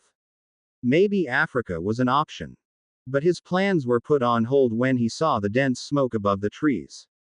So instead of following his plans and going to the coast, he changed directions to where the smoke polluted the air, finding a burning village. He stared at it, scrutinizing it with his eyes. He had learned long ago that storming into a situation without knowing what to deal with was not the brightest way of action. So he activated his basilisk vision. Using it was magically draining, as every kind of firbolg magic he could utilize, and especially draining was to activate his heat sight without opening his second eyelids. But he had to. He could not kill innocents just because he was unfortunately looking at them at the moment. First he could see nothing but smoke, then figures materialized in the thick smolder, running through it, crying, screaming and shouting. Sal's basilisk vision showed that the most of the villagers seemed assembled in the middle, probably on the marketplace, of the village. Which was odd. Why should they assemble there while their huts were burning? Sal crept nearer, entering the village while casting a silent illusion and fireproof spell on himself. He followed his basilisk vision, which showed him the silhouettes of the villagers even if it was slightly hindered by the warmth of the fire itself, and went to the marketplace. There he found the villagers, huddled together, with the crying children behind their parents' legs. The outer circle were solely men, behind them the women with fear in their eyes, but determined, and then the children and wounded. The men had reaping hooks, axes, and rakes in their hands. Weapons. The only weapons a common mundane had, and that they were mundanes. A mundane village, fighting for its life. The opponents were big, burly fellows, armed with axes, swords and other, real weapons, nothing makeshift like the villager ones. Sal knew the garbs the invaders were wearing. He had worn some of these clothes a long time ago, even if that had been long before he had entered Britain again. Vikings. Vikings out for prey. And the villagers had found themselves in their carefully knotted net, unable to flee. Sal sighed. He knew that this time he would not be able to just butt in and come out alive. Even if the Vikings might not have brought a magician, they rarely did when being on the prowl. They would not be as easily intimidated like the sorcerers he had crossed 100 years before. Sal looked again at the villagers, this time finding a man on the front row holding a wooden stick in his hands. A sorcerer. The man had apparently a broken leg and a very bad-looking head injury. Maybe he also had some broken ribs or some internal injury. Sal could guess as much because of the carefully reduced movements he made. Just analyzing the man led to Sal shaking his head in dismay. Reckless, Sal mused, stiffing a sigh while deciding on a course of action. Absolutely reckless. Even Anastasius would have thought first, even just for a moment, before running head-on in this kind of situation, and, by wind and fire, this boy is the most reckless person I ever met in the last 1,000 years. Or he was. This man definitely looks as if he has gotten head-on in this fight without thinking and getting the worst of it. Then he put aside his thoughts and returned to the current situation. He had a good idea how to frighten the Viking. The only problem would be the villagers. They also would be frightened by him, but with this absolutely fearless, and maybe a little idiotic, sorcerer in their front row. Sal stepped out of his hiding place, lifting the illusion charm while doing so. His long black cloak started to shimmer, flogging out in black fog. He had put up his hood, shadowing his face while enchanting his green eyes to glow out of the dark beneath his hood. His long staff, previously shrunken in his staff holster, now in his left hand, the old wood glowing with silver runes. His cloak was open in the front, showing gleaming daggers and knives and the potions and poisons he carried on his silver belt, made out of dozens of silver leaves. His tunic was also black, seamed and embroidered with emerald green, showing a hissing basilisk, ready to strike. Of course, the most of the intimidation clothes were transfigured, but even a Viking magician would have trouble to undo Sal's spelling. The only disadvantage was that the spells Sal had used definitely belonged to the more draining ones, as they were born out of his mother tongue, Parseltonge. Not that Sal knew any other spells that could accomplish something like that. Sal's staff was not made to aid Sal in his everyday spells, and because of this his spells normally needed another magical backing. Parseltongue was one of those, runes another, but runes could not be used for something like transfiguration of clothes. But at least a transfiguration in Parseltongue had the side effect that it not only looked real but also intimidated a little without too much magical backing. Who? Sal whispered in a husky voice which was enchanted to carry his words far beyond the fire, echoing from every corner of the village. Who has dared to wake me in my sleep? The scene in front of him froze. The Viking turned to Sal, looking him over with unsure eyes. Sal smirked inwardly. You, he said, looking at one of the Viking while using a more ancient tongue of the north, still understandable for the Viking, but nevertheless foreign sounding. Is it you? And while saying this a single rune was sent to the Viking, who toppled over, suddenly covered in blood. Sal had not hurt him deeply. It were minor wounds, but hurting the Viking wasn't Sal's goal. Scaring them was. It issu, he hissed in Norse, letting in his voice the sound of the basilisk. But it isn't you alone. His blasting eyes looking at the Viking next to the wounded. This time he didn't hold back. Without hesitating he opened his second eyelids, killing the Viking on the spot. Draining for Sal, but absolutely terrifying for those that saw it. You trampled on my mother's grave, he hissed while sending a rune to the Viking on the other side of the wounded. This one screamed when his hands suddenly blistered as if he had held them in the flames dancing around Sal. You, he said, looking at the screaming Viking, his clear eyelids in place and closed again.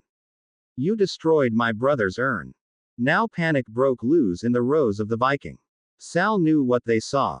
They had seen his power, and without a magician on their own side, they interpreted his actions the only way they could.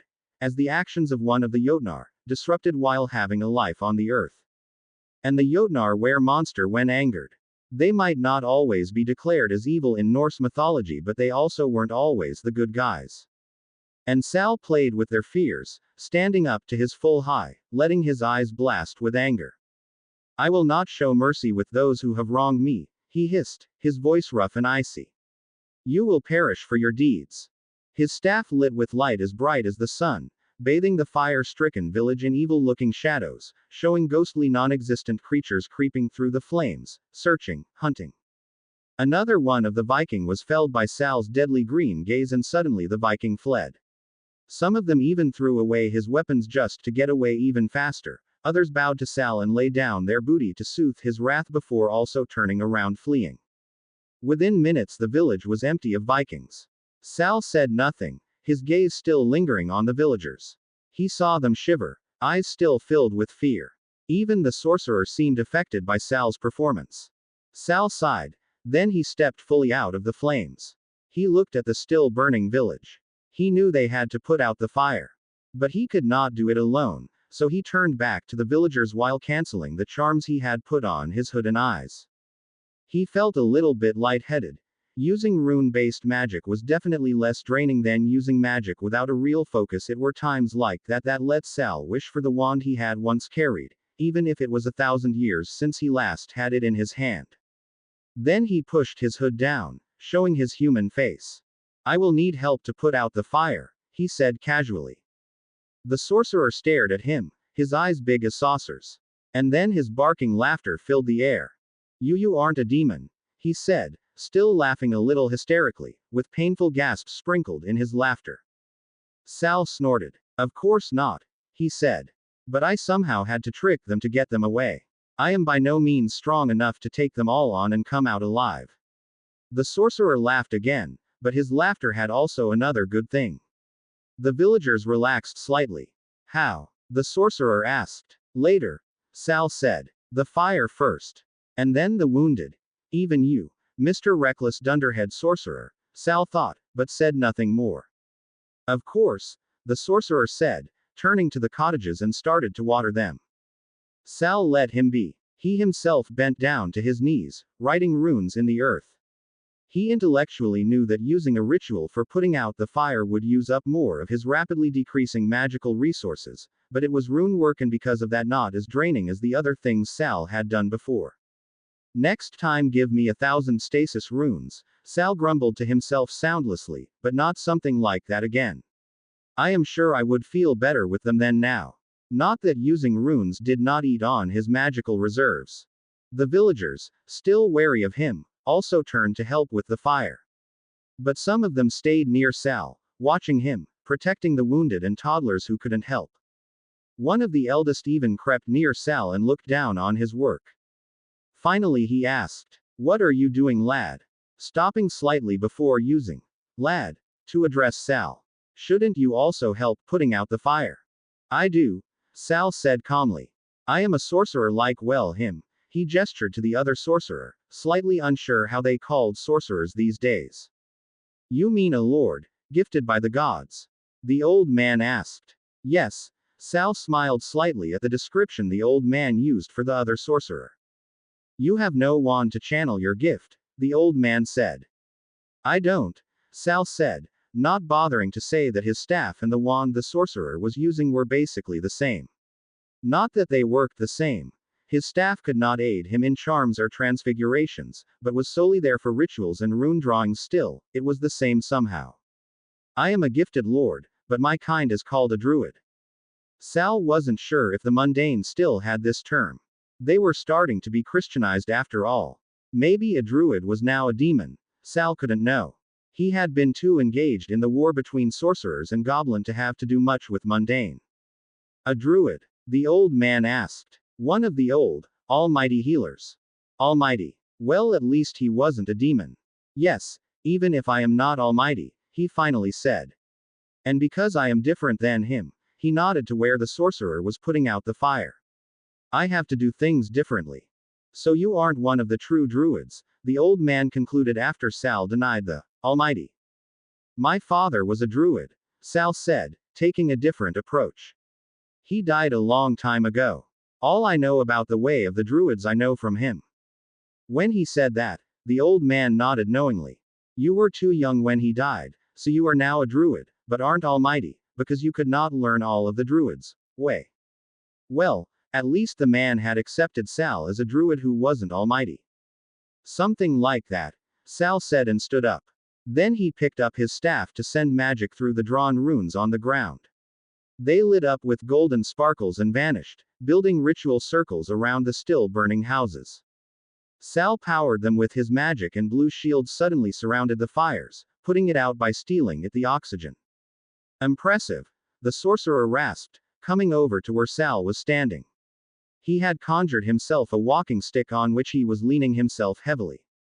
Sal snorted. It is more impressive that you can still walk, he answered in return. Everyone else with your injuries would be lying flat, or even dead on the ground.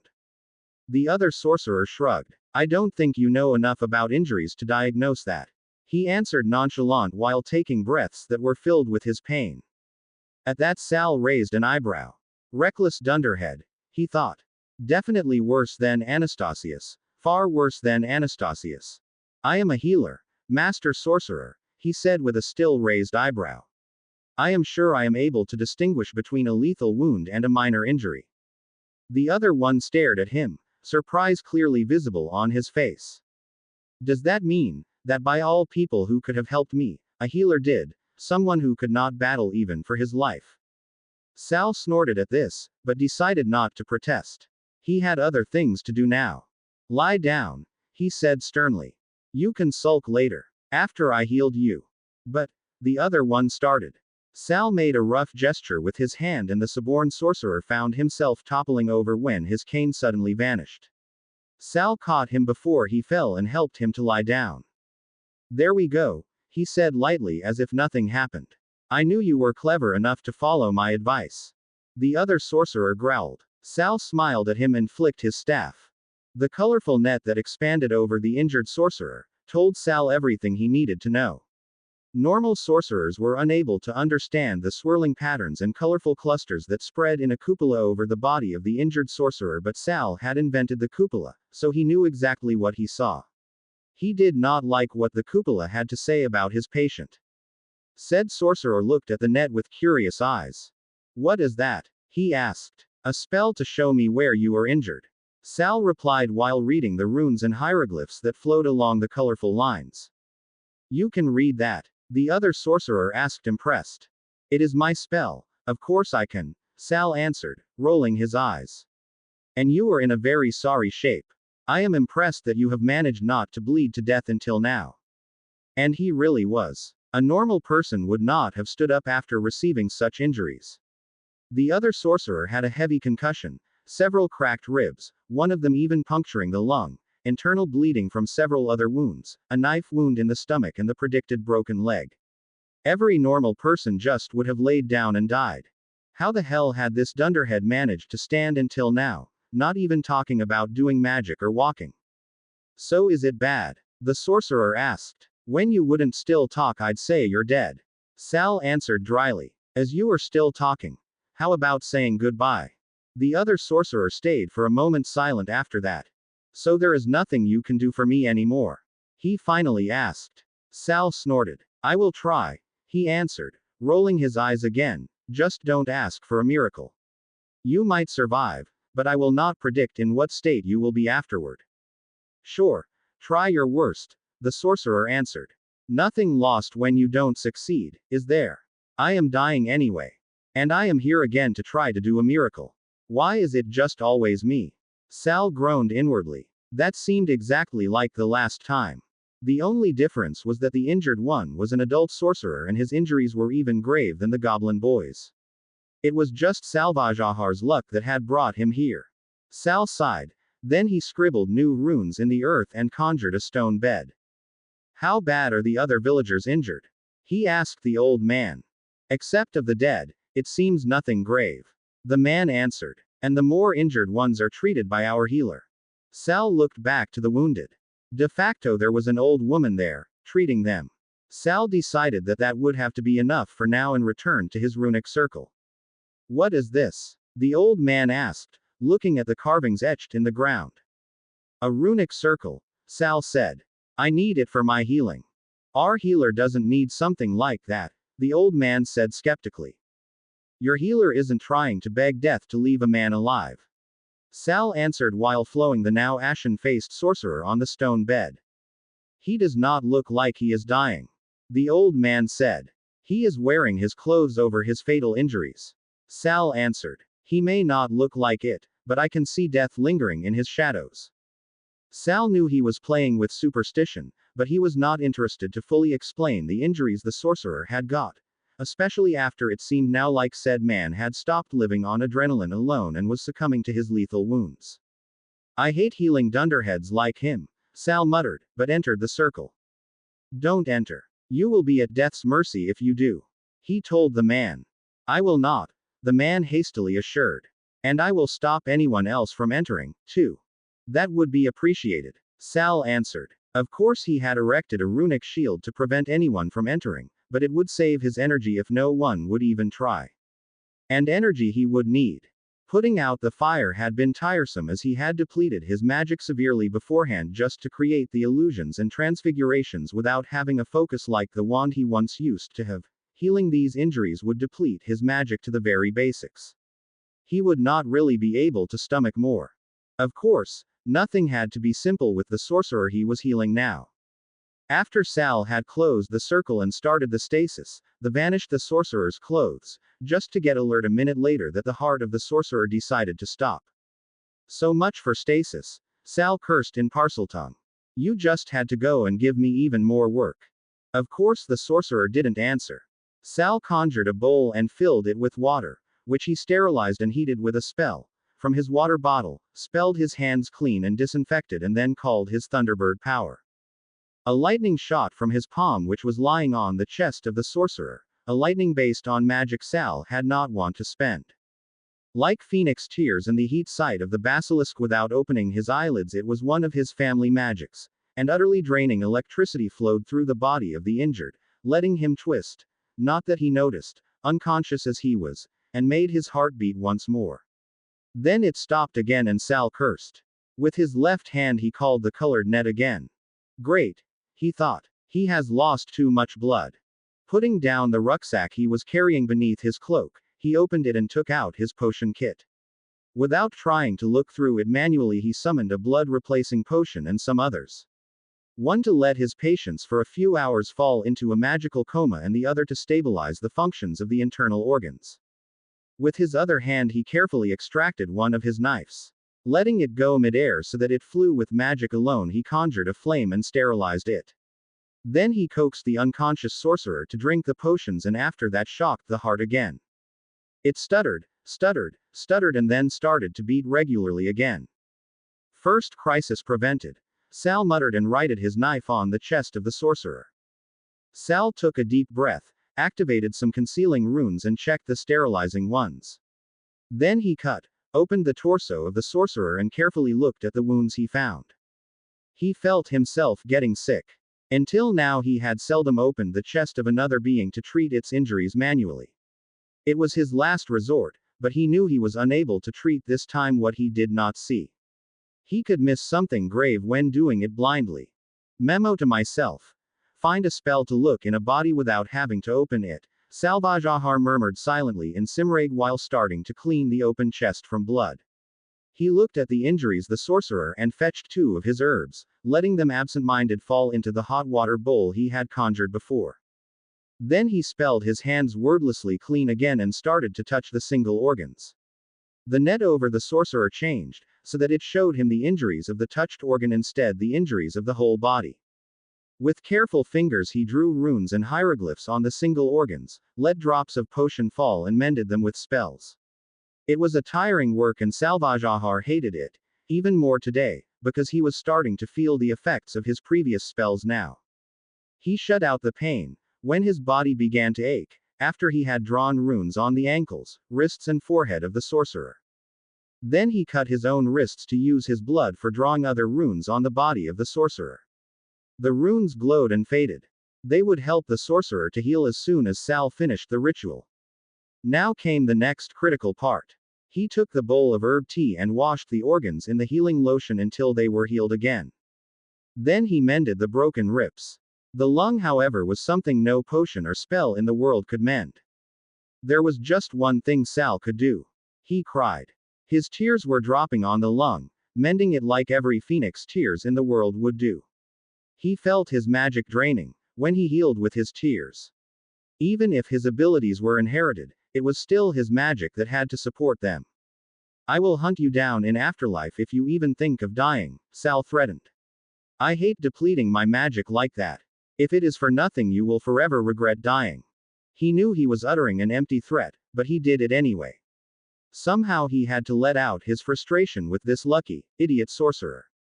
He checked on the whole body again and sighed. The worst was mended. There was no sign of a deadly injury anymore. The concussion was getting better thanks to the blood runes Sal had painted with his own blood on the sorcerer's forehead, and even if his leg was still broken, the first signs of infection it had previously vanished. Now he just had to close the torso again. Sal mended the sternum he had to break to be able to treat the lungs. After that he looked his work over again. Nothing was out of place, all was healed. He carefully mended the layers of muscles until he felt his magic acting up. After that he simply conjured a needle and disinfected it before stitching the rest of the open skin, the skin he had cut himself and the skin the other knife had cut. Luckily the other knife hadn't been poisoned. Sal wasn't sure if he would have been able to rescue the life of the sorcerer if it had been. Finally he corrected the positions of the leg bones and stabilized it with a simple wood bandage construction. He would later mend it, as soon as he had enough magic to do it. Sal swayed, feeling absolutely exhausted. He destroyed the ritual circle and saw how the lines and finally the stone bed vanished, leaving the sorcerer lying on the floor. Then he simply toppled over and lost conscious.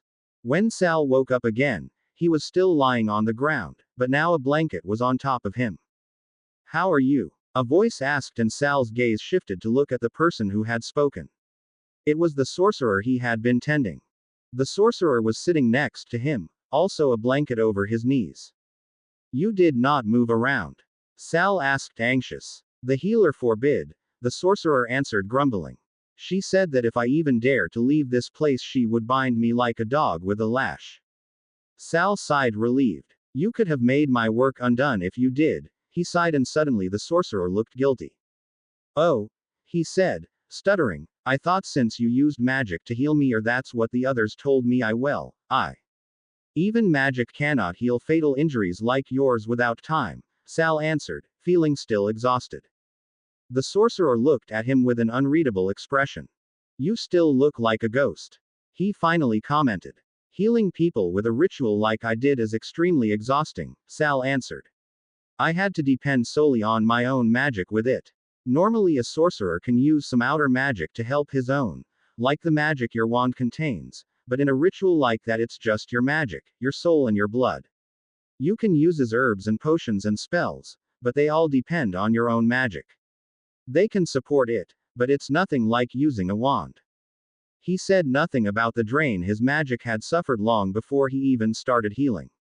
It would not do any good to tell a man who still could turn out to be a foe about his weaknesses. Ritual, the sorcerer uttered. So it was dark magic that rescued my life. He did sound like he didn't know how to feel about that. No, Sal answered. Dark magic is something totally different. You said you used your blood. That is dark magic for me. I also used my tears and my hands, Sal said, rolling with his eyes. They are also part of my body. Is using them also dark magic? Blood contains the very essence of our magic. It is line theft to even try to use another sorcerer one's or when you change it. Your own blood did not change when I used my blood on you, Sal said tiredly. Your body might contain a little bit of my magic for the next few weeks, but after that it's all back to normal. There is no constant harm done. But rituals. It was a healing ritual, Sal interrupted grumpily. I am a druid. I never learned much wand waving. I cannot use a wand to heal. Rituals are the only way I know. Stop. The sorcerer said, astonished. What do you mean? Rituals are the only way you know. Did your parents never teach you to use a wand? Did they never teach you that reading the old ritual text and trying to use them will lead you on the path of evil? On the path of evil? Sal asked, confused. Everyone knows. The sorcerer answered, eyes big like saucers. When you try to do the old rituals, you will lose your mind. And suddenly the puzzle in Sal's mind solved itself.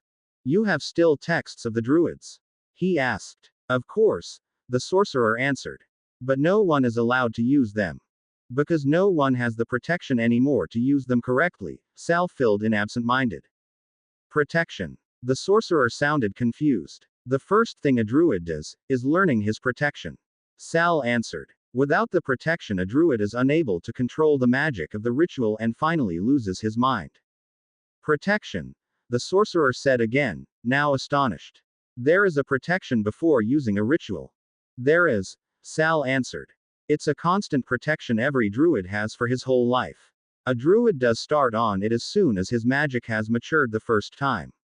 He must have at least the second layer until he matures the second time. When he doesn't, he will never be able to be a druid. Protection. This time the sorcerer shook his head. How come you know of something like that when everyone else doesn't? Sal shrugged. My father taught me. He answered. I finished my full protection when I turned 18, still before I matured the second time, so using a ritual for me is safe. I will not lose my mind, and I will not turn dark except I do it voluntarily. So you simply can use all the rituals in the books? The sorcerer asked. I don't know, Sal finally answered.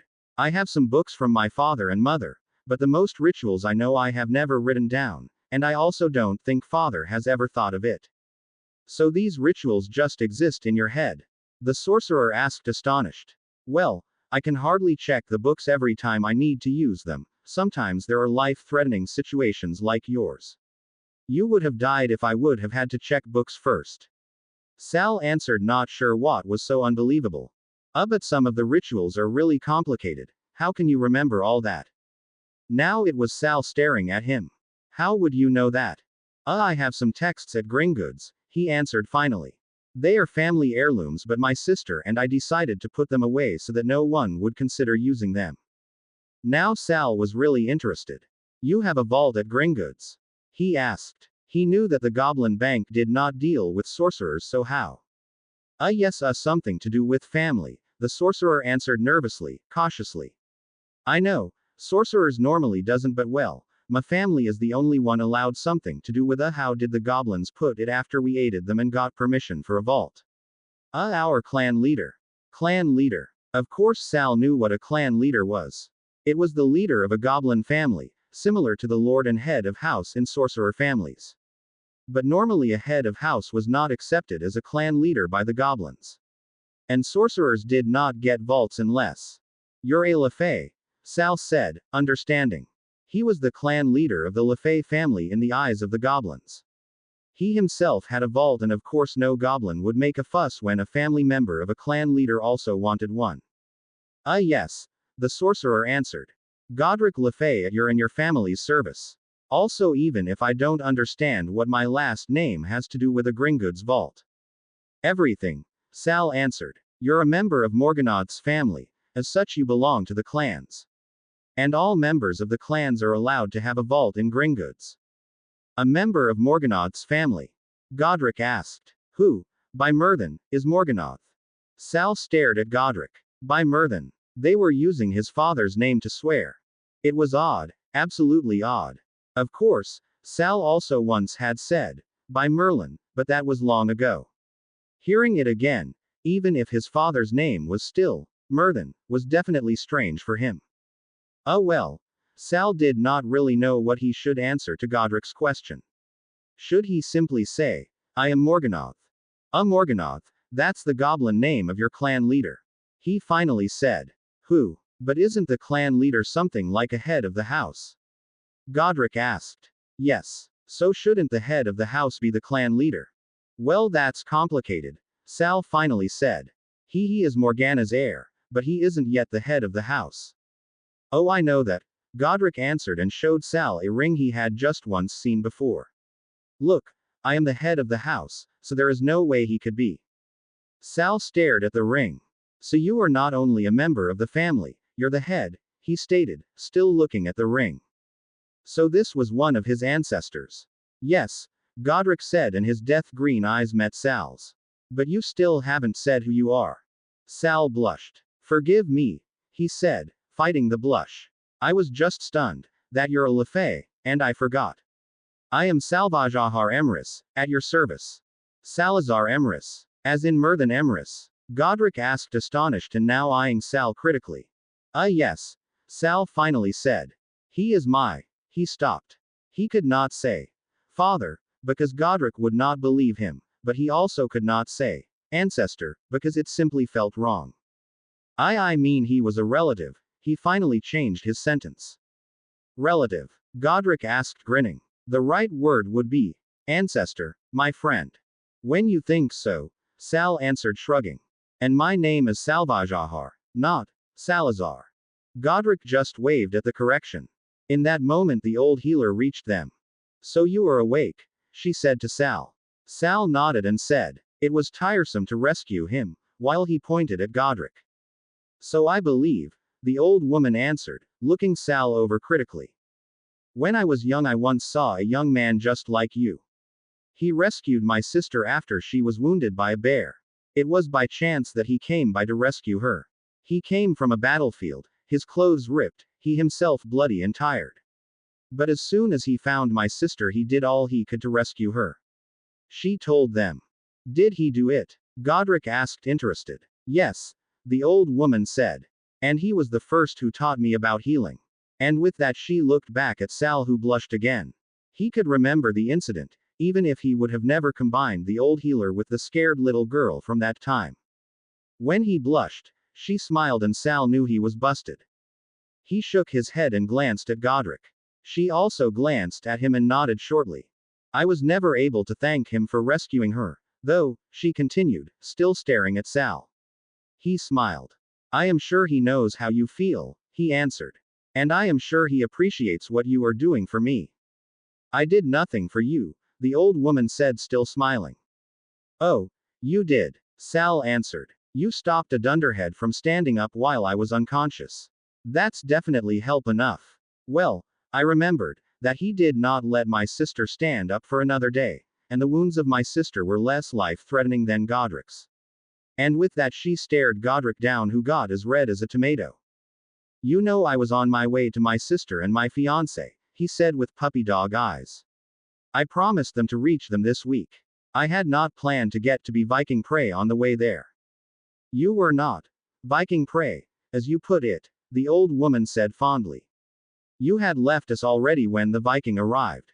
You just returned here to help us. And let me guess, he ran straight in the battle, Sal said, raising an eyebrow. That he did, the old woman answered, smiling. There is a reason why everyone calls him Gryffindor. Sal nearly chalked on the air. Excuse me, he asked, staring at Godric. The other sorcerer shrugged. You know Gryffindor. Like, Gift of the Griffin. They named me that after I trickled a dragon, he answered Sal. Sal just stared. How gets one called Gift of the Griffin after trickling a dragon? And how come anyone gets the idea to even trickle a dragon? Well, that's a long story, Godric said. The short version is that I had a bet with my sister's fiancé Peverell Grimm, even if he wasn't her fiancé at that time. So I went to trickle the dragon well, and when the dragon woke I would have been dead if there hadn't been this griffin in it. I think it wanted the gold of the dragon for itself or something like that, and the result is that I got away and also brought some treasures with me. Since then all villagers around here call me Gryffindor, because the griffin gave me the gift to live a little bit longer. Aha! Sal said and then shook his head. All right, you have just proven me that you are definitely mentally ill. I told you it was a bet. Godric said, sulking. And I was 11 winters old. I was young, stupid and reckless. Well, congratulations. Yet you are just stupid and reckless. You have improved. Sal snorted and the old woman laughed. Godric is a good lad, she said. But you are right, stranger. He is reckless. His name is Salazar, Auntie, Godric piped in. I am sure you are allowed calling him that. Sal wanted to insist that his name was not Salazar, but after he corrected Godric 3 days in a row, he just gave up. It was like Godric did not want to listen. Finally, a week later, Godric was well enough to travel. He was grumpy and insisted that his sister and his betrothed would kill him for coming too late, but Sal was firm, and so Godric stayed until his wounds had healed. So where are you going now, Salazar? Godric asked while packing his stuff. Sal just shrugged. I don't know, he answered. I hadn't decided when I stopped by to rescue you. So you have nowhere to go. Sal just shrugged again. I don't. He answered. What's with your family? Aren't they gonna miss you? I don't have family anymore. Well, then how about traveling with me until you know where you want to go? Sal just hesitated one moment, then he said. It would be better. Who knows what you would do next when left alone? And it was this decision that would fix his coming way for the next decades. On the way to Godric's betrothed, Sal learned a lot about the wizarding world. He had lived with the goblins the last 60 years, so he never had truly learned how the sorcerers were thinking and acting this century. One of the improvements the sorcerers had made were the wands they were carrying now. And with the newly invented wands, sorcerers could finally cast spells with them. Not like Sal, who used his staff solely in rituals to draw runes, to chant, and so on. There were also first spells that did not base on runes anymore, even if the major part in casting was still drawing runes in the air. When Godric caught Sal scrutinizing him while doing magic, he finally asked Sal. What are you looking at? You're casting, Sal answered. Why? Sal shrugged. It's interesting, he answered. I have not seen someone using his wand like that. There he stopped before saying anything that would bust him and the fact that he was a time traveler. What do you mean? How do you cast if not like that? Godric said, a little bit stumped. Sal just shrugged again. I normally use rituals, or wandless magic to get what I want. Some things I might not be able to do at all, he answered, seemingly unconcerned. I am a druid. I never learned how to be a sorcerer, Godric supplied, staring at him. One moment there was silence between them, then Godric started to speak again. So, he finally said. So that means you cannot cast spells like I do. Yes, Sal answered. My staff would not let me do it. Can I see your staff? Sal hesitated, then he pulled it out of his wand holster and unshrunk it. When Godric took it, he hissed. You all right? Sal asked, concerned. He had never given his staff to anyone, so he did not know how it would feel to anyone but him. Yeah, Godric answered, his eyes fixed on Sal's staff. But it reached out for my magic as soon as I took it. It did do nothing. But it felt really, really strange, as if your staff was sentient somehow. It did? Sal asked, astonished. He could feel the connection to his staff even now, but he never had thought that his staff would reach out to another one's magic. Yes, Godric said. For a moment it felt as if it wanted to harm me, but then the feeling just stopped. Oh, maybe it would have harmed me if I had taken it without your consent. That might be, Sal answered, shrugging. Normally you do not give away your staff to anyone except maybe blood relatives you trust. A staff is attuned solely to your own magic. Another one cannot use it. How so? Godric asked, fascinated. Cores, Sal answered, shrugging. It contains parts of creatures you are descendant from. The cores base on the major creatures your mother and your father are descendants of. Normally that combination is different enough to tune your staff solely to you. And of course your magic is embedded in it after you have used it for a while. Cores, as in, you have more than one or two. Yes, Sal smirked. My staff contains 8. 8. Yes. But I am an old one and the son of a Firbolg born, so my staff is an exception. Firbolg born. The son of 2 Firbolgs, Sal tried to explain, but Godric just looked at him confused. Firbolg. Like phoenixes and dragons. This time understanding lit Godric's eyes. Ah, you're talking about pure bloods. Sal nearly chalked on his own salvia. Pure bloods. The last time he had heard this word was over 1,000 years ago, when he still had been living in the future, and it definitely had meant something different at that time. Godric did not notice his reaction at all, Instead, he looked again at the staff in his hands before handing it back to Sal. And a descendant of Myrthan Emrys, Godric said, continuing their conversation as if nothing happened. Well, for him, nothing did happen. Whatever magic you possess, I am sure it definitely is not normal. Sal just shrugged and shrunk his staff again to put it away. He had long ago given up on being just Sal, or just Harry. After that incident, Godric tried to teach Sal to use a wand, but his teaching was mostly fruitless because of the lack of a wand on Sal's side. Finally, some weeks later, they reached the later British part of the island and with it the home of Godric's sister and her husband, the brother of Godric's betrothed. Here we are, Godric said, looking at the castle that indicated money. Let's meet my relatives. I don't think you need me anymore, Sal said, shrugging. And I do not belong here, so why should I intrude? You rescued my life, and you are fun to be with, so why shouldn't you? Godric countered and then nearly pushed Sal inside. When they reached the great hall of the castle, Godric just banged open the doors and cried. Hello, I'm back. In the hall, Sal could see 3 persons sitting at a table, eating. All 3 looked up when the doors met the walls.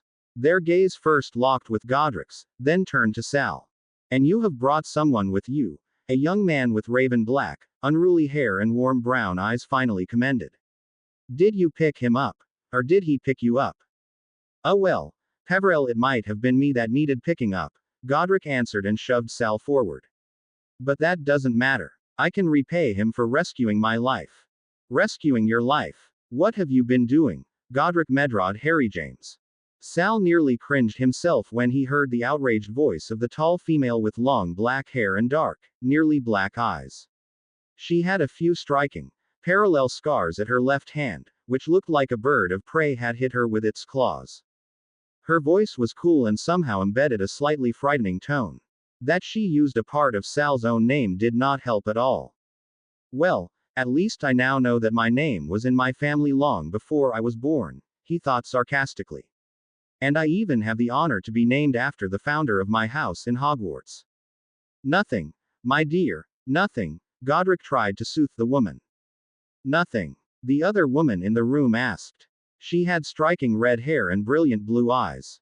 That's a lame excuse, my dear brother, and definitely a lie. Sal snickered at the eyes that were scrutinizing Godric. The last weeks he had learned that the founder of Gryffindor House was stupidly brave and honorable, but also a fellow no one really could hate. He was a really sunny character, laughing and joking all the time. Normally his charm worked to help him out of situations like the one Godric was in now, but normally the others were not immune to his charm. Well, it's long forgotten, Godric rumbled. And it wasn't really grave, nothing life-threatening. Really. This time Sal snorted. I had to practically bind you for a week to your bed, and you tell them it was nothing life-threatening. He said while raising an eyebrow. Really, Godric, maybe I should tell you exactly to which length I had to go to help you survive, and don't forget, I am a healer. I am trained to rescue lives. The others now looked at Sal. You're a healer? Godric's sister asked, interested. Sal nodded. I am. How long have you been a healer? Sal blinked at that question and asked himself why she wanted to know, but then he shrugged and answered. Several years, he answered. And I know what I am talking about. I was a healer working in the war with the goblins. So you are experienced, the other woman, Godric's betrothed, said, now scrutinizing him. I think I am, Sal answered, shrugging. But I do not see why you need to know that. The women looked at each other. Then Godric's betrothed spoke up again. Do you have to be somewhere, or do you have plans for the next years? Sal stared at her, then he shrugged again mentally. Anastasius was still by the goblins, so he did not need Sal at the moment, or at least not often. Sal did not delude himself thinking that his son would stay away from him for the next decades. It was more likely that Anastasius would turn up in at least 5 or 6 years, clingy like a small child and wishing to be fed again. After all, Anastasius was still not all grown up yet, and because of that had still sometimes the urge to return to his parent to be fed again. And Anastasius would find him wherever he was. The bond between Firbolg child and Firbolg parent ensured that. Still, Sal was free to do what he liked even if Anastasius would decide to turn up again. No, He finally answered the question. I do not have any plans. The answer was a Cheshire grin, and a slightly worried feeling settled in Sal's stomach. How about working for us? Godric's sister asked. We would need someone like you. I doubt you will be hurt often enough that I would have to do much, Sal answered sincerely. Well, maybe, the sister said. But we need you anyway. Peverell snorted. You are planning to add him to your imbecilic idea of taking on more than one apprentice at a time. He asked his wife, Godric's sister, and his sister, Godric's betrothed. Both just shrugged. I don't think it is an imbecilic idea, Peverell's wife said. I am sure it will go well. And you know, my dear husband, we need to take on more than one apprentice. There are not enough masters who take on apprentices, and we cannot let someone be untrained. It would end in a disaster. Yes, I know, my dear. Still, why does it have to be you? Because we can. Except that we have no place shielded enough that the apprentices would stay safe.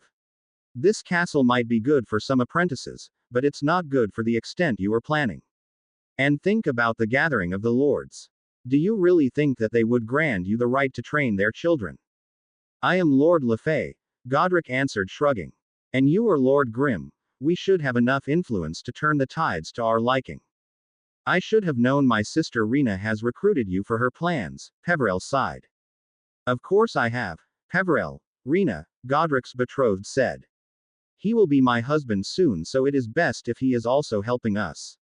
Yes, Godric grinned. And I will be able to teach the apprentices fighting and dueling without having to teach them all the other stuff I do not like to teach.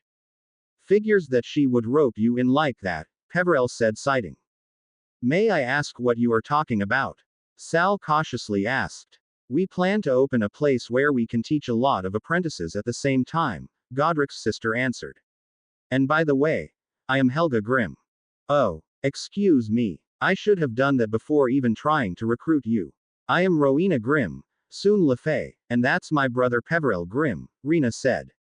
Sal thought for a moment that his heart stopped.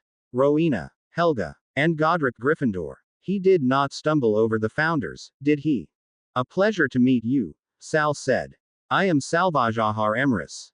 Salazar Emrys, Helga asked. Emrys is in Merthin Emrys. Sal just winced when the next of the founders tortured his name. Yes, Emrys is in Merthin Emrys, he answered. So the line of Emrys still exists, Peverell said, now scrutinizing Sal. Your lord should attend the gathering of the lords. He has a right to do so. Emrys is no line of lords. We are commoners, Sal answered, shrugging. The others stared at him as if he had lost it. You are descendants of Merthin Emrys, lad, and you think you are commoners. Even if you might one time have been. Since the gathering of the lords gathered the first time, we counted the house of Emrys as one of us. Merthin Emrys was the teacher of Camelot and its ward holder. There is no way to still count him as a commoner. Peverell said with wide eyes. Sal just shrugged. I never thought of claiming a lordship, he said, shrugging. And Fath and Merthin taught a lot of people. I don't think that that is so remarkable. You. Godric blinked at that. I thought you were just a descendant. I never thought you were the head of house. Sal did not know what to tell him. Maybe it was best just to tell outright that he was the last of his house, that would explain the most. But before he could think of even answering, Rena spoke. I might be inclined to think that Salazar was away for a long time. I am sure if we ask him he will tell us that he has not been in the British sorcering world for some decades. She said. Sal looked up. Her knowing eyes met his and he cringed inwardly. She had heard when he nearly said father instead of Merthin before. I wasn't, he answered. I did not even know about the existence of the gathering of the lords until some decades ago. Well, when you did not know, then you know now, Peverell said. You should come with us and claim your seat next time. Maybe, Sal answered. And you should maybe think about teaching with us, Rena said, smiling. We could need another hand. Sal raised an eyebrow at that. I believe I will not be of use teaching, he answered. I do not know myself how to use a wand as I never had one myself. I will be unable to teach that. But you know potions, Godric pointed out. I have seen you brewing often enough. And runes are healing. Yes, but, and we need you as a healer anyway, Helga intercepted. When we really plan on teaching more than one apprentice at a time, we will need an experienced healer. And you do have your healer's oath, don't you? I do, Sal answered. But, well, then it's settled, Helga said. You have time, you are a healer and you have experience in some fields of magic. That's enough. And do not worry about your lacking knowledge about wand magic. We will remedy that shortly. But, soon Sal discovered that protesting was no use with the founders. They stomped all his protests with the fact that he had nothing to do right now and could help because of this. At the end of the evening, Sal had surrendered to teach potions, runes, and healing in their plain school. The next morning, he was met with 2 enthusiastic witches and an enthusiastic sorcerer. Peverell had just grumbled about paperwork and left, who decided to bring him to Londinium and Diagon Alley for a wand. So they mounted some horses and rode 2 hours until they finally reached Diagon Alley. There they entered and brought Sal to Ollivander's. It was the first time for Sal to enter Ollivander's again since the founding of the business. He somehow smiled when he saw that the shop had not changed much. Hey, Thonal Ollivander. We bring you a customer. Godric cried while entering. The man that answered Godric's cry was young and looked a lot like a younger Ollivander, Sal's godfather. It nearly hurt to see him because of the reminder of the dead. Greetings, Lord Lefay and the ladies Grimm, the man replied. What can I do for you today? As an answer, Sal was shoved in front of the counter. He needs a wand, Godric answered. Ollivander blinked. He looks a bit old to not have one, he then said. Sal rolled his eyes and extracted his staff. I just have this, he said, showing his staff in his full length. I am a druid, I never bothered with getting a wand. With that he glared at Godric. Well, until someone decided I need one. Ollivander blinked, then he took Sal's staff. His eyes widened. A true masterpiece, he said with gleaming eyes. And old, very, very old. Sal just shrugged. It is mine, he answered. When Ollivander looked up, Sal saw that the man had understood him. Sal had meant it was made for him, but hadn't said so because of his company. Of course, Godric knew it was made for Sal, as Sal had said something like that to him indirectly, but Sal definitely did not wish to remember Godric of it, especially after his staff had been declared as very, very old. I am sure I am unable to make something like that, the old man said. But I can surely find something that can accompany this masterpiece. Sal just raised an eyebrow. I am not sure if I will be ever able to handle a wand right, he said to the wand maker. The man just smiled. I am sure you will be able to. Using a wand is definitely easier than using a staff like that. With a little bit of practice, I am sure you will do well, he answered. And now I will need you to come with me. I will take you to my ingredients and you will pick those that feel right to you. The same goes for the wood. I am sure we will find something that will fit you. Sal sighed, but then he followed Ollivander. In the back of Ollivander's shop was his workplace. There 1,000 of cores were stored on shelves around the room. On the earth there were boxes filled with woods. The last time Sal had been here, the cores had been at the same places, the woods instead had been standing in one of the corners. Staffs were simply much longer than wands. Here we are. Feel with your magic what fits you, Ollivander said. As a staff carrier you should be able to do so very easily. Sal sighed again, but did as he was told. He closed his eyes and tried to feel a pull from something. Soon he really did. At his right he nearly could feel a connection to him. What affinity would call him? Sal knew he had 8 affinities, but he also knew that this time not all 8 would end up in his wand, so what affinity was stronger than the others? And would it stay the same throughout the centuries, or would it change? Would it again be a phoenix feather for him? He followed the slight pull he was feeling and ended up with a glass in his hands. When he opened his eyes he recognized it instantly. Dementor blood, he said. So no phoenix feather. Ollivander just smiled. A potion master, I see, he commented and took the glass. And now go on, please. Sal closed his eyes again and again he spread his magic through the room. This time he felt a pull from his left and followed it again. When he opened his eyes again he had in his hands a glass with feathers.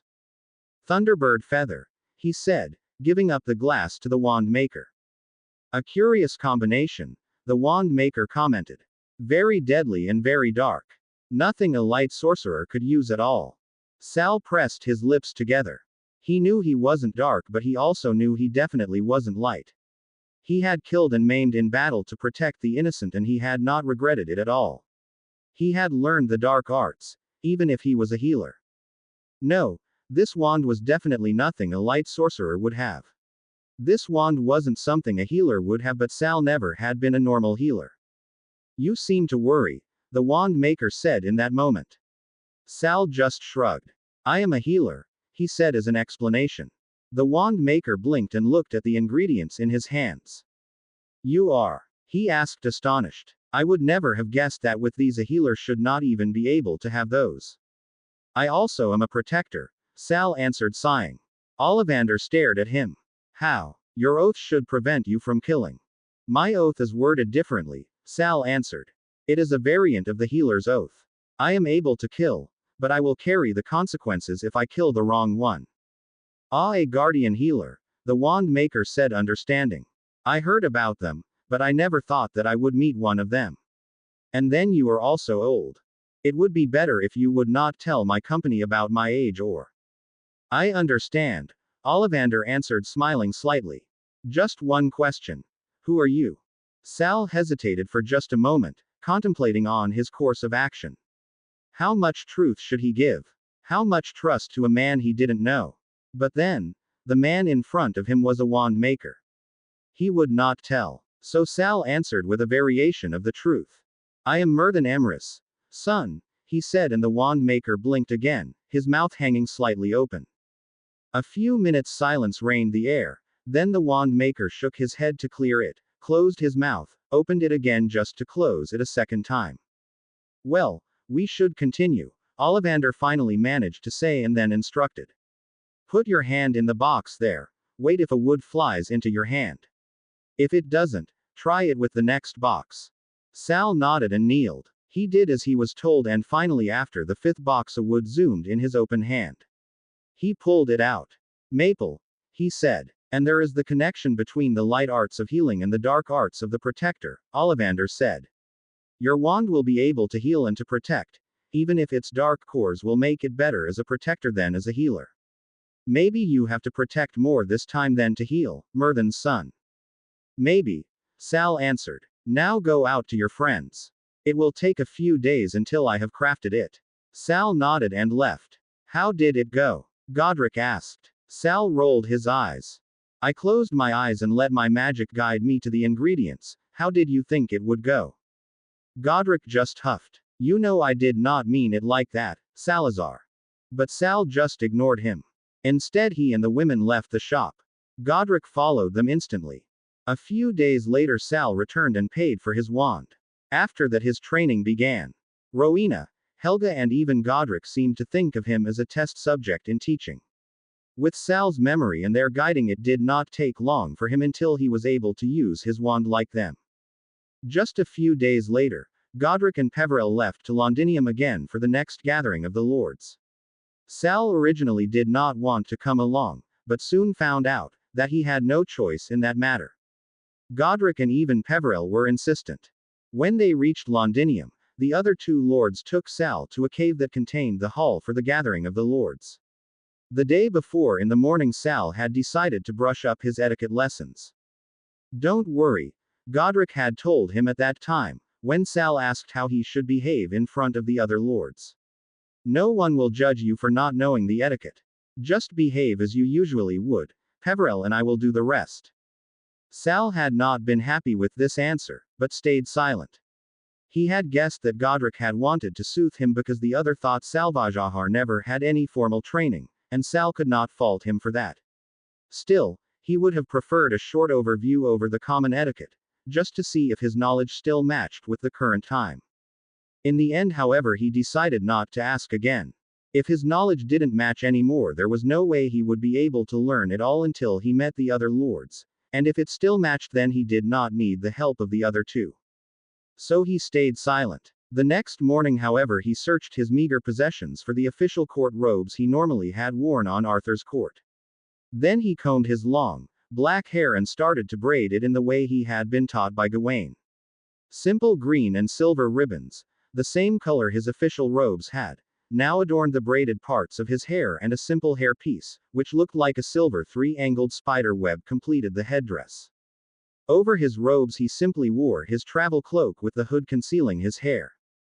Godric and Peverell also wore more formal robes that day, but told Sal he should not worry about something like that. So Sal shrugged and decided not to mention that he indeed possessed and wore formal robes, even if their style was older than the robes Godric and Peverell were wearing. So he followed the two lords to the hall where the gathering would take place. The first thing Sal saw when he entered the cave was the obelisk. In the middle of the hall stood an obsidian obelisk which was high enough to lay your hand on it comfortably. "The Stone of Judgment," Godric whispered. "It was enhanced by Merlin himself." "It's the same stone Arthur drew Excalibur from." Sal said nothing. He knew that his father Arthur definitely did not draw Excalibur from anywhere. After all, the legendary sword originally belonged to Sal. But Sal also knew that Arthur indeed drew a sword from the stone. Khaled Volk. The first sword he had had. And it had been this stone, apparently. "The stone judges you. It will decide if your family truly is a part of this gathering or if it isn't," Peverell added. Sal just sighed and looked at the rest of the room. The most of the room was made of stone. The only exception were the wooden chairs for the lords. And even there was an exception. A throne-like stone chair was seated at the end of the hall, facing the chairs of the lords. "The throne," Peverell whispered, when he saw Sal looking at it. Sal blinked and turned to look at Peverell. "You're joking, aren't you?" he said, shivering. He vividly remembered sitting on a throne for 3 agonizing weeks while Arthur recovered from his wounds. Sal had no intention doing so again. "I am not," Peverell answered. "We are still subjects to the Pendragon family, even if there is no one who can claim the title anymore." "Lord Grim." A voice snarled in that moment and interrupted Peverell while speaking. "What a pleasure to meet you and Lord Le Fay here in this humble halls." Immediately Peverell's back stiffed with distaste. One moment his features darkened, but then he schooled them to an unreadable mask and turned to the speaker. "Lord Gaunt," he greeted. "The pleasure is mine." The other lord just waved with his hand. "I am truly surprised that you even decided to come, Lord Grim," he said. "I thought a gathering from such lowly men like us is way beneath you, but then, you also decided to bring a commoner to this holy halls. I am intrigued how Lord Selwyn will react." Sal raised an eyebrow when he heard the words. His eyes searched Godric's and asked a silent question to explain. "Lord Selwyn is the leader of the gathering," Godric whispered, but before he could add another thing, a second man entered the cave. "Lord Gaunt," he greeted. "Lord Grim, Lord Le Fay." Then he looked at Sal and raised an eyebrow at Peverell and Godric.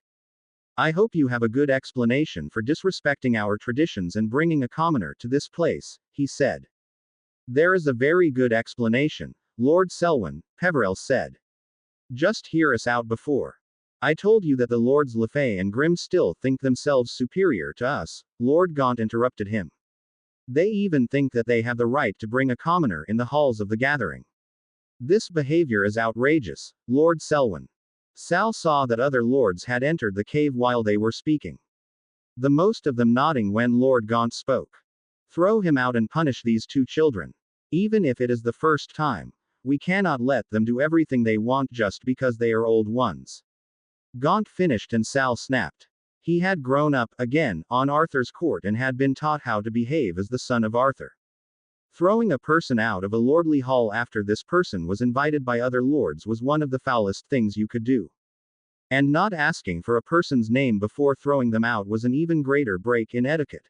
After all, throwing someone out of a gathering was like declaring a blood feud.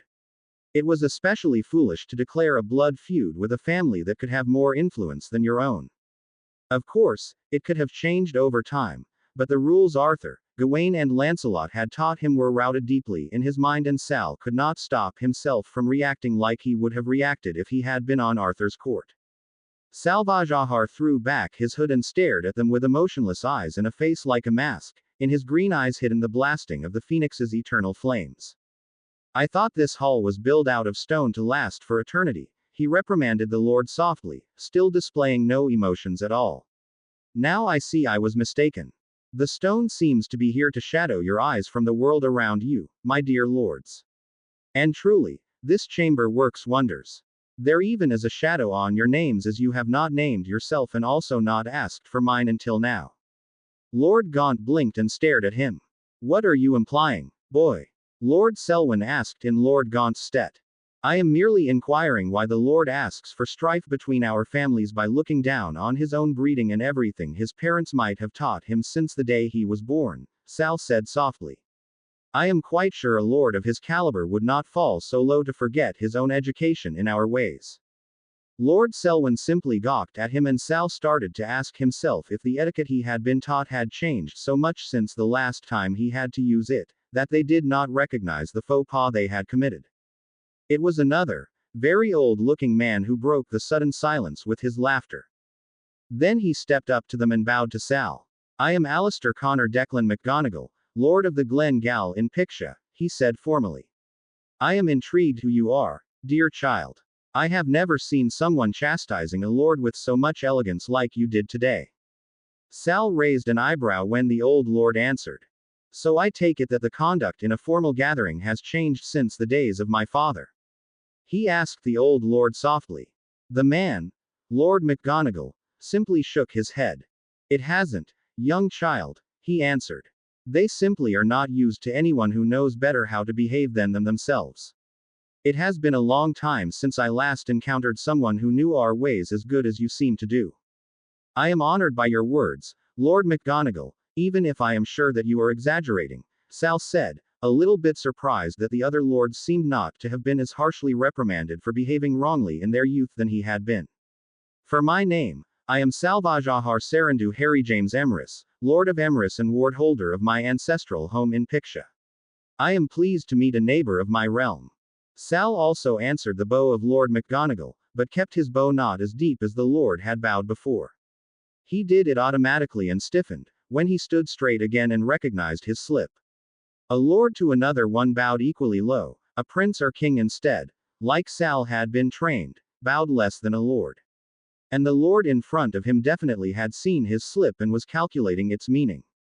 Was he the only one? Sal glanced at the other lords, especially his slack-jawed friends, and relaxed. To his relief no one, except of the old lord in front of him, that is, had seen his short slip up. The lord in front of him still stared at him with calculating eyes. The others instead roared at him. Emrys, Gaunt roared. You should know that it will not become you well if you make a joke like that in this halls. The Emrys line is extinct. Lord Selwyn hissed. There is no way that a mere boy like you does belong to a line as powerful as Emrys. Others said the same and more while Godric and Peverell still seemed to gawk at him for his ability to act like a lord should, until Lord McGonagall intervened. Follow me, young lord, he addressed Sal and winked him to the obelisk. Just lay your hand on the stone and state your claim. Sal hesitated just a second, then he followed the instructions. The stone was warm to his hands when he touched it softly. Then he stated formally, I am Salvajahar Emrys. I am lord to my line. I call forth the lordship I carry. I am Lord Emrys as I was born to my father who was the last Lord Emrys. So be it, so mo it be. White light erupted from the stone and bathed him in a soft golden glow. At the same time the throne, to Sal's dismay, started to shimmer in the same golden glow that enveloped Sal. The old lord raised an eyebrow and looked pointedly at the stone throne and then at Sal. Sal sighed and shook his head. But you could, the lord whispered softly so that the other lords who were staring at Sal could not hear him. Sal just raised an eyebrow, then the mischief took over and he answered. Of course I could, he said. I am his son after all. I just won't because I hated to be a prince, and I definitely will loathe it even more if I were a king. So don't tell anyone. And with that he chuckled and returned to Godric and Peverell, leaving behind a slack-jawed old man. Well, that was Godric. Well, that should be enough to prove that we did not bring a commoner to our gathering. Lord Selwyn simply blinked at Godric, still absolutely flabbergasted after the display he had seen a minute before. Of course, Lord Lefay, he finally said. And I apologize to Lord Emrys for doubting his claim. You do not have to apologize for doubting my claim, Sal answered. Doubting the claim was nothing I would hold against you. Breaking the rules of a gathering and trying to throw me out without hearing me out at first and even without asking for my name instead, that is something you should apologize for, Lord Selwyn. The Lord blinked again, then he inclined his head. You are right, Lord Emrys. I apologize for my behavior. I accept, Sal answered, also inclining his head.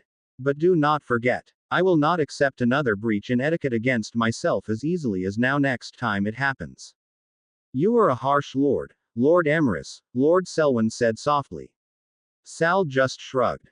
If I would have followed my father's lead, you would be dead by my feet now. I do not see it as harsh when I think of the answer my father would have given you by now. Lord McGonagall nearly choked on his own saliva when hearing Sal's answer. Yes, well, we should get started, Lord Selwyn finally said, and the other lords sat down in one of the chairs. Sal followed Godric and Peverell and sat down next to them. Lord McGonagall instead sat next to Sal. And while Lord Selwyn took one of the chairs and sat it down next to the obelisk so that he could see the whole gathering, Lord McGonagall whispered in Sal's ear, "Was what you told me earlier a joke? Or are you really somehow the son of King Arthur Pendragon, or did I just understand it wrongly?" Sal smiled at the old lord. My mother belonged to his line, Sal answered as softly as the lord. I was adopted by him as his son and heir until he would have a child of his own. He never had a son he recognized except of me. The old lord shuddered. So I am fine by being my blood father's heir. The title of Emrys is definitely enough to carry. I do not need this. He nodded to the throne. Also on my plate. The lord opened his mouth again, but was interrupted by Lord Selwyn, who started the gathering. Today is the 70th gathering of the lords, he said. Our people are flourishing and the cooperation with the mundanes is getting along well. Is there something you want or need to discuss today?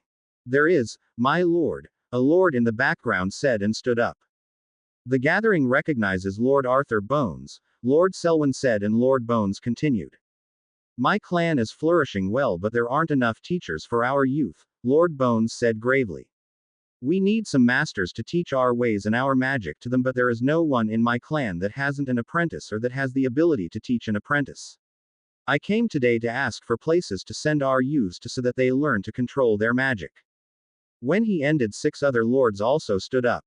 I have come for the same, they chorused, and after that stared at each other, surprised that they were not the only ones. I am looking for a place of our youths as well, Lord McGonagall said while standing up. I do not need it this year, but I need it next. I simply have not enough masters anymore that can take on an apprentice. I told you that the apprenticeship will be a problem in the near future, Peverell, Godric whispered softly. Rena and Helga are right. Taking on more than one apprentice will be the only way to ensure the education of our youths. Peverell just inclined his head and stood up. I came here with a declaration that could aid your needs, he said loudly to the gathering. Lord Selwyn nodded and said. The gathering recognizes Lord Peverell Grimm, he said, and the eyes of the other lords fell on the Grimm lord. My wife and my sister are planning a new concept of apprenticeship, he said. The lords Emrys and Lefay are also aiding in their task. My clan will have the same problems like yours in a few years' time. Because of that, my wife and sister want to open a place to teach our young in groups. It will not be an apprenticeship, instead it would introduce the children to magic and its ways. We plan on teaching them enough so that a real master will be able to take on more than one apprentice at the time they have finished their education with us. We are here to ask for your allowance to do so and to ask for your trust in our abilities so that you would send your children to us to be trained. How do you plan to take on more than one apprentice? Lord Selwyn asked, surprised. We plan to teach them the basics for all apprenticeships, Peverell answered hesitatingly. The easy things that could be taught to more than one child even now. It's simply the idea to take away the first 8 years of apprenticeship from the masters. After that, the children should know enough so that a master does not have to worry anymore. And when the children do not learn only the basics of one apprenticeship but of more, there should also be less problems with their understanding of magic, which would aid the masters in their tasks. Then maybe the masters also can take on more than one apprentice at a time. It would aid all. An interesting concept you have, Lord McGonagall said, staring at them. I think I would like to send you some of my children to test it. If it really aids them and the masters, I would think about giving the rest of my children in your hands for the next 8 years. Another lord in the back nodded. I would do the same, he said. But there is the problem with harvest. A lot of the parents need the aid of their children at that time of the year. And if we would send them back for harvest every year? Sal asked and stood up. They could be taught by us for the most of the year and they could be sent home for harvest. Like that you can test them and be sure that they know as much as they should know at that time in their apprenticeship. And if they do, you can send them and others that want to join back after harvest. If they don't, you can choose to search for another way. As long as they learn to control their magic and they still can help in harvest, I would not even be bothered if they would know a little bit less than they would if they were apprenticed, another lord said. The children need to be taught and I would like to test your idea. If they learn less, I still would send them back until I have enough masters that could teach them better. There is just one question. When will you start with it? Lord McGonagall said. We plan to start in a year's time after harvest, Godric said. We still have to gather some ideas about what we need to teach the children. It will take some time to decide what we will teach and how we will teach it. We will send out letters when we are ready to take in the first apprentices. Then I will wait for your letter eagerly, Lord McGonagall said, and others also inclined their head to show their content. Well, your idea seems to have merit, Lord Selwyn said. The gathering recognizes the idea of the Lords Grimm, LeFay and Emrys. We will watch over it for the next years. If it really aids us, we will think about inducting laws that will establish this idea in our culture. Anyone against this decision? No one raised a hand. Anyone for this decision? Nearly everyone raised their hands this time. Well, so mo it be. Let us see the following years how this idea of yours will develop. And with that, the last word was spoken in the gathering about the idea of a school. Nearly 80 years later, the laws about Hogwarts would be added to the laws of the gathering. Until then, every year the leader of the gathering would ask about the school and how the lords felt about it. It never had a negative reply in all the years the leader asked. It's the end of August and soon it will be time to return to Hogwarts again. I am sure you all remember the stone walls of Hogwarts, her homey feeling and the warmth that will fill you as soon as you set a foot on her grounds. And with the beginning of the new year also some new students arrive. They will enter the halls of Hogwarts with huge eyes, innocent of the trials of life. They will stare at this beautiful castle in wonder and will learn to love it like they love home. But there they will not just learn magic, they will also learn house rivalry and prejudice. Why staying friends with your best friend since you were children after he or she was sorted in Slytherin and you yourself in Gryffindor? The founders of Gryffindor and Slytherin hated each other. The blood feud cannot be mended even in another 1,000 years. Let the Sorting Hat talk about school unity, let him sing. There is no mending of the feud between Gryffindor and Slytherin. There are no friendships between the houses, and no teachers who even try to be fair to every house. You think that? Really? Then let me tell you a story. There is an old book in the library of Hogwarts. It's hidden in a little room and its name is The Teachers of Hogwarts. Last year I found it just by accident. So whoever you are, when you still go to Hogwarts, go looking for it. There are some interesting things provided in it. Some of these things are some important facts about the teachers who teach or taught at Hogwarts. Just ask the book for the founder of your house, or maybe another founder, and read yourself. I did it, and I found things you would never have guessed. Did you know that Slytherin argued about the safety of Hogwarts and that he did not want Muggle parents come to Hogwarts? Did you know that even if he and Gryffindor had a falling out in the middle of the Great Hall, that 3 days later the other founders gave in to his wishes? When I read that, I searched the library about the historical events at that time. Did you know that at that time Britain was attacked often by Viking ships? They murdered, they maimed and they made avs to bring them back home. Did you know that the Muggles at that time blamed sometimes wizards for the Viking, simply because wizards could hide but did not even think about hiding their neighborhood? Not everyone was so brave and foolish like Gryffindor, who nearly lost his life protecting a Muggle village in his neighborhood. Well, maybe he would have lost his life if Slytherin would not have aided him. So Slytherin was trying to protect his students from the wrath of Muggles who were not protected by his students' parents, and don't forget, at that time Muggles knew about us. We were living with them, even marrying them. When they would have known about the school, they would have been able to enter it without wards against them. And the founders even tried to be fair. They did not only exclude the Muggle but also the magical parents.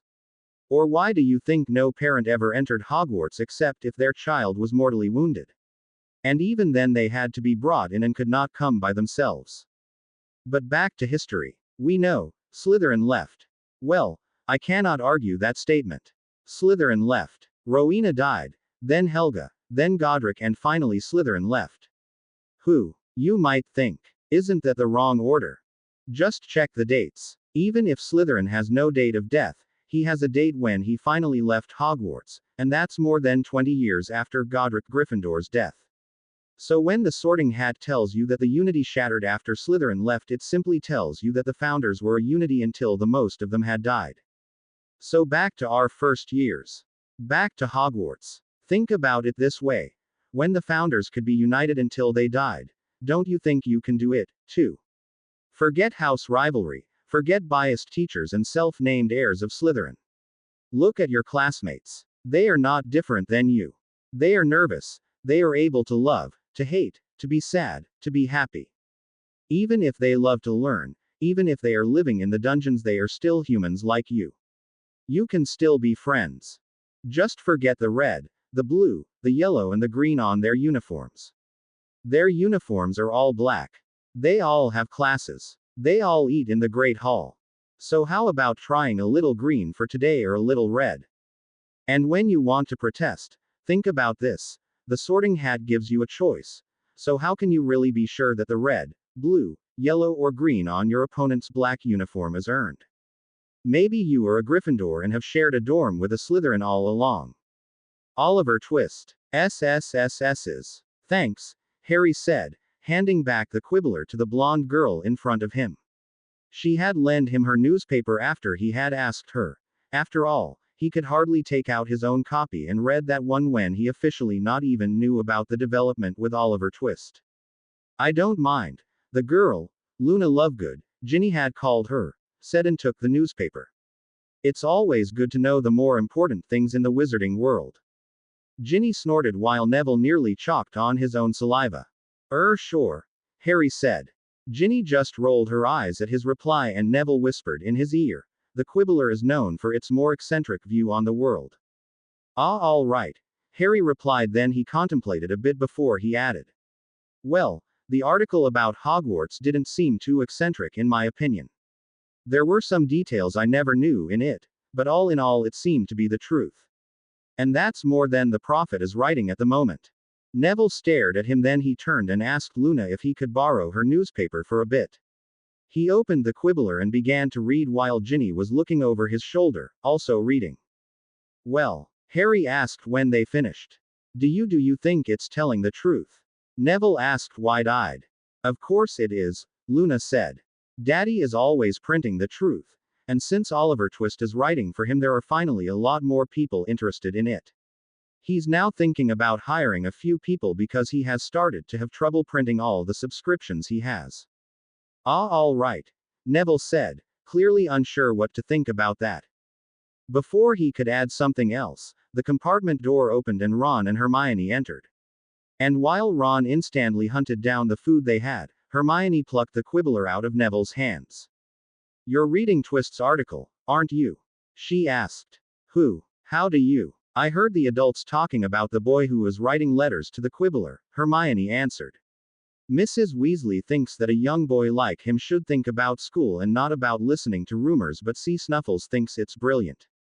Until now I had no time to look at one of the articles myself, may I? I think you already have, Neville pointed out.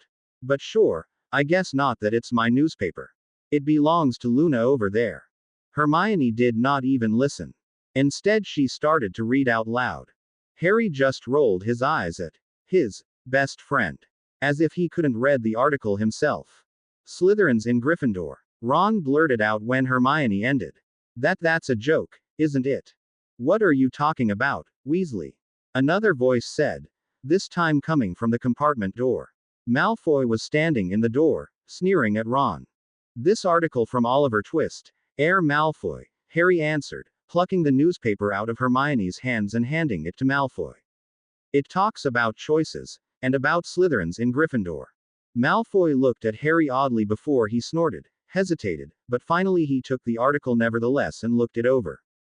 Rubbish, he finally said. The same rubbish as always. You shouldn't believe the newspaper of an insane editor, Potter. Harry just inclined his head. But you also shouldn't disregard an article like that, Heir Malfoy, Harry said softly. After all, there is always the possibility that the article might be genuine or that the article, even if it is wrong, might influence people who don't know better. You might be at a disadvantage if you don't know about something like that, Heir Malfoy.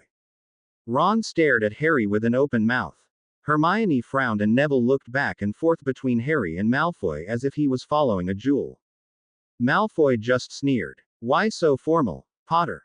Forgotten how to insult over the holidays? Harry just smiled. Of course not, Heir Malfoy. But after the faux pas I committed in first year I cannot ask for your forgiveness without being formal. The apartment was silent enough to hear a pin drop. Harry's friends were staring at him as if he had gone insane and Malfoy suddenly seemed unsure what to do with him. Of course, before the summer, the original Harry would have never been civil with the Heir Malfoy. The new Harry instead had been raised the pure blood way of life and had decided to act on it. It was after all better to minimize his opponents instead of trying to fight the whole world all alone. And Malfoy could be useful at some occasion. Potter, what are you up to? Malfoy sneered, but Harry did not falter. He knew the original Harry had offended the Malfoy heir. Harry had decided to mend the relationship to the Malfoy family. He needed to mend the faux pas from first year before continuing with his plans. So he ignored the tone of Draco Malfoy and bowed low to the heir. I wish to apologize for my attitude the last years, he answered. I did not wish to offend you in first year. I was merely a child without guidance about the rights and wrongs in the world. As the Lord of the Grimm family and your cousin by blood I beg you for your forgiveness, Heir Malfoy. Cousin? Malfoy asked astonished. Harry did not look up while answering. My grandmother was Doria Black. He knew that being family was important in a plea for forgiveness. Malfoy would not be able to forgive Harry easily if they weren't blood. As blood relatives instead, Harry was able to get forgiveness more easily without the Heir Malfoy losing his face. Family should work together, after all. Of course, Harry had other means to ensure that Malfoy would not stand in his way, but why forcing something that maybe could be mended through other means? After all, the young Heir Malfoy would lose his face if he swatted away the formal apology of a family member. If Harry had murdered someone of Malfoy's family, then Malfoy would have been able to say no, but the faux pas Harry had committed was not even enough for a blood feud among their families, well, at least until Harry entered the Wizengamot as a member. Malfoy hesitated just a moment. I will forgive you, Lord Grimm, he finally answered, stalking by the title. But you still owe me your allegiance. Aid, Heir Malfoy, Harry corrected. I am a lord. I cannot follow you. Again, Malfoy stayed silent for a minute. Then he nodded. Aid it is, he said. You will not go against me or my house, even if we end up on different sides. So mo it be, Harry answered and stood straight again. Malfoy stared at him. I still don't like you, Lord Grimm, he said, and then he turned and shut the door behind him. Harry instead grinned. You don't have to, he answered the closed door.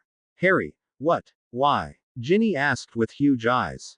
Because I had to, Harry answered simply. Albus Dumbledore might think nothing wrong with grudges, but I will not let a mere child grudge become a blood feud between our families. As I am still not a member of the Wizengamot, I still could mend it. I wouldn't have been able to if I would have been a member. Neville nodded. I understand.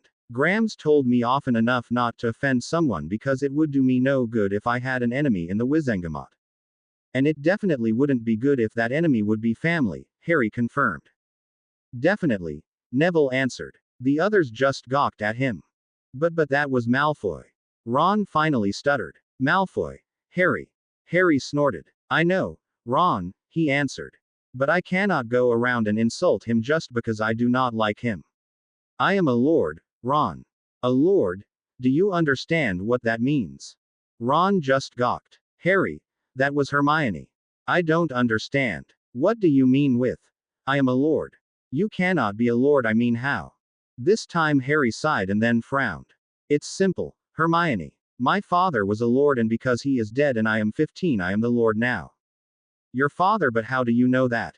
I mean, I thought you didn't know anything about your family. I didn't, Harry answered sincerely. But I found out this summer. And I definitely won't act like a disgrace to my family name anymore. But how did you find out? I mean, you weren't allowed to leave.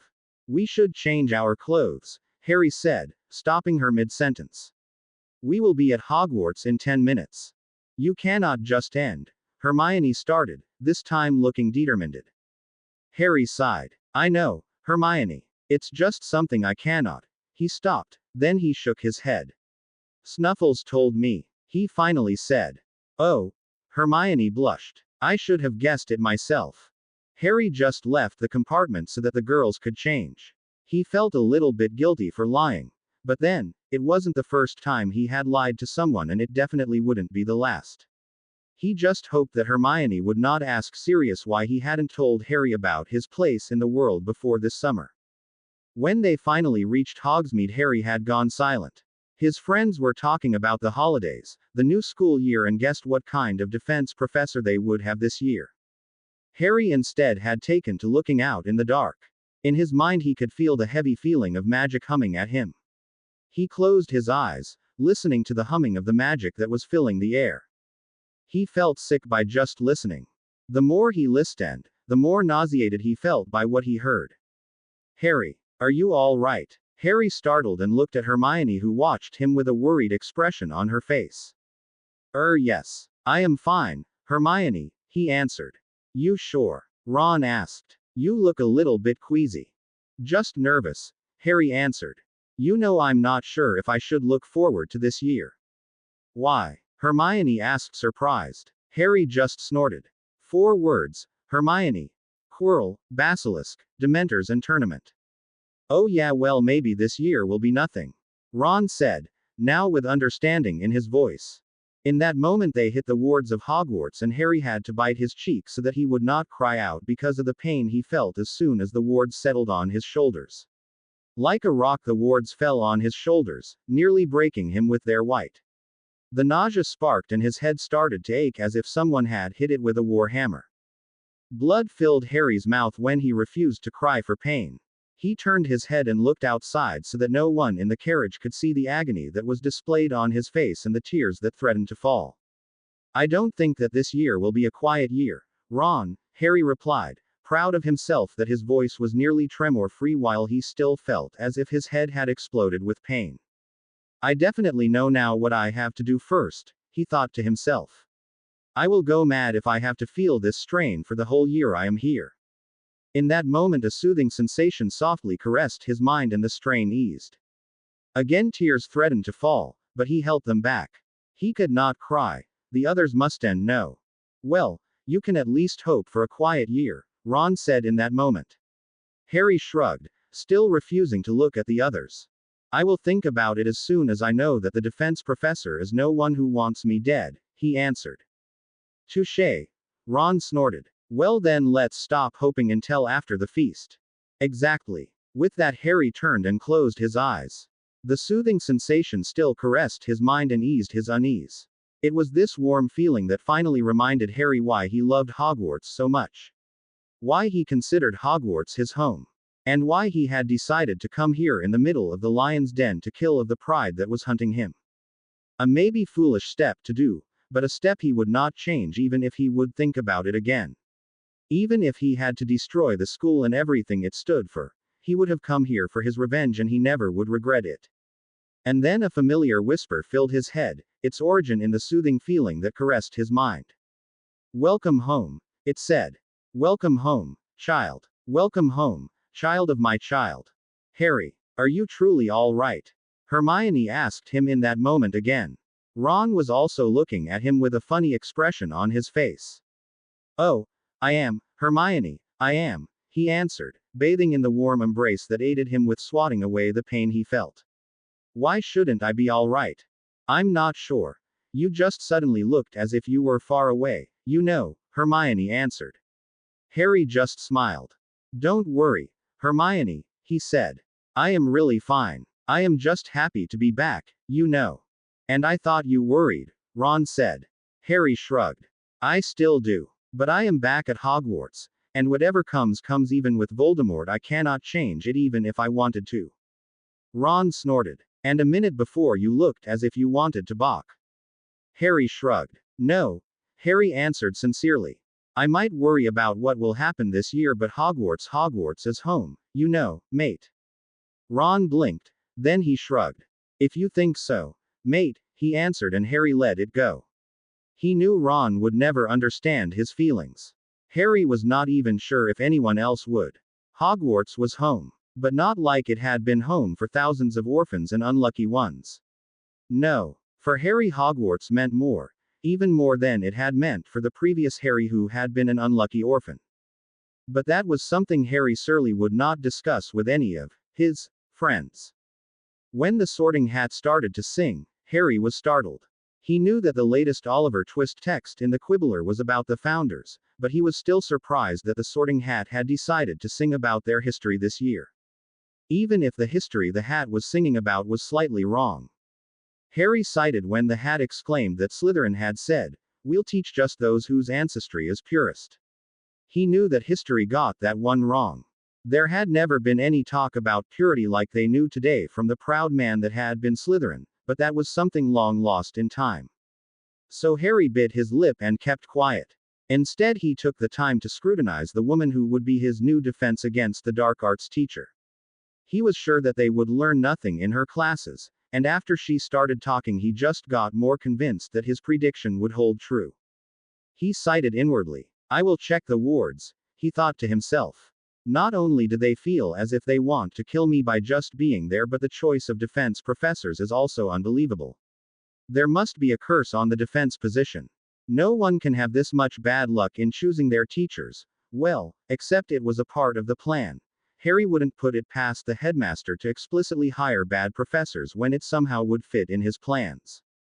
Still, it was better to check the castle wards now before having another defense teacher who couldn't teach next year. I should have checked them last year, Harry thought. But there was nothing he could do now, and last year he had been busy with his preparations for this year. And these preparations had been more important than a curse on the defense position. Oh, how I hate to be me, Harry thought wryly. Sometimes I truly wish I would have never started my plan to get revenge. There is simply so much to do and too less time to do it. And it was in this moment that he wished he had recruited someone else to aid him with his plans. But there was no one, well, except Regulus and Augusta, who did not know what he was up to. Not that he did not trust her, but he had not decided what he should tell her and what he shouldn't tell, and until then he had no one but Regulus, the house elves, and his own insane mind to aid himself. But having the help of just one person and two house elves was nothing when you compared his forces with those of Albus Dumbledore or Tom Riddle, better known as Voldemort. Well, I never planned to go against them one-on-one, Harry thought wryly. We would be dead before even one curse was hurled at us. Riddle and Dumbledore would strangle them with their bare hands for daring to interfere with their plans. Harry smiled when this thought entered his mind. Then he buried it beneath his occlumency shields and turned to his friends and entered their conversation as if nothing had happened at all. This year would be the turning point. This year he planned to drive them all insane. And he would start with a man who saw it coming for more than 14 years. Harry suppressed an insane grin when his eyes met those of his first target this year. For a moment Severus Snape felt a cold shiver running down his back. It would take a long time until he would understand what he felt at that time of the year. And while the students returned to the dorms, an enthusiastic little teacher hurried for the library to search it wholly. It took him the better part of the next hour to finally find what he was looking for, but in the end he found it. In a little room, hidden in the farthest corner of the library, the book he was looking for was situated on a pedestal. The Teachers of Hogwarts, it read. The tiny professor smiled, then he placed a hand on the book and whispered, Salazar Slytherin. The book glowed and then it opened somewhere in the front. The first thing the tiny professor saw was the picture of a regal-looking man in plain, black clothes. The man had startling green eyes and he looked coolly at those that opened the book on his page. He was quite handsome, but the tiny professor could tell that the man was no one that should be crossed. On the other page were listed the things Salazar Slytherin had done and taught.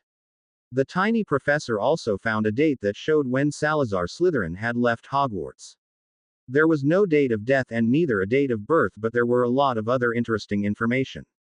The tiny professor absorbed himself in the book, first reading Slytherin's entry, then those of the other founders. Finally he started to check the book itself. Another hour later the tiny professor looked at his watch and cursed. He put the book away and hurried out of the library. Maybe he still would make it in time for the first teachers' conference in this year.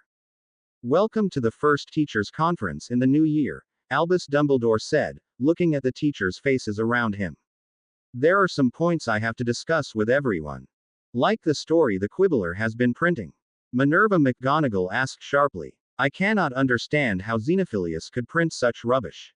I know he is a little bit odd, but he has never ever printed something utterly false before. He was a Ravenclaw for Merlin's sake. But the story he has printed wasn't rubbish at all, my dear Minerva, Phileas Flitwick squeaked. I checked the facts behind the story, and it was true. There really is a book about the teachers of Hogwarts in the library, and it really contains the story like this. Oliver Twist has written it down. So he didn't make that up? Pomona Sprout asked, surprised. Flitwick just shook his head. I looked up everything, he said. I also proved the date. The Teachers of Hogwarts book was connected with Hogwarts. Very impressive charms work. I would be unable to do something similar even if I would know all the charms used. But you were able to confirm some facts? Snape asked with a raised eyebrow. Flitwick nodded enthusiastically. Yes. Oh yes, he said with bright eyes. And what I found out is unbelievable. The book is about 1,000 years old. I would guess that Rowena Ravenclaw herself cast the spell to connect the book with the castle. So the facts of the article. True. It has to be. Except Slytherin did something to confuse the book, and I doubt that even he was able to do something like that. Interesting, Albus said. I never thought that Hogwarts would contain secrets like that. Phileas Flitwick said enthusiastically. And these are not the only facts that have been twisted in time. Did you know that the names of the houses were not based to the last names of the founders? The founders would have had some problems if they really had decided to name the houses after their last names, as Helga Hufflepuff was in fact the sister of Godric Gryffindor. And Rowena Ravenclaw was his wife. And then there is the fact that Slytherin was a heel. Phileas, please. Albus interrupted. I am sure we can discuss this another time. Now we should turn our awareness to the resent problems. Oliver Twist. McGonagall guessed. Yes. Albus answered, sighing. Him also. What else? Harry. Albus answered. I fear he might be slowly influenced by Voldemort. He should not have known what he knew at the trial. I need you to look out for him. If he really is starting to be influenced, we must know it as fast as possible to stop the influence. Influenced how? I am sorry, Minerva, Albus said, sighing. I am not sure. What I know is that Harry has a connection to Voldemort, and I guess that now that Voldemort has his body back, he might somehow have found a way to influence young Harry. Minerva McGonagall looked at him in dismay.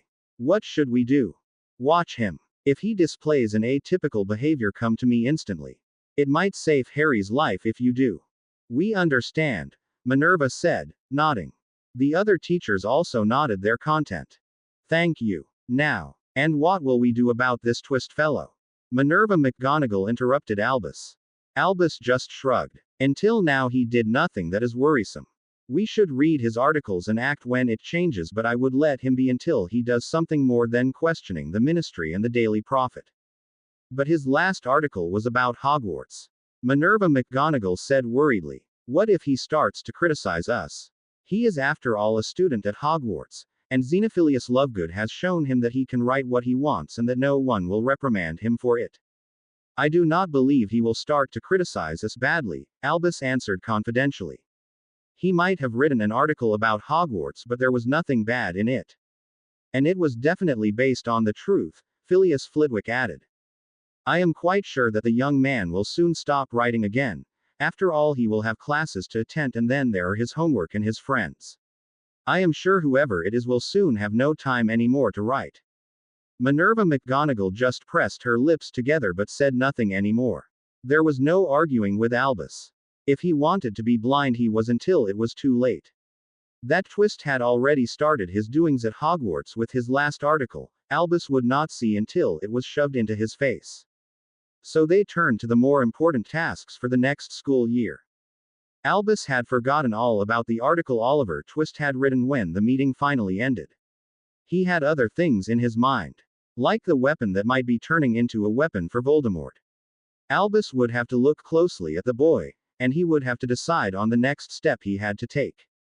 Maybe it is time to teach Harry some things he might need against Voldemort, and maybe I should ask Severus to teach him occlumency.